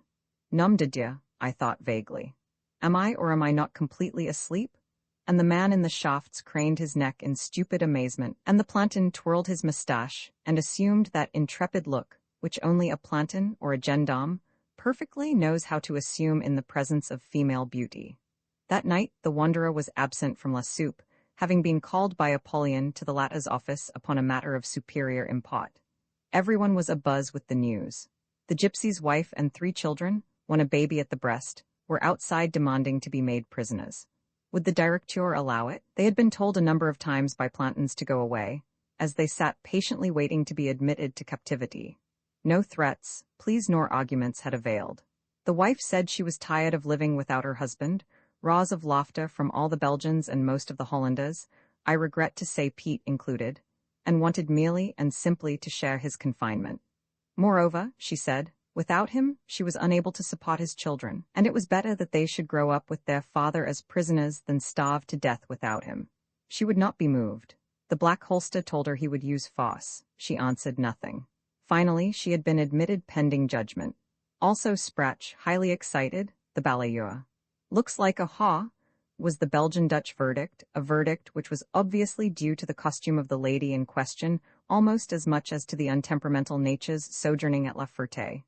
And I agreed that she and her children were the most beautiful people we had ever seen, or would ever be likely to see. So La Soupe ended, and everybody belched and gasped and trumpeted up to the enormous room as usual. That evening, about 6 o'clock, I heard a man crying as if his heart were broken. I crossed the enormous room. Half lying on his paillasse, his great beard pouring upon his breast, his face lowered, his entire body shuddering with sobs, lay the wanderer. Several of the men were about him, standing in attitudes ranging from semi-amusement to stupid sympathy, listening to the anguish which, as from time to time, he lifted his majestic head, pawed slowly and brokenly from his lips. I sat down beside him, and he told me, I bought him for 600 francs and I sold him for 450. It was not a horse of this race, but of the race, I could not catch the word, as long as from here to that post. I cried for a quarter of an hour just as if my child were dead, and it is seldom I weep over horses. I say, you are going, Jewel, au revoir et bonjour. The vain little dancer interrupted about broken-down horses. Excuses donc, this was no disabled horse such as goes to the front. These are some horses, pardon, whom you give eat this, it is Calique that the other, it's Calique. This never, he could go 40 kilometers a day. One of the strongest men I have seen in my life is crying because he has had to sell his favorite horse. No wonder less homes in general are not interested. Someone said, be of good cheer, Demester, your wife and kids are well enough. Yes, they are not cold, they have a bed like that. A high gesture toward the quilt of many colors on which we were sitting, such a quilt as I have not seen since. A feathery deepness soft to the touch as air in spring, which is worth 3 times this of mine. But tu comprends, it's not hot these mornings. Then he dropped his head and lifted it again, crying. At mess out hills I had many, and my garments, where are they put? Kiss, and I had chemises, this is poor, looking at himself as a prince might look at his disguise. And like this, that, where? See, the wagon is not sold, I never will stay here for la durée de la guerre. No, boshed, to resume, that is why I need. More than upright in the priceless bed, the twice streaming darkness of his beard, his hoarse sweetness of voice, his immense perfect face and deeply softness's eyes, pouring voice. My wife sat over there, she spoke to no one and bothered nobody. Why was my wife taken here and shut up? Had she done anything? There is a wife who fate la putain and turns to everyone and another, whom I bring another tomorrow, but a woman who loves only her husband, who waits for no one but her husband. The tone bulged and the eyes together. Ces cigarettes ni fumant pass. I added an apology, having presented him with the package. Why do you shell out these? They cost 15 sous, you may spend for them if you like, you understand what I'm saying? But sometime when you have nothing extraordinary gently, what then? Better to save for that day, better to buy du tabac and fare yourself, these are made of tobacco dust. And there was someone to the right who was saying, tomorrow is Sunday, wearily. The king, lying upon his huge quilt, sobbing now only a little, heard, so, he was born on a Sunday, my wife is nursing him, she gives him the breast. The gesture charmed. She said to them she would not eat if they gave her that. That's not worth anything. Meat is necessary every day, he mused. I tried to go.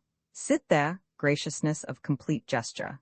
The sheer kingliness of poverty. He creased the indescribably soft couverture for me and I sat, and looked into his forehead bounded by the cube of square sliced hair. Blacker than Africa.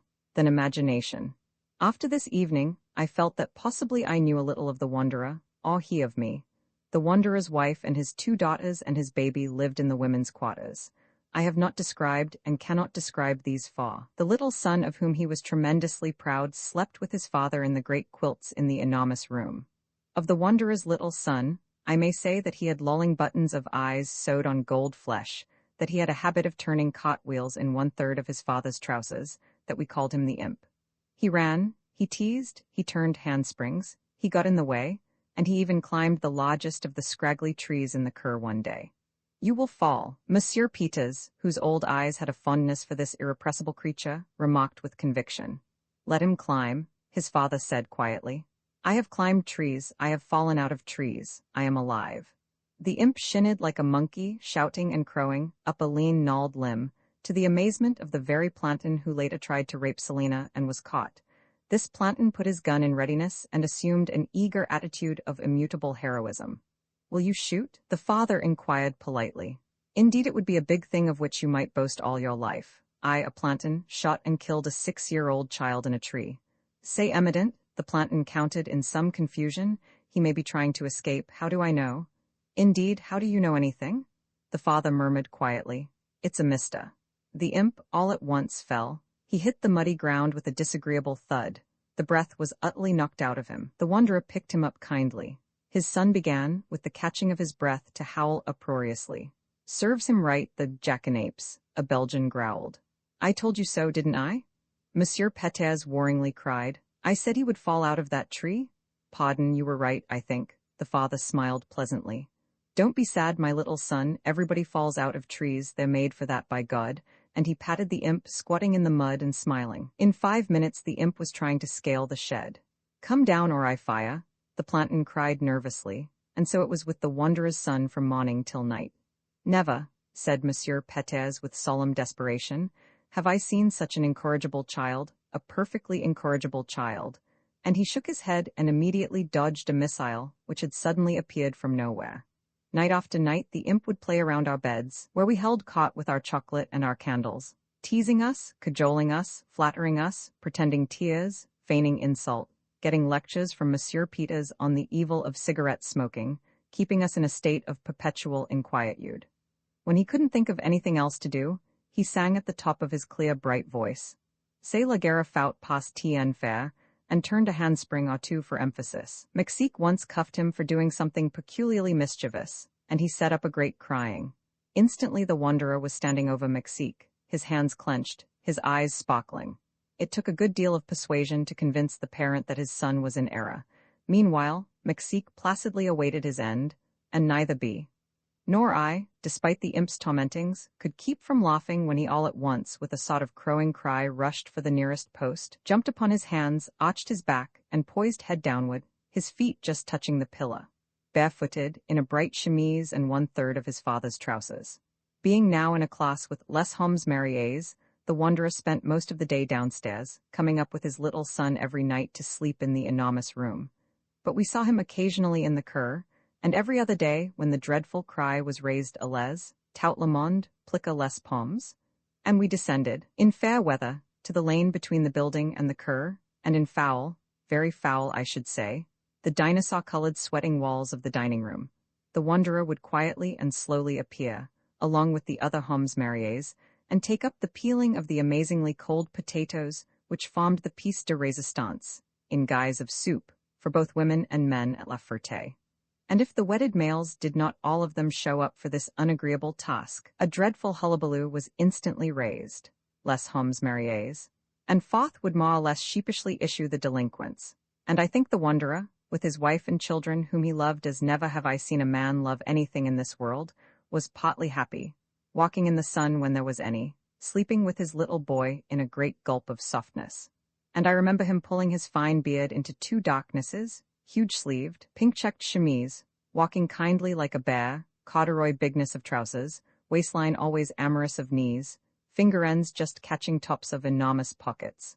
When he feels, as I think, partly happy, he corrects our pronunciation of the ineffable word, saying "Oh, Mayerda," and smiles. And once Jean Lenega said to him as he squatted in the cur with his little son beside him, his broad strong back as nearly always against one of the gruesome and minute pommiers, "Babu, Javi's Kupa ta Bob Babu?" Whereat the father answered slowly and seriously, "When you cut my beard you will have to cut off my head," regarding Jean Lenega with unspeakably sensitive, tremendously deep, peculiarly soft eyes. "My beard is finer than that. You have made it too coarse," he gently remarked one day, looking attentively at a piece of photography which I had been caught in the act of perpetrating, whereat I bowed my head in silent shame. "Demesta, Joseph, fem, ne felisca," I read another day in the Gestionnaires' Book of Judgment. "Oh, Monsieur le Gestionnaire, I should not have liked to have seen those names in my book of sinners, in my album of filth and blood and incontinence, had I been you. Oh, little, very little, gouvernement franchise, and you, the great and comfortable messieurs of the world, tell me why you have put a gypsy who dresses like tomorrow among the squabbling pimps and thieves of yesterday." He had been in New York one day. One child died at sea. "Les lands," he cried, towering over the enormous room suddenly one night in autumn. "G les canais comesma poch Bordeaux, G size uquese, Madrid, G size uquese, told, Seville, Naples, G size uquese, G les canais comesma poch." He could not read. "Tell me what it tells," he said briefly and without annoyance when once I offered him the journal, and I took pleasure in trying to do so. One fine day, perhaps the finest day, I looked from a window of the enormous room and saw, in the same spot that Lena had enjoyed her half-hour promenade during confinement in the cabinet, as related, the wife of the wanderer, ne Feliska, giving his baby a bath in a pail, while the wanderer sat in the sun smoking. About the pail, an absorbed group of putains stood. Several plantons, abandoning for one instant their plantonic demeanor, leaned upon their guns and watched. Some even smiled a little. And the mother, holding the brownish, naked, crowing child tenderly, was swimming it quietly to and fro, to the delight of Selina in particular. To Selina it waved its arms greetingly. She stooped and spoke to it. The mother smiled. The wanderer, looking from time to time at his wife, smoked and pondered by himself in the sunlight. This baby was the delight of the putains at all times. They used to take turns carrying it when on promenade. The wanderer's wife, at such moments, regarded them with a gentle and jealous weariness. There were two girls, as I said. One, the littlest girl I ever saw walk and act by herself, looked exactly like a gollywog. This was because of the huge mop of black hair. She was very pretty. She used to sit with her mother and move her toes quietly for her own private amusement. The older sister was as divine a creature as God in his skillful and infinite wisdom ever created. Her intensely sexual face greeted us nearly always as we descended Paula soup. She would come up to B, and me slenderly and ask, with the brightest and darkest eyes in the world, "Chocolat, MCU?" And we would present her with a big or small, as the case might be, Masso de Chocolat. We even called her Chocolat. Her skin was nearly sheer gold, her fingers and feet delicately formed, her teeth wonderfully white, her hair incomparably black and abundant. Her lips would have seduced, I think, Le Gouvernement Franchise itself, or any saint. Well, Le Gouvernement Franchise decided in its infinite but unskillful wisdom that the wanderer, being an inexpressibly bad man, guilty of who knows what gentleness, strength, and beauty, should suffer as much as he was capable of suffering. In other words, it decided, through its 3 wise men, who formed the visiting commission whereof I speak anon, that the wife, her baby, her 2 girls, and her little son should be separated from the husband by miles, and by stone walls, and by barbed wire, and by law. Or perhaps, there was a rumor to this effect, the three wise men discovered that the father of these incredibly exquisite children was not her lawful husband. And of course, this being the case, the utterly and incomparably moral French government saw its duty plainly, which duty was to inflict the ultimate anguish of separation upon the sinners concerned. I know the wanderer came from La Commission with tears of anger in his great eyes. I know that some days later he, along with that deadly and poisonous criminal Monsieur Auguste, and that aged archtraitor Monsieur Peters, and that incomparably wicked person Surplice, and a ragged gentle being who one day presented us with a broken spoon which he had found somewhere, the gift being a purely spontaneous mark of approval and affection, who for this reason was known as the Spoonman, had the vast and immeasurable honor of departing for Précine par la durée de la guerre. If ever I can create by some occult process of imagining a deed so perfectly cruel as the deed perpetrated in the case of Joseph Demesta, I shall consider myself a genius. Then let us admit that the three wise men were geniuses, and let us, also and softly, admit that it takes a good and great government perfectly to negate mercy. And let us, bowing our minds smoothly and darkly, repeat with Monsieur le Curé, Tauges l'enfant. The wanderer was almost insane when he heard the judgment of La Commission, and hereupon I must pay my respects to Monsieur Peters, whom I had ever liked, but whose spirit I had not, up to the night preceding the wanderer's departure, fully appreciated. Monsieur Peters sat for hours at the card table, his glasses continually fogging, censuring the wanderer in tones of apparent annoyance for his frightful weeping, and now and then himself sniffing faintly with his big red nose. Sat for hours pretending to take dictation from Joseph Demesta, in reality composing a great letter, a series of great letters to the civil, and I guess military authorities on the subject of the injustice done to the father of 4 children.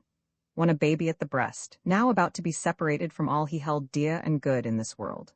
I appeal, Monsieur Peters wrote in his boisterously careful, not to say elegant, script, to your sense of mercy and of fair play and of honor. It is not merely an unjust thing which is being done, not merely an unreasonable thing, it is an unnatural thing. As he wrote, I found it hard to believe that this was the aged and decrepit and fussing biped whom I had known, whom I had caricatured, with whom I had talked upon ponderous subjects, a comparison between the Belgian and French cities with respect to their location as favoring progress and prosperity, for example, who had with a certain comic shyness revealed to me a secret scheme for reclaiming inundated territories by means of an extraordinary pump of my invention. Yet this was he, this was Monsieur Peters lui-même, and I enjoyed peculiarly making his complete acquaintance for the first and only time. May the heavens prosper him. The next day the wanderer appeared in the Cur walking proudly in a shirt of solid vermilion. He kissed his wife, excuse me, Monsieur Malvy, I should say the mother of his children, crying very bitterly and suddenly. The Plantons yelled for him to line up with the rest, who were waiting outside the gate, bag and baggage. He covered his great king's eyes with his long golden hands and went. With him disappeared unspeakable sunlight, and the dark, keen, bright strength of the earth. Roman 9 Zulu, this is the name of the second delectable mountain. Zulu is he called, partly because he looks like what I have never seen, partly because the sounds somehow relate to his personality, and partly because they seem to please him. He is, of all the indescribables I have known, definitely the most completely or entirely indescribable. Then, quoth my Rita, you will not attempt to describe him, I trust. Alas, in the medium, which I am now using, a certain amount, or at least quality of description, is disgustingly necessary. Were I free with a canvas and some colors, but I am not free, and so I will buck the impossible to the best of my ability, which, after all, is one way of wasting your time. He did not come and he did not go. He drifted. His angular anatomy expended and collected itself with an effortless spontaneity, which is the prerogative of fairies perhaps, or at any rate of those things in which we no longer believe. But he was Ma. There are certain things in which one is unable to believe for the simple reason that he never ceases to feel them. Things of this sort, things which are always inside of us and, in fact, are us and which consequently will not be pushed off or away where we can begin thinking about them, are no longer things. They, and the us which they are, equals a verb, and is. The Zulu, then, I must perforce call an is. In this chapter, I shall pretend briefly to describe certain aspects and attributes of an is, which is we have called the Zulu, who himself intrinsically and indubitably escapes analysis. Allens, let me first describe a Sunday morning when we lifted our heads to the fight of the stovepipes.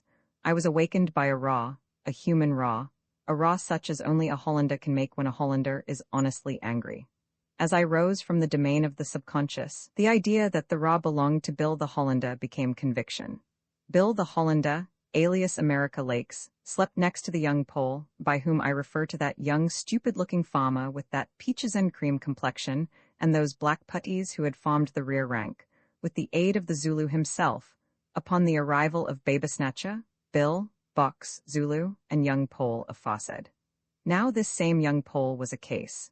Insufferably vain and self-confident was he. Monsieur Auguste palliated most of his conceited offensiveness on the ground that he was ungarçon. We on the ground that he was obviously and unmistakably the Zulu's friend. This young Pole, I remember, had me design upon the wall over his palas, shortly after his arrival, a virile soldat clutching a somewhat dubious flag. I made the latter from descriptions furnished by Monsieur Auguste and the young Pole himself, intended, I may add, to be the flag of Poland, underneath which beautiful picture I was instructed to perpetrate the flourishing inscription, Vive la Pologne, which I did to the best of my limited ability, and for Monsieur Auguste's sake. No sooner was the photography complete than the young Pole, patriotically elated, set out to demonstrate the superiority of his race and nation by making himself obnoxious. I will give him this credit. He was pas machant, he was, in fact, a stupid boy. The fighting Sheeny temporarily took him down a peg by flooring him in the nightly box, which the fighting Sheeny instituted immediately upon the arrival of the trick raincoat. A previous acquaintance of the Sheenys at La Santé, the similarity of occupations or non-occupation. I refer to the profession of pimp, having cemented a friendship between these two. But for all that the young Pole's Sunday-best clothes were covered with filth, and for all that his polished puttees were soiled and scratched by the splintery floor of the enormous room, he having rolled well off the blanket upon which the wrestling was supposed to occur, his spirit was dashed but for the moment. He set about cleaning and polishing himself, combing his hair, smoothing his cap, and was as cocky as ever next morning. In fact, I think he was cockier, for he took to guying Bill the Hollander in French, with which tongue Bill was only faintly familiar and of which, consequently, he was doubly suspicious.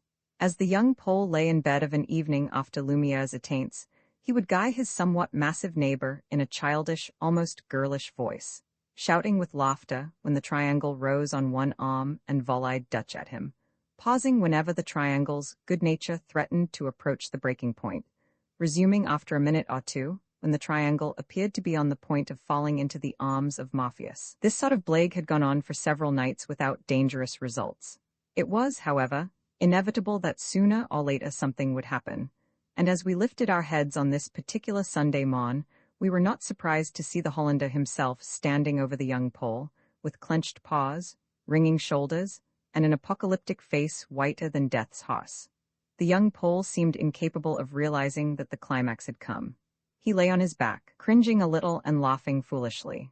The Zulu, who slept next to him on our side, had apparently just lighted a cigarette which projected upward from a slender holder.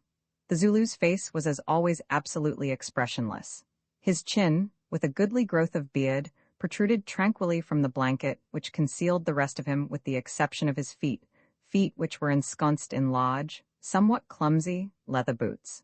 As the Zulu wore no socks, the X's of the rawhide lacings on his bare flesh, blue, of course, with cold, presented a rather fascinating design. The Zulu was, to all intents and purposes, gazing at the ceiling. Bill the Hollander, clad only in his shirt, his long lean muscled legs planted far apart, shook one fist after another at the recumbent young Pole, thundering curiously enough in English.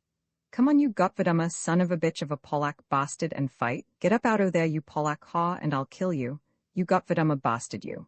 I stood enough o' your Gottverdummer nonsense, you Gottverdummer," etc. as Bill the Hollander's thunder crescendoed steadily, cramming the utmost corners of the enormous room with Gottverdummers, which echoingly telescoped one another, producing a dim, huge, shaggy mass of vocal anger. The young Pole began to laugh less and less, began to plead and excuse and palliate and demonstrate. And all the while the triangular tower, in its naked legs and its palpitating chemise, brandished its vast fists nearer and nearer. its ghastly yellow lips hurling cumulative volumes of rhythmic profanity, its blue eyes snapping like firecrackers, its enormous hairy chest heaving and tumbling like a monstrous hunk of seaweed, its flat soiled feet curling and uncurling their 10 sour mutilated toes. The Zulu puffed gently as he lay. Bill the Hollander's jaw, sticking into the direction of the young Pole's helpless gestures, looked, with the pitiless scotching face behind it, like some square house carried in the fore of a white cyclone. The Zulu depressed his chin, his eyes, poking slowly from beneath the visor of the cap which he always wore, in bed or out of it, regarded the vomiting tower with an abstracted interest. He allowed one hand delicately to escape from the blanket, and quietly to remove from his lips the gently burning cigarette. "You won't, eh? You bloody Polak coward." And with a speed in comparison to which lightning is snail-like, the tower reached twice for the peaches and cream cheeks of the prone victim, who set up a tragic bellowing of his own, writhed upon his somewhat dislocated palas, raised his elbows shieldingly, and started to get to his feet by way of his trembling knees, to be promptly knocked flat. Such a howling as the young Pole set up I have rarely heard. He crawled sideways, he got on one knee, he made a dart forward, and was caught cleanly by an uppercut, lifted through the air a yard, and spread-eagled against the stove, which collapsed with an unearthly crash, yielding an Inkai shower of soot upon the combatants, and almost crowning the Hollander simultaneously with 3 4-feet sections of pipe. The young Pole hit the floor, shouting, on his head, at the apogee of a neatly executed back somersault, collapsed, rose yelling, and with flashing eyes picked up a length of the ruined tayao, which he lifted high in the air, at which the Hollander seized in both fists a similar piece, brought it instantly forward and sideways with incognizable velocity, and delivered such an immense wallop as smoothed the young Pole horizontally to a distance of 6 feet, where he suddenly landed, stovepipe and all, in a crash of entire collapse, having passed clear over the Zulu's head. The Zulu, remarking "ma," floated hingingly to a sitting position and was saluted by "lie down, you Gottverdama Poleka, I'll get you next."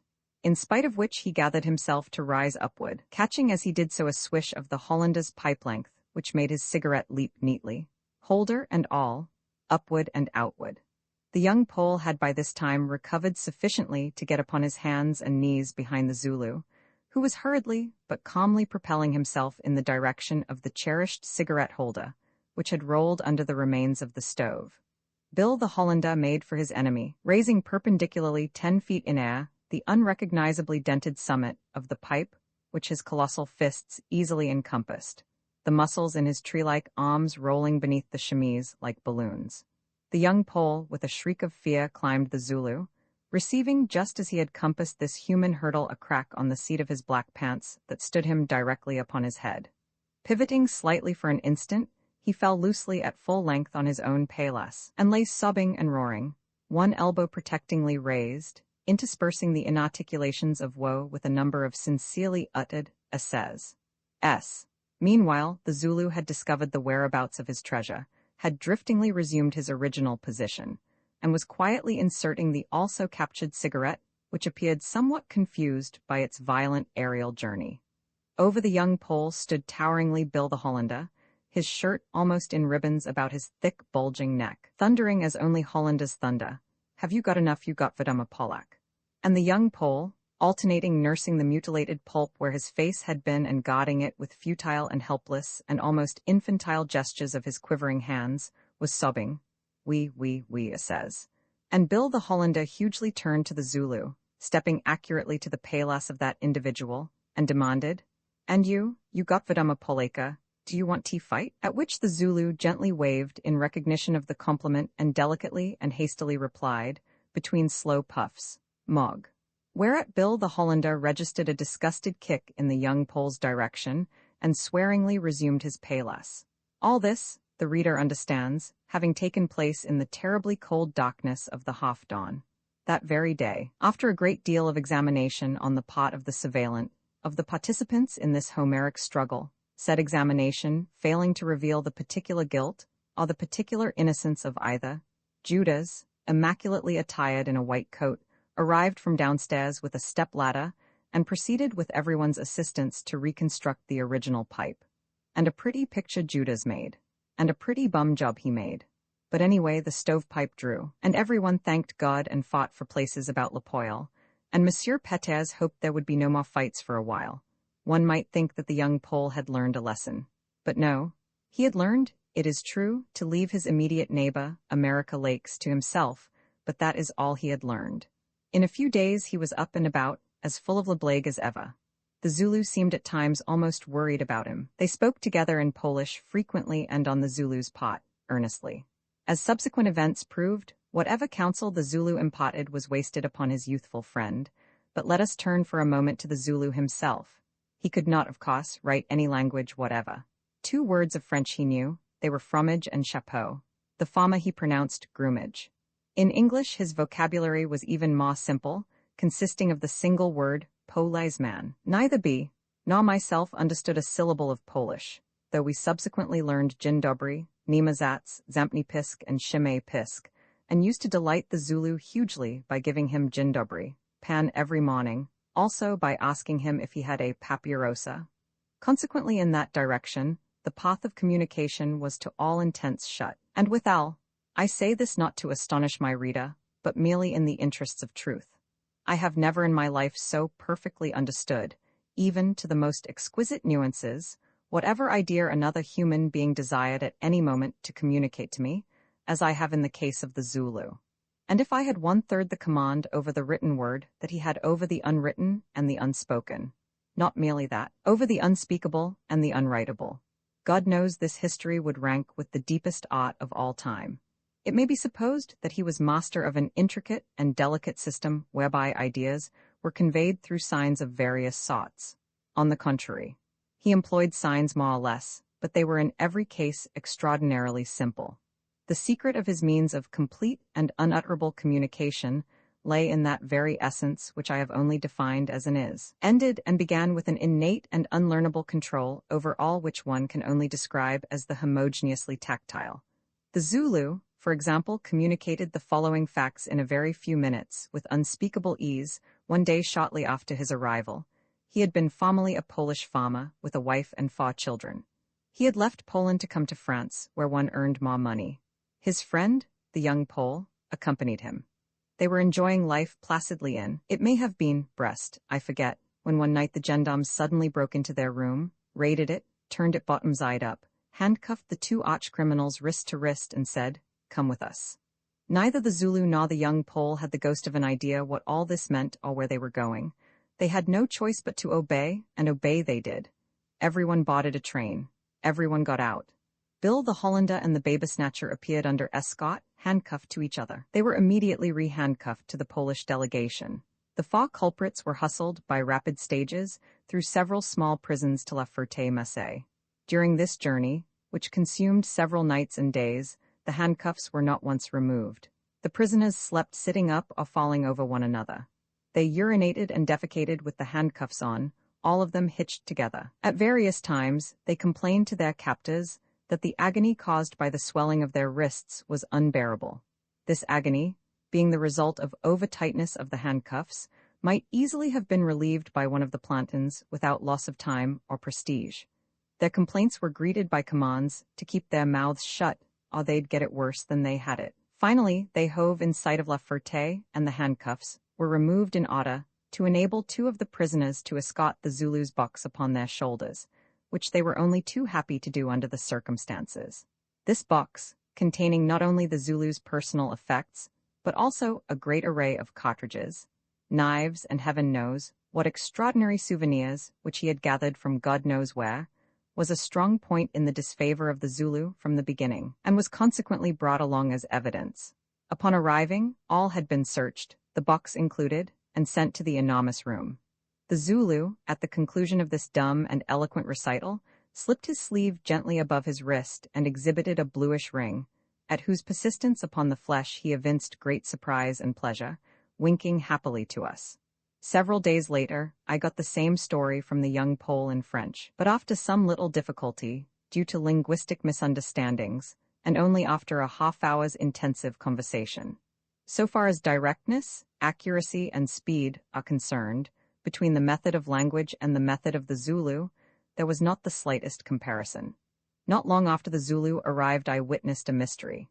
It was toward the second soup and B, and I were proceeding, our spoons in our hands, in the direction of the door, when beside us suddenly appeared the Zulu, who took us by the shoulders gently, and after carefully looking about him, produced from, as nearly as one could see, his right ear a 20-franc note, asking us in a few well-chosen silences to purchase with it confiture, fromage, and chocolat at the canteen. He silently apologized for encumbering us with these errands, averring that he had been found when he arrived to have no money upon him, and consequently wished to keep intact this little tradition. We were only too delighted to assist so remarkable a prestidigitator. We scarcely knew him at that time, and après la soupe we bought as requested, conveying the treasures to our bunks and keeping guard over them. About 15 minutes after the planton had locked everyone in, the Zulu driftingly arrived before us, whereupon we attempted to give him his purchases, but he winked and told us wordlessly that we should, if we would be so kind, keep them for him, immediately following this suggestion by a request that we open the marmalade, or jam, or whatever it might be called. Preserve is perhaps the best word. We complied with alacrity. Now, he said soundlessly, you may if you like offer me a little. We did. Now have some yourselves, the Zulu commanded. So we attacked the confiture with a will, spreading it on pieces, or, rather, chunks of the brownish bread whose faintly rotten odor is one element of the life at La Ferté which I, for one, find it easier to remember than to forget. And next, in similar fashion, we opened the cheese and offered some to our visitor, and finally the chocolate.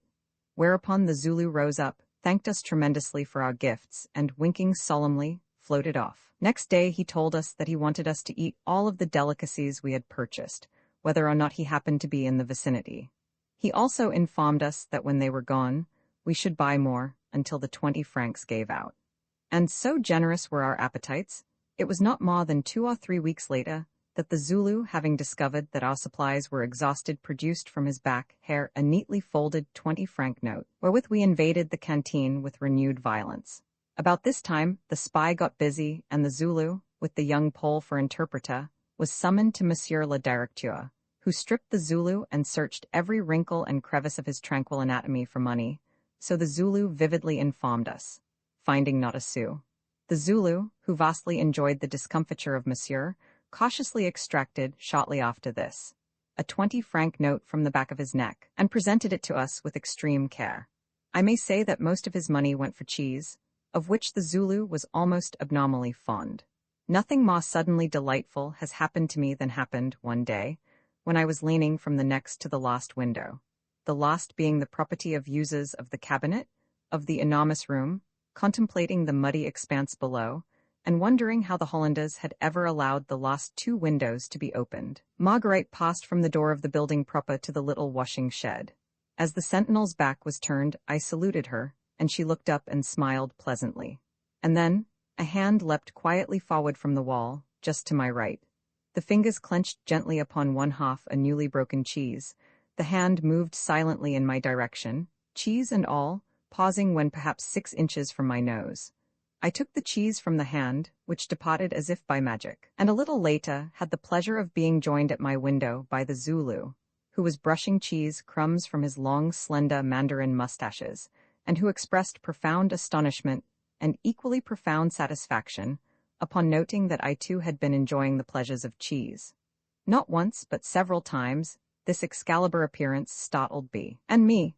In fact, the extreme modesty and incomparable shyness of the Zulu found only in this procedure a satisfactory method of bestowing presents upon his 2 friends. I would I could see that long hand once more, the sensitive fingers poised upon a half-camembert, the bodiless arms swinging gently and surely, with a derrick-like grace and certainty, in my direction. Not very long after the Zulu's arrival, occurred an incident which I give with pleasure, because it shows the dauntless and indomitable, not to say intrepid, stuff of which plantons are made. The single seau which supplied the, at this time, 60-odd inhabitants of the enormous room with drinking water had done its duty, shortly after our arrival from the first soup with such thoroughness as to leave a number of unfortunate, among whom I was one, watless. The interval between soup and promenade loomed darkly and thirstily before us unfortunates. As the minutes passed, it loomed with greater and greater distinctness. At the end of 20 minutes our thirst, stimulated by an especially salty dose of lukewarm water for lunch, attained truly desperate proportions. Several of the bolder thirsters leaned from the various windows of the room and cried, Der Ello, Planten, Der Ello. Esil vu's plate, upon which the guardian of the law looked up suspiciously, pausing a moment as if to identify the scoundrels whose temerity had so far got the better of their understanding as to lead them to address him, a Planten, in familiar terms, and then grimly resumed his walk, gun on shoulder, revolver on hip, the picture of simple and unaffected majesty. Whereat, seeing that entreaties were of no avail, we put our seditious and dangerous heads together, and formulated a very great scheme, to wit, the lowering of an empty tin pail about 8 inches high, which tin pail had formerly contained confiture, which confiture had long since passed into the guts of Monsieur Auguste, the Zulu, myself, and, as the Zulu's friend, the young Pole. Now this fiendish imitation of the old oaken bucket that hung in the well was to be lowered to the good-natured Marguerite, who went to and fro from the door of the building to the washing shed, who was to fill it for us at the pump situated directly under us in a cavernous chilly cave on the ground floor, then rehitch it to the rope, and guide its upward beginning. The rest was in the hands of fate. Bold might the Planten be, we were no fainéants. We made a little speech to everyone in general, desiring them to lend us their belts. The Zulu, the immensity of whose pleasure in this venture cannot be even indicated, stripped off his belt with unearthly agility. Monsieur Auguste gave his, which we tongue-holed to the Zulus. Somebody else contributed a necktie, another a shoestring, the young Pole his scarf, of which he was impossibly proud, etc. The extraordinary rope so constructed was now tried out in the enormous room, and found to be about 38 feet long, or in other words of ample length, considering that the window itself was only 3 stories above terra firma. Marguerite was put on her guard by signs, executed when the Planten's back was turned, which it was exactly half the time, as his patrol stretched at right angles to the wing of the building whose 3rd story we occupied. Having attached the minute bucket to one end, the stronger-looking end, the end which had more belts and less neckties and handkerchiefs, of our improvised rope, Harry, myself, and the Zulu bided our time at the window. Then, seizing a favorable opportunity, in enormous haste began paying out the infernal contrivance. Down went the sinful tin pail, safely past the window ledge just below us, straight and true to the waiting hands of the faithful Marguerite, who had just received it, and was on the point of undoing the bucket from the first belt when, lo, who should come in sight around the corner but the pimply-faced, brilliantly uniformed, glitteringly putteed Sergeant de Planten's Louis Mam. Such amazement as dominated his puny features I have rarely seen equaled. He stopped dead in his tracks, for 1 second stupidly contemplated the window, ourselves, the wall, 7 neckties, 5 belts, 3 handkerchiefs, a scarf, 2 shoestrings, the jam pail, and Marguerite. Then, wheeling, noticed the Planten, who peacefully and with dignity was pursuing a course which carried him further and further from the zone of operations, and finally, spinning around again, cried shrilly, Questsi que vous avez foutu avec cette machine-là. At which cry the Planten staggered, rotated, brought his gun clumsily off his shoulder, and stared, trembling all over with emotion, at his superior. La basse, screamed the pimply Sergeant de Plantens, pointing fiercely in our direction. Marguerite, at his first command, had let go the jam pail and sought shelter in the building. Simultaneously with her flight, we all began pulling on the rope for dear life, making the bucket bound against the wall. Upon hearing the dreadful exclamation, La basse, the Planten almost fell down. The sight which greeted his eyes caused him to excrete a single mouthful of vivid profanity, made him grip his gun like a hero, set every nerve in his noble and faithful body tingling. Apparently, however, he had forgotten completely his gun, which lay faithfully and expectingly in his 2 noble hands. "Attention!" screamed the sergeant. The Planten did something to his gun very aimlessly and rapidly. "Fire!" shrieked the sergeant, scarlet with rage and mortification. The Planten, cool as steel, raised his gun. Nom de Dieu tires! The bucket, in big merry-sounding jumps, was approaching the window below us. The Planten took aim, falling fearlessly on one knee and closing both eyes. I confess that my blood stood on tiptoe, but what was death to the loss of that jam bucket, let alone everyone's apparel which everyone had so generously loaned? We kept on hauling silently. Out of the corner of my eye I beheld the Planten, now on both knees, musket held to his shoulder by his left arm, and pointing unflinchingly at us one and all, hunting with his right arm and hand in his belt for cartridges. A few seconds after this fleeting glimpse of heroic devotion, had penetrated my considerably heightened sensitivity, up suddenly came the bucket, and over backwards, we all went together on the floor of the enormous room. And as we fell, I heard a cry like the cry of a boiler announcing noon. Too late. I recollect that I lay on the floor for some minutes, half on top of the Zulu and three-quarters smothered by Monsieur Auguste, shaking with laughter. Then we all took to our hands and knees and made for our bunks. I believe no one, curiously enough, got punished for this atrocious misdemeanor, except the planton, who was punished for not shooting us, although God knows he had done his very best. And now, I must chronicle the famous duel which took place between the Zulu's compatriot, the young Pole, and that herebefore introduced pimp, the fighting Sheeny. A duel which came as a climax to a vast deal of teasing on the part of the young Pole, who, as previously remarked, had not learned his lesson from Bill the Hollander with the thoroughness which one might have expected of him. In addition to a bit of French and considerable Spanish, Rockheifela's valet spoke Russian very, I did not have to be told, badly. The young Pole, perhaps sore at being rolled on the floor of the enormous room by the worthy Sheeny, set about nagging him just as he had done in the case of neighbor Bill. His favorite epithet for the conqueror was Moshki or Moske, I never was sure which. Whatever it meant, the young Pole and Monsieur Auguste informed me that it meant Jew, in a highly derogatory sense. Its effect upon the noble Sheeny was definitely unpleasant, but when coupled with the word Moscosi, accent on the second syllable all long o, its effect was more than unpleasant. It was really disagreeable. At intervals throughout the day, on promenade, of an evening, the ugly phrase Moskai Moscosi resounded through the enormous room. The fighting Sheeny, then rapidly convalescing from syphilis, bided his time. The young Pole moreover had a way of jesting upon the subject of the Sheeny's infirmity. He would, particularly during the afternoon promenade, shout various none too subtle allusions to Moshki's physical condition for the benefit of less femmes. And in response would come peals of laughter from the girls' windows, shrill peals and deep guttural peals intersecting and breaking joints like overlapping shingles on the roof of craziness. So haughty did these responses become one afternoon that, in answer to loud pleas from the injured Moshki, the pimply Sergeant de Plantons himself came to the gate in the barbed wire fence and delivered a lecture upon the seriousness of venereal ailments, heartfelt, I should judge by the looks of him, as follows: Il n'y faut pas rigoler de ça. Savez-vous, c'est une maladie, ça, which little sermon contrasted agreeably with his usual remarks concerning, and in the presence of, les femmes, whereof the essence lay in a single phrase of prepositional significance.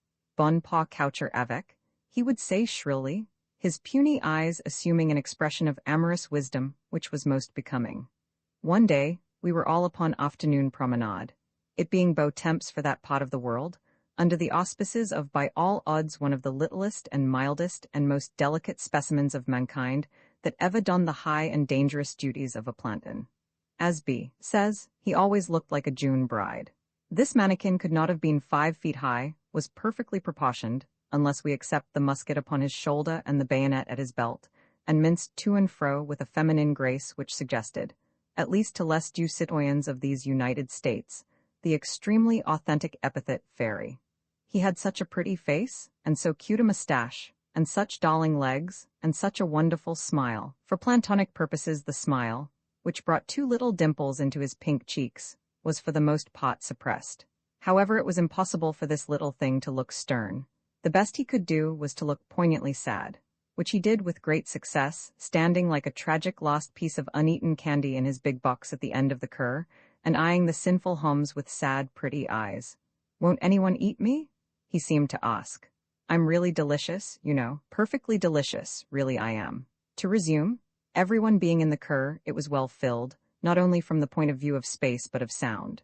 A barnyard crammed with pigs, cows, horses, ducks, geese, hens, cats and dogs could not possibly have produced 1/5 of the racket that emanated, spontaneously and inevitably, from the cur. Above which racket I heard tout a Cooper roar of pain and surprise, and looking up with some interest and also in some alarm, beheld the young Pole backing and filling and slipping in the deep ooze under the strenuous jolts, jabs, and even haymakers of the fighting Sheeny, who, with his coat off and his cap off, and his shirt open at the neck, was swatting luxuriously, and for all he was worth that round helpless face and that peaches and cream complexion. From where I stood, At a distance of 6 or 8 yards, the impact of the Sheenie's fist on the young Pole's jaw and cheeks was disconcertingly audible. The latter made not the slightest attempt to defend himself, let alone retaliate. He merely skidded about, roaring and clutching desperately out of harm's way his long white scarf, of which, as I have mentioned, he was extremely proud. But for the sheer brutality of the scene, it would have been highly ludicrous. The Sheenie was swinging like a windmill and hammering like a blacksmith. His ugly head lowered, the chin protruding, lips drawn back in a snarl, teeth sticking forth like a gorilla's. He banged and smote that moon-shaped physiognomy as if his life depended upon utterly annihilating it. And annihilate it he doubtless would have, but for the prompt, not to say punctual heroism of the June bride, who, lowering his huge gun, made a rush for the fight, stopped at a safe distance, and began squeaking at the very top and even summit of his faint girlish voice. Ox arms, which plaintive and intrepid utterance by virtue of its very fragility penetrated the building and released the black holster, who bounded through the gate, roaring a salutation as he bounded, and in a jiffy had cuffed the participants apart. "All right, whose fault is this?" he roared, and a number of highly reputable spectators, such as Judas and the fighting Sheenie himself, said it was the young Pole's fault. "Allez, au cabinet de suite?" And off trickled the sobbing young Pole, winding his great scarf comfortingly about him, to the dungeon. Some few minutes later, we encountered the Zulu speaking with Monsieur Auguste. Monsieur Auguste was very sorry. He admitted that the young Pole had brought his punishment upon himself, but he was only a boy. The Zulu's reaction to the affair was absolutely profound. He indicated les femmes with one eye, his trousers with another, and converted his utterly plastic personality into an amorous machine for several seconds, thereby vividly indicating the root of the difficulty. That the stupidity of his friend, the young Pole, hurt the Zulu deeply I discovered by looking at him as he lay in bed the next morning, limply and sorrowfully prone. Beside him the empty paillasse, which meant cabinet, his perfectly extraordinary face, a face perfectly at once fluent and angular, expressionless and sensitive, told me many things whereof even the Zulu might not speak, things which in order entirely to suffer he kept carefully and thoroughly ensconced behind his rigid and mobile eyes. From the day that the young Pole emerged from cabinet he was our friend. The plague had been at last knocked out of him, thanks to un Manger de Blanc, as the little machine fixer expressively called the fighting Sheenie, which Manger, by the way, having been exonerated from all blame by the more enlightened spectators of the unequal battle, strode immediately and ferociously over to B, and me, a hideous grin crackling upon the coarse surface of his mug, and demanded, hiking at the front of his trousers, "Bon, eh? By en fate, eh?" And a few days later asked us for money, even hinting that he would be pleased to become our special protector. I think, as a matter of fact, we lent him 1/8 of what he wanted. Perhaps we lent him 5 cents, in order to avoid trouble and get rid of him. At any rate, he didn't bother us particularly afterwards, and if a nickel could accomplish that, a nickel should be proud of itself. And always, through the falling grayness of the desolate autumn, the Zulu was beside us, all wrapped around a tree in the Cur, all melting in a post after tapping McSeek in a game of hide-and-seek, all suffering from toothache. God, I wish I could see him expressing for us the wickedness of toothache, all losing his shoes and finding them under Garibaldi's bed, with a huge perpendicular wink, which told tomes about Garibaldi's fatal propensities for ownership, all marveling silently at the power of les femmes apropos his young friend, who, occasionally resuming his former bravado, would stand in the black evil rain with his white farm scarf twined about him, singing as of old, "G suis content pas meta dedden suis pas per se, pas tirer all la la la." And the Zulu came out of la commission with identically the expressionless expression which he had carried into it. And God knows what the 3 wise men found out about him, but whatever it was, they never found and never will find that something whose discovery was worth to me more than all the round and powerless money of the world, limbs tin grace, wooden wink, shoulderless, unhurried body, velocity of a grasshopper, soul up under his armpits, mysteriously falling over the ownness of 2 feet, floating fish of his slimness half a bird. Gentlemen, I am inexorably grateful for the gift of these ignorant and indivisible things.